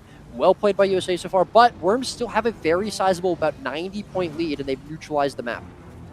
Yeah, they do. And we've got 5 minutes left, so I think time is relatively unlikely, to be honest here. Or kill does get taken out, though. Again, that thief is still so scary. Anya just putting in the work, just enabling kill after kill, and the Worms, of course, struggling to keep up with that rotationally speaking, then moving immediately to pressure Riken, shoving that support away from the fight. And this is a really scary fight for Worms now. I feel like they've got to be so careful here. If they can obviously hold off, if they can find a win here, then they can secure their advantage in this game. But can they do that? Oh, look at that conduit on Zerobis. That is ridiculous. How much damage that is. And that should implode the team fight here for Team USA. A beast gets picked up there as well. That's a couple of extra points in the pocket for Team USA. Hilo and Zeromus now being bled out. They're not going to make the... Oh, Anya. Oh, I think that might be the game, right? Like with that kill onto Anya. Yeah, the kill on that thief was huge. Yeah, that's tough. That's really tough for Team USA now. Naru, of course, though, I do like that decap. Again, they know that points matter. Every point matters. And the Worms do need to be a little bit careful because they are going to be pushing towards their opponent's spawn. So unless they can kill Naru very, very quickly, they need to be very careful of those respawns. A good teleport there. Anya still being bled out, though. Riken now rotating in to potentially assist that as well. Wormtuck getting up this capture here over on the Henge at the same time. Wormvern, though, taking a beating from CJ, but the Worms marching towards their victory with 436 points. If they can just hold on a little bit longer. And I think they make the call to kind of back it up a little bit, rotating back to mid, maybe looking to pick up CJ, leave the amalgam to handle Nubu and just deny some points to Team USA and lock down mid and the Henge. Yeah, the thief is going for the decap, but Tuck is prepared, and Worms, I think they're going into bunker mode. They want to lock down this game and keep their tournament dreams alive. Yeah, and I was saying it a lot before this game started. We needed to see adaptations from Worms. They came through. They did a great job here with this comp. I will say, I do think that it wasn't as dominant a performance as I would have maybe hoped for, especially given the beginning of this game. I think USA are adapting phenomenally in these games. I mean, especially and against 55 earlier, we saw them. That being said, credit where credit is due. Worms do come back after a pretty devastating loss on Capricorn. The first game, maybe not so much, but still USA were definitely controlling the script of the first two games. No questions asked. They come back, they win this game on EU, they have a different comp. Now it's really going to be up to, does USA answer to this? Is there going to be any comp swaps from them? Are they content with just potentially forcing this to a Game 5 back on an A if they can get enough points in the next game? Good questions to ask. It absolutely is, but we have got ourselves a series, my friends. And we're going to be going to the next map. Just a couple of moments. I like how they're still fighting, right? Like the game's over, but they're still going. Here we are on Kylo. So can the Worms, and this is the Worms pick, right? Of course, if I recall correctly. So they obviously feel pretty good about this map. Of course, winning here is not enough. They need to actually win 2 in a row still to actually win this tournament. Bear that in mind. But they're keeping it alive. But I do think, yeah, you're absolutely right. Even within that game, we saw USA's brain whirring away, figuring out how to approach that power conduit. And that was a surprise in that game, and it certainly caught them off guard, I think. It absolutely did. But the question is, okay, will USA now, going into this game, know that that power conduit is a possibility? They will now, of course, have a bit more of an idea. Okay, how do we want to handle that? How do we want to approach that? And that means the Worms, they're going to have to keep playing better and better if they want to stay in the tournament. Yeah, and, I will say, Kylo, was looking really good for them yesterday, right? I mean, this was, again, we had a super close game against 55 here. 55 did end up winning, but it was, down to the wire. They should, they're confident on this map. And this is actually where we first saw, I think, that power conduit come out, if I'm not mistaken. And it looks pretty good here. It looked great in that last game. I will say, I do think that Worms let Anya get away with too much on Forest in that last game. And I think that's part of the reason why USA started coming back. At least 2 times we saw kill get plussed by Anya. There was no response from Worms, and we started seeing, you know, that last time when he got plus on Henge, we started seeing Worm Glint heading over to the Henge, trying to save that Amalgam's life, and it was just too slow. They need to be able to track that Thief a little bit better if their plan is for Glint to stay on top of him. If not, then they need to be getting kills faster in the team fights and getting value elsewhere if they're going to allow Anya to just get that free pressure and that +1. I think you're absolutely right. Like it's really interesting. It reminds me of old school Guild Wars 2, right? Where you kind of had Herald and Thief interacting, I feel like, in a similar way, like really back in the day. And I think that's kind of what's going on here. Very, very much so, right? Is that the interaction between the conduit and the Thief is a massive dynamic at play here, and it's really going to come down to, I think you're absolutely right. It does feel like this match is going to be dictated by who gets the better of whom in that particular matchup there, and how these teams manage that Thief and that conduit. They feel like the center stage characters in this particular best of 5. So, of course, we're getting our comps sorted out here for Kylo, and we are going to be leaping back into action here. Okay, and team, come on, gamers, come on. We need to see some serious support here. Both teams need support. Let's get some spam in the chat, guys. Okay, let us know who you think is going to win. Let the teams know that you think they are going to win going into this next match. Again, if we go to... Oh, yeah, go ahead.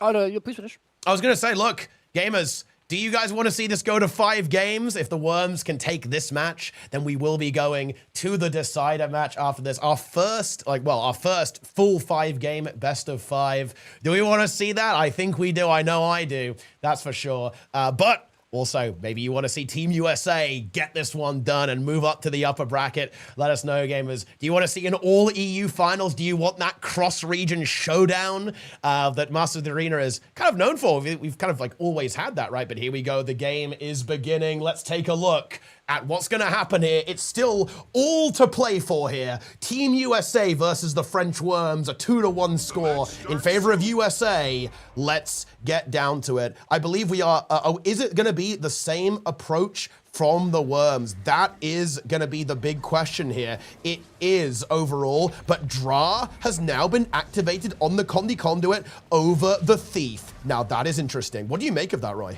Hold on to your points. Theirs.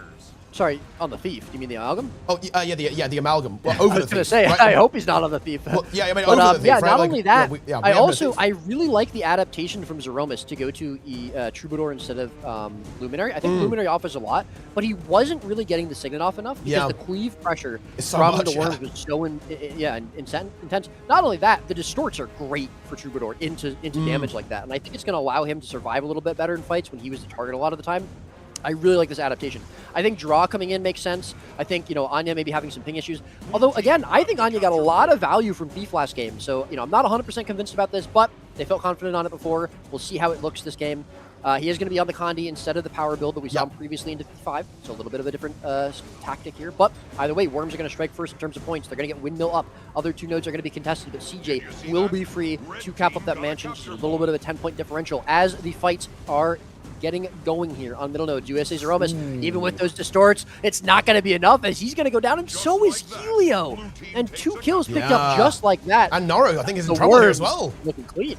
Oh, yeah. 3 kills picked up. Yeah, so much damage here from the French Worms. And, well, I think this is a good time to mention that if they want to play on EU again after this, they need to own this game. They need to win big to get this.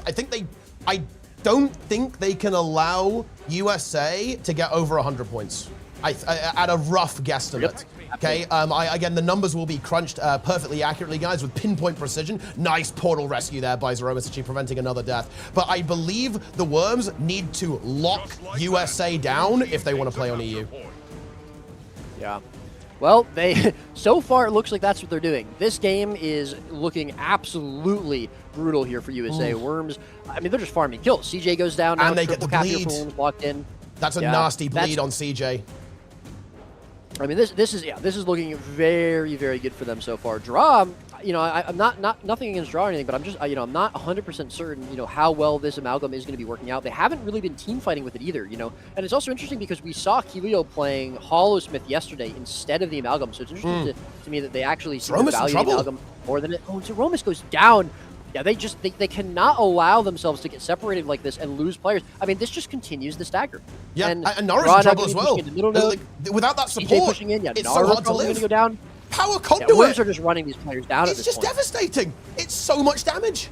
This is I don't know what the answer is, but it might not be this, Roy. This is just so much damage.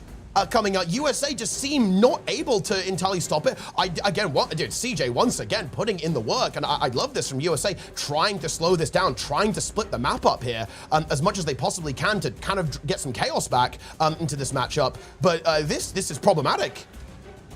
Yeah, absolutely. And you know, this is like the first time I feel like in this set we've seen USA truly on the back foot. Last game, obviously, they lost, but they did have some answers. They were making adaptations to the rotations that the Worms were making to the way they were playing. Here, though, this is all Worms, nothing else. This game is just French Worms all across the board. Kylo, a map they clearly are very confident on, and it is very much looking like we are going to be going to a full set for this set. Game number 5, and potentially going to be staying on a U if the points continue like this. Red team, Team USA, they are going to be making some moves to get control back of Windmill, but they have to be careful they don't overextend while one of their players caps that up. We saw what happens every time Zeromus gets targeted, he dies, and look at this. It might be again. He still has his F4. He still has that Distort, but that is now gone. He's getting targeted. He's getting run down. The answer's not there, unless it is. Glint's going to go down state. It's going to be a rally war. Which team can get the res first? Which team can get the cleave first? USA Zeromus, he's going to pour it up, and he's going to rally as Glint gets cleaved out here. Takuma next, he's very, very low, and that looks like there's going to be finally an answer here from USA against the Worms.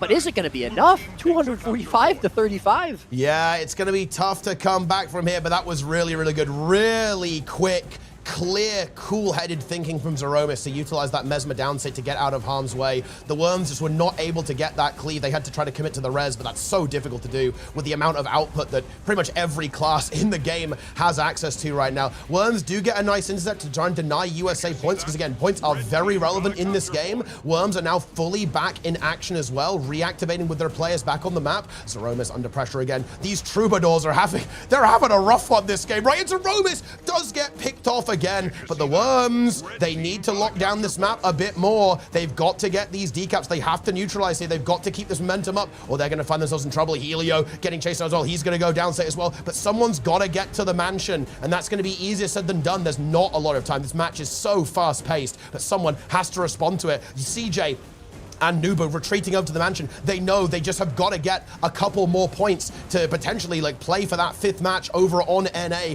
Can the Worms intercept it? Dra in a little bit of trouble here against Vern. The Worms starting to maybe turn their attention to that match as well over there, but actually a counter burst onto Worm Vern is massive. Dra does go down. So remember, we have no res utility for Zeromus this time around. Worms looking to push onwards towards this match over here. Worms lurking around the map, trying to deny as many points as they possibly can. Worms pushing for this decap over here on the mansion. It is very valuable for them. Can they get it? I think Naru may attempt to go for a contest. He's not able to do so, at least for the time being. And now we have USA. They're deep in enemy territory, and CJ and Dra have both been picked off. Roy, this is scary, but I do like this. Zeromus again trying to sow some chaos by moving around them, potentially looking for a decap. Yeah, you know, it's always interesting. I almost feel like I'll hold that thought actually for a second, as there's going to be a portal there to get Helio out of danger. Nice job from Zeromus, from the support Troubadour, to save Helio's life, at least potentially delay what might be the inevitable as the Worms continue to push back over. But yeah, I mean, with the map advantage here, with the player advantage here, the double cap coming out for the Worms, Helio just getting deleted there. Zeromus maybe not far behind.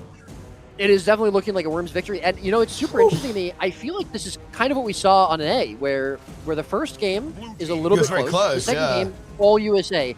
Same thing last game. Kind of close. Yeah. This game, all Worms. And it almost feels like it's taking one game for the players to really fully adapt to what the other team is doing. And that means the potentially fifth and final game, I think it's going to be super interesting to see what these teams do. You know, whether the Worms try to, anticipate what USA might do, how USA is going to adapt to this. We saw, obviously, the Troubadour swap already. We see the Amalgam swap from Thief. If we go back to NA, will we see the Thief? If we stay on EU, will we see the Thief? But either way, this is definitely looking like we're going to be going to the game number 5. You love to see it. Oh, you really awesome do. PvP action coming out here. And yeah, Worms bringing a clinic on how to play Power Conduit. Yeah, I think that, look, I recall a couple of Twitch chat comments, and look, I think you'll like this, Roy. I could get the screenshots here, but people were saying even playing that build is trolling. It is inting. It is a meme. Well, I'm not so sure about that one now, guys. Let me tell you that, as the Worms are powering forwards here in this game. Big decaps coming through from Team USA, slowing this game down, but I think it's only delaying the inevitable. Worm kill, standing firm on the windmill. CJ and Dra going towards the mansion over there in Expert. Worms are swarming all over the map at this stage. 441 points. The inevitable is coming. The Worms are inevitable. They want to take this to a 5th game. They're going to find a kill on CJ, potentially Dra and Zeromus, with insane damage being unleashed upon Team USA all at the same time. Worms advancing forwards. Naru is going to get the windmill, and I think that the Worms really do not want to yield that, by the way. I actually don't. It's too close to call on what server we're playing on, by the way. I don't know. We aren't going to know until a little bit later, guys, like where we're going to be going, but the Worms are going to want to try to hold that decap, but the kills alone will propel them towards this victory so very, very soon. Dra is in the downstate. The windmill has been picked up by Team USA. That could be very relevant, by the way, but the game is about to end in just a couple of moments as the Worms push it to a best of 5. I'm not gonna lie, I actually think I almost would have loved to see what would have happened if Anya had stayed in. I think the Thief might have helped them get more points and deny the point gain from the Worms a little bit more. I don't think it would have made a difference in the result of the game. I think the Worms just, I mean, they just ran USA down that game. I don't know, that was unbelievable. That was a clean game here. Wow, yeah, that was so impressive. Yeah, let's we got to run the numbers to see which region we're I'm actually going to double check this, guys. I am not going to say what it is. I am going to double and triple check this because obviously this is very important. So give me just a moment. Roy, entertain them while I double, triple check this.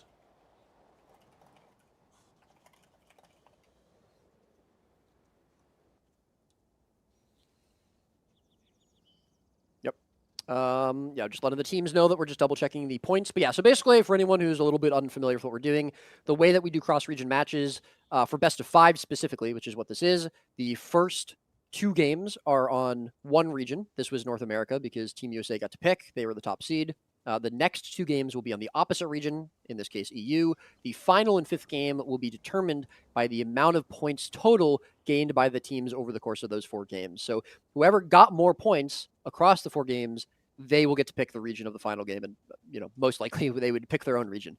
So yeah, we're just double checking that. We're going to see which regions they're on, and yes. Yeah, just give me one moment, guys. Give me one moment. Hello, gamers. Can you not hear me? Am I muted? Chat, am I muted? Can we get a glint Giga Chat? Yeah. I'm not entertaining. I'm sorry. My apologies. I don't really know what to say. I just gave my whole spiel about the cross-region stuff. All right. I mean, I hope you're all doing well. Hope you're all having a nice, lovely day. Thanks for coming out and watching us. The best part about this is, whichever team wins, we still get to go see them play 55. I mean, that's kind of insane to think about, considering how crazy this set is. And that's a best of 7. We might. I was like, okay, we're gonna get out of here, a couple hours before we did yesterday, but it doesn't look like that's gonna be the case. But that's okay. We're in it for the long run. We're locked in. I mean, hey, fortunately, we're getting paid for this, right, Teapot? I mean, some of us are. Oh, wait, hold on. Apparently something's gone wrong with the audio. Let me quickly see if I can fix that. Yeah, hold on. Let me quickly fix it. Yeah, there's some kind of technical issues. Wait, have I been muted this entire time? Yeah, we might be back now. Okay, let's see. Hold on. Yeah, there might be a bit of an issue. Are we back? My volume's at 1%. Wait, wait. We have a delay, so let's see. Hold on. Yeah. Hello? Hi, guys. You hear us? Oh, Sneb said Kappa. Wait, were they trolling us? We getting memed? There's no way that Twitch chat could coordinate this many people to pretend that I'm muted. There's no, they're not smart enough. Wait, they were trolling us. Okay. All right. Okay. All right. You got me. I think we should turn the stream off and run the very fun. Yeah, maybe we won't stream the last game then. And gamers, I have double-checked, I've triple-checked the numbers. And Roy, it came down to about 50 points. Wow. 50 points across 4 games. And gamers, I can confirm that the Worms have done it. We are playing the final game, Legacy of the Faux Fire, right here on EU. All right. That's crazy. That is crazy. I think this really begs, because I will say again, I don't think the region is the only reason that we've seen these teams win. I don't think that USA was winning on an A because it was an A. I don't think Worms are winning on EU just because it was EU. I really think the comps and the play styles have come down, come down to the result of the win for these teams here. So, but what I do think really matters is, are they confident putting Anya in on ping on the last game? If that is a concern at all for them. It seemed like it was just because they didn't play him earlier in versus 55. They didn't play him last game. I really think Anya has been doing a ton of work for them. I think Draw obviously did on Skyhammer versus 55. He did put in a ton of work for them, but that's not how they were playing him last game. I think there needs to be adaptations from USA. The Worms have got to be feeling confident, but again, if we expect USA to make some sort of change, do the Worms need to answer that with anything? But yeah, we're going to find out soon. I'm asking the teams for their comps. We will wait for them to respond. But yeah, we are waiting to see what happens. Someone says that's cap. Well, I'm inclined to disagree with you. But hey, we're all allowed our opinions.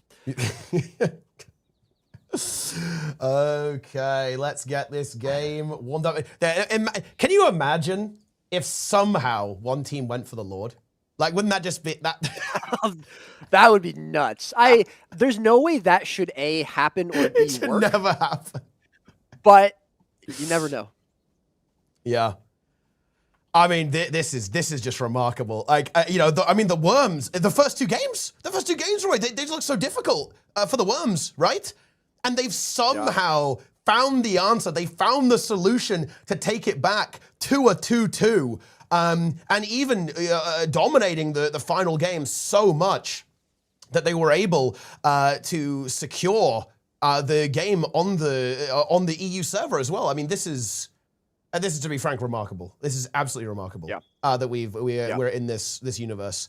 To be honest, I can't, like, USA obviously are going to need to find some kind of adaptation. Like what they were trying last game honestly did not seem to work out super well. For them, to be completely honest with you. But, well, I mean, look, they're a very versatile team. They've got the experience, and I know they've got some nerves of steel. I know right now they're going to be cooking. They're going to be cooking. They're going to be thinking. They're going to be scheming. How are they going to defeat the Worms? Yeah, I mean, listen, they beat 55 on EU. They absolutely can do it here as well against the Worms. And again, that Forest game was close. There was a lot going well for USA. They just started off, a little bit behind. Also, quick leak here: the Worms are going to play 5 Antiquaries. Oh, Roy. Yes. You can't say that. Sorry, I thought I was muted. You can't say that. My bad. That is outrageous, my friends. That is absolutely outrageous. But, well, I guess now that we've got that out the way, the compositions are known to the teams. Maybe USA will match that. Maybe we should say we'll allow class stacking, but both teams have to play 5 Antiquaries. Like that, that sounds like we could do that in the finals. I'm sure Sin would love that. But anyway, here we go. The teams are in. We are loading in. And that means we're going to be getting going very, very soon. The match has started. And it looks like USA is going back to that Thief. I do have to say, I kind of like that, Roy. I feel like the Thief was working. I really do. It was working for them really well in the games where they did well. Not only that, he's playing SD. And we have not seen Anya play SD, I don't believe. We've only seen him play DP, but I think it's still a good adaptation. Yeah, I think maybe, it'll give them potentially a little nasty. bit more value in some of the fights. I'm very glad to see them they would go back to the Thief. Yeah. I think Anya was doing a lot of work. Interestingly enough, there is no Shadow Portal, so he's not going to be looking for portals, but that does mean he'll have a little bit more viability in maybe some 1v1s or in some fights. He won't be kind of burning a cooldown there. But let's see what the Worms and USA do. This is it, game number 5. This decides who goes up to face 55 in the finals. And who is going to be staying in number 3? Get away. Yeah, it's all to play for here, and I think just the SD Thief is so exciting because that Conduit is going to be so scared of that Thief the entire game. The Worms need to identify this and figure out a plan on the fly on how they're going to deal with it here. Anya, though, already in a little bit of trouble. Actually goes down. Oh, just somehow gets hit by a lightning bolt. Zromus is going to have to use the Signet maybe a little bit early. There it is. It's already been, that resource node has, of course, been expended. Worms with one node, USA picking up middle at the same time. How is this team fight going to go? Helio getting a little bit locked down over here. Zromus moving back in for the support. Helio taking a bit of a beating. Riken on the other side of the map, though, also is going to go into the downstate, actually, as Anya moves in there with that Thief. And again, that Sword Dagger Thief is just so good at breaking through the defenses of basically anything, but especially a support and especially a Conduit. And USA find 2 kills. Yeah, oh, and Worms almost get the cap on middle node, but I think they're going to probably have to disengage here. Vryn is very low. They have 2 players dead. The rest of USA can just come in here and basically do whatever they want. I really want to see them try to disengage. Vryn, though, I think is going to be locked down. He's not going to be able to. And I also want to say, I really like Zeromus going back to the Luminary. I think that Troubadour was a good call, but I think he just has way more experience on the Luminary, and that makes sense. And I think they really value that res signet. So I like to see him kind of maybe put a little bit of pride aside and say, okay, my Luminary wasn't, or excuse me, my Troubadour wasn't there. I want to play Luminary. I know how it worked. I'm very confident on it, and I really like to see that. But here we go, Worm Tuck potentially going to be in some danger as well. Riken coming back in off spawn, but it's going to be too little too late. The portal's there, but Tuck can't use that when he's in downstate. And that is going to be another stagger here for the Worms. It's not over yet. Game's still pretty close, but double cap coming out here on Legacy, especially on the middle node. USA are establishing a pretty strong foothold here with a bleed.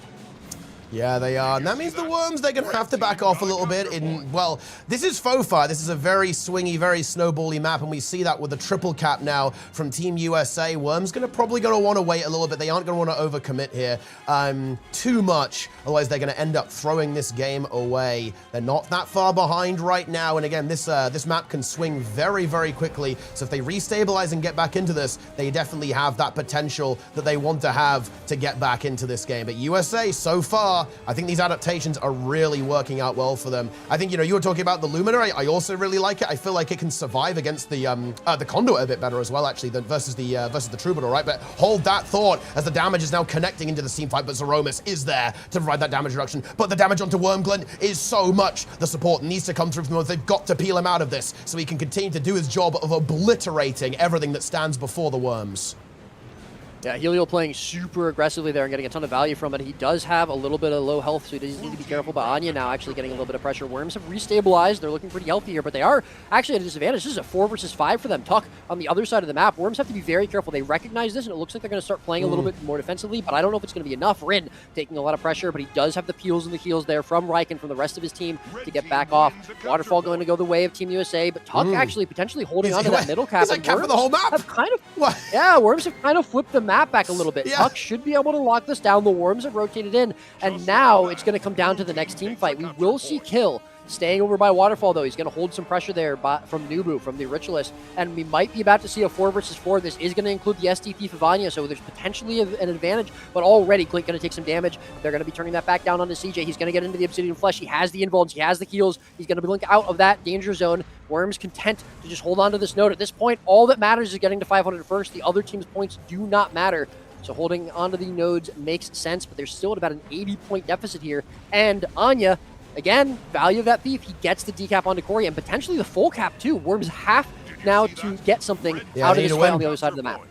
Naru in a little bit of trouble. Do we have the Signet available for Zeromus? We do, but he's very pressured. It might be difficult to get that off. But Glint is going to go down, actually, and Naru is going to hold on. There's a little bit too much damage onto the Worms, and Zeromus is going to get the rally. The Worms now must get this kill, and honestly, they need to get Naru as well. Zeromus is down. They've got to finish this. Do they have the damage? Do they have the potential to finish this off? It looks like they will be able to, but they're also not stable. Riken's down. Zeromus should end up rallying that. Yes, he does, but there's just so low on Riken at the same time. And the Worms, they got to save him. Anya is going to go into the downstate. Naru is also down too. The Worms are going to be able to get a bit of a repack here. I wouldn't be surprised to see Glint maybe go for a potential decap on the other side of the map there. Vern actually gets taken out. CJ in full retreat gets that kill. We have got chaos unfolding in this game as the Worms get themselves a bit of a victory here. Yeah, that was a super close team fight, and you know, USA looking like they were maybe going to get that at the beginning. They got that first kill, but the damage had been done by that point. Even though they got that first down state and that first confirmed kill, it didn't matter because all of them were just so low. Zeromus was a little bit isolated from the rest of the team. He had 0 cooldowns left. He could not do anything to keep himself up. Very easy target for the rest of Worms. And Helio now actually isolated. This is just going to stagger USA. I'm not sure what Helio was doing over there. He definitely needed to try to regroup with his team a little bit when they had 3 players coming in off of respawn. Worms doing a good job of controlling the map right now. They're going to probably give up Corey. I don't know if they're going to fight for this very hard. They don't want to overextend. They have a kill on the other side of the map. They're going to have a confirmed double kill. They're playing smart. We saw them do this against Sugar Crush on this map in their previous set. They're very content to hold on to the double cap and not overpush their advantage. They're very confident what we just saw them win the team fight. They can do that again. I mean, both teams playing it so smart, right? You could just see the tension bubbling as they're itching to get back into the fight. Looks like it's going to start to kick off here as well. The question is that Thief, is Anya going to go for a sneaky TCAP? But hold on, maybe getting a little bit caught over here, actually, as we see Vern and Glint leap onto that Thief. But of course, they don't want to get baited here. The team fight is now erupting here. We've got Kill finding that decap on the other side of the map there as well. I don't know. Who is going to die here, Roy? I have no idea how this is going to go. Vern taking heavy pressure there as well. Anya does decide to slip away into that fight and go for the decap before returning into the battle. That will, of course, be a temporary outnumber. Kill's got to be careful as USA is smelling blood. They want to rate out over that. But Anya actually gets caught in middle. That is not what we want to see. There is a signet, though, available for Romus. Oh, cancels it. They want to preserve it for the hand res. Oh, that is beautiful from USA. They go for that res, and they get it, and they preserve that powerful team fight resource. Yeah, really, really great job there from Helio and Zeromus to be able to get that. But Anya needs to be very careful. He got caught out. They're almost actually able to decap middle node. Side node's going to go the way of them. Kill actually in a lot of danger in this 1v1 against Nubu. He's not looking healthy. Nubu might be able to find that. Back in the team fight, though, Anya a little bit low. He's going to sneak around. Zeromus taking a little bit of pressure. They've turned some of that damage back onto Glint. And they're looking now just to find another target. And they get the decap. Great knockback there from Zeromus. Worm Vryn. He's looking okay. He's looking for a target. Zeromus forced into the renewed focus. That's going to be a big cooldown use now. Line coming out here potentially. And Vern already going to be very low. Ryken doing what he can, but his health bar is not looking great either. Anya on top of that, looking for the kill. Worms desperately trying to avoid losing this game, losing this node. Downstates on both sides. It's Vryn and Zeromus. Helio going to be very low on top of it, but I think the damage is there for the Worms. They're going to rally it. They cleave out Zeromus. They get the rally, and they stabilize. They hold on to this game. And Helio goes down as well. Kill's in a lot of trouble versus Nubu, actually. If Naru can get this kill, that is absolutely massive. I think the mobility is maybe enough on Kill to, like, wriggle away with the spear. He's able to disengage it. Wasn't able to get that node, but the Worms are going to get another cap. But CJ, again, the master decapper slips past enemy lines, once again assisted by Anya to decap that, slowing down the point gain, slowing the beating. Anya very, very low, needs to break combat before re-engaging. Worm Glint pushing over to help out Kill versus Nubu. This is so unbelievably close. Tuck in position to pick up the waterfall, trying to get that 2-cut back on the board. Worm Kill also looking to grab the core. I think that's a little bit ambitious. Is going to have to potentially play a little bit safe there. And look at that Thief. Anya lurking around, looking for the target. Worm Tuck has got to be so unbelievably careful here as that SD Thief is coming for blood, but I believe it has been detected. It has. Glint sees it, wants to rotate in to protect this, and even finds a kill immediately on Decite with a brutal over 10,000 damage burst, and that is a really big kill for the Worms to find. That is what we want to see here. Worm Tuck looking to finish the job here as well. They're getting a bit of a bleed there, and the Worms, they had a little bit of a shaky start here. USA with an incredible performance here, but all of a sudden, it's starting to get scary, Roy. 6 minutes left on the clock. A decent point advantage for the Worms. I imagine the heart rates are going to be pretty high in both of the rosters right now. Who is going to be able to do this? USA need to make something happen, but they can't do it without CJ. He's just off respawn right now. Necromancer is being pulled out of the fight for the Worms. At this point, Anya is trolling, doing exactly what that Thief needs to do. But actually, wait, if Anya gets caught, this could be catastrophic. The Worms smell blood. Vern is going for it, but the Thief slips away into the night. CJ now back off respawn. USA trying to make something happen, but I don't know, Roy. It's looking kind of scary here. USA haven't got long. No, they need to make something happen. This is kind of a repeat of what we saw previously. The 3 versus 3 now coming around as Kill and Nubu are going to be dueling it off on the side node.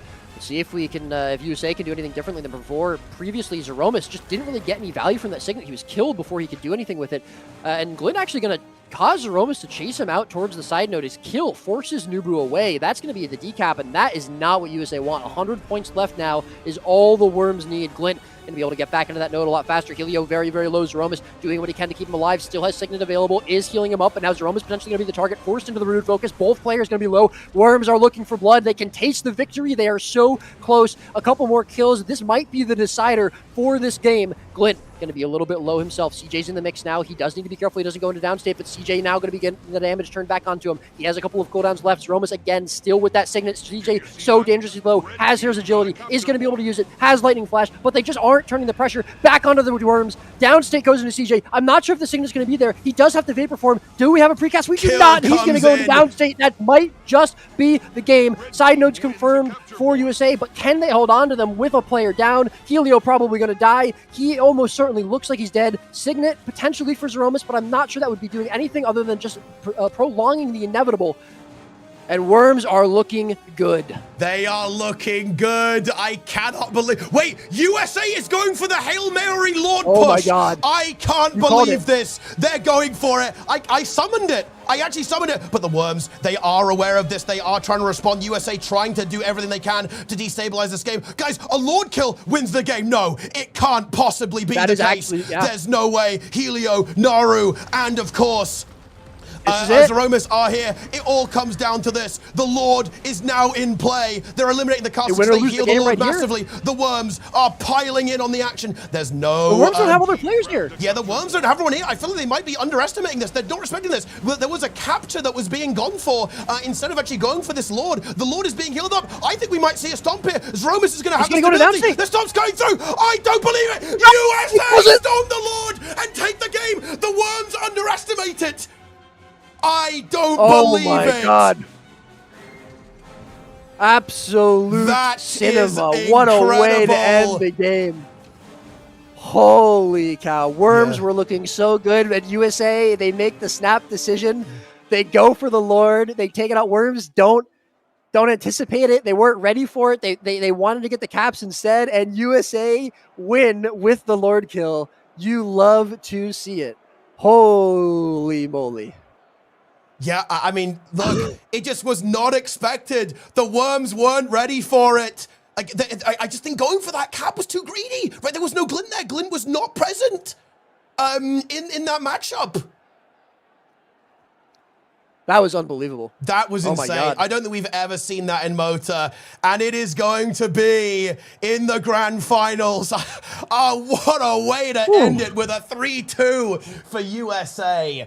We are going to our grand finals. It is going to be rank 55 Dragons versus Team USA. That was crazy. That was insane. Wow.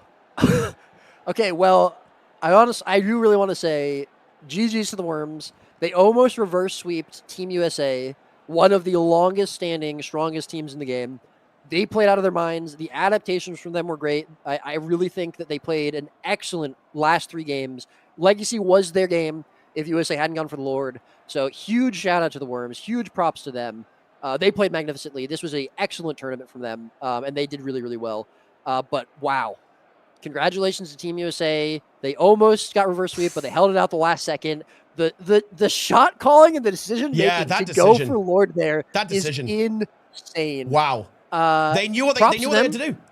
They saw the victory. They saw the only way that they could make it through that game. I mean, what an unbelievable series there. 2-0 down to pulling out the power conduit to taking it to match point and then winning the last game in a commanding position with the Worms, but finishing on a Lord kill. That is unbelievable. The script writers are working overtime on this one. Yeah, that was nuts. And the other thing that's also incredible to me about that, they barely made it to 350. They were only over by I think only 10 points or something. Yeah, it was not many. It was very, very close. Let's see, the final score was 518 to 479. So a ridiculously close game. Absolutely ridiculous with that one. Yeah. That is just crazy. And now, look, if you thought that was big, guys, we are going to a best of 7 between rank 55 and Team USA to finish the job. I mean, I have no idea what's going to happen here. Like, who can possibly predict what's about to go down? All right.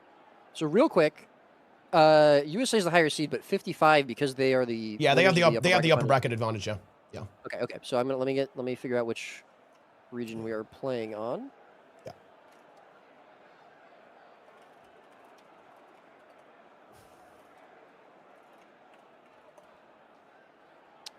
Wow, that was nuts. I'm kind of lost for words. Yeah, that was crazy. Again, I mean, I really want to say huge props to Worms. I think they may have proven themselves as like one of the best teams in regards to like making adaptations and comp swaps. I mean, they were going to win that legacy game. If it wasn't for the Lord kill, they would have won that game. And it came down to seconds. If they had managed to rotate in, I think they were missing their Necromancer and the Ritualist and the Herald and the Conduit rather. If they'd had that there, they hold that Lord, they win the game, right? There was just a couple of seconds of getting that cap that was a little bit too much. Right, that was outrageous. What an outrageous game there. Just stellar gameplay from both teams. And yeah, you have to... The Worms, of course, performing incredibly well, as usual. But I think I have to say it is a heartbreaker for them, obviously, right? They wanted to prove themselves. They wanted to come into this tournament to get to those finals. And just not quite getting there as well, with a Lord finish too. But incredible gameplay. I mean, Team USA earned it, right? That decision making is remarkable. The clear thinking required to pull that off in the final game in an elimination match is, to be frank, remarkable. And Team USA, well, they certainly are going to be ready to challenge rank 55 Dragons. We've seen them play before. 55 came out on top, but, well, USA are warmed up now. Okay, we're staying EU. Okay. Rank 55 elected to stay EU. Oh, let me get us set up for a best of 7 ban situation, shall we? Well, it's just picks, right? Oh, yeah, well, yeah, just picks, yes.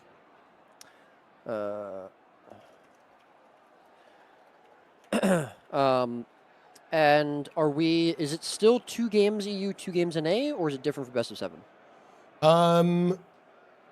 That is actually a good question.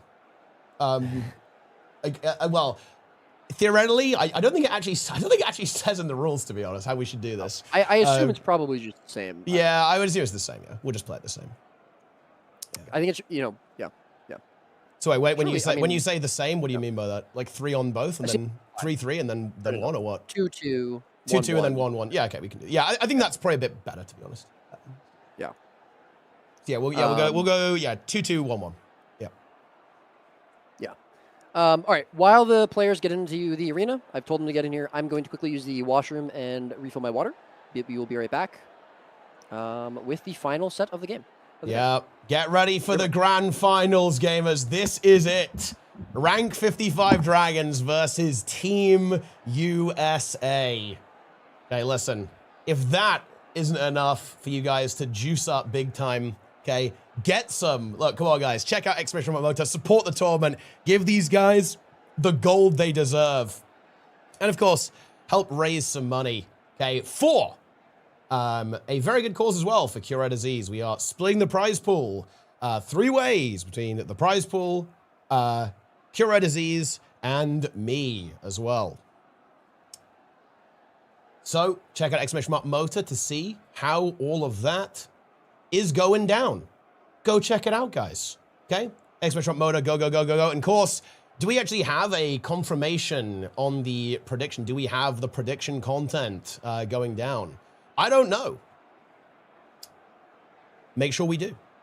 Certainly. Support your favorite team, guys. And make sure we have some big koi passes, guys. I want to see some koi passes here. We need to support these teams. 55. Okay, they're here. I mean, both of these teams, what a storyline, guys. What a storyline. They are both 1-1 in Mota scores, guys. Mota 1 was won by Rank 55 Dragons. Mota 2 was won by Team USA. This is the tiebreaker, guys. This is the tiebreaker. Whoever wins this series will be the unquestioned masters of the arena.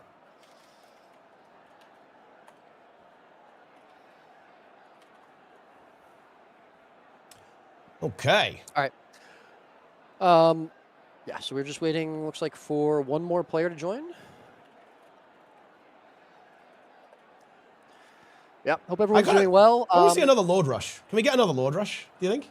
Is that really too much to ask, Roy? That we see a Lord push? I wonder if Legacy had been sooner in the map rotation, if they would never, if like Lord Rush hadn't come into play. Because like, you know, maybe would you go for that move in another game? I think you're right. Yeah, I think that would have only happened because it was exactly the last game. Yeah. I mean, again, it's a do or die play, right? Like, yeah. like all you in. There, they're like, all right, all we're gonna in. lose. Yeah. Yeah, it is all in. Yeah. Yeah, that was nuts. Oh my God. All right, but long have we waited, or not really that long since we already saw this matchup before, but it is now the final set of the day of the tournament, best of 7. Winner has to take 4 games. We saw these teams go 3-1 before in the best of 5 in the upper bracket finals. 55, I would say, generally looked pretty dominant. They also looked, pretty strong against the Worms earlier. There was a very, very close game, but the first game I'd say was definitely, 55's game. I think the big thing that speaks to me is that USA's biggest advantage over the Worms was their ability to rotate. I don't think they have that advantage when it comes to 55.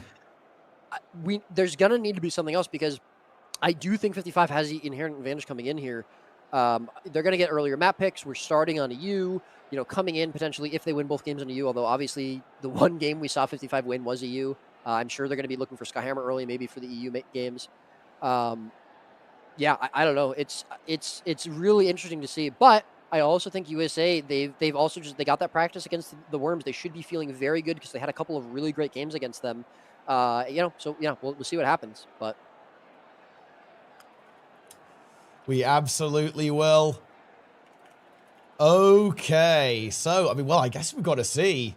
Are we getting ready to start on our picks and bans for what maps we're going to be playing on? This is the best of 7, guys. We're playing all maps theoretically, anyway. Right. If it goes the distance like the last it did. Yeah. Yeah. It could do. It'll be a bit anticlimactic if it doesn't now. Right? Come on. Yeah. After that. Unbelievable. But anyway, let's see what's cooking.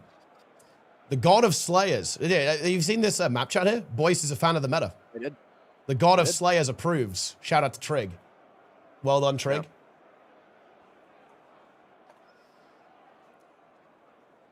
Yeah. Let's see. I am just fully in anticipation. I need to reset myself so I can cast this set, because that was nuts. Yeah, my heart was actually beating. That was some of like the craziest like pressure I have felt as a caster watching. I can't imagine how the players were. But yeah, that was nuts. What a wild game.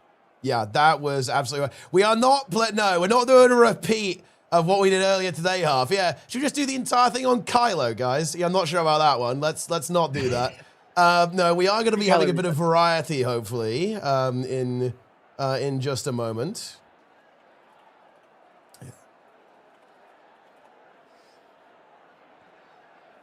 We are indeed. Yeah. I haven't typed this out to the players yet. I will, but just for anyone who's not here earlier. So basically, what's happening? Best of 7 for the final set. Rank 55 versus USA. Rank 55 have the advantage for being the upper bracket winners, so they get to pick the region we start on, as well as first order and map picks. We're going to be doing the first 2 games of the best of 7 on EU. The second 2 games of the best of 7 will be in A. We are confirmed to have guaranteed to have at least 4 games, so we will see those 4 first games. If we go to more games than 4, we will come back to EU for the 5th game, and then if we have another game, we'll go back to an A for the 6th game. At that point, the 7th and final game, if we get there, will be decided based on points, just the same way as we did with the best of 5 here.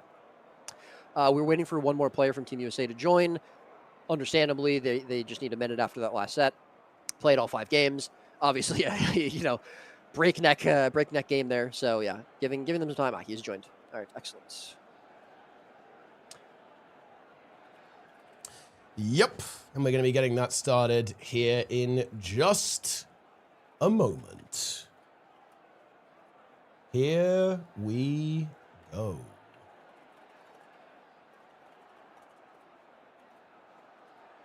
Prepare yourselves. Oh, I've got something in the mail. 250 more Mystic coins. Don't mind if I do. We absolutely love to see that. 250 Mystics.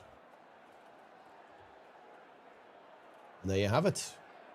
That secures us over 100K, for sure, I think, which is pretty decent. I mean, I have to admit, I am still pretty lost for words about what is going on here. Like, this has been an insane day today. And, well, here's hoping that it continues to deliver in that way. Whoa. Oh, hold on. Okay, whoa. I actually have we've got something fun, guys. We have got something fun while we wait for some administration. We have a message from Cole here. Okay, well-known PvP player, Ranger, Fishmaster. Mota MVP Award. Hello, streamer. Award this Mota finals winners MVP. Either caster's choice who gets it by vote or by chat. And we actually have the Etheric Anchor, the brand new legendary from Vision of Eternity. So that is going to be an MVP. This is clocking in, I think, around 5K gold. So that is a big MVP award for whoever is going to be picking that up. And of course, that will be the MVP of whoever ends up winning. That's why I'm very exciting. Big shout out there to Cole. I will actually quickly make sure I record that in my spreadsheet. You guys are making me work hard here. Yeah, got that recorded. Very good. And for the content, from the Zix Alchemist, we have 100 Mystic coins and also 250 globs of ectoplasm. We love to see that. Very good. Thank you very much indeed. Oh, and 63 gold as well at the same time. I'm gold capped again. Great. Yeah. All right, guys, we have got the players in. We've explained the rules to them. They are going to be just finalizing the comps that they want to play for at least the first game. Once that happens, we will be picking the maps. As previously said, all 7 of the maps in the map rotation pool are possible. There's not going to be any map bans. It'll just be 55 picks a map, then you say, then 55, and so on. So pick. All right, very good. Let's get down to it. I am prepared.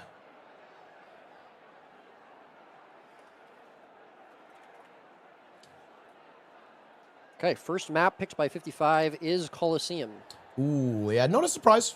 That's definitely not surprising. I have to imagine USA is going to pick Skyhammer for second map, no? I mean, yeah, because we saw them win on EU. Well yeah, I can't, yeah, that would be very logical.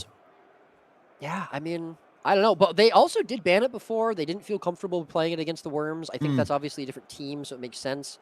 But, you know, there is still potentially maybe a little bit of lack of confidence there. It's Capricorn, actually. Oh, that is interesting. Okay. This is going to be the NA map here for 55. Let's see where that's going to go. Yep. So again, we are guaranteed to get to all 4 of the first games. Yeah. So we will be seeing 2 on EU, 2 on NA. Forest is going to be the first map for NA. Also, I mean, these are classic 55 maps, right? Colosseum and Forest. That's incredibly unsurprising. I feel like to see that. Yep. Oh, I am suppressed. Nice. It's going to be Legacy is going to be the pick. Well, I bet they're probably feeling pretty good about Legacy right now. So that does make some sense. I can see that. All right, and then, of course, after this will be... This 5th game is going to be on EU, guys. So this is 55's pick on EU, back here on the server. If, of course, we get to it, which I'm very much hoping we do. A bit disappointing if we didn't. All right, so we still have Skyhammer, Kylo, and Temple, which is now picked. Wait, 55. Is that our first Temple game that we're going to see the entire tournament? We saw one. Didn't Sugar Crush pick it? I think just for the content or something. We saw one yesterday, but yeah, because Sugar Crush was like, oh yeah, we want to see all the maps, so they picked Temple and Capricorn for the other. Yeah. Okay, and then this will be back on NA. So Kylo and I think Capricorn? No, Kylo and Skyhammer. Yeah. Kylo and Skyhammer are the last maps. Yeah, those are the last ones guaranteed, and I think USA will definitely like those, right? I think that will be. Yeah, they'll be happy I think about both that. of those maps. I wonder if they wanted Skyhammer. Kylo is the final map of the tournament. Wow. You know what I like about this? I like that Fly is spamming EU and NA copy pastas. That's pretty powerful, actually. I like that. He's truly, he's participating in both sides of the discourse. We love to see that. We really do. Okay, so the rotation is Colosseum, Capricorn, Forest, Legacy, Temple, Skyhammer, Kylo.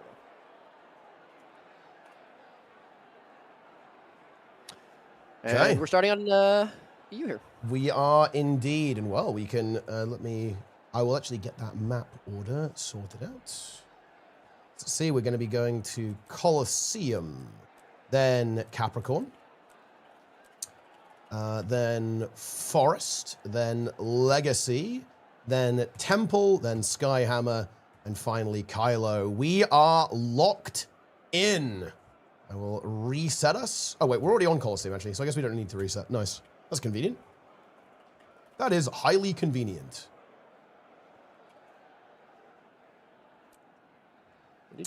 Okay. Do we need to reset the map, or can we stay here? Let me quickly check. I think we should be able to, though. It's the 50 silver avoidance. Appreciate it. Let me actually, hold on. Wait, look, I'm joining. Hold on, let me quickly check that it's working. It is working. We're fine. Okay. Yeah, we are actually good to proceed from here. And here it is, guys. Look at the 4 pips at the top of the screen. Welcome to the grand finals of Masters of the Arena. Welcome to a best of 7. The clash between EU and NA, a matchup as old as time. Rank 55 Dragons versus Team USA, the final showdown of the tournament right here, right now. Let's do this.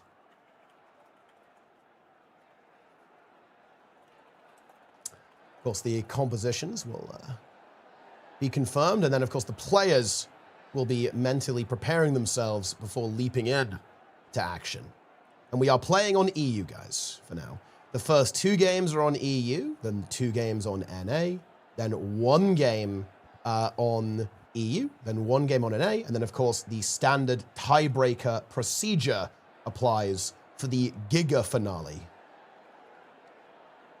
if it comes to it. And yeah, one way or another, guys, we are getting the ultimate Mota champion. Somebody will be crowned as the 2-1 victor. And actually, also, potentially keeping alive his streak of winning every Mota as well at the same time. True. So there's a lot at stake here, guys. There's a lot at stake. Yeah, mostly for draw. It's true. Oh, 50 gold. Thanks, Avoidance. I appreciate it. That's very kind of you. I will update that in the spreadsheet. Okay. Okay. USA, just be kind of preparing themselves. Wait. Guys, I can't take the gold yet. I am sending gold back. Report all. I love you. I appreciate you. Buy some Mystic coins, yeah? Otherwise, I'm going to be in permanent gold cap hell. No, thank you. The teams are in. Gamers, it is on. The game starts. And we've got the Heel of Midnight on the Evoker, Misha, the Luminary, Raw Shadow Monarch on the SD Thief, the God of Slayers on the Ritualist, Zan representing the Holosmith, and on the blue team, the Conduit from Elio, Nubu on the Ritualist, Zeromus on, of course, the Luminary standing firm, Dra here on the Amalgam and CJ on Evoker. So we're thiefless here, Roy, on Colosseum. That seems scary to me, but let's see if UNC can pull it off. They're taking a page out of the Worms book, and they're going Power Conduit. Oh, they absolutely are, yeah. So but I think they're basically thinking, okay, we're going to use the conduit as the thief, essentially, I think is basically going to be their approach here. Oh, and already, Syndra is actually going to be the one who's taken down there by CJ at the start. Is this res going to be coming through? It's going to be tricky, actually. That's a lot of damage. Sind is done for here. CJ and Naru actually almost finding a kill in a 2v3. Yeah, that was fast, and I think Sind just, he is on SD, important to note. I think he just maybe wasn't expecting the pressure, the damage coming out there, but I mean, I've been saying it all tournament. CJ and Naru have looked so synced up when it comes to deleting targets. They are really synced up there and looking good. But Sind coming in off respawn, this could be an overextension from Naru, and yes, he's immediately going to go down. I think this is just biting off more than they can chew and getting, maybe a little greedy there. I think they really needed to re-rotate out of that after getting that kill, and potentially have someone else rotate in. Helio as well dying here. Misha going to go down as well. A bit of a rally war, but I don't think it's much of a war, as it's going to just be 55 winning that one. Zeromus wasn't there. He was going to potentially try and peel earlier, but Misha's still under a little bit of pressure. It's going to be CJ as well as Draw are going to be there, but the rest of the team from 55 going to be able to help peel him out. And I think for the moment, he's probably going to be fine. God of Slayers as well, potentially coming in there. He's going to be able to get ported up, and that will stabilize 55 as CJ might be going into downstate. Yeah, a lot of damage coming through there. Their health bar's going up and down. So much damage and so much healing right now in the game. Heal at Midnight in a lot of trouble here is going to go down. So do we have the signet? We do from Misha. Is he going to land it? Yes, he absolutely is. Health bar's looking very low across the board there. Can 55 try and turn this? Still so much pressure onto the Evoker from 55. Dra looking for that kill, looking for the hunt. The Shadow Monarch in a little bit of trouble here as well. But Helio is going to go down, of course. He's not on the Condi anymore, so he's a little bit less durable, but the res is good. But CJ in so much trouble is going to be eliminated there. Nubu maybe going to attempt the res. He actually might find that as well. I think he absolutely is. He is. But Helio has also gone downstate. On the other side of the front, we've got this massive team fight going here. This is completely ridiculous right now. But Helio is going to go down, and with that, a lot of the damage for USA is no longer present in this fight, and they're going to have to disengage this. Yeah, Dra's almost going down. Dra goes for him, and he does take him down, but I just don't think it matters. I don't think it's enough. They're still pretty low. Master Disaster, Misha, also pretty low, but I think with that kill on Helio, even though he is coming back in, he will be able to rejoin the fight shortly. They're just too far behind there. But still, game is very close. Red team, they are going to be having 1 point. They're going to be taking up at a 30-point lead, but they're coming just back into this fight. Zeromus gets annihilated, absolutely deleted by the damage from Red team, and that shuts the fight down. No res potential. Helio probably going to get taken out as well. He cannot escape on this squishy power conduit build, and all Team USA can do is try and cut their losses, try and get away without losing any more. Yeah, absolutely. Boyce and Naru here fighting over the shield at this point. But I think the fights are just not quite there. And this is an interesting situation because, of course, Team USA has been playing with the Condi Conduit, right, for basically all of the tournament. Helio, of course, a very flexible player, more than capable of adapting to this new build, but it might take a while, right? It might take, a game or two to really have it locked in and have the team dialed into playing with that build and how that's going to actually work out there. So maybe a couple of teething problems here at the start. Oh, and the God of Slayers secures the shield as well, eliminating Naru on the Ritualist there. We'll be finishing that off with a couple of spirits, I think, before proceeding back into the fight. And the artifact has now been claimed by rank 55 Dragons. USA re-pushing now back into this team fight. But Helio is getting heavily pressured already. There's no signet as well. If he ends up dying, Zeromus needs to keep that powerful damage dealer alive. The damage is being turned around onto the Master of Disaster here. Syndra did actually die on middle. I think CJ took him out, if I'm not mistaken, at some point during all of that chaos. Naru's coming back, and 55 now have to be careful not to overextend. Oh, Helio's so very low in this fight, doing what he can to kite, but they do have Naru coming back in. Yeah, it's going to be an outnumbered fight for the time being, as Sind actually died a little bit after Naru, got bled a little bit longer. Does have the potential to plus CJ, who needs to be very, very careful. He's going to be 1 versus 2, and on this Evoker, I'm not sure he's going to be able to do much. So on the other side of the map, USA really need to be able to make something work here. Zan going to be a little bit low, but Master Disaster, he will have the healing signet ready if someone goes down, and they might be able to disengage from this while holding USA to this side of the map, holding them very, very low on points. They're about 150 points ahead of them now. So far, things are looking very good for 55. The rotation's going well, and the 4v4 now, as Sind joins in, they weren't able to break this 3 versus 4 when they had the advantage. USA just cannot find a kill. They can barely find a cap. They're only just now getting it, and finally, their points are ticking back up. up, but CJ on the other side of the map is dead. Rank 55, they do need to be aware. The respawns will be coming in. Heal of Midnight is going to go into downstate. That's going to be the Evoker. The missed 4 minute, the Signet, we will be looking for it. Misha should be able to land that, no problem. No interrupt on top of that. Nice CC coming out. Helio goes into downstate, but the hand res is going to be good. Zeromus is still going to have his Signet in case anyone else goes down, as Helio does fall yet again. Will he get the Signet? He does. The cleave is not going to be there. Draw going to be very, very low. It's a 5 versus 5 over on this side. Both players going to be very, very low. We do see the Evoker go down, as well as Helio. It's going to be a cleave war, and USA win it. They find the kill onto the Elementalist, and now they're looking for more. They want to take out Zan, but is this going to be enough? They're almost 150 points behind. They're only just barely getting these kills. The TCAP actually almost comes out from Sind, and now 55 need to disengage. Yeah, they absolutely do at this stage. That was insane. Like, the Elementalist, the Evoker going down so much, he didn't have Vapor Form. It was still on cooldown when he went down again, so he couldn't use it to win that downstate war, unfortunately. But 55, they have managed to disengage relatively effectively. Like, losing 2 players is definitely not ideal, but they should be able to recover a little bit from this situation. The Master of Disaster is now in a little bit of trouble here as well, and USA are on the warpath, feeling emboldened after that victory there. They should be able to pick up this support. A very nice knockback, but I almost can't imagine him somehow being able to like wriggle away out of this one. That should be a death very soon. He's on 800 health, but no, it's not going to be quite good enough, and the support is going to be taken down there as well. And now, of course, we have the fight over the artifacts. 55, though, clinging onto the map so unbelievably effectively. Draza and Cinder are going for the sword. Surely he doesn't get it. He almost had it a couple of seconds off, but Draza now in so much trouble here as well, taking massive damage. Can he somehow hold on against the Ritualist? Helio is going to go downstate. Sin's going to go for the stop, but he actually fears interrupting it. I don't believe it, but the Vapor Form might be enough. Can Naru stop that? He cannot. And Draza is now back on his feet. Oh, Naru doing what he could to try to save that position. There's actually kind of low health bars here. I wonder if Naru could find some kills into this. They're actually kind of low. They need to be careful, but I think they should be okay. Oh, man, that synergy from those 2 veteran teammates, Draza and Sin, coming to clutch. Also, just a heads up, Teapot, I'm hearing that the UI is a little bit broken. I don't know if you want to look at that now. Yeah, I fix it next game. Fix it next game. It's not a problem. Yeah. By the way, though, great plays there from Sin and Draza to confirm that. And they are now extending their lead about 200 points up. They've got the double cap on the map. Naru being bled for so long. Yeah, he's actually self-resing. Well, he's actually, he's going for the self-res here. He's guaranteed the self-res. He's locked behind those gates. Yeah. I don't know if that would be faster than him being bled out, but it does save them 5 points if it comes down to that. We are going to see downstates coming in at mid, though. Helio being brought down. We do see the Signet coming out from Zeromus. The team fight is continuing. Helio goes right back in, and downstate, though, and cleaved out almost immediately. And that is almost certainly the team fight gone. Zeromus will be next on the chopping block as rank 55 Dragons looking to clean up game number 1 here on Coliseum.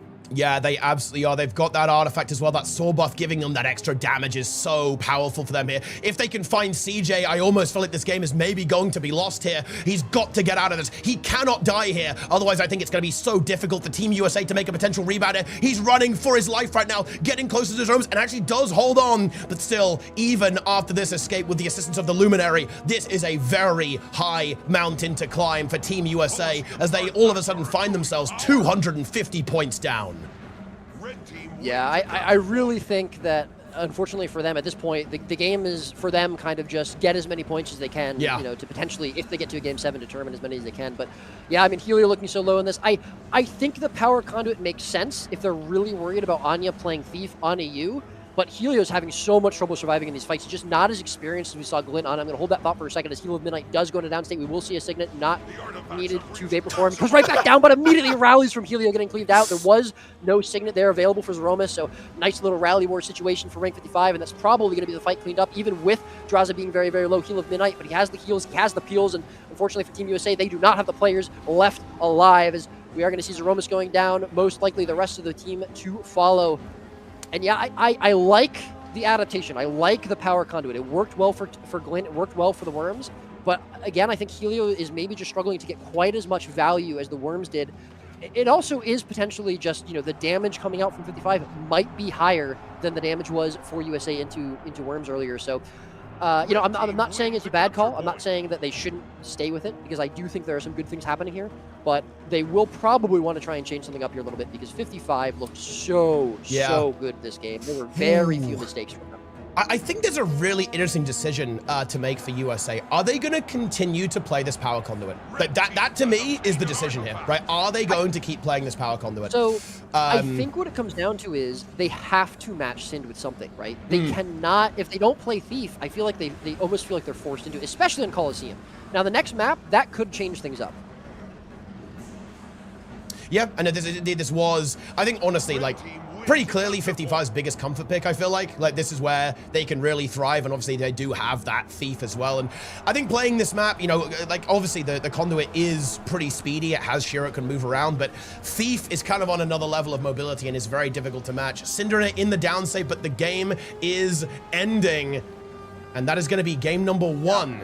Coming up for the rank 55 Dragons. Yeah, a lot of points. That means USA have got some big work to do. They need to score big points on the rest of these games because, again, they are going to be thinking, look, the tiebreaker was already relevant previously in their game versus the Worms. It could very well be relevant again.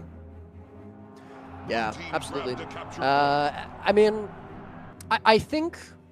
I really do respect them trying it, right? Because I think it's really important if they're not willing to play the Thief on EU, or at least in that game. It's really important they have something to try to match Sind with. But I think the problem was it wasn't even a case of trying to match Sind. It was just a case of they were just getting destroyed in fights. You know, and they need to recognize that. So, you know, is it, okay, now we try and change up our play style. Obviously, we've got a different map. Maybe we don't need to match Sind on Capricorn the way we were trying to on Coliseum. Is it a case of we put the Thief back in and we just hope that he's okay on ping? Is it a case of we just try and force team fights but with a different comp and win it? Yeah, we'll see. Yeah, we're just resetting the games, guys, in order to fix the UI. I'm playing. So we'll be underway in a minute. Teapot is going to 1v0. Yeah, 1v0. That's all I can do. That's the best I've got, guys. One moment, please. Need to make sure you guys are going to have a fun viewing experience. I'm actually not entirely sure. Okay, I'm not entirely sure what happened there. Okay, it was working so well as well. But hold on, let me quickly make sure that everything's looking good. It hasn't broken until now, right? So. Yeah. It's been very smooth. Let me just see if it's going to work. Okay, yeah, we're fine. Gonna quickly end up the game. Yeah, I think I actually do know what causes that. Interesting enough, it actually is being in. Yeah, okay, that doesn't matter. I think I know what's wrong with that, but I'll fix that at some point. It will just reset back to Capricorn as well. Also, I think this might even register. No, I thought of this. Because of all the testing I did, it won't actually give a point to 55. It doesn't count if the game's 0-0. Haha, very good. Right, yep, we can go ahead and get started. At least I think we can. For our second game on EU. And this is Team USA's map pick as well. Here on Capricorn, and I am just so interested to see if we see that power conduit again from Helio, or if they're going to go back to their previous composition. I have to say, I feel like if I had to kind of guess, I'm assuming that maybe Anya has really bad ping on EU potentially. And that's why they're not playing the Thief and just kind of mirroring the comp, right? Because don't get me wrong, like Helio more than capable of playing the power conduit, of course. But we've seen Anya do so well on the Thief, but Thief is ping dependent. And if there are ping issues, that could be part of the rationale on why we're trying to change things up here a little bit.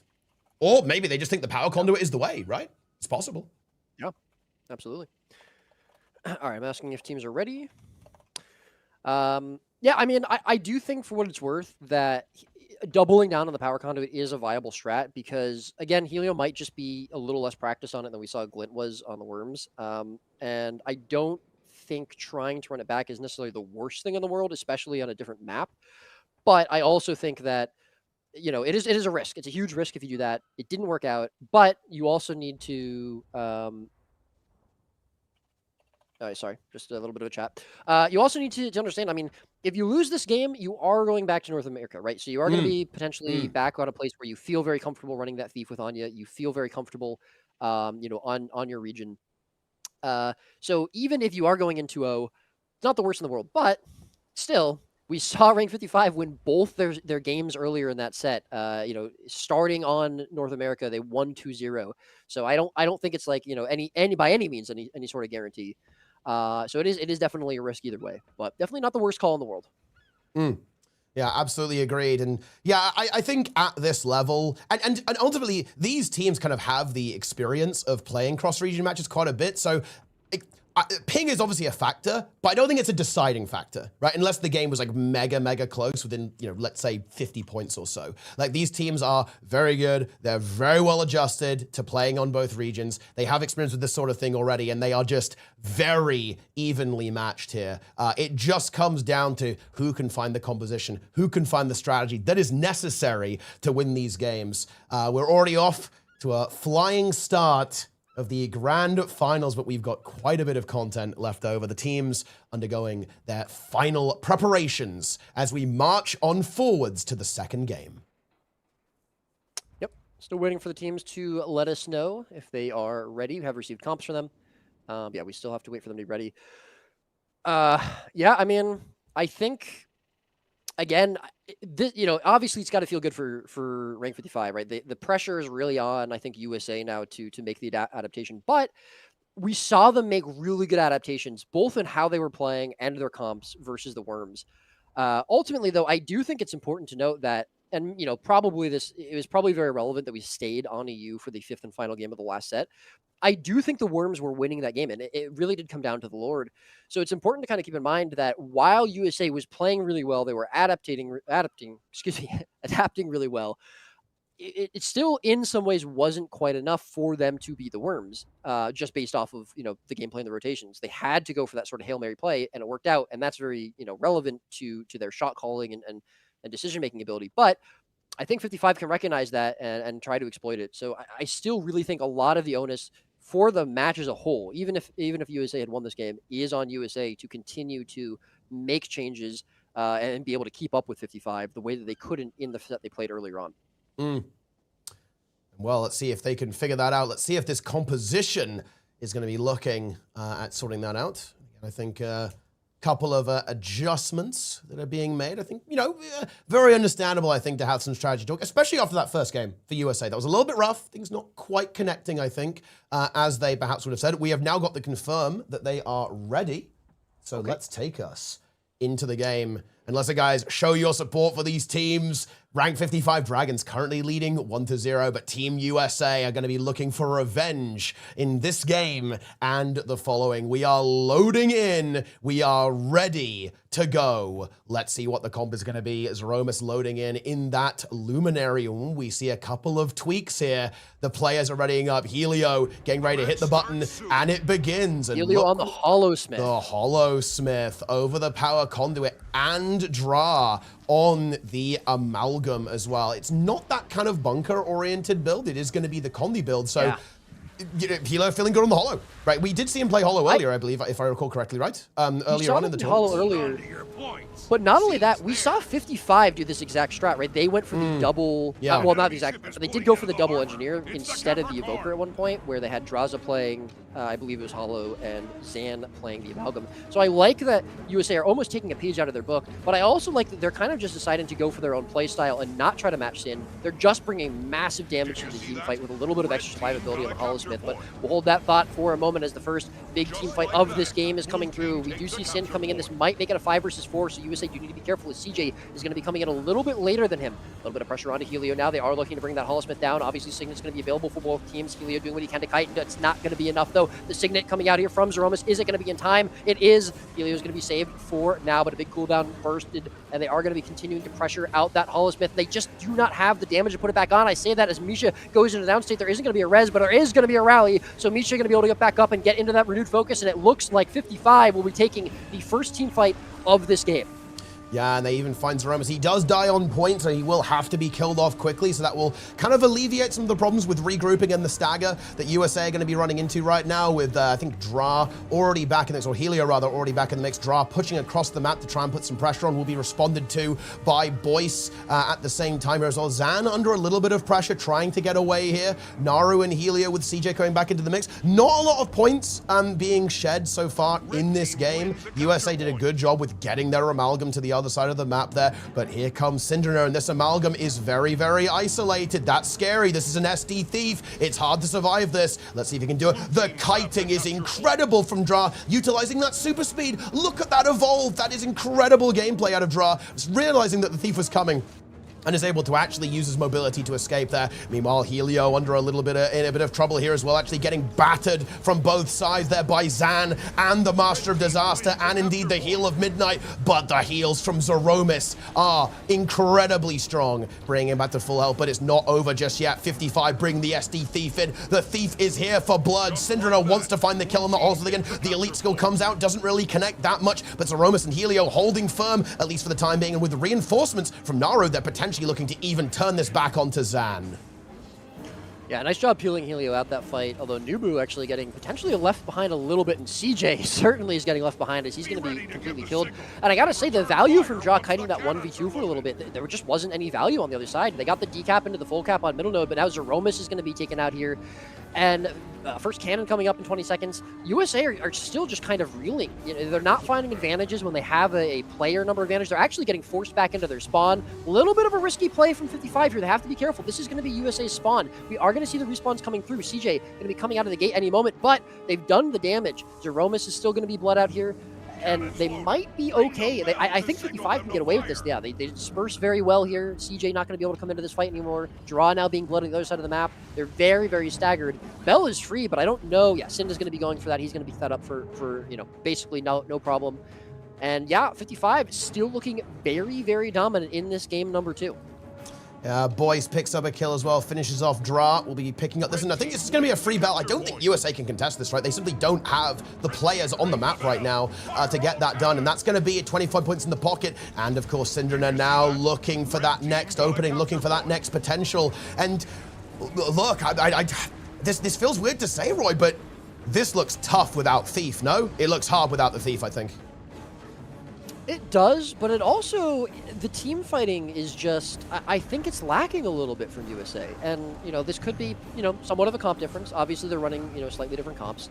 But it's also just, I do think 55 are just playing a better game right now. And right now, you know, we saw a lot of the, even when the Worms were ahead in some of their sets, we did see USA making adaptations and coming back in, and CJ just getting absolutely blown up there. The Signet might be available for Zeromus, it is, and he's going to be able to get him back up. But back to what I was saying, I don't feel like USA are making as many adaptations as we saw previously. I'm going to stop actually talking about that because Draza does go to downstate. Sin going to be very, very low. I don't know if the Signet's going to be in time. It's not. The cleave is going to be good. Master Disaster cannot get the Signet off the time. USA are back. He's not going to have it available for Sin. As I was saying, the team fighting not looking good. USA hear me, and they make me look stupid. They are burning through 55 right now. And they find Boyce. He's going to fall. Draza is going to fall. Boyce is going to fall. 3 kills picked up here for USA, and they are looking to make a comeback, only 80 points down. Yeah, see, it's just remarkable. You know, we've seen so much stuff going on, but we haven't got that many points in this game just yet. The teams are just pushing each other to the limit here. And yeah, USA stepping up another level with a brutal team fight. Seconds and kills. Zan slips one, but Naru denies the decap. And that is actually massive there from the Necromancer to prevent that and keep that point gain flowing. And Misha is still being bled out here. Boyce is back, but there's not going to be a support on the map for another 15 seconds. USA have found an opportunity. They have found what they need to get back into this game. Yeah, I mean, this should be a very, very favorable map state here for USA. Zan does a really nice job, though, of jumping across the map. He knows he has Sind available to back him up if he needs to. He does force Nubu, the Ritualist there for blue team, for USA, off of that node. That's going to be a full cap there. All Nubu can really do right now is just watch. He's clearly just not confident in that matchup. But I will say, 55, you know, they lose, they get a pretty big blow dealt to them, but they do a really nice job of spreading back across the map, you know, conserving some of their losses, regrouping, and not overcommitting, not overpushing, not getting greedy at all while they're waiting for respawns. And they are coming back in. They're actually about to. They pick Helio. Helio, he gets caught out here. Zeromus, not available to Signet, not, but he has it anyways. So it's now going to be going to a Bell fight, most likely. Draw, very isolated as well. He's in between about 5 rank 55 members and the rest of his team, and I'm not sure if that's going to be a good place for him to be. He's getting deleted right here, just getting pelted with damage left and right. He does reconnect with the rest of his team, so there are going to be some heals and some peels for him as they force their way back onto the node. Sind not in that fight for a moment while he was decapping mid, but he's going to come back in, and Helio just now going to be respawning, so he has several seconds before he can get back into this fight. USA have to be very, very careful. There is still no Signet here left for Zeromus. It just came back up, so he will be able to get someone back in if they go into downstate. 4 versus 5 to USA. They're still holding on, just barely. Renewed focus going to be burned here by Zeromus. CJ, half health right now. Sind porting in, looking for the kill onto that Evoker. He's dancing. He's dodging around it. He's using every single ability he can to survive. He's somehow jumping on these boxes and still alive. The damage being turned back now on Adraza. He's going to be going very low, but the pressure is just too much for USA to handle. The damage is there. The downstates are there. The cleave is good. 55 are taking it, and they're wiping USA on the bell. Yeah, that is just how these fights tend to go. Like, this is the welcome to Visions of Eternity, guys. The HP bars bounce up and down, and eventually someone just can't take it anymore, and it's going to be a full wipe for 55, I think. It's only Naru left standing. CJ and the Zeromus coming back off respawn, but I think that's going to be a bell secured for rank 55 Dragons. Let's see if Naru's going to be able to survive here, but that's going to be 50 points scored now for 55, taking them to 300. Naru goes into the downside. Is there a signet? There is. I think Zeromus is going to be able to find that. He does find it, I believe. Naru is back up on his feet, which means there's one less player that has fallen down, but rank 55 Dragons are going to find themselves a triple cap after a crushing victory on the bell. Red team wins a capture point. Yeah, I think that might just spell the end of this game here. They are so far ahead. The triple cap coming out. They're still potentially looking for a stagger here as CJ is getting pressured out pretty hard. He has really, really great support there from Zeromus, but I just don't know if it's going to be enough. They're so far behind. But again, getting as many points as possible for this, if they can potentially bring this to the end, to a full game 7, is really important. Helio's going to go into downstate.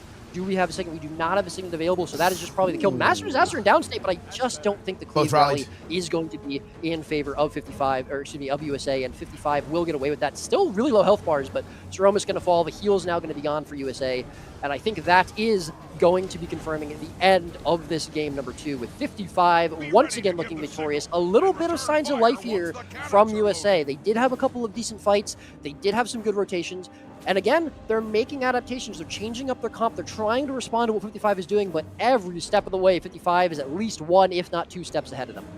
Yeah, they are looking very, very strong here, R55. They are back in action after kind of waiting for that lower bracket to conclude. Obviously going to be watching there as well, but yeah, this game obviously going to be concluding very shortly here. Another fairly commanding performance. And again, guys, always remember the points matter for the tiebreaker here. It is important how many points you score, especially on the other region. And that is going to be a 75-point bell to close this game out for rank 55 Dragons. And we're going to NA.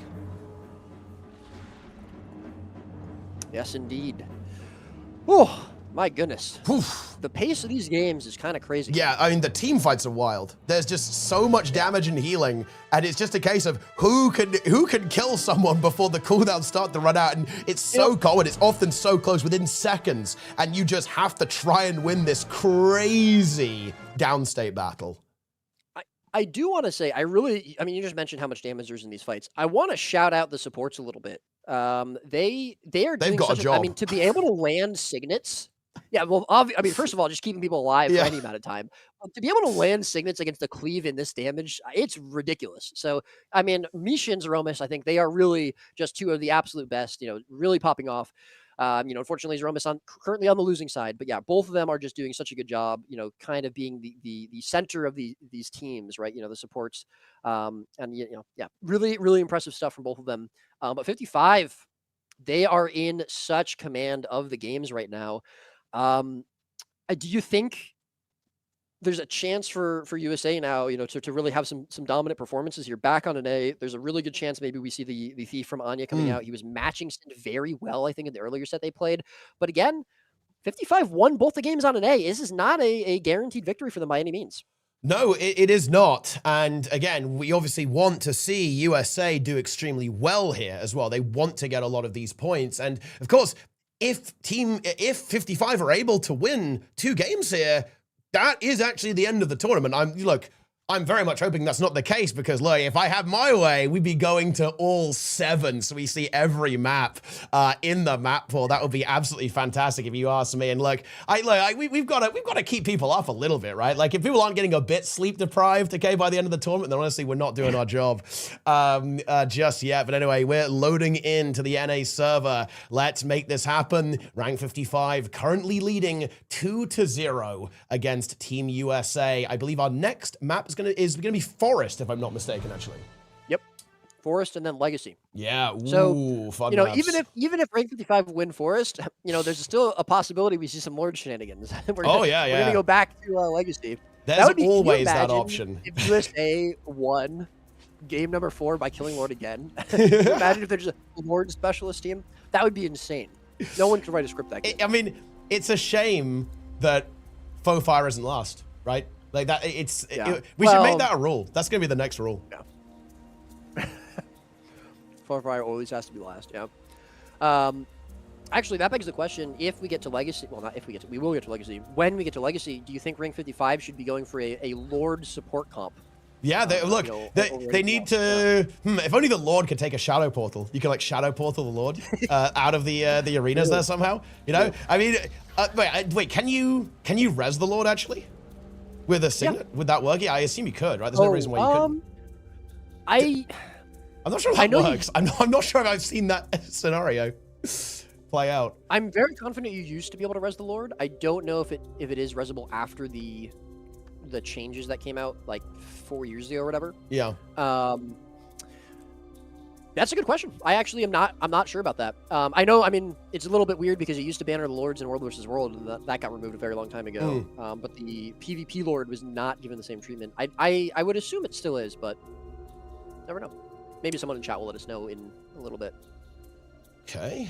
And yep, we are going to be resetting this map over here as well. Quick reminder, guys, if we get to 5,000 USD in the prize pool, Roy is going to throw in a Queen Bee infusion to the prize, which is pretty massive. We're at 105,000 gold, and we've got some big stuff coming in here at the same time. Let me actually read these out while we wait for our teams to get into the mix for the in-game prizes. Let's see, what have we got here? From Usifer, we have Lamal get donated with 50 Mystic Coins and 250 globs of ectoplasm and 250 memories of battle. Very cool. And then we also have some other stuff coming in from Ronin Pirate with rank 5507, 250 Mystic Coins. Thank you very much indeed. And that's what we've got for now. So thank you very much to everyone who has been hurling your in-game currency at us. We absolutely love to see that. Keep up the support, guys, and keep up the support for our teams as we proceed to the next match. Absolutely. Just waiting for the final couple of players to load into the game. Yep. Ooh, who is this? Oh, interesting. Okay. Well, already some new characters here. Oh. So we may get to see something a little bit different here. And yeah, I mean, I think so. The problem here, right, is that Anya's Thief looks really good. And obviously, you know, USA have tried a couple of different things, tried not running Thief a little bit into Ring 55, and it didn't seem to work, or there were other issues going on that, you know, whatever, that stopped them from being able to win. But I think it's really important to remember that even, again, when they had Thief, they lost both the games on a native 55 earlier. Thief is not the only factor that is going to cause them to win. Now, having the Thief, obviously being able to match Sind, being able to, you know, alleviate some of the pressure that he's being able to do, being able to stop him from just freely roaming around the map, getting decaps, getting +1s, obviously massive. But I don't think that is the only deciding factor. So I think USA really need to approach this from a couple different directions. Is Thief something we really want to put in here? You know, is there any other comp we want to try? And what else do we need to do in order to match 55 and take these games? Yeah. Exactly right. I mean, we're on home territory for Team USA here. So, look, if they're going to be able to win anywhere, it is going to be here. You know, of course, 55, I think we've got to be feeling pretty good after those 2 games, performing really well in those team fights. 100%. Yeah, wait, what's up? What's going on? What's going on? No, sorry, please continue. Oh, no, I mean, no, it's all you. That's what I was got. I was just like rambling aimlessly. No. Yeah, aimlessly rambling is good. All right, so our teams just getting their comps sorted out, all that kind of good stuff as we proceed to get into this game. And you know, this is always a map that I think is fun to see, right? I'm really glad that we are. I think wait, are we seeing what map are we seeing next? Is Legacy, right? Yeah, that is also another classic. But to me, Forest almost feels like the Guild Wars 2 PvP map. You know, that's what it feels like to me. So I'm really happy that we do see it here in the grand finals. Not a surprise. I think it's also very popular. I think a lot of teams feel comfortable here. A lot of teams enjoy playing on this map as well. That's also not a surprise to see it end up getting picked relatively early into the map order. But yeah, very much looking forward to seeing what's going on here and what this game is going to look like. Can 55 continue their momentum here? Just lost some people, it looks like. Oh, yeah, I mean, there have been a couple of connection issues today. It's not unheard of. It does happen.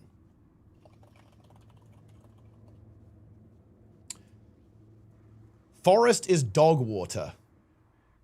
Bit harsh. I mean, there is water here. Not sure if it's dog water, though. Yeah.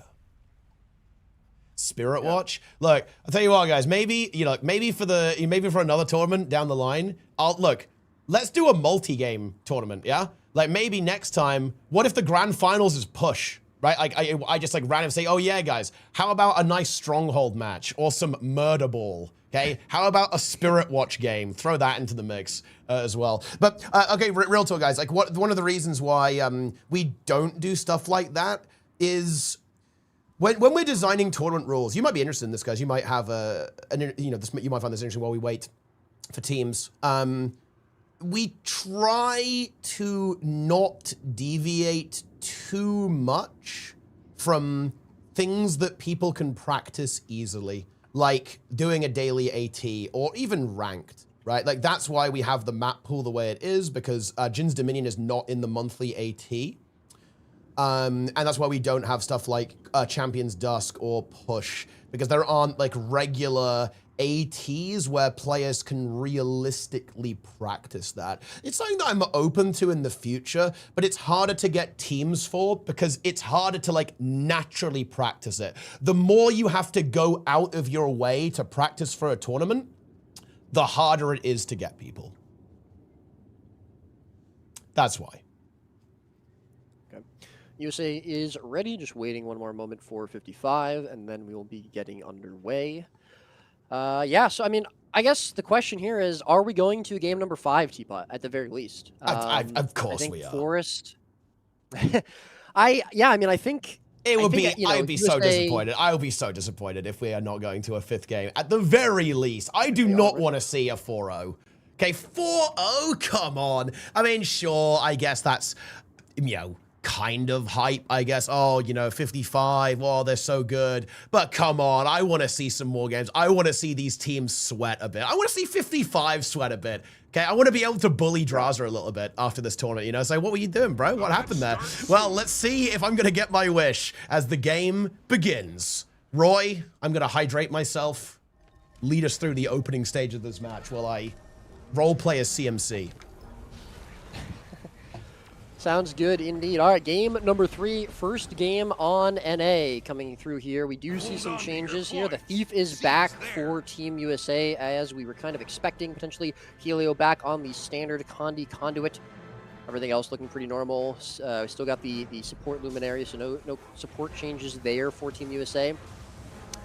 And yeah, here we go. Starting out the game. Obviously, I think, Anya coming back into the game is very important. He's going to be, a lot of pressure on Anya. I think he's been performing really well, but of course there is going to be a little bit more pressure now because, they felt like they really lacked his Thief presence earlier. Bringing him back in, especially on North America, is going to be really important. See how much of an impact he can make, see how much he can match Sind or potentially outmatch Sind. But that's not going to be here nor there just yet, as CJ getting a little pressured out by the Henge node. Not going to be chased out as of yet. Does have the Lightning Flash to disengage from that, but the pressure now being turned back onto Overload as soon as the Evoker is out of the distance there. Neither player willing to fully commit here. Draza and Goddess Slayers, though, feeling the exact same way. And no real changes, it looks like, coming into the comps here, 455 either. So they're very, very confident what they're doing. And as of yet, no nodes have been capped, although Boyce Goddess Slayers is probably going to be getting Henge pretty soon, and middle node will go the way of 55. Draza, a little bit caught out here. Misha's going to be able to get there to heal him up, so probably able to bring him back to middle nodes. Zeromus is there to meet them, but obviously not going to have any damage himself. Do much there. Nubu, though. Overlord on the way in with Helio. Already half health, but Zeromus is going to come in to heal him up. Helio probably going to be the target here for the red team in this 3 versus 2 for the moment. The blue team looking to just survive. Yeah, they absolutely are. Sin very low, but still feels good to actually get a little bit aggressive into Anya. Is he going to get punished for that? Is now playing the Shadow Portal, by the way. Sees the value in that into this Thief 1v1 as it is now happening over here in this matchup. Draza also looking a little bit low, but CJ is going to be the one who goes down. Where is Zeromus? Do we have some residential? No, he's currently tied up in that fight, supporting Helio, not able to get over to CJ. And so far, 55 are doing a good job. The Thief 1v1 is still raging on here. Definitely keep a track of that. Actually, Sin landing a big hit there, gets the headshot as well. He goes for the snipe. He doesn't quite manage to actually finish the job there, and Anya is going to be able to slip away. But Team USA still have to contend with this massive fight with rank 55 pushing into their territory. But again, 55, they've got to be careful to not overextend. CJ is now back into the mix. They have to be ready to handle the damage of that Evoker coming back in the mix, but they want to go big right now. They want to see if they can find a kill. They turn directly back onto CJ off Respawn. They want to send him back there straight away. They're not going to be able to do it as the support from Team USA is excellent, and 55 have to be a little bit careful here.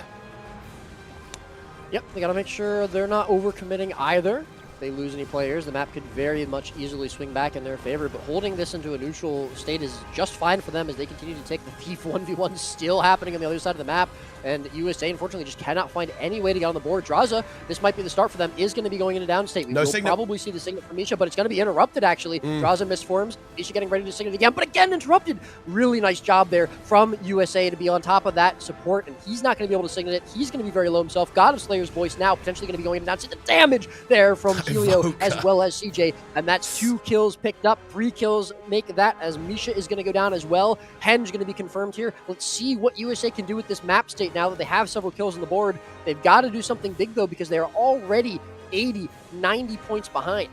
I am loving this. By the way, this Thief 1v1 has been going the entire time. Hold on. Wait, Draza, don't you know it's rude to do that, mate? Let them do their little world versus world montage thing over there. Okay, and now it's going to be interrupted by both teams, in fact, with Overlord moving in. Draza helping out from rank 55 side. Zan, should we keep pointing this out, how Zan is always just, in some kind of unhinged position and somehow trying to get away with it. He is succeeding here, as the mobility that we saw from that amalgam is enough to disengage away from this, but USA have found themselves a good map state here, and Zan is in a really bad spot.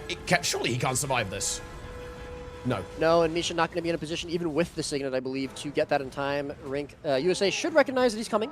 Oh, they're actually going to hit a Beast here. Yeah, Helio grabs it. Nice. Helio overcoming his fears. He's going to be able to get that 1v1 confirmed into the Beast. He's now going to be looking for a 1v1 on a different Beast, God of Slayers, and he does not stop the decap. Sind as well coming into plus this. Is there going to be any answer? It looks like it might be on Zeromus, the support, to actually answer this, and I don't think this is a great position. Not sure they really want to be there, but Sin actually taking a lot of damage in this 1 versus 2. Wait, the Torment almost take him out, but he's able to cleanse that at the last second. Wow, that would have been a great kill there for Helio if he'd been able to find that. Draza, though, on the other side, they are finding a kill there. Misha will have the Signet available, and the interrupts are not going to be there, but a big cooldown going to be bursted, and Team USA have come back very successfully. Only 20 points behind. There is a node capping, though, for Team Rank 55 Dragons. They need to be careful.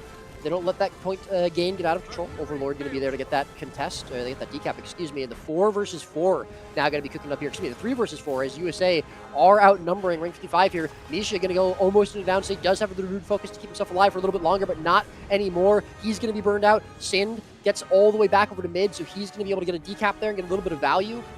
And Draza, I believe, will also be able to disengage this. So it's just one player taken out here, and let's see what USA can do with it. Yeah, and look, we're seeing it happen in real time. I feel like the God of Slayers goes down here, but when USA have got this comp, they're capable of matching it, right? And I think it really does come down to they want Anya on that Thief. They pick up another kill, 3 kills against 55. Now the Thief falling, and USA are going to catapult themselves into an advantage here almost certainly. I struggle to see a universe where they would. Maybe if Draza can kill CJ, there's something, but Zeromus is already moving in for the support at the same time. And well, Anya does actually get picked here by Sin, but Sin's actually going to lose the downstate battle, I think. So yeah, that's going to be a rally there. He's got Helio there to clean him up. Zan, again, kind of poking out. I wanted to mention earlier, after that first fight that USA won, it's not the one we just saw, but the previous one before that, I think they did a really great job of not over-pushing into the quarry, into the mine, not overextending there. They knew there were respawns coming out from 55, and they solidified their hold on middle and Henge, and they did a really nice job of not overcommitting, and I think that's why we see them now starting to move ahead in this game, because they set themselves up for success later on, and we're going to see another downstate coming out here. Draza going to be very low. Misha doesn't have the Signet, but even if he did, I'm not sure it would matter. He's pressured so hard, and he's almost certainly going to be taken out here. Boyce is there to peel for him, the God of Slayers, but there's 3 players on top of him, not to mention a Svanir, and he will go into downstate. God of Slayers is going to have to leave that, try to make his way potentially over to the Henge or put a little bit of pressure onto the keep. But so far, USA, they're keeping this pace. They're staying a little bit ahead of 55. Side nodes confirmed there, but the Beast's going to be picked up. The side node's not going to last for long. The map state is very favorable. The game is in a good place for them, but Helio, maybe a little misstep. Yeah, Helio gets picked up there, but Zan, Anya maybe going to go for a bit of a stomp there, but I think that should be revival. Yep, Zan now back on his feet, and 55, they're not out of it yet. We might see the momentum start to swing the other direction here as well. Zeromus supporting Anya. Will be difficult to take him out. The Thief is wriggling away, and USA wisely just picking themselves back up after that momentary setback here. Helio now back into the mix, looking to get onto that Henge. Don't think Sin's going to want to play that 1v2. That is not the way to go there. And meanwhile, we have 55 pushing up towards middle. There's going to be a big fight brewing here in just a couple of seconds. Zeromus kind of looking in support, not directly in the mix right now, needs to help out CJ. CJ teleports up there into the embrace of the Luminary, but we see the Thief is just absolutely ravenous to go for that kill, and this DPS evoker is going to be driven away. Helio, he really is doing a bit of PvE here, Roy. Goes for another beast, you know, maybe a little bit worried about the decap, and again, confident that his team is more than capable of holding on to that, and again, yeah, grabs the beast. This time the decap is not going to come through, as Sin is not going to be able to get here in time. The DPS on the conduit was enough to get through. That was a bit of a chieftain benchmark there for USA, and USA, they've stabilized after that bit of a mishap. They've still got the side nodes, and they've got themselves an excellent advantage in the game so far. Yeah, I really like this plus here from Anya as well on the other side of the map. He knows that Sin is potentially going to go over to Henge when the Beast gets picked up. But CJ, unfortunately, he's going to be taken out here. Romus probably, yeah, Signet's going to be confirmed for him. Decap as well comes out at middle node. It's going to be a 2 versus 2 over there. But CJ, once again, under so much pressure, has the blink to get out, has the hair's agility to get out. Heal going to be confirmed here. Zeromus doing what he can, blinks back onto the node. Is it going to be enough, though? The 3 versus 3 looking pretty good for 55. Draws a little bit pressured, but he just doesn't have the same pressure on him as CJ is. But right now, I think, yeah, USA looking like they probably are going to try and disengage from this fight, move back to the other node. Sind, as always, doing a great job getting that decap onto the Henge. Helio had to move over to middle node to try and match the rotation from Sin, so we didn't see Overlord getting taken out in the 1 versus 2. Middle node going to be secured, but same can be said for mine. Rank 55, they are keeping pace with USA, but they are behind by about 90 points. Yeah, they are. They need to step up a little bit here if they want to get one on the board here, because of course, like, winning a game on your away region is a big deal, right? Like, that's what you really want to do to feel like you're doing well in this series. They were able to do it earlier in the day in the upper bracket final, but they're obviously not quite there yet here in the grand finals, and nothing looking super appetizing right now. The God of Slayers maybe looking for CJ. CJ obviously going to be the target here. 55, they want to get rid of that evoker, and here comes a big one. A thief 1v1 and a massive team fight 4v4 here. What could be better than this? Here we go. Helio leaps in and actually finds a big pull onto Misha and the God of Slayers at the same time, and so far, USA just have it all their own way as Draza goes down. I think the Signet was interrupted there as well. He's going to have to Vapor and go for it again, but I'm not sure if that's going to be realistic. And USA already in a good position. Oh, they did actually get, sorry, did actually get the Signet. I thought that was a Vapor form. It was not. Okay, but so Draza's back, but USA already ahead in this team fight as Draza's forced to disengage, and I think 55 are not looking to take this fight, but they're not going to be able to get out of this. Another massive pull from Helio secures another kill onto the Master Disaster, and Zan falls to 55. Off to a rough start in that team fight, and USA clean it up. Helio is doing too much in these fights. They are not respecting Helio on this Condi conduit. They saw him, you know, not have the best power conduit performance ever, and they're like, okay, you know, we don't maybe need to pay as much attention to him. He is destroying them on this build. The conditions on those plays, Draza just straight up died from like 80% health and just got condition ticked down. There wasn't cleanse for it, and then same thing happened to the other players. Also, Boyce left that fight as after the Signet came out onto Draza, and I don't know if that was the best call ever. He wanted to get the decap onto Henge, but it ended up with several other players getting killed. The map going into a triple cap now for about a second before mine gets decapped. But I feel like if he had stayed, there was more potential for them to disengage, reset that fight. Still, you know, gonna go for that call. Does get the decap earlier, bring some players over to that side of the map. Might be a favorable position for him to be in. But another fight coming out over on mid. Either way, USA looking very confident in this lead, about 170 points up now. They're ready to close out their first win of this set. Yeah, they absolutely are. And 3 minutes left on the clock. It is winnable for 55, but they'd have to really show us something a little bit different in this game, right? We've seen wins. It's been back and forth for the entirety of the game, but we'd need to see almost like a pretty significant team fight victory, even a white, like 3 kills at least, I feel like, in order to actually get enough momentum to recover this game here. They've got to be getting up to that double cap. They honestly want to hold the 3rd node neutral because they don't have that much time in this game. Let's see if they can go ahead and do it. Looks like CJ is going to be one who's under pressure yet again. Who could have guessed that one? But of course we have Overlord buffering for the elementals alongside the support of the Luminary. CJ getting a little bit low. Cooldown starting to get a little bit dry. Boyce now pushing into this fight to match Helio. And here comes Helio. But actually, is it going to be in time? As CJ in a lot of trouble, running out of juice, popping the invul. The Obsidian Flesh is soon going to be expired. He has his heal and the hair, so he's got a little bit more left in the tank. And Zroma seals. And Draza is going to be the one who goes down here. Is there a signet from Misha? There is, but he's actually going to die while casting it, and it's not going to go off, and I think that's going to wrap up the game. Yeah, really great team fighting there from USA. They did an excellent job of just stringing rank 55 out, pulling their players in when they needed to. And even without Helio there from the beginning, they just had a lot of good pressure. But I really think we saw like the big damage swing, you know, at the end of that fight, again, kind of towards the end when Helio started coming in. And yeah, I mean, great job from USA, obviously, to close this game out. They're going to be striking back. It's not going to be a clean 4-0 stomp from 55, but I got to say, 55, I mean, they have over 300 points on the opposite region.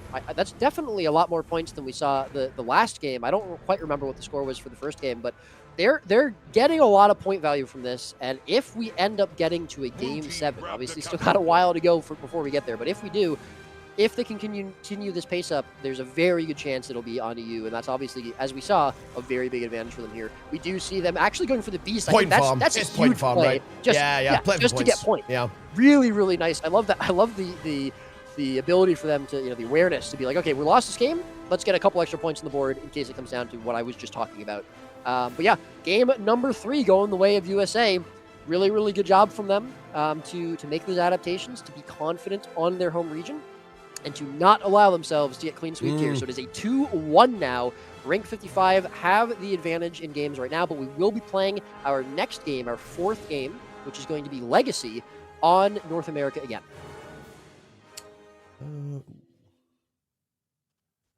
All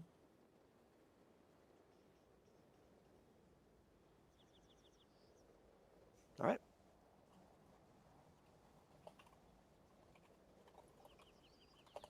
There we are, and here comes Legacy. Here we go. Even if USA, don't win this, we are going to at least one more game after this. All right, what are the odds that we see another Lord Rush here? I would say, regrettably, and I really hate to say, I hate to say this, Roy, I really do. I think it is unlikely. Yeah. You know, do you know what the only scenario could be? It was almost if it was similar to the previous game. So in other words, 55 are maybe just kind of YOLOing for points, right? And they're maybe a little bit behind, like a similar scenario to that. Or the inverse, right? Let's say 55 does really well here. Then USA just says, okay, right, we're in trouble here. Let's just get some points, right? Like all of that kind of stuff. But yeah. That would actually be really funny if they were losing the game. They're like, let's just get another 150 points on the board. Looks like the players requesting we take a break, which is fair. Yep, that's completely fair. Yeah. That is absolutely fine. Yeah. We can give them a couple of minutes. We've all had a long day. We've been playing quite a bit. That is for sure. Yeah. I think I'm going to take this opportunity as well to just go refill my water, going through it at an alarming rate. Make sure to stay hydrated, chat. You've also been here for quite a while. Stretch a little bit, get some water. Yeah, stay hydrated. It's important, you know. Don't want to, don't want to be just sitting around the entire day. You got to move a little bit, get the blood flowing. Yeah, it's important. But yes, I will be right back in a moment. Absolutely. Hold on, guys. Let me just go ahead and sort a couple of things out here.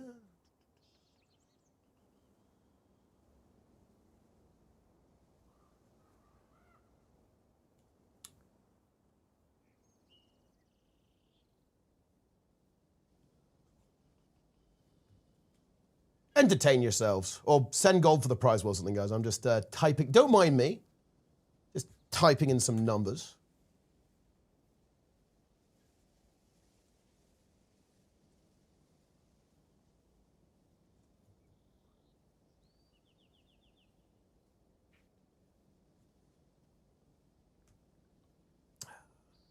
Listen, guys, you're debating over the difficulty of video games. Please, guys, come on.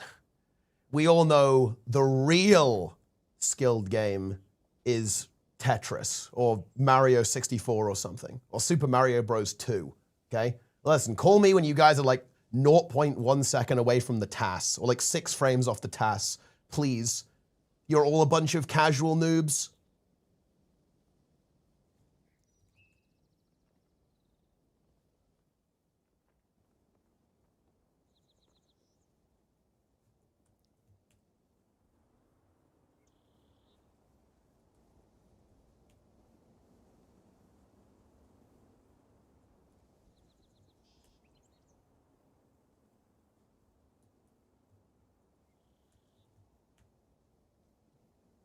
Pong. Pong is the real skilled game, guys. We all know it. Don't try to not. All right, okay, I've done my typing. I am back. Hello, everyone. Hello, hello, hello, hello, hello. And welcome back to Roy as well. Here we are on Legacy of the Faux-Fire. A little bit of a quick break, and we're going to be getting down into the action very, very soon.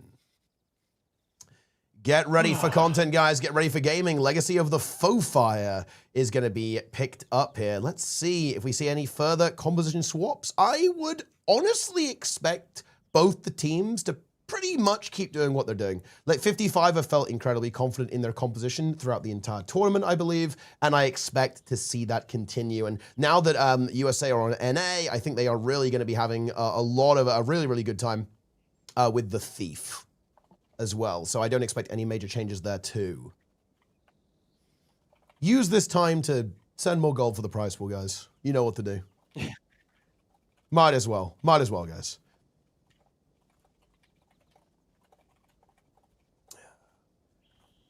Guild Wars 2 is for people without legs and arms. WoW is for people without a brain. That's true. I mean, look, those statements are both true, guys. 100%. So you need legs and arms to play WoW, but you don't need a brain? Yeah. And you don't need legs or arms to play Guild Wars 2, but you do need a brain. So it's kind of like it is a trade-off. So you have to you pick the game that works with your skill set, essentially. Yeah. Yeah, makes sense. But yeah, I think this is an interesting map. I think obviously USA were, of course, clearly the victors on Forest. And we saw them win before against the Worms here, but obviously, that was like a very much sort of stealing the win away from the Worms at the last second with Lord. I don't think that really gives us enough data to say whether one team has, or like if USA is like really dominant on this map or not. And I also don't believe that we saw them play against 55 on this map before. Could be mistaken. But okay, they are saying they are ready. All right. Yeah, I think this is going to be very telling. Okay. Yeah. I mean, I actually think this is a really important game, Roy. If 55 win here, that feels amazing for them, right? That feels really good. If they lose, there's a bit of pressure because that means they're going to have, they're obviously going to have to come back to NA to play again. Like even if, of course, if they win on EU. So this is a really, really big match. And if USA can win, they've got to be feeling that they can make some magic happen there, even after having a little bit of difficulty in that first game. The big thing for me is what is going to be the plan for EU from Team USA? Because it seems like they have some composition issues there potentially. That's maybe not necessarily working out there for them. So they do need to solve that. Actually, I'll wait to say this a little bit later. But yeah, no, I agree. I think it's feeling a little bit. There's a little bit of comfort for your 55. That they are going back to EU after this. But you're right. If they do lose, that does mean they're guaranteed to play at least one more game on an A. And if they lose that again, if they lose all their NA games, that would mean we're going, assuming they win the EU game after this, it means that we're going back to, we're going to that 7th game, potentially another NA game, and they really don't want to put themselves in that position. Having the 2-0 lead is great. Being up 2-1, obviously not as good as 2-0 or 3-0, but you're still a game ahead. You're still feeling comfortable. There's still a little bit less pressure on you than probably USA. But yeah, this game is going to be very, very important, very telling, I think, for both these teams. Yeah, absolutely.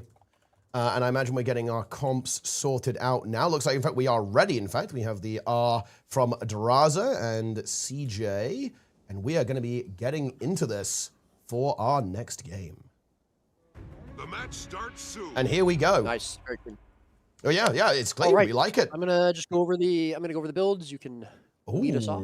And well, you're definitely going to be going over a build because we actually have the Amalgam being replaced by Zan O'Neill on the Holosmith this time. So it's still an engineer, but a little bit of a switch up.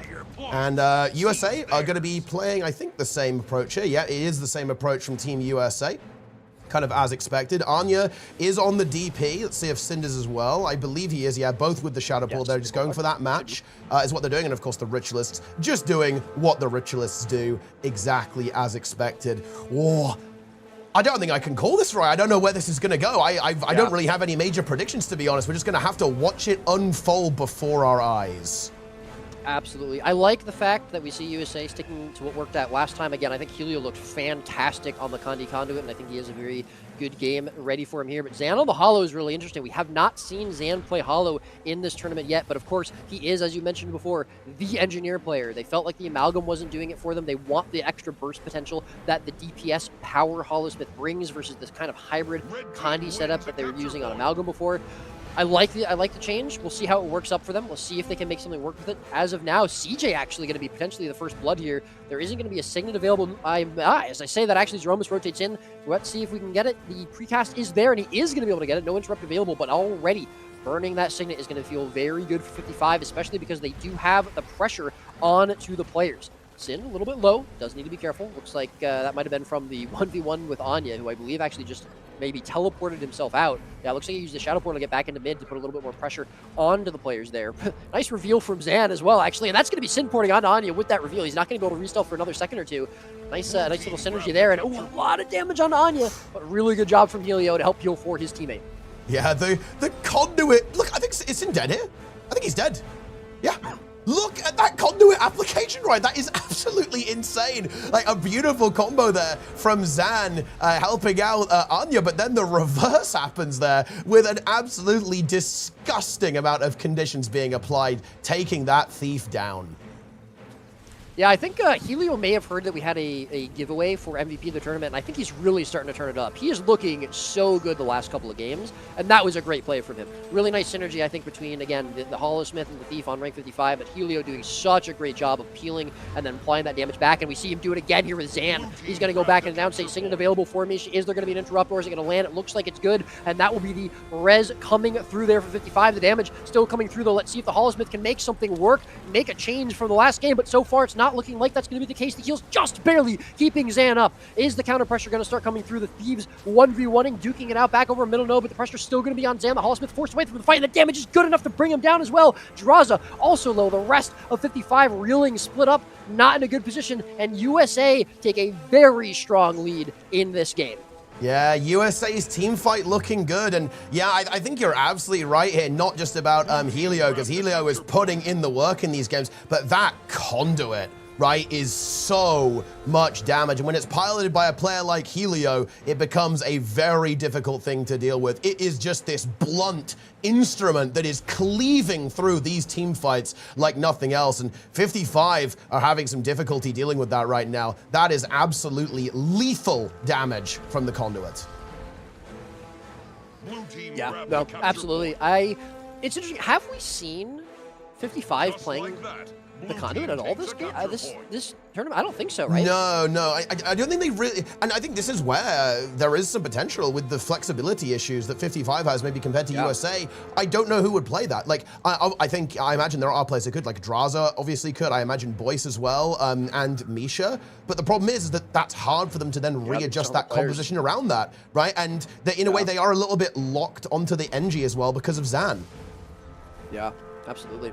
And I think it makes sense for them to try the Holosmith, the Power Holosmith, because obviously, it's not like they can match the Condi pressure. They were already kind of trying to match that with the Condi Amalgam. So, trying something different makes a lot of sense. Obviously, Zan going to be very, very comfortable on the Holosmith. He's played it so much. But yeah, so far, it's not looking like it's working for them. And at the moment, I mean, right now, this is Team USA's game to lose. We would be going back to EU with a 2-2 in hand. And, that's going to be feeling very, very good for them. Not to mention that we have a couple of crazy maps coming up after this. So, I'd say, the data we kind of got before, not necessarily, going to tell us the whole story. At rank 55, they're probably the ones who are going to have to try and, adjust. And as you said, they are very locked towards their comp, a lot more than USA most likely are, especially because USA have the sub of draw as well for the EU games if they want to. Either way, though, hold off on the rest of that. In the meantime, Anya, and a little bit of pressure here. Only 1 versus 1 against Sin. Needs to be careful. The other side of the map is going to be 3 versus 3, as there are also 2 players locked into the middle node. We're going to see Zan 1 versus 1 against Helio. Currently just locking it down. But, 55, they've kind of solidified a little bit here. They've held the side nodes. So far, they're not losing. I think splitting Helio off of the rest of the team fight is actually huge for them. Even if Zan can't kill him or dislodge him from this node, it's fine. If they hold on to the side nodes, that's quite good. They do lose the cap onto the Quarry, though. So obviously right now, 55 having a little bit less pressure on this node than USA. But it is still a much better map state for them than a few moments ago. It absolutely is. 155, try to pounce onto CJ, but of course, the reverse is happening onto Draza. I would not want to be an evoker in these games, right? I really would not. It must be harrowing, a terrifying experience the entire time here. Which evoker is going to die first? I imagine both have kind of burned through everything. Yes, they absolutely have. The support's working overtime. Zan actually does die over here as well. Helio getting those conditions there. Finding that kill is a big one. Sin is going to be trying to reinforce it, potentially to annoy and also kind of get involved in this fight. Of course, we do have the same thing happening with Anya, who's also incredibly low. Might die to the bleeds there. 4 seconds of bleeding there. Oh, just barely gets the heal from Zeromas down to 58 HP. And Draza is going to be the one who is taken out. Does he get revived? Yes, he absolutely does. The signet from Misha once again comes through, but actually, is he going to be able to hold on there? He is in so much trouble. Misha moving in to go for the assist, but it is not enough. The lightning strikes through the terrain. Wait, can he make it to the gate? I don't believe he will. Nope. Misha is going to have a hard time doing that as well. Is he going to go for it? I think he is. He does make it through at the end and should be able to hold on. 55 just struggling in these engagements. They, I think, doing a little better there, though. It wasn't quite as brutal, I think, and I think you're absolutely right. Like, having that conduit be a little bit stuck made that more playable for them, but USA still looking strong despite that. Yeah, oh, Draza, the res, they actually res him up. This lead was very curious. I'm not really sure what that's pretty at all. They might have felt like they needed to just allow it. They might have felt like they needed because they wanted to get the cap here. They wanted to confirm maybe the cap onto Corey. It happens, for sure. But that is definitely going to allow 55 to get back into this fight a lot faster than they normally would have been before. Also, I want to call out Anya was in 1 versus 1 versus Sin on Waterfall. He left, he went mid, he plussed Zan, he got that kill onto Zan, and was then made shadow portal his way over to Corey, and that's what turned the tide to that fight. Anya doing serious work on this thief. He is looking so good right now on this map, and he is really helping Team USA mount a comeback in this set. Team fight burning up here now at the Quarry. Once again, 55 trying to come in here, trying to dislodge it. They've changed their players around a little bit. They have Zan here now with Draza, with Misha in this team fight. We'll see if it can make any sort of difference. They're looking for some pressure. God of Slayers, though, unfortunately, he's going to be taken out here over off to the side. Helio as well as Anya. Again, with the plus, there's Anya. And Sin, he's just not making the same impact on this map as Anya right now. Yeah, definitely struggling actually there. Anya really stepping it up a massive level here, activating full potential. CJ in a little bit of trouble, but there's no Necromancer here. The God of Slayers is not present. It is a 4v4 because, of course, the Thief is now free to kind of move around. But 55 have got to make something happen here. They need to find some kills. They need to find them quickly as well. Otherwise, this game is going to be slipping away from them, and they're going to be finding themselves at a perfectly even score after this 4th game. Zan taking a lot of damage, but so is CJ. CJ is in the downstate. Zeromas is going for the Signet. It does get interrupted, though. The Cleave is absolutely massive, but Vapor Form might be enough to go for the Signet. Is there interrupt? Yes, there absolutely is. Draza's in the downstate. Is this Cleave? There's going to be insane. The hand res is absolutely colossal. They're actually going to find it, I think. He goes for the Signet again, but 55 completely collapsed. They can't get it. The hand res is good. There's not enough Cleave from USA. Sorry, from 55, and that is everyone dead from 55. Sin did such a good job there, staying on top of Zeromus, preventing the Signet from happening, but the rest of USA just came through with the damage. The pressure there was too much. The heals were not enough for Misha. That's going to be game almost certainly locked in. USA, oh, what a devastating blow for 55 there. That was their last chance. They had it in their grasp, and they threw it away. Great fight from USA. Really, really well played.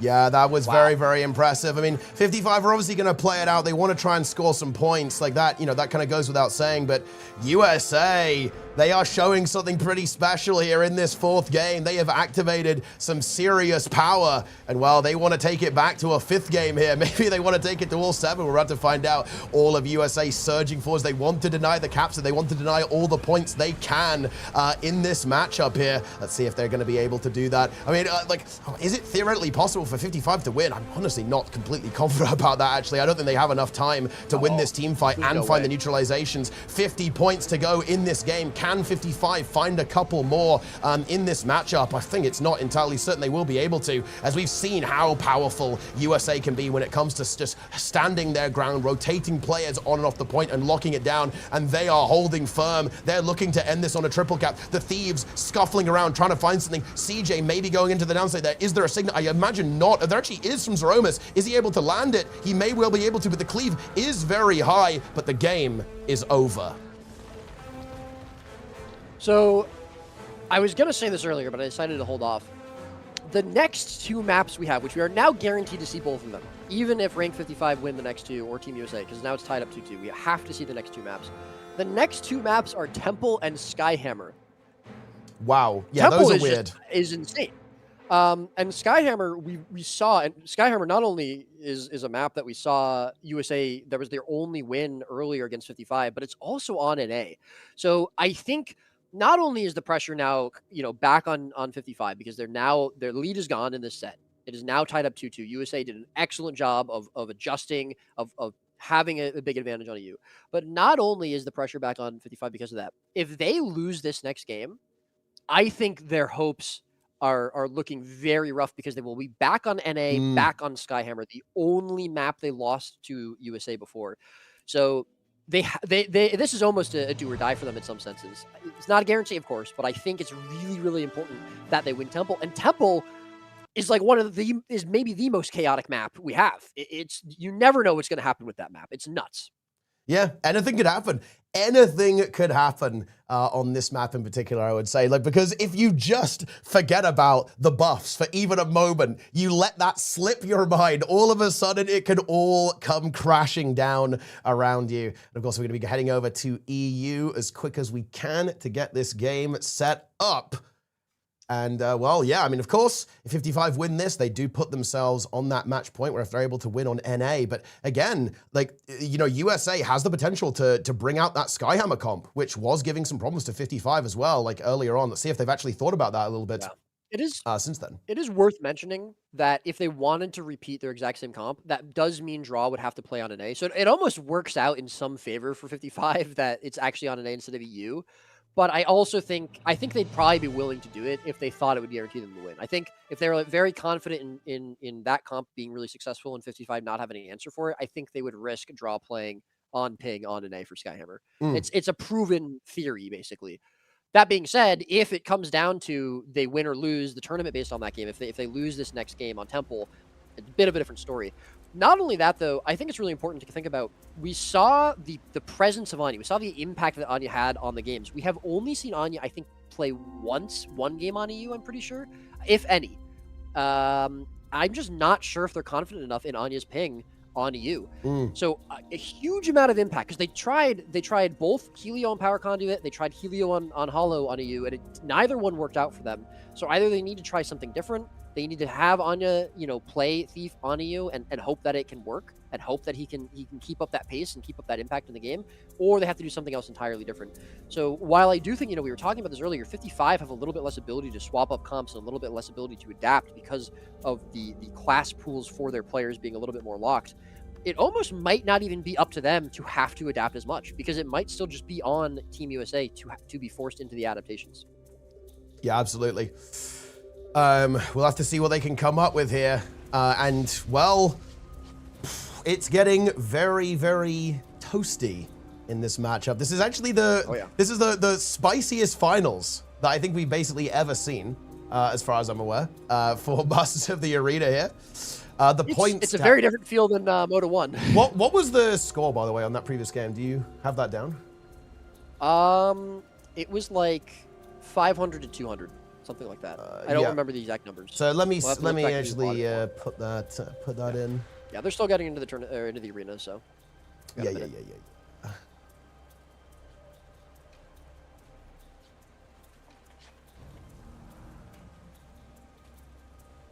Some weird stuff is going on. I'm working on it. I'm working on it, guys.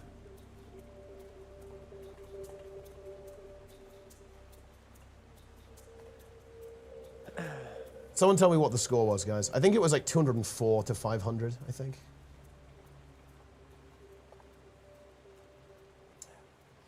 So right now, the points tally, this might not be entirely accurate, obviously. Ooh. Hold on.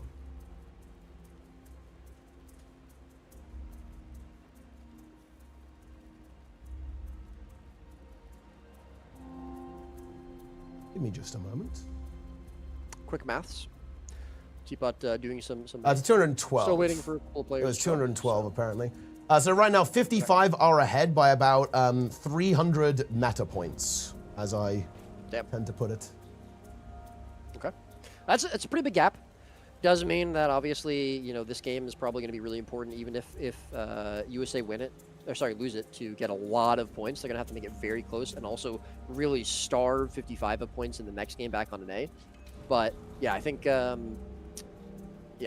that's a very big lead. 55 should feel comfortable in that lead if it does come down to going back to a 7th game, coming back to EU. They're looking good for it so far.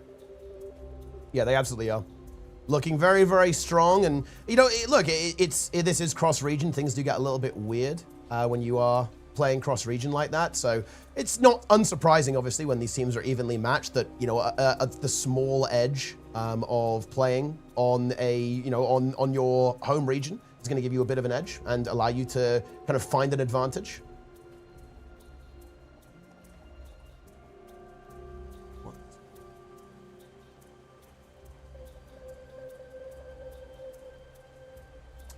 Okay. Yeah. Hold on, bear with me, guys. I might need to restart my game. My game is being weird. Oh. Hold on, guys. Well, we're still getting comps. Yeah. Don't worry about it. It's not a big deal. Yeah, say something while I fix some weird stuff going on.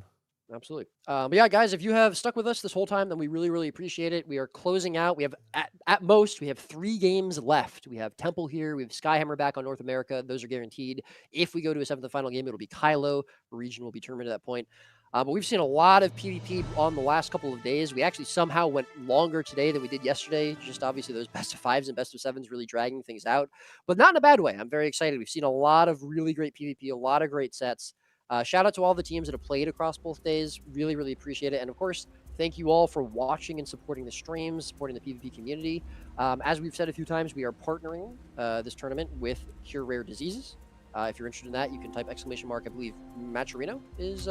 exclamation mark Mota and exclamation mark CRD is what we're looking for. Exclamation mark CRD and Mota, yes, there you go. That'll bring those links up. But yeah, we are going to be, helping to support that cause. Very good cause, of course. Yeah, so, if you're interested in that, please check it out. And yeah, thank you everyone for supporting and being here with us. Yeah, let me quickly make sure we know what's going on. I am really hoping this works. Okay, it's funny. Some weird stuff is happening, and I'm not entirely sure why. I'm hoping it's going to work and the overlay won't implode, but don't worry, if it doesn't work, I'll just hide it temporarily until I can fix it. But anyway, we're getting our comps sorted out, and we're going to be leaping into game number 5 here on EU this time around. It's 2-2, if you can believe it. Rank 55 Dragons winning the first 2 games. Team USA clawing themselves back to parity with the second 2 games. And this is going to be the 5th out of a potential 7. Absolutely. Yeah, and this is being the only, only the second time we've seen Temple now across both days. It's also interesting because teams, they avoid this map so much, it feels like they probably haven't practiced for it as much. If there's any sort of strategies they want to, try and get in for this this map, versus other ones.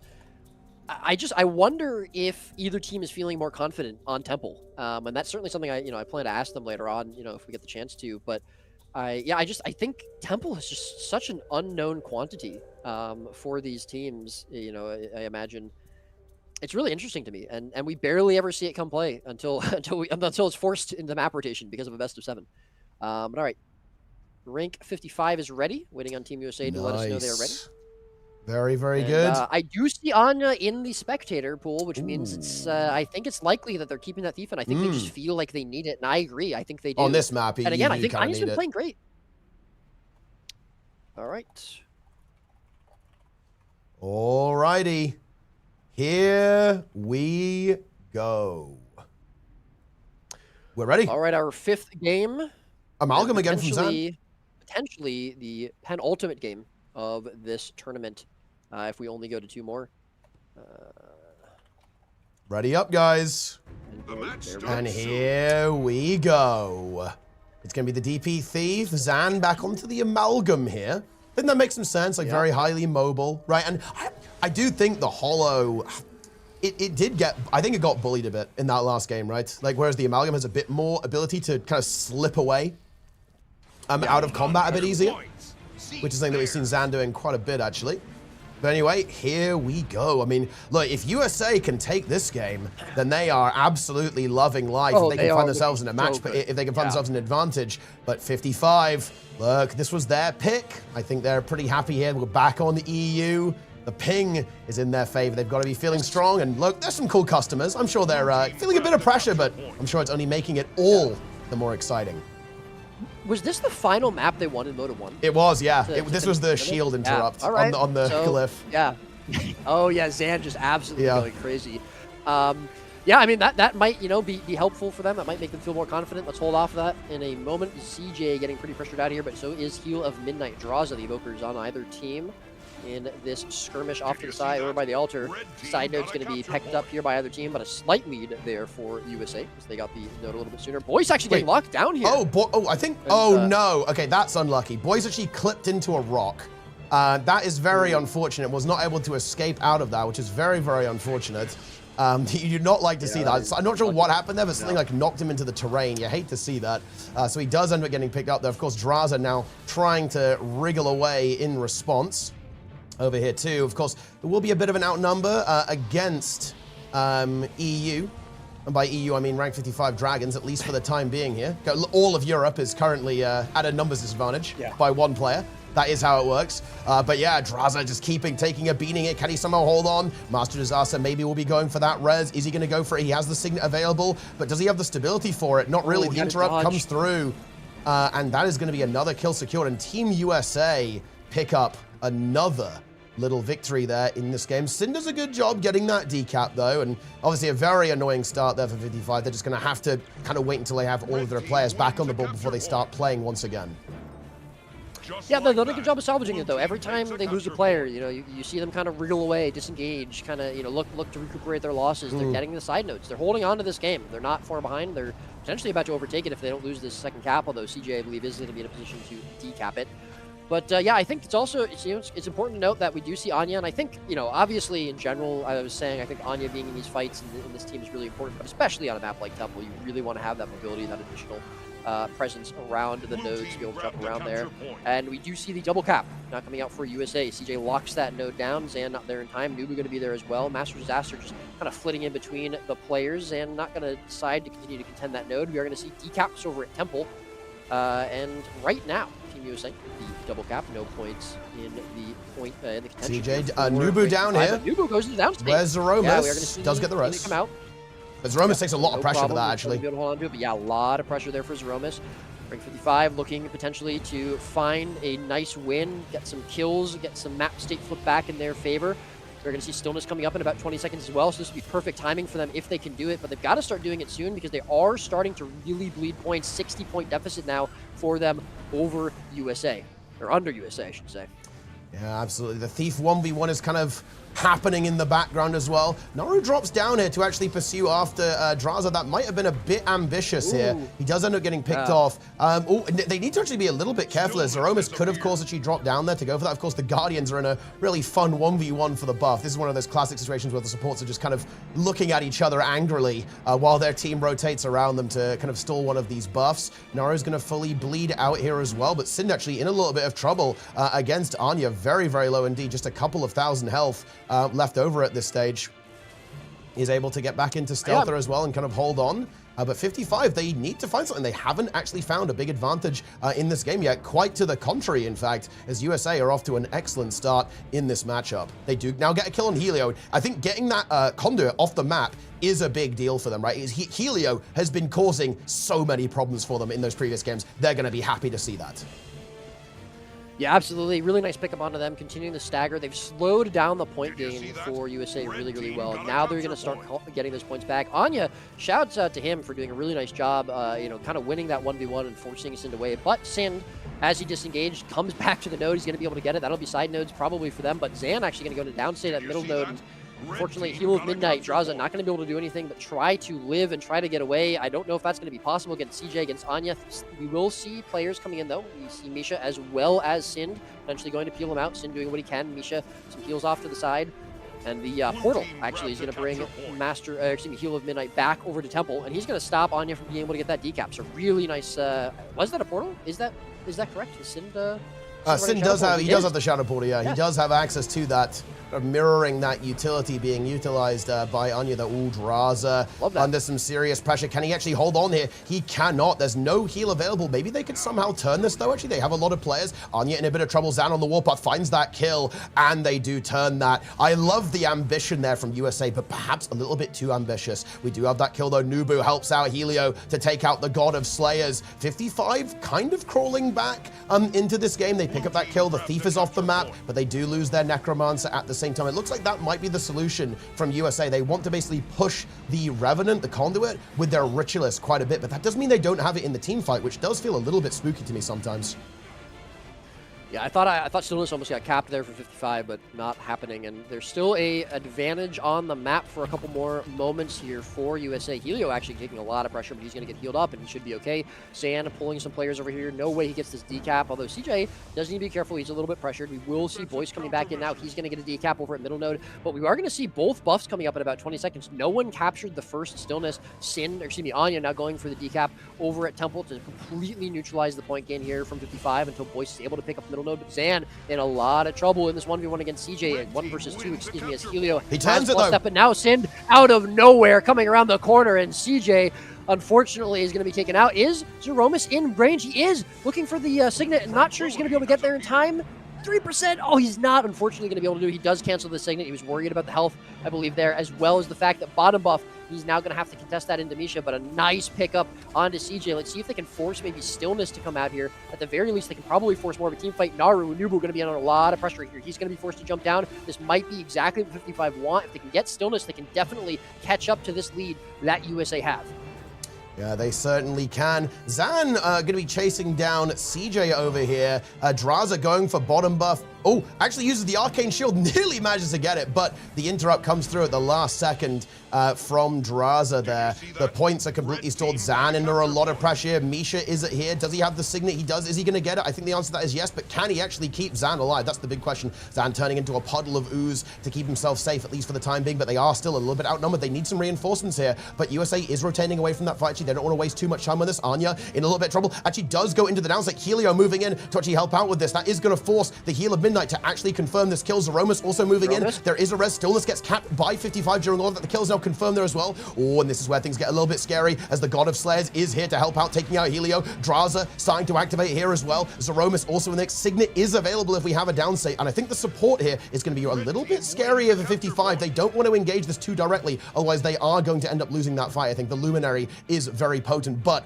the kind of defuses here a little bit. Neither team really wants to commit to the buff that much, and we see the rotations come out. Oh. CJ getting brought down so fast. Zromas has a signal though, and he does land it here. Really nice job from Zromas to get that, but unfortunately the damage from Sin is just on top of it, and there's 3 other players here to join him. So really, really good job there from 55 to isolate those players. A little bit of a split fight across the map here from USA. Kind of surprised, but we will see Anya getting the decap at Temple. We will see Nubu getting the cap over at Altar, potentially uncontested there. And bottom buff is still being held here by Helio, but he's taking a lot of pressure. There's not going to be a signet available for Zromas for another couple of minutes if there is a down state and he has to rotate into a fight. But at the moment, it looks like 55 are comfortable not pushing bottom buff very hard. They're going to continue to just rotate around the map, continue to keep pressure elsewhere. They're in the lead, although Helio might actually be losing this 1v1 to the Evoker on bottom buff. Yeah, he did get a little bit of help there from Misha, basically fully cleansing him. He was actually completely dead, but he does get that kill, and that forces USA to respond here. Zromas is dropping down, I believe, so that should be fine, but the cleave is going to be big on that Evoker, actually, and I think we are going to see Draza be capable of confirming that, and this is a bit annoying now because Zromas is going to find himself locked in this encounter. We also have Nubu going down there as well, and the support is locked here, and that means CJ will not have any assistance here on this map as well. Zan and Sin, they're on the warpath. They smell the blood. They find that kill, and honestly, now USA has to respond to this. They really want to free up their Luminary so that he can get back onto the map and support what he needs to do. Honestly, a little bit annoying as well, I feel like, for 55. They don't have their Evoker here, but of course, they have more than enough damage to actually play out this map. With the other classes that they have access to, CJ still being bled out is pretty painful too. Now is just going to get finished off there by 55.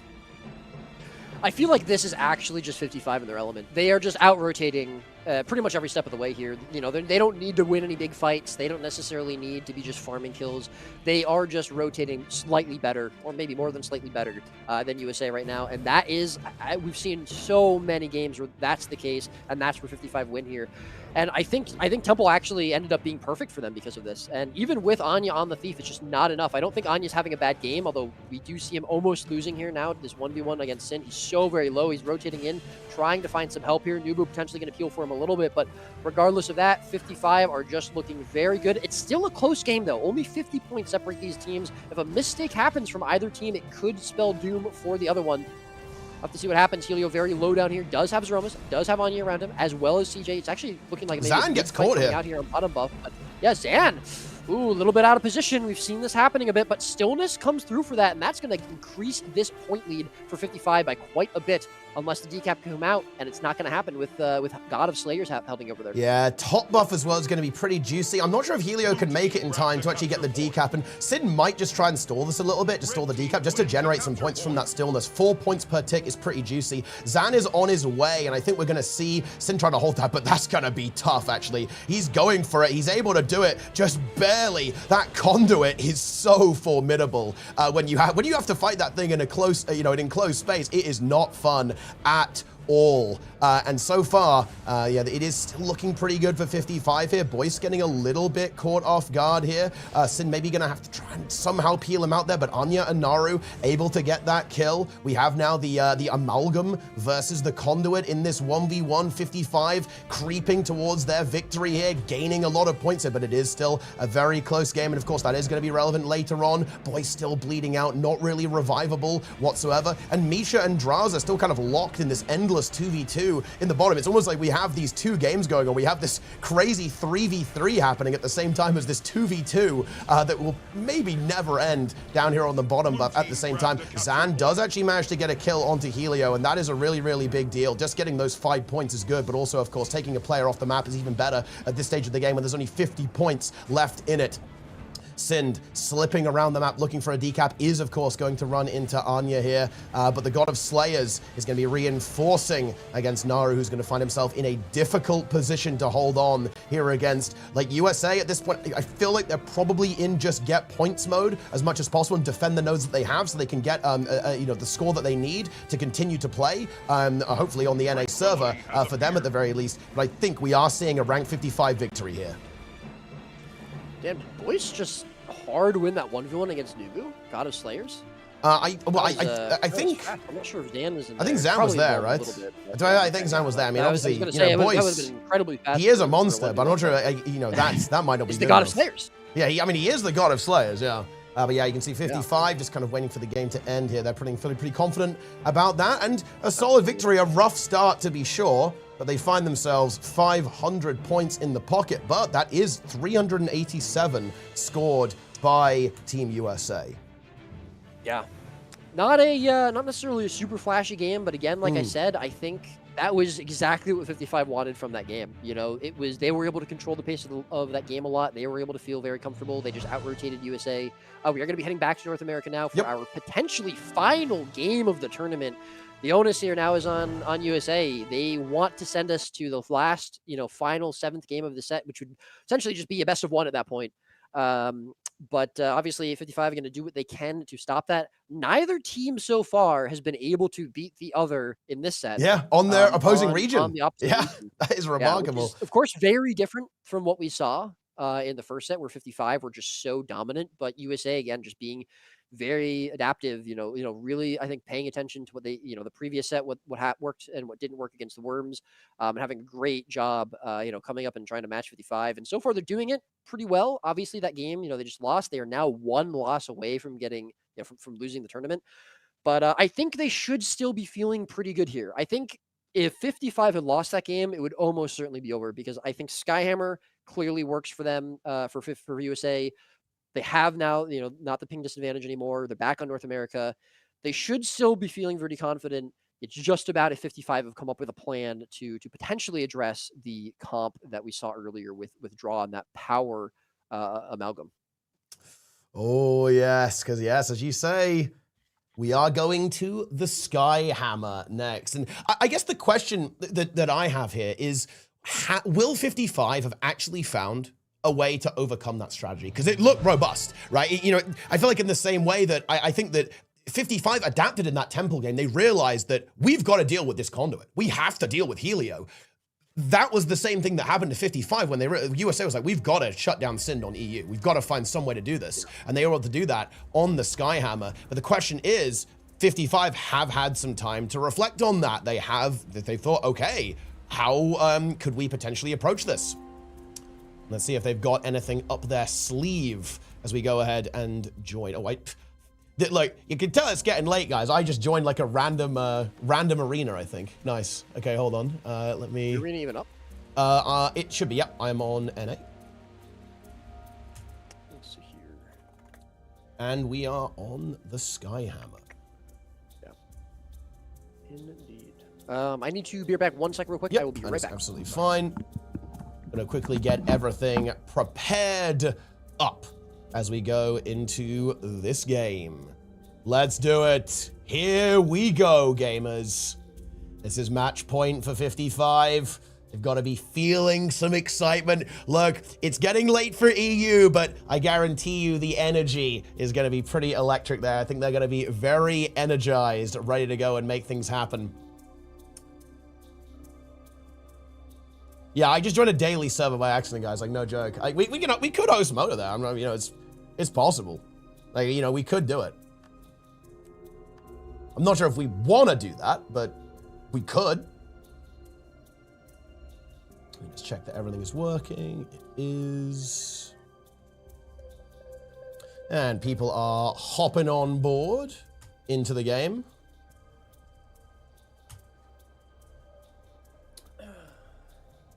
Welcome aboard, everyone. Welcome to the gaming zone. And also, this is an interesting bit of information here, Roy. USA need to dominate pretty hard here to force a game on NA, by the way. I have my number crunch going on. And right now, rank 55 are 400 meta points ahead. Meta points being referred to points including the modifiers that we apply to each region. So this has to be a very dominating performance if Team USA want to force this here. Let's get our compositions sorted out here for the Skyhammer. Have 55 come up with a strategy but to potentially deal with that amalgam that may be played by Dra. Of course, it might just be the Thief. We see, we may be seeing the Thief. We don't know what the strategy is going to be just yet. Yeah, and I do think that even if we do end up going back to EU, if USA is victorious here, but not enough to force a 7th North American game, we go back to EU for that 7th game. I do think it's at least telling that Anya is willing to play Thief on EU. Mm. And I think that Temple just worked out really hard for USA's favor. But I do think that, if we go to that final game, it'll be on Kylo. It's not quite as easy for them, I think, to out-rotate USA. And if USA have basically shown that they're willing to play that Thief on ping, on EU, I do think it's not quite cut and dry for 55 emerging victorious there. Obviously, they're going to have an advantage. On their home region, not on ping. But I don't think it's 100% cut and dry for them now that we've seen Anya willing to play that Thief. So either way, very interesting. And either way, obviously, right now the onus is going to be on USA to win this game and bring us to a Game 7. But there is still definitely some pressure on 55 here to lock things out. They don't want to go to a Game 7 scenario. They want to win this. Can they change what happened before? Still waiting for one more player, it looks like.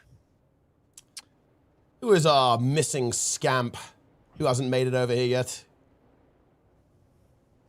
Who is actually? It's someone from EU. I believe it's Sind. Oh no, Sind is there. We got Sind, we got Zan, we got Misha, we got Boyce. See Boyce? Draza? Yep. Yeah, we're missing Drazi. Yeah, he's going to be over here in just a moment. 2-time. Also, right, listen. Okay, Twitch chat. While we have a moment of delay, what the hell are you imbeciles talking about? Start talking about Guild Wars 2. Like, what is this? Okay. What? They're just saying some insane stuff. It's turning into a discourse stream. Okay, that's what it is. A discourse stream? Yeah, and trust me, you don't want to know. Huh. I don't think I want to know. I'm glad I don't. Oh, wait, hold on. But yeah, we were just waiting on Draza, the 2-time champion. Looking to this could be our final game, Teapot. It could be. Kind of crazy to think about. This has been a long tournament, a little bit longer maybe than we were expecting, but a very, very good tournament. A lot of back and forth games, a lot of back and forth sets, a lot of great performances from a lot of different teams. I mean, I think honestly, the Worms really bringing a lot of the hype games there, both with that set yesterday against 55, where they only lost by 3 points or whatever, and then today, barely losing off of a Lord kill in that best of 5 set. So really, again, shout outs to them. I mentioned it before. I think they played really, really well. Loved watching them play. Loved watching what they did. But all right, here we go. Draza is in. Yup. And I think that will mean we can get our comps sent over and get our game started. Indeed, indeed. Indeed. Okay, here on the Skyhammer, of course, back on NA for now. So obviously ping diff goes to Team USA. But look, again, I do genuinely believe that both of these teams could absolutely take games of each other in the other region. We've seen it before. We saw it earlier in this day, both from 55 and USA, of course. Like USA able to win on Skyhammer on EU, and 55 Dragons also able to win a couple of games on NA versus Team USA too. So it's also very much a possibility.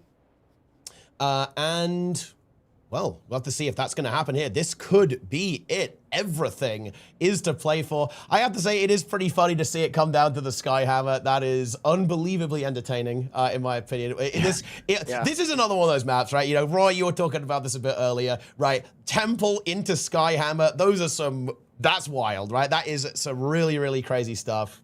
Some really unusual stuff.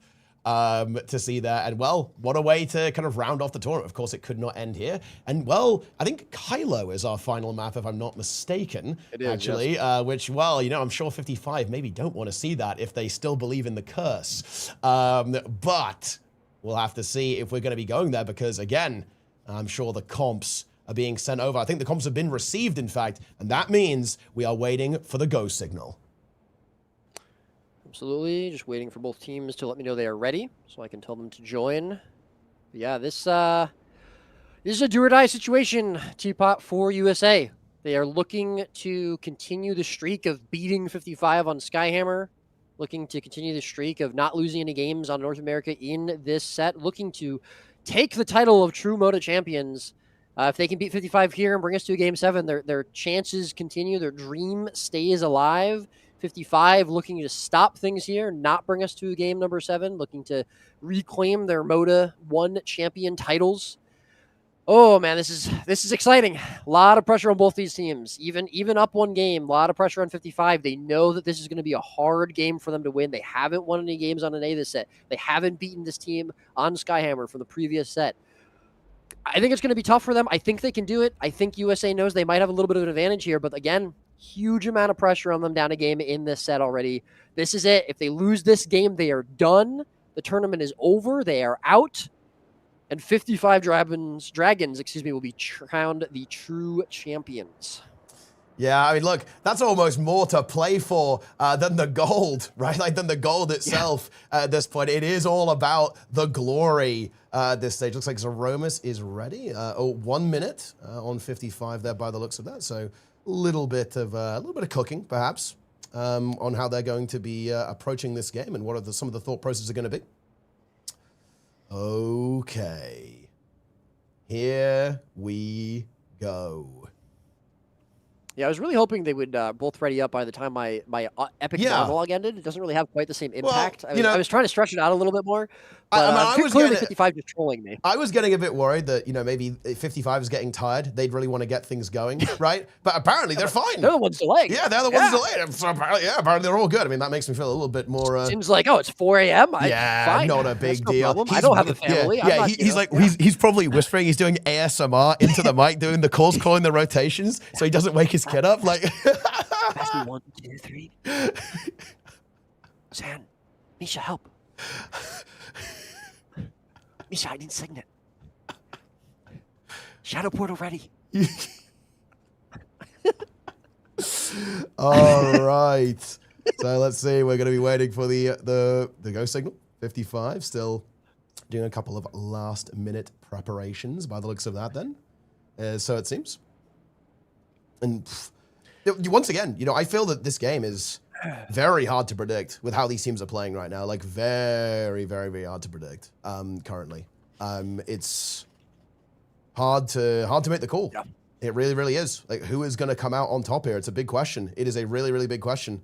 Draza is ready, so I think we can actually go ahead and give the go signal to these teams.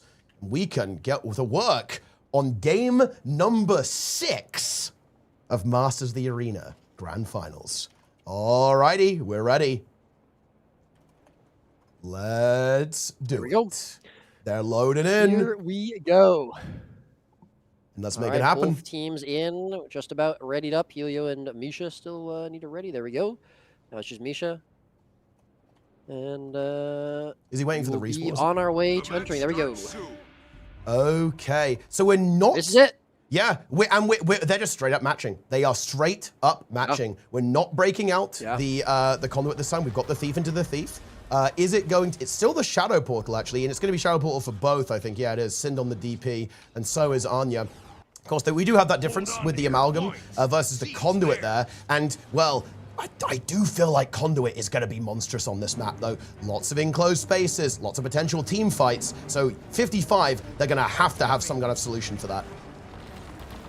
Yeah, absolutely. And I really respect the choice to continue with the Thief and not run back what they ran earlier that gave them the win. I think Anya's been doing a lot. I think knowing that Sind is going to continue to play Thief, matching him, not wanting to risk giving him any free reign on the map. But here we go. Both of these teams are going to have to be playing their absolute hearts out. USA, this is it. Do or die for them.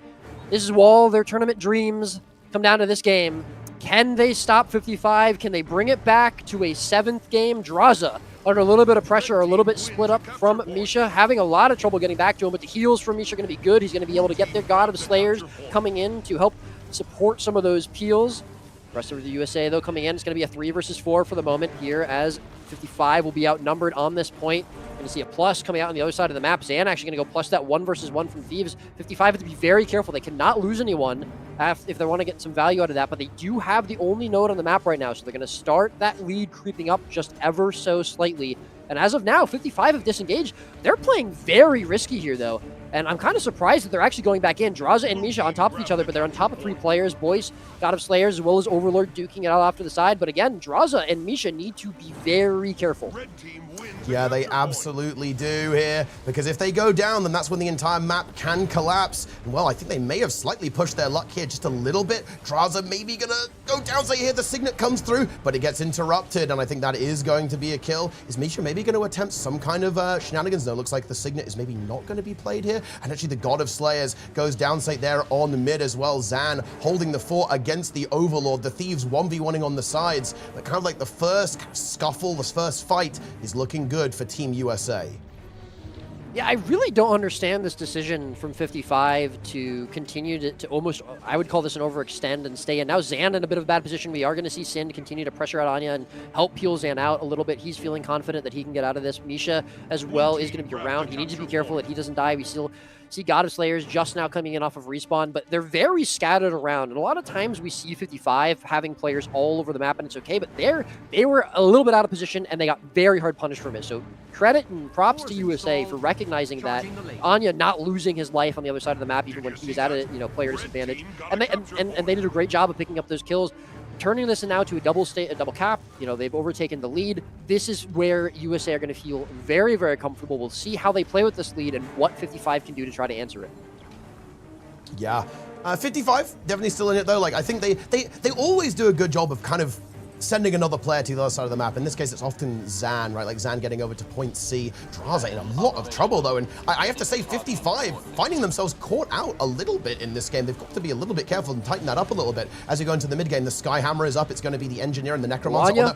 Anya getting caught there a little bit. Is there a revive available for Zeromus? Well, there's a lot of CC coming through. The Signet coming down. Is it going to go through? It actually is at the last second. And Sind is going to go down in response there as well. But the counter Signet is also there, of course. Daggerstorm getting that Thief out of that. Anya still unbelievably low there as well. Draza potentially looking for a counter kill onto that. Can he find it? The healing is fantastic there from Team USA. Oh, the ports are incredible. And Misha finds himself a little bit isolated as his teammates were chasing around and ends up going into the downstate. And of course, Zan is now in trouble as well in a 1v2 against CJ and Overlord. And of course, we now see that kill confirmed.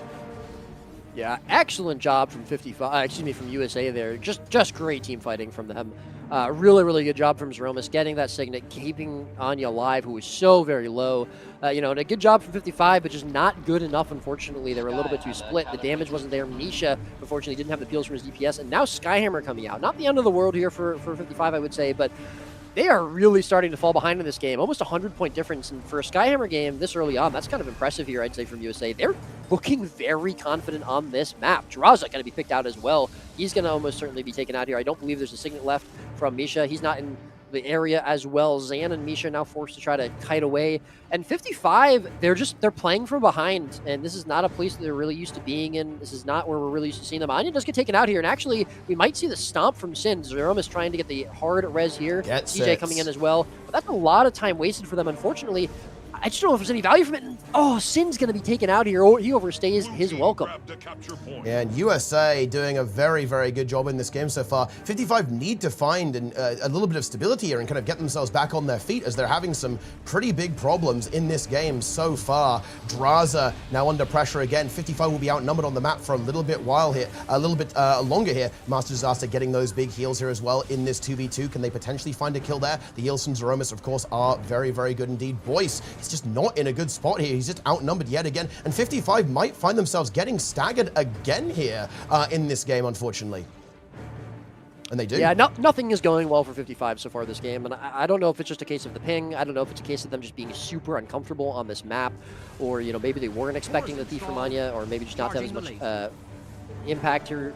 Overlord is going to be taken out. Not sure if that was a clean 1-versus-1 between him and Zan or not, but that is going to be at least a kill answered and potentially a node captured. There it is on the other side, as well as actually mid. CJ gets taken out here. 55, as I say, as I say, nothing's going well for them. They find some kills. There's definitely still a chance for this to be winnable, by the way. They absolutely can take this game back, but they're going to have to hold some nodes for a while, and they haven't really been too successful at it for long. Skyhammer will be coming up pretty soon as well. Draza, 1-versus-1 against Helio.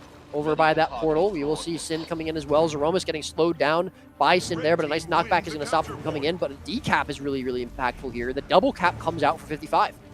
It absolutely does, and let's see this. I think that the hammer is so scary for 55, though. Just like that conduit. Yeah. Look at the condis just coming out from Helio constantly here. It is just brutal. It absolutely is. Like Misha struggling to keep up with that.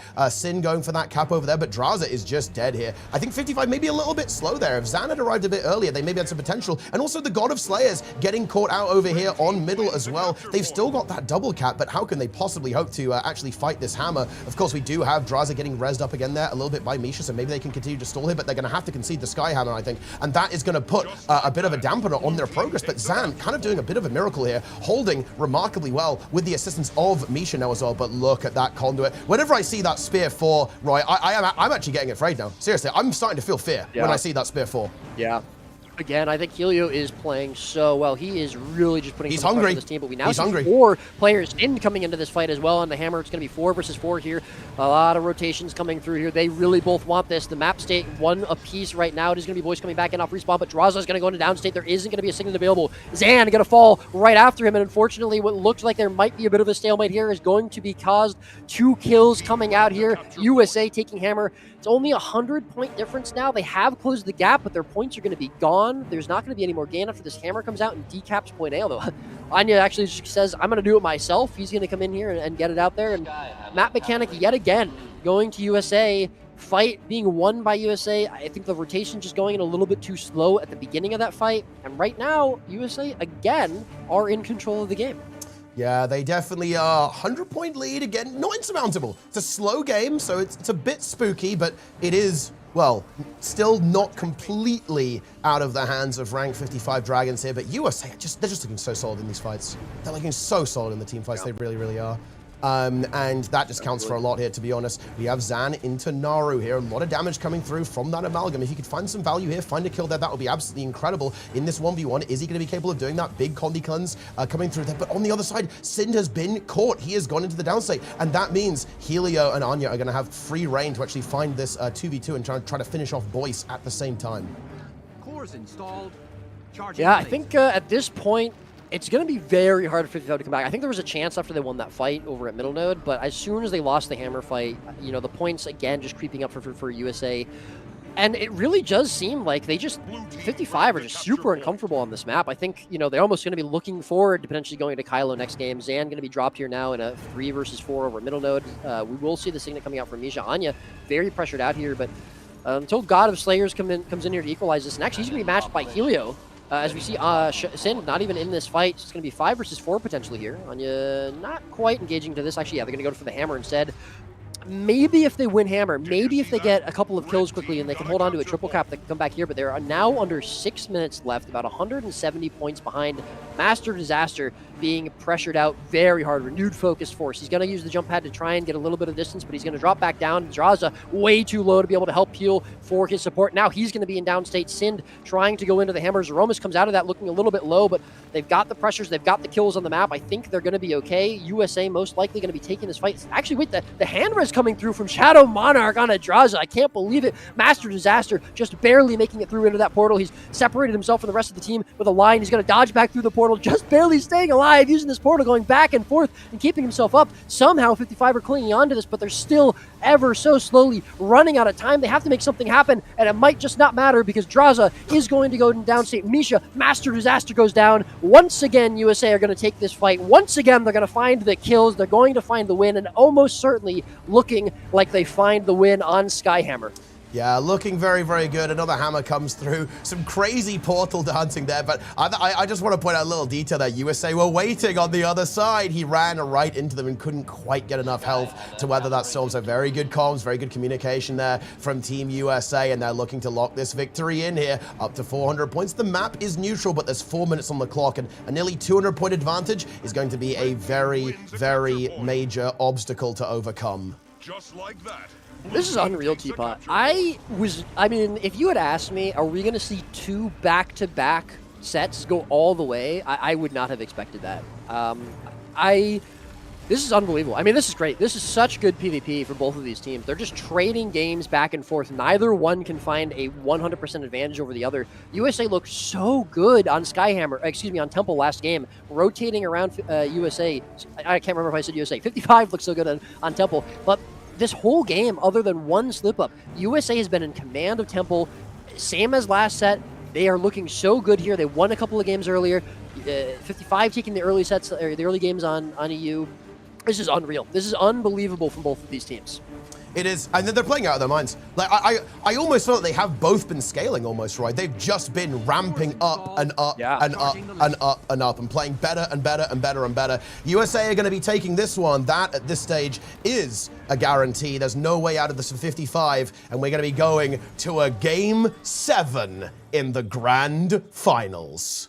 Blue team grabbed the capture point. And you know, it's I gotta say, I think we can kind of just throw everything out the window for this Game 7, because, you know, I mean, do you just stick to your comfort picks? Do you stick to what you know was working before? Do you try to run anything crazy? Do you try to throw the other team for a loop? It's I don't know. I'm glad I don't have to answer these questions for these teams, but they are going to have to figure it out. And in the meantime, we are going to have to figure out which region we're playing on. I think it's probably likely to be EU based on what you said earlier. I can confirm I have it very well prepped and very well checked. We are going to the EU server for the ultimate final. Quite close, about 170 points in it. Over the course of, way closer than I thought it was. Yeah, over the course of 6 matches, right? So very close over the course of those 6 matches. But yeah, we are going to EU. This is kind of crazy. This will be the second back-to-back set USA have extended the set to a final game, and they're now going to be for the second time on EU for the final game. They won it against all odds with a Hail Mary play on the Lord on Legacy. They will not have that option here. We'll be going back to Kylo. We've already seen Legacy. Can they do it again? Can they repeat? They've held 55 off to a 7th game. I mean, I got to say, shout out to USA for, I mean, obviously this was many years ago, but coming from getting 9-0'd by rank 55 in the very first mota to bringing it all the way to 3-3, a Game 7 here for this final set. This is, shout out to the script writers. This is good. This is a good one. Yeah, the script writers delivered this time, okay? We delivered this time. Look, you know, Mota 1 and Mota 2, we did a good job, but we had to step it up a little bit. Wait, hold on. Wait a minute, Roy. What? Is it something to do with the number 3? The ERP 3 script was insane. The Mota 3 script was insane. What is going on there? Goodness me. But both teams are going to have to rally every ounce of their strength because it all comes down to this. It's a best of one for the tournament. You know what else is super interesting to me? I really feel, I'm curious if USA are kicking themselves a little bit for not picking Kylo before Skyhammer, because if they had picked Kylo, if they had been on, we haven't seen them lose a game of this set on an A yet. If they had been able to win on Kylo and send the final game to Skyhammer, even if it's on EU, we saw them win on Skyhammer before on EU. I feel like that's, and they had the option to pick between Kylo and Skyhammer. I almost feel like that's maybe a little bit of a misplay. Obviously, you know, hindsight is 2020, right? There's no way for them to have known back, 2 hours ago or whatever it was when we were first picking maps. But it is still, I'm curious. And again, if we get the chance to ask them, I'll definitely ask them about it. But I am curious if they would have been a lot more comfortable going Skyhammer for this final game on EU than Kylo. And I imagine the answer would have to be yes, given what we've seen previously. And, well, look, we've got an additional storyline here, speaking of Kylo, because I think Zan in particular does consider this to be the cursed map, the forbidden map. And I think that is a bit of a meme at this stage. I think we've seen 55 do completely fine on this map, 100%. So I don't think that's really going to be weighing on their minds, but it's fun to think about, I think, at the very least. It's going to be right here, right now, on the Battle of Kylo. We are loaded in. We are waiting for our teams to show up. Yeah, absolutely. Where are we? Let's see here. Okay, gamers, I need all of you to also rally your strength here. Give it all of your energy. It is the ultimate finals. There is nothing after this. It is all in. Support Team USA. Support Rank 55 Dragons. They've been playing for a long time. They need your energy, guys, now more than ever. Get some spam going in the chat. Give them everything that you have got. Absolutely. Again, credit to both teams. Obviously not quite as late on NA as it is for EU, but it is still late, and these teams have been playing a lot. 55 only had to play one set before this, so USA are certainly going to be feeling a little bit tired. They're going to be feeling that drain. Especially again, they played 2 back-to-back complete sets. First a best of 5, now a best of 7. They also had to play games before that. Yeah, it's a lot of games. They have been playing a lot, yeah. So credit where credit's due. Both teams again, they are just putting on a show for us. You love to see it. I think there's a slight advantage here for 55. Of course, I'd be maybe more than a slight advantage because of the ping. And I think I'd be lying if I didn't say that. But I really don't think 55 can feel 100% confident in this. I think that USA have thrown them for a loop. I think that USA have shown that they are willing to match their pace in some cases, be a bit, able to adapt to situations. We saw that very, very clearly with Worms.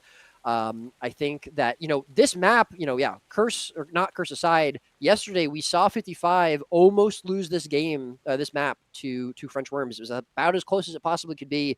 So we know that this map isn't, 100% locked in for them, if a team forces them, to really have to play properly. USA can do it. They 100% can do it. They beat Worms on EU. They can 100% beat 55 here. But I also think 55 should be feeling good coming into this. They know that they haven't lost a game on EU in this set so far. We'll see what happens. I'm excited to see what these comps are going to be looking like. We're getting the players into the arena. I hope everyone in chat is excited. Hope everyone in chat has been enjoying the show. Thank you again for coming out here and supporting the community, supporting the stream, supporting the tournament. Love you guys. Love, that I get to cast this game. So thank you very much.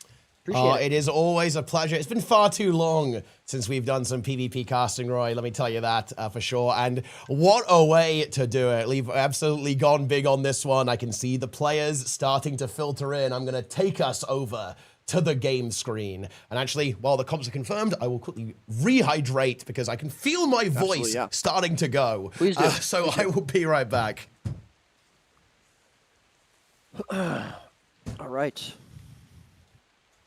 Chat, make sure you get your copy pastas for your favorite team, ready. Make sure to, support the stream, support the tournament.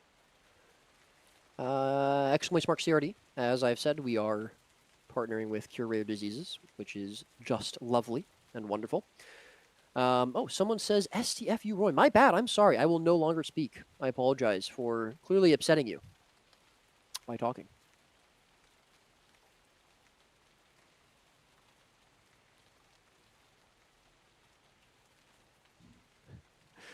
Just kidding, by the way. I'm not going to stop talking. Sorry. I don't actually care about that at all. It's crazy USA is going to win without taking Grimjack. He's the best Ellie in the game, better than Kodo, who is a former esports player. Damn. That is crazy, Sony. Shouts out, dude. Yeah. But this is exciting. Oh, yeah. Still waiting on a couple more players. Welcome back, Teapot. I have returned. We are back in the mix. Indeed. Okay, players filtering in. I think we're just we're one gamer off, I think. Yep, we were just waiting on Draza. Draza. Ooh. Of course, French player as well. Mm-hmm. Yeah. And well, I mean, I don't know where to call it because again, obviously EU, is where we're at right now, and 55 have done pretty well here. But again, this is a pretty linear map. At the same time, I think that the Conduit will be able to kind of bring its value here. And I feel like the story of this series look. I don't want to call this too soon, Roy, but I hate to say it. Helio is the MVP. No, I think he's just been dominating this entire series with that Conduit. I mean, we got to watch this game before we can call it out. I think Helio's up there. It is true. I think Helio's up there. I think honestly, I would potentially say Anya's up there. Yeah, I think Anya's one of the Steve Worms gameplay's players. insane. At least one of the Worms players has to. I mean, I think Glint really popped off. I would definitely consider maybe Glint one of the MVPs. Yeah. Yeah, it's hard to say. It's obviously, I think we're gonna have to consider from one of these three teams. I almost, I really want to say like we should be looking at someone for 55, but I feel like it's so hard to say which. Like 55 just seems like such a balanced team it's so hard to like isolate one of them as being, outstanding compared to every other player in the tournament. They're all just so good, and they work together as a unit so well. And I think that's what really separates them from a lot of teams. I think Sind has been playing great. I think Boyce has been playing great. I think Misha has been playing great. I think Draza's been playing great. I think Zan's been playing great. But I don't think it's necessarily, they're not like shining above the rest of the tournament, in my opinion, in the sense that, I would necessarily call them an MVP. Yeah. Although, we'd have to ask, we might have to ask Cole about this, but he did actually specify the Mota Finals winners MVP. Oh. Yeah. So I'm sure he'd actually be amenable to being the tournament MVP. Actually, to be fair, I would obviously talk to him before we give away his 5K goal that he sent us. And that was from Cole. You said Cole Summers. Yeah, the GOAT. That's correct. Big Cole Summers fan. Love that guy. I mean, who isn't? Okay, all the players are loaded up. The comps are being decided. The comps are being confirmed. And we're going to be waiting on the go signal very shortly. What is it? I have to call it this comment, Roy. Man, I hate World versus World. Delete it, please. That's crazy. Randomly, so because you hate it, it should get deleted. That's I'm not even engaged. I'm a little bit too tired to probably not say something I shouldn't say. So I'm just not gonna engage. Sorry, never mind. Yeah. Go ahead, Teapot. Well, I'm just saying that's just crazy to drop that in the finals of a PvP tournament. No, that's kind of crazy. All right, here we go though. Both teams are letting me know if they're ready. USA says they're ready to go. So we're just waiting on 55 to confirm. Okay, and ready. We are ready. Here we go, chat. Get some noise going here, because one way or another, it all ends here on the Battle of Kylo. Shame the weather isn't a little bit better, but there's going to be some blood, sweat, and tears on the battlefield in just a couple of moments as our teams are preparing to join up and get ready to go. The GLHF has been called. The teams are joining. We see the rosters starting to form, and the game is about to begin. Yeah, and it looks like I really respect this from USA. They are running it back on the Thief. Yeah. They played Thief on Temple on EU earlier. Anya's feeling comfortable. They're not going to bring Draw in. I think this makes sense. I think they were at such a deficit without the Thief matching Sind. But here we go, Teapot. This is it. Our second back-to-back full set match. We are going in for game number 7. Do or die for both of these teams. Whoever wins this game will be crowned the eternal master of the arena, the true champions of this game. It's Team USA on the blue side. It's rank 55 Dragons on red side. Let's get some games. Ooh, and 55 with a hyper-aggressive split, pushing directly across the map. I think it's sniffed, though. They noticed that it's not being capped, right? So Naru knows that something is a little bit amiss. The God of Slayers getting positioned onto this node here as well. Naru, of course, going to be contesting that almost immediately. The Thief reacting to this, responding to this, going back to middle. CJ under pressure. Anya looking to get into this fight there. Narrowly misses. Leaping onto Syndra here as well. Helio taking a little bit of fire here as well. CJ also getting pretty low there as well. Zan looking to get those condies applied. That hybrid damage from the Amalgam. Pretty scary indeed. Health bars dropping a little bit. Ooh, a lot of damage onto CJ. Is he going to go down? The bleeds are going to kill him. Zromus with the Signet. There's no Thief for the interrupt though. That is going to be the revival. And the God of Slayers now in trouble. And Draza might be the one who gets caught here at the start. And there's no res here this time. There is no Guardian. There's no Luminary. And 55 are actually in trouble. The God of Slayers, the Shadow Monarch, and the Heel of Midnight are all in the downstate, and 4 kills are about to be secured for Team USA. Yeah, I mean, she gets a hero signet there at the end on Boyce, just into the RF, able to survive, but I'm not sure it matters because they're going to get pushed very, very far back. 2 kills almost certainly confirmed here as Sind is about to bleed out. Really great job from Anya, as well as I believe that was Nubu. Excuse me, no, not Nubu. Helio over at the middle node taking those kills, and a strong, strong start here for Team USA on the opposite region on EU. Very, very close to almost disastrous, though, for 55. They were just narrowly able to recover slightly. And now we're going to have to see how they can get back into this game with the respawns coming out. Heel of Midnight, Draza, Sind, Rar, Shadow, Monarch coming in off of respawn. The 3 versus 3 over at Mansion is still going on. Neither Luminary, is going to have the heal signet available. So if someone goes down, it's very likely we see them getting cleaved out. Again, the 2v2 over at mid again. We didn't see this go well for 55 last time, but they seem like they want to take it again. She gets taken down, but the hand res is actually good. There's some crazy hand res discipline so far from Team USA throughout this entire series. Shadow Monarch once again in the down state. This 2v2 is not working for rank 55 right now. They're in so much trouble. Draza is actually is also going to die here as well. This is not good. This opening split has maybe not gone the way of rank 55 Dragons. They're now down 100 points just a couple of minutes into the game. They're about to full wipe. I think Zan will be the only one left alive at this point. Oh, and got a Slayer Boyce coming has out. Escaped. Yeah, they really need to not... I mean, again, Helio is just doing so much from this. He is absolutely overloading the 55 Dragons with conditions. They cannot fight this. I cannot believe they went back into it a second time. Boyce going to neutralize the map for a second, but USA are going to be holding on to it. They're over 100 points up already in this game. And Misha is still being bled out. It's going to be so hard for 55 to come back into this game. We've seen miracles happen before. They can absolutely do it. The game is not over yet, but USA have come out the gates absolutely swinging. They have saved all of their power for this final Game 7 on Europe. They are taking it to 55, and 55 right now are reeling. Misha, Master of Disaster, just coming out of respawn now. And Zan's in trouble, though. They group up, but they've got to do something different. And yes, Zan goes down. This is so bad for them. The stagger just continues. Sind ports in. He's going to try and res this. He gets the interrupt onto Zeromus. Can he do it? There's not a lot of cleave from Zeromus, but unfortunately, no. The players just aren't there to help him out, and all he's done is extend the bleed. Yeah, this is not what we like to see here for rank 55. They are really struggling here. They have to just try to go for a bit of a reset and just play it out as if it was the start of the game. Zan going to be back in a couple of seconds here. But the opener, USA just countered it perfectly. They reacted, they knew what to do, and they got it done. Let me tell you that. They absolutely did. Now, of course, we do have all the players back for 55. They're going to be going for a bit of a repush here. I think they've got to be a little bit careful not to go back in too soon here. CJ very hunting low. CJ down. Great job from Sim to follow up. They're going to find the kill there. Zeromus should have Signet available. No interrupt on top of him. So huge cooldown already burned. And CJ goes right back into downstate. And the cleave is a magnificent. And this is the first real sign of life I think we've seen here now from 55. They get the kill. They get in. They get out. And same can be said for USA, though. As soon as CJ is confirmed dead, they leave. They scatter to the winds. They've off to the side. We do see the middle node confirmed here for 55. But again, USA, they've stemmed their bleeding from that already. And CJ's back on the map.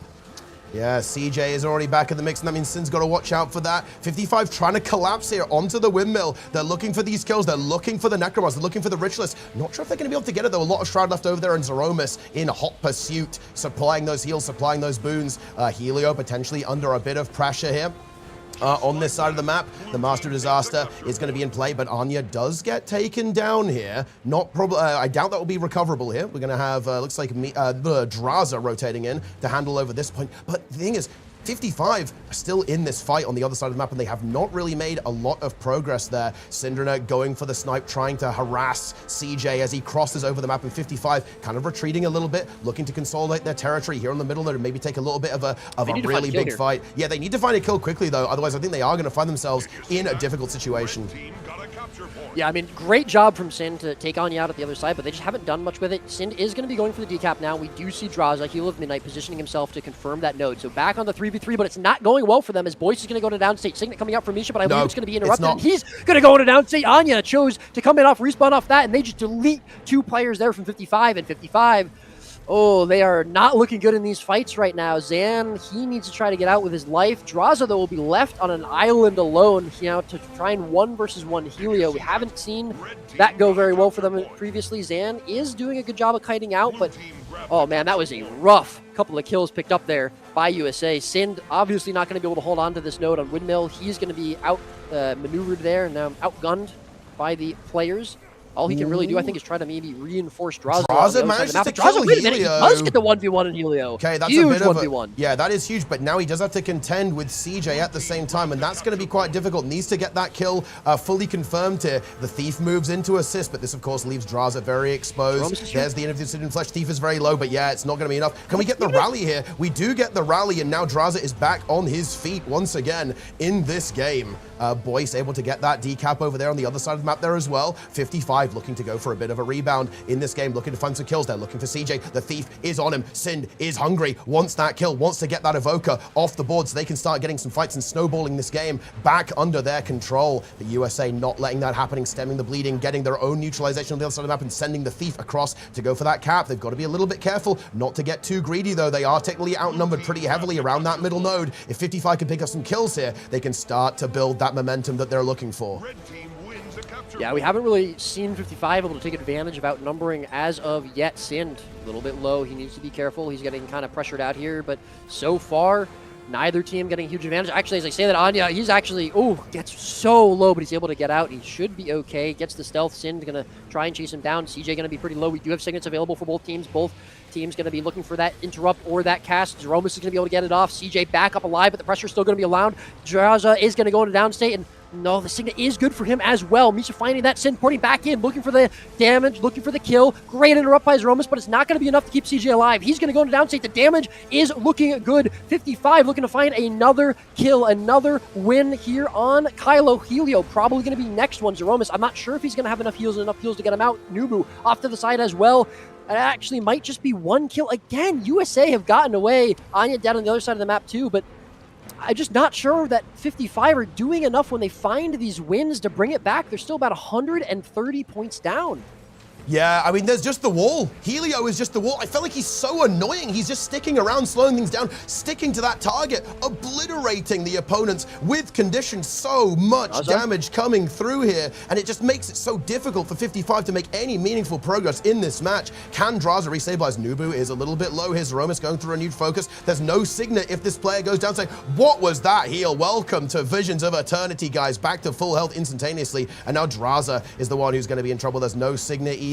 That might be a kill confirmed against 55. I think it may well be. He's going on to the point, so he has to be cleared out. Now they're going to leave. From Anya, hunting this down. CJ in a little bit of trouble. There could be some potential for a counter kill here from Team USA, but it's certainly not going to be free whatsoever. And bear in mind, the timer is ticking. 6 minutes left. 55. This is not where they want to be. They need a little bit more than this. They've got to find more, and they've got to find it fast. They have to not only start winning fights, but they have to start winning them harder. If they stabilize here, it's really, really good for them. They are outside their spawn. They can get Draza back in here, but Misha is so low, and he's going to go down city. He couldn't get to his renewed focus enough. Oh, that is absolutely terrible to see for 55. USA are just bringing it to 55. It's going to be side notes capped to piece here. Sin trying to stem the bleeding a little bit, but boy, Scott of Slayers needs to be careful. He doesn't get overextended on here. Nubu going to be pretty low. And Sin actually looking potentially for the kill. Going to be pressuring that out. He's going to alleviate a lot of the pressure that was on God of Slayers. But the double cap coming through now for USA. About 5 minutes left in the game. USA looking to continue this point deficit that they're growing. About 140, 145 points now over 55. Boy's going to be pressured out here. Zan going to be trying to go in for the peel, but it's not going to be enough. And that's going to be the Ritualist taken out now for 55. And unfortunately, everywhere 55 go, they're just starting to go behind. They got an answer kill on Helio, but unfortunately, I just don't know. Again, it's not enough for them to bring this lead back. They need more than one kill, and especially when they're losing a kill on the other side of the map. Yeah, Helio is down, but again, trading a kill for kill. We've just seen USA just lose a single player over and over and over again, where EU, the rank 55, the hopes for EU, I was trying to say here, are struggling to connect anything more than a single kill. They're running out of time here. They need to make some big moves very, very quickly. Zan and Misha are just outnumbered here, though. Sin's going to be moving in, but it might be too late. I'm not sure if Zan can really survive this. They're in some serious trouble. The Master of Disaster trying to hold on to this point, trying to heal. Is there a renewed focus available? There is. It's going to be used pretty soon, I would imagine, but actually the fight slightly defuses, so perhaps not, at least in this case. The heal of Midnight, Draza looking for some damage here on middle, a little bit low on cooldowns. Can they find a kill? They really want to neutralize. They have to slow down this point gain from their opponents, or this advantage for Team USA will be too much for rank 55 Dragons to contend with. 4 minutes left. They are 150 points ahead. USA are now approaching the 100-point mark where they are going to win the game. Heal of Midnight caught out. Oh, great Signet from Misha. Absolutely beautiful there, and he's going to be brought right back up. But unfortunately, Zan is going to be down. Helio going to get the stomp there, and that's just continuing to extend the lead. 55 still unable to find caps. Misha almost certainly going to be dead. This might spell the end of the game. 55 have looked almost unsurmountable this tournament, and just in general in the game. But USA are looking to cement their legacy as the champions, bringing it back-to-back full sets, winning on EU. And it's looking like they're going to do it here again. It absolutely is. It's looking incredibly good for them as of right now. They found the comp. They had it all along. They messed around with it a little bit, playing some power conduit here and there, but they realized that the answer was in the torment, in the burning, in Malix and Jalis over here on Helio the entire time. And I think the situation is truly dire for rank 55 Dragons at this stage. They are down 2 points. They're down 150 points. They're going to find a kill on Helio, but all of Team USA is moving in. Boyce is going to try for the stomp, but that might be ambitious. Yeah, he's not going to be able to get that. It's intercepted by the other players. In fact, it's going to turn into a kill on Boyce, and I think that is going to be the end of this game. Oh, there is the res, actually. I maybe called that a little bit too soon, but still, we're in such a desperate situation. At this stage, I just think Team USA can go into full bunker mode. Yeah, we see that now. We have Zeromus. He's moving to middle. He's going to lock down this node with the Ritualist. They know what they've got to do. Helio on the other side of the map there. There's no way he's going to go down even in this 2v2. It's simply not conceivable to happen without a support player. Team USA have done it. They're dying on middle, but it doesn't matter, guys. It does not matter at all. The God of Slayers falls. The conduit cannot be stopped. Helio cannot be stopped. He's here for that victory. Team USA is here for the victory. And as 55 fall, Masters of the Arena goes to the Americans. Wow. Unreal. Unbelievable. What a game. What a set. What a tournament. What a night. Congratulations to Team USA. They truly are your masters of the arena. Wow. Wow, wow, wow, wow, wow. I mean, that was just unbelievable. And I feel like we have to talk about the storyline here, Roy. Just think about this. Just think about this. It's a back-to-back Mota victory for Team USA.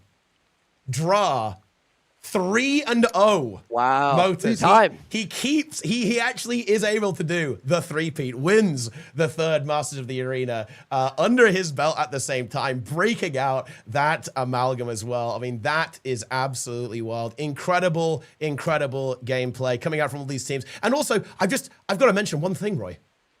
The only reason Team USA were in the finals was a Lord push.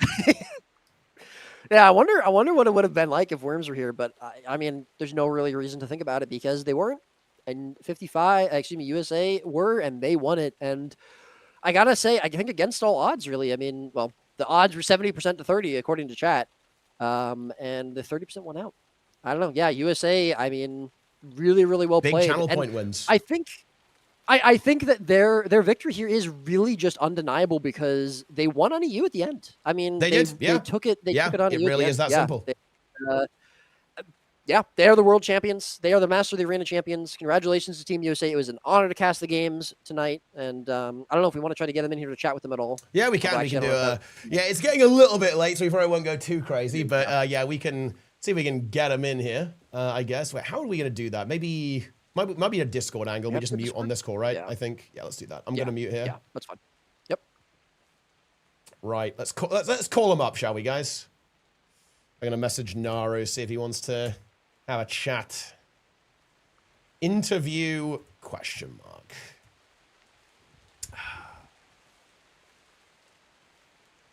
Let's see what's going on. All right, I'm calling. I'm in Zeromus. Okay, yeah, gotcha.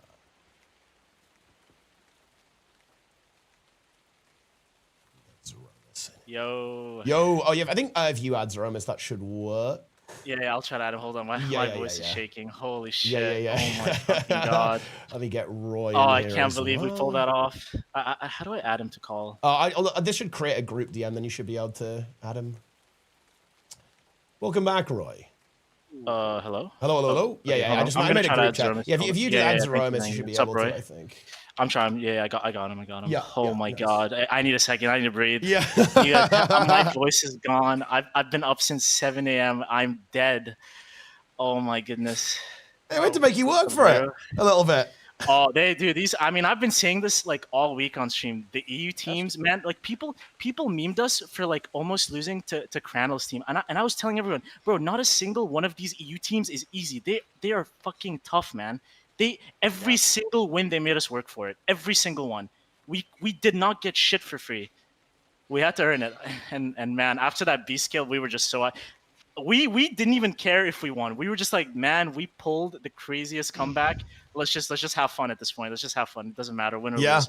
We're all friends. We love the 55 guys. It was a great show, man. That was insane. That was intense. Sorry, I'm just rambling. Might be. Oh, yeah. No. I mean, look, I think you've earned it. You earned the right to ramble. I mean, what a storyline in this tournament. I mean, look, I've got to say, I mean, look, after that Lord kill, that must have just given you the energy to push on through. Like, that must have been absolutely unbelievable. I want you to know that there was not a single audible word in our comms. I stood up and we were all yelling. We actually, as we were pushing Lord, we were literally planning. It was like a PvE raid. We were like left caster, right caster, boom. And it happened. Yeah, he was the commander for that fight, actually. Yeah. Oh man, yep. We just had to go for it. It was cooked. Who made the call to go Lord first? Me. Made the call first, and then I timed it. I was like, listen, because the NG, I had the NG home, and then he left. So once he left, I was free to just go, and then we went for it.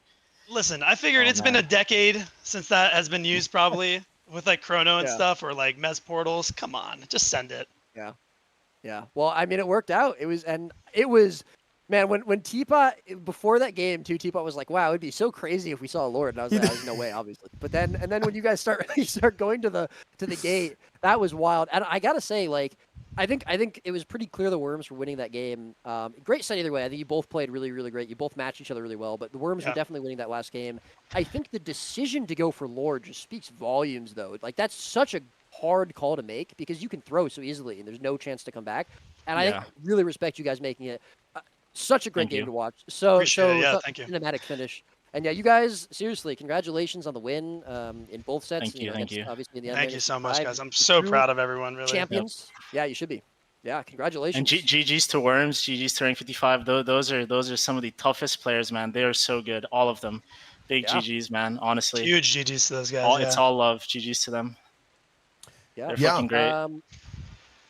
I guess one thing that I'm curious about is, okay, so you guys were going into the grand finals. Like, what was the thought process? You guys were trying out the power conduit, for example, mixing things up a little bit with no thief. Like, what was going on there? Were there some concerns? Honestly, was there concerns about ping? Like, was it just like the comp? No, like, it wasn't ping. Honestly, the biggest thing is, and people like, okay, people meme Sind for not being like the craziest mechanically, but Sind was, in my opinion, the toughest thing that we had to figure out because we just did not understand how to play thief comp. That's why we kept swapping. That's why we kept doing all these things. His understanding of playing the map as a thief is literally why we got shit on NA both maps the first time. We just did not know how to deal with him.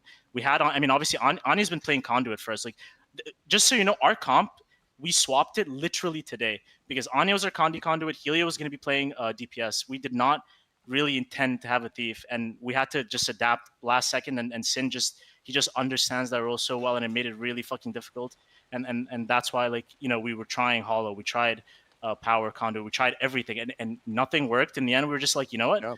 Let's just deal with the Worms. And after we had that crazy comeback, we were like, you know what? Fuck it. Let's just mirror and have fun. It does not matter anymore. Yeah. It was great. Yeah, that was basically our thought process. Yeah, I mean, like, we were going to use the games on EU to kind of get some information at least because we figured we're already kind of disadvantaged or most likely going to lose on EU. So we kind of used those to see if we could find anything, you know? And then after that, we were just like, all right, whatever, let's just mirror. Yeah, really impressive. And I think Anya looked great. I think he played, I can't remember how many games of Thief he played yesterday, but I think he looked really good on Thief when he was playing it yesterday as well. But yeah, I mean, I think, like you were saying, I mean, Anya, like, I know he was playing a lot of conduit. I don't necessarily think of Anya as just like a thief main, the way that I would think of Sind as a thief main, certainly. But I think he looked fantastic on Thief today, and definitely, you know, matched Sind in a lot of ways. So Anya's always been really good at Thief. I'm glad he finally got his spotlight to show that. Yep. Yeah. I mean, he looked fantastic.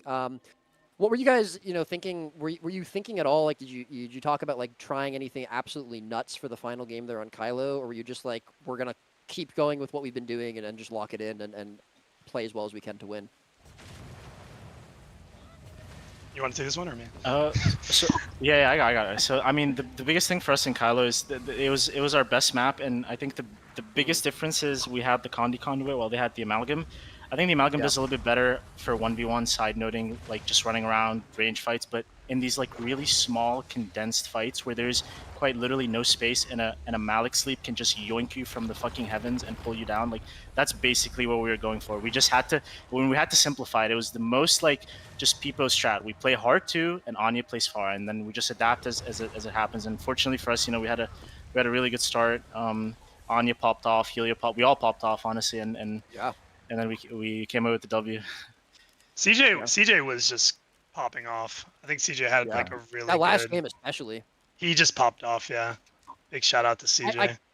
I gotta say, I was saying this a lot during the tournament in general. I feel as though like the synergy between you, Naru, and CJ in terms of selecting targets and like deleting them with burst, it looked better than anyone else. The combo from you two looked so clean. There were so many times where someone was at like 100%, and then the two of you would just go on them and they die, and it looked really good. I think that was super impressive from the two. It's funny you say that because I feel like that's always been something we've struggled with a little bit. Sometimes one person's on one thing, one person's on the other, and I'm just so proud that it all came together. Yeah. In the end. Yeah. Mota winner Zeromus. No longer Zero missing. That's all I'm gonna say. That's true. That's a good point, no actually. longer missing. Yeah. Hey, big shout out to Draw, the 3P. Draw is really putting in the work. Draw does not know the pain of losing Mota. He has no idea. You He's never experienced it. He has never experienced it. Who came up with that power amalgam build that we saw him play yesterday? The Worms did. Or today, I guess it was today. It was the Worms. That wasn't entirely Worms cook. That was their cook. Yep. Wow. That's not a surprise, actually. It's right up their alley, isn't it? Like that is what that is the kind of stuff they like. I'm gonna be honest. I think Worms had a huge part in the development of the meta. I think they spearheaded the majority of like the meta builds, and it was kind of sad to see them go out in the third. I think they definitely deserved either to win or come in second or whatever. But GG's to them. They're all really strong. Yeah, I mean, it was so unbelievably close. I swear. This, to me, like from all the tournaments I've seen PvP, like probably ever, I think this was the closest the top three ever was. I really don't think I think if we ran it back with the three of you again, I don't think it would be like the exact same thing. Probably not. I think it would be just as close. I don't think I can think of another set of matches that have been as close between the top three, and that's super impressive to me. I think a big thing, also shout out CMC and Trig, that this meta is entirely and utterly skill based. There's nothing for free. There's no unkillable bunkers. There's no unkillable healers. There's no cheese. It's literally just you play better and you get what you take. You don't get anything for free. And I think that meta plus all of the top teams just grinding for it so hard is what made all these games so unbelievably close. But yeah, that's 100%.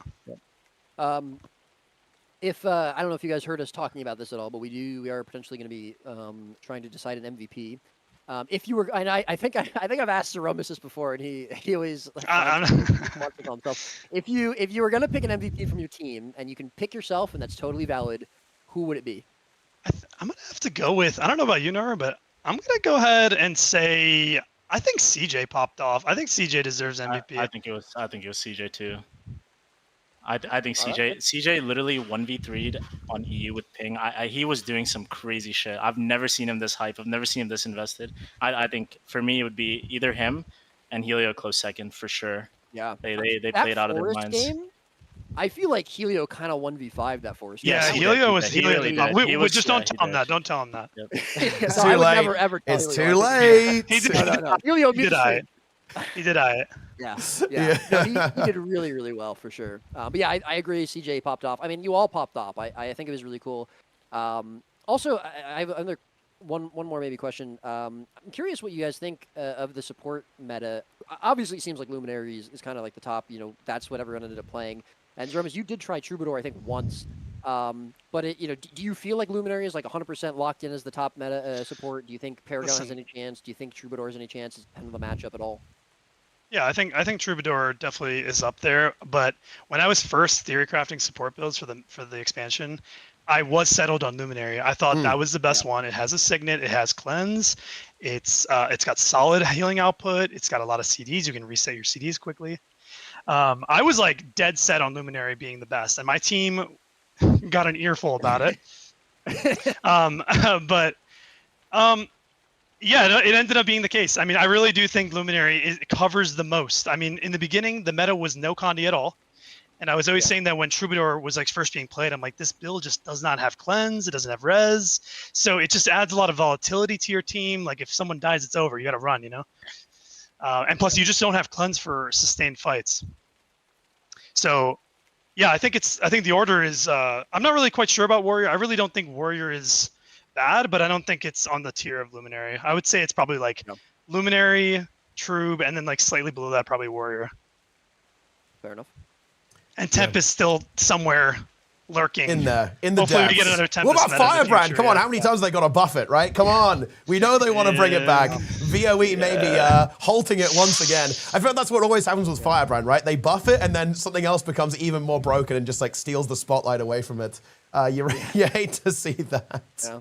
Unfortunate, yeah. It is very good stuff. But I mean, goodness me, what a tournament that we have had today. I'm not sure if I have any more questions. I'm not sure about you, Roy, because I think we've kind of covered all of this stuff. Like if we're feeling like CJ is the MVP, then that might be a bonus etheric anchor being sent over to him then as well. Maybe I'll leave it in your hands to decide. I'll just send it to you guys perhaps, and then you can figure it out, because I'm very happy to go with whoever you think, because it's so hard for us to decide an MVP, because except Helio, not him, he's blacklisted. But it just seemed every single player was absolutely popping off. And I guess one maybe final question is, to me, I'm curious like what your take on this. It actually really felt like you guys were scaling throughout the tournament. Right, like you've played better and better every single game. Did you feel that on your end? Did you feel momentum kind of rising? Like obviously, despite the grand finals being kind of back and forth. I think absolutely yes. But our biggest boon this whole tournament was that we all stayed calm. We were all positive. There was no negativity. It was just like, it's all good. We got it. Next game. Let's go. And the comms were just getting more gradually hype. I mean, the last game, Naru, I remember, was like, yo, guys, just calm down. Everyone calm down. Like, relax. I think I said calm down like 50 10 times. Yeah. But yeah, I think as we were warming up and kind of getting information as we were going and kind of getting our groove for, playing in, because how playing in tournaments is just different than scrims and stuff. But absolutely, we were scaling. Yeah, that is really, really cool to see. Oh yeah, go ahead, Roy. I do. One last question. And Zeromus said, I spoke to pretty much every team kind of earlier on Thursday or Friday before the tournament started, because I wanted to just get a little lore, a little insight into the teams and how they were feeling. But the thing that you told me was that you guys, it felt like a little bit of a struggle for you to get to this tournament and actually participate. And obviously, clearly very worth it. You ended up performing super, super well. You guys play it out of your minds, out of your hearts, and I'm so glad I was able to watch it. But what made it a little bit of a struggle to get here? Oh, so let me take this. You got it. We were very decoped, and obviously. Oh yeah, tell me about it. Tell me about it, mate. Thought about this. We just did not have the motivation. Obviously, Phoenix, our fifth, he wasn't available to play. It was just a lot of stuff, and the timing just didn't work out. But it was honestly just Zeromus. He spent the entire week after the expansion just being like, what if we pulled up and just won? Like, what if we just did it? And we all kept memeing. Yep, and eventually we were just like, fuck it, and we cracked and we decided to play, and it was rough because we scrimmed and let me tell you, we were getting farmed in scrims. It was definitely a learning curve for us, because you don't scrim for a long time, and no offense to NA teams obviously, but it's not the level on EU is significantly higher, and obviously it's a population thing. There's just more players, and we just had to adapt to like that level of play that they have and slowly just scale throughout the tourney and in scrims. But yeah, it was all Zeromus to answer your question. Cool. That's awesome. Someone's got to do it. Yeah, and thank you as well, because trust me, you PvP players, you're a bit tricky sometimes. Oh, we know, okay? we were difficult. Yeah, you're not making it easy for me. But we got there in the end, and I'm glad. Worth it in the end. This is probably the best tournament ever. This might be the best tournament. Anyone could have won. Replay this tournament. Or it's definitely it could have been Worms. It could have been 55. It could have been anyone. Yeah, I think it really came out well. I love that chaos at the start of an expansion as well. It was really fun to see all the new builds, all the new theory craft being thrown into the mix. I think the blind pick was fun as well once we got the hang of that as well towards the end of the tournament. So yeah, no, I completely agree. I think it went unbelievably well here for Masters of the Arena 3. It just seems good. The good ones are always the third one. ERP 3, Mota 3. We're just like you guys. We're scaling into the late game with Masters of the Arena 3 there as well, which we absolutely love to see. But yeah, just remarkable games throughout the entire tournament. Every team popped off. It was an absolute honor to have 12 teams actually show up here for a PvP tournament in Guild Wars 2 in 2025. Who could have imagined that? But yeah, incredible games from day one all the way through to the final here. An absolute show-stopping lower bracket final, and of course upper bracket grand finals as well. Unbelievably outrageous. Just crazy stuff the entire way through. And I think I'll let you guys have the last word. All I really have to say is good game, well played. Yeah, and thank you to you and Roy, obviously, to Teapot for organizing the tournament, casting, Roy for casting, all the admins behind the scenes. You guys also made it happen. So thank you. It was a pleasure. Yeah, appreciate you guys. Seriously. Yep. Appreciate everyone in the chat who didn't give up. Never gave up on the bullets coming back. It was Shout so out cool. to all you guys. The chat was on it. The support was awesome. I love to see those copy pastors going crazy there. It was really, really cool to see. The chat did a good job as well. They absolutely did. Fantastic stuff. And well, I will simply say congratulations to Team USA, the two-time back to back. Yeah, okay, we can do that. Victor there as well of Masters of the Arena, securing that best of 3 in tournaments with a 2-1. Unbelievable from all of you. Incredible. I will leave you now to celebrate your incredible victory. And well, there's a whole bunch of loot coming your way soon as thanks to Falco, we are now over 5,000 USD in the pool overall, and 106,000 gold as well. So there's going to be a fair bit of stuff thrown over to all of these players, of course. And simply, GG well played to everyone. An incredible performance by all the teams today, and indeed all of the teams who played in the tournament. I'll let you go now. Zeromus and Nero, thanks for hopping on and having a little bit of a chat with us. Congratulations, and well, thank you. Take it easy and rest up a little bit. You've definitely earned it. All right. Have a good one, guys. Take care, guys. Right. Are we staying here? I'll just unmute in the thing. Okay. Yeah, I'll drop Discord. Yeah. Again. Okay. Yeah. What are we at for the total cash prize pool? Falco pinged me. I may have to make it is currently at 5,176 USD, right. And 106,000 gold. Remember that the prize pool, guys, is also contributing to charity. It's going to be split 3 ways between me, the Lord of Greed, the Pot of Greed over here, the prize pool itself, and indeed Cure Disease, which is a charity that we are going to be supporting once again. And I'm really, really happy to be doing that as well. I love esports. I love giving these players some juice as well. And of course, all the gold there as well. But I tell you what I also like, guys. I also do like not making a brutal loss on running tournaments as well. That's also pretty good in my book. Yeah. So that's pretty good stuff. But that is pretty much going to wrap things up. And before we do, I just want to give a massive shout out to all of the teams, to Team USA, to Rank 55 Dragons, to the French Worms, to Snowfall, to Hards Heroes,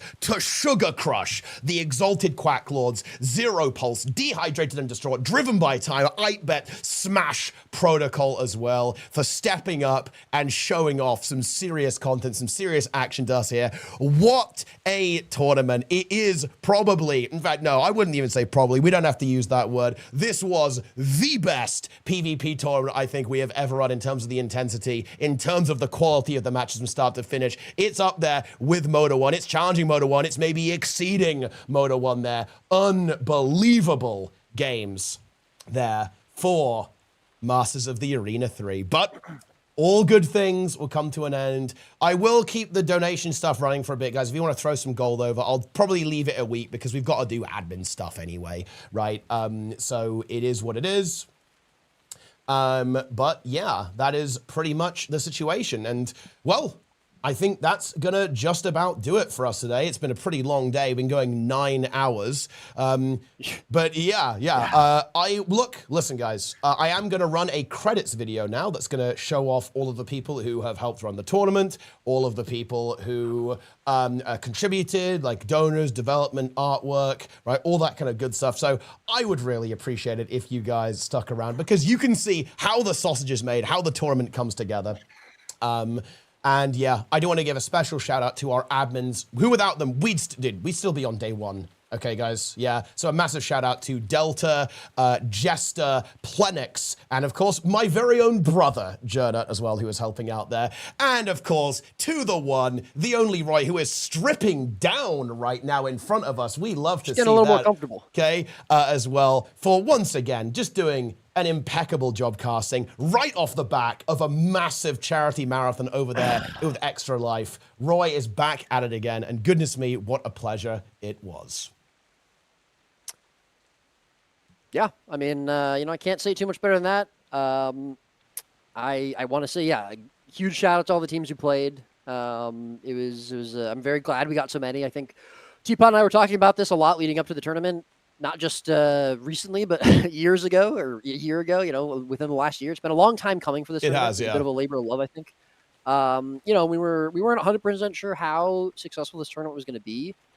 But I think, I think this was, as Teapot said, probably the best mota. And I can say that unironically. I said this, in the interview just now. I think the top 3 teams this is the closest I've seen from any PvP tournament. But yeah, I mean, this was also just like really... I'm really glad I got to do this. I have missed this so much. I've missed being able to cast. I've missed being able to be a part of a tournament. So I'm very, very grateful to you, Teapot, for including me yet again. You are very gracious, and I'm very, very glad you were able to put this on. So thank you. I really do miss this. I really do love this. So thank you so much for allowing me to come and cast with you. It is always an absolute pleasure. Chat, you've been good. You've been good, I guess. But thank you for listening to us and supporting us. And obviously it's for a good cause as well. For cure rare diseases, cure rare diseases. So yeah, if you do want to donate any more, I'm gonna be throwing my $500 in as I promised, as well as sending Teapot the Queen Bee Infusion to up the gold prize pool a little bit. But yeah, for the players, it's for Teapot, it's for cure rare diseases. 3 great causes. Absolutely. But yeah. Huge shout out to Team USA. I think against all odds, they pulled it off. They back-to-back true champions of the world, true masters of the arena. It was a pleasure to cast the games. And yeah, I'm very, very grateful. So thank you to everyone. Thank you very much, Teapot. And thank you to the admins for doing an amazing job behind the scenes yesterday and a little bit today. And also shout out to, I think, are we allowed to say who made the UI? Of course. I think it's Nas, right? Yeah, Noz, well, okay, it's actually kind of interesting. So Noz made the stuff you're looking at now, all the stuff that looks like this, Noz made that. Chocolapic made the overlay. I did the back end, and, well, some of the back end, and Mythos, a mysterious figure lurking in the shadows, was also very heavily involved with some of the development operations as well. So this is, and Plenix too, actually. Plenix also helped. This is the stuff that makes this tournament works for the nerds out there. It was actually a very collaborative project. It's by far the most collaborative development project that Hardstuck has done. Renorb was also involved too, the basement dweller. He's in here as well. So it really is a crazy amount of work, and so many people have been working on this. And indeed, the work of many people over the years, right? All this stuff is still going strong, being utilized to this day over here. It really, really is. Yep. But anyway, that is going to be it for us. I think that's a pretty good place to end things on. Thank you so much for watching Masters of the Arena 3. Please stay a while and watch the credits video. I really hope it works. I did test it. It shouldn't explode, but we're about to find out if it will explode. But I think that is going to be us, guys, signing off. Thank you so much for watching. I really hope you enjoyed the show. Doing stuff like this, it is my passion, right? I love esports, and I hope that I might have a couple of surprises in store for you over the coming months. Stay tuned, gamers. Thanks so much for watching. We'll see you next time.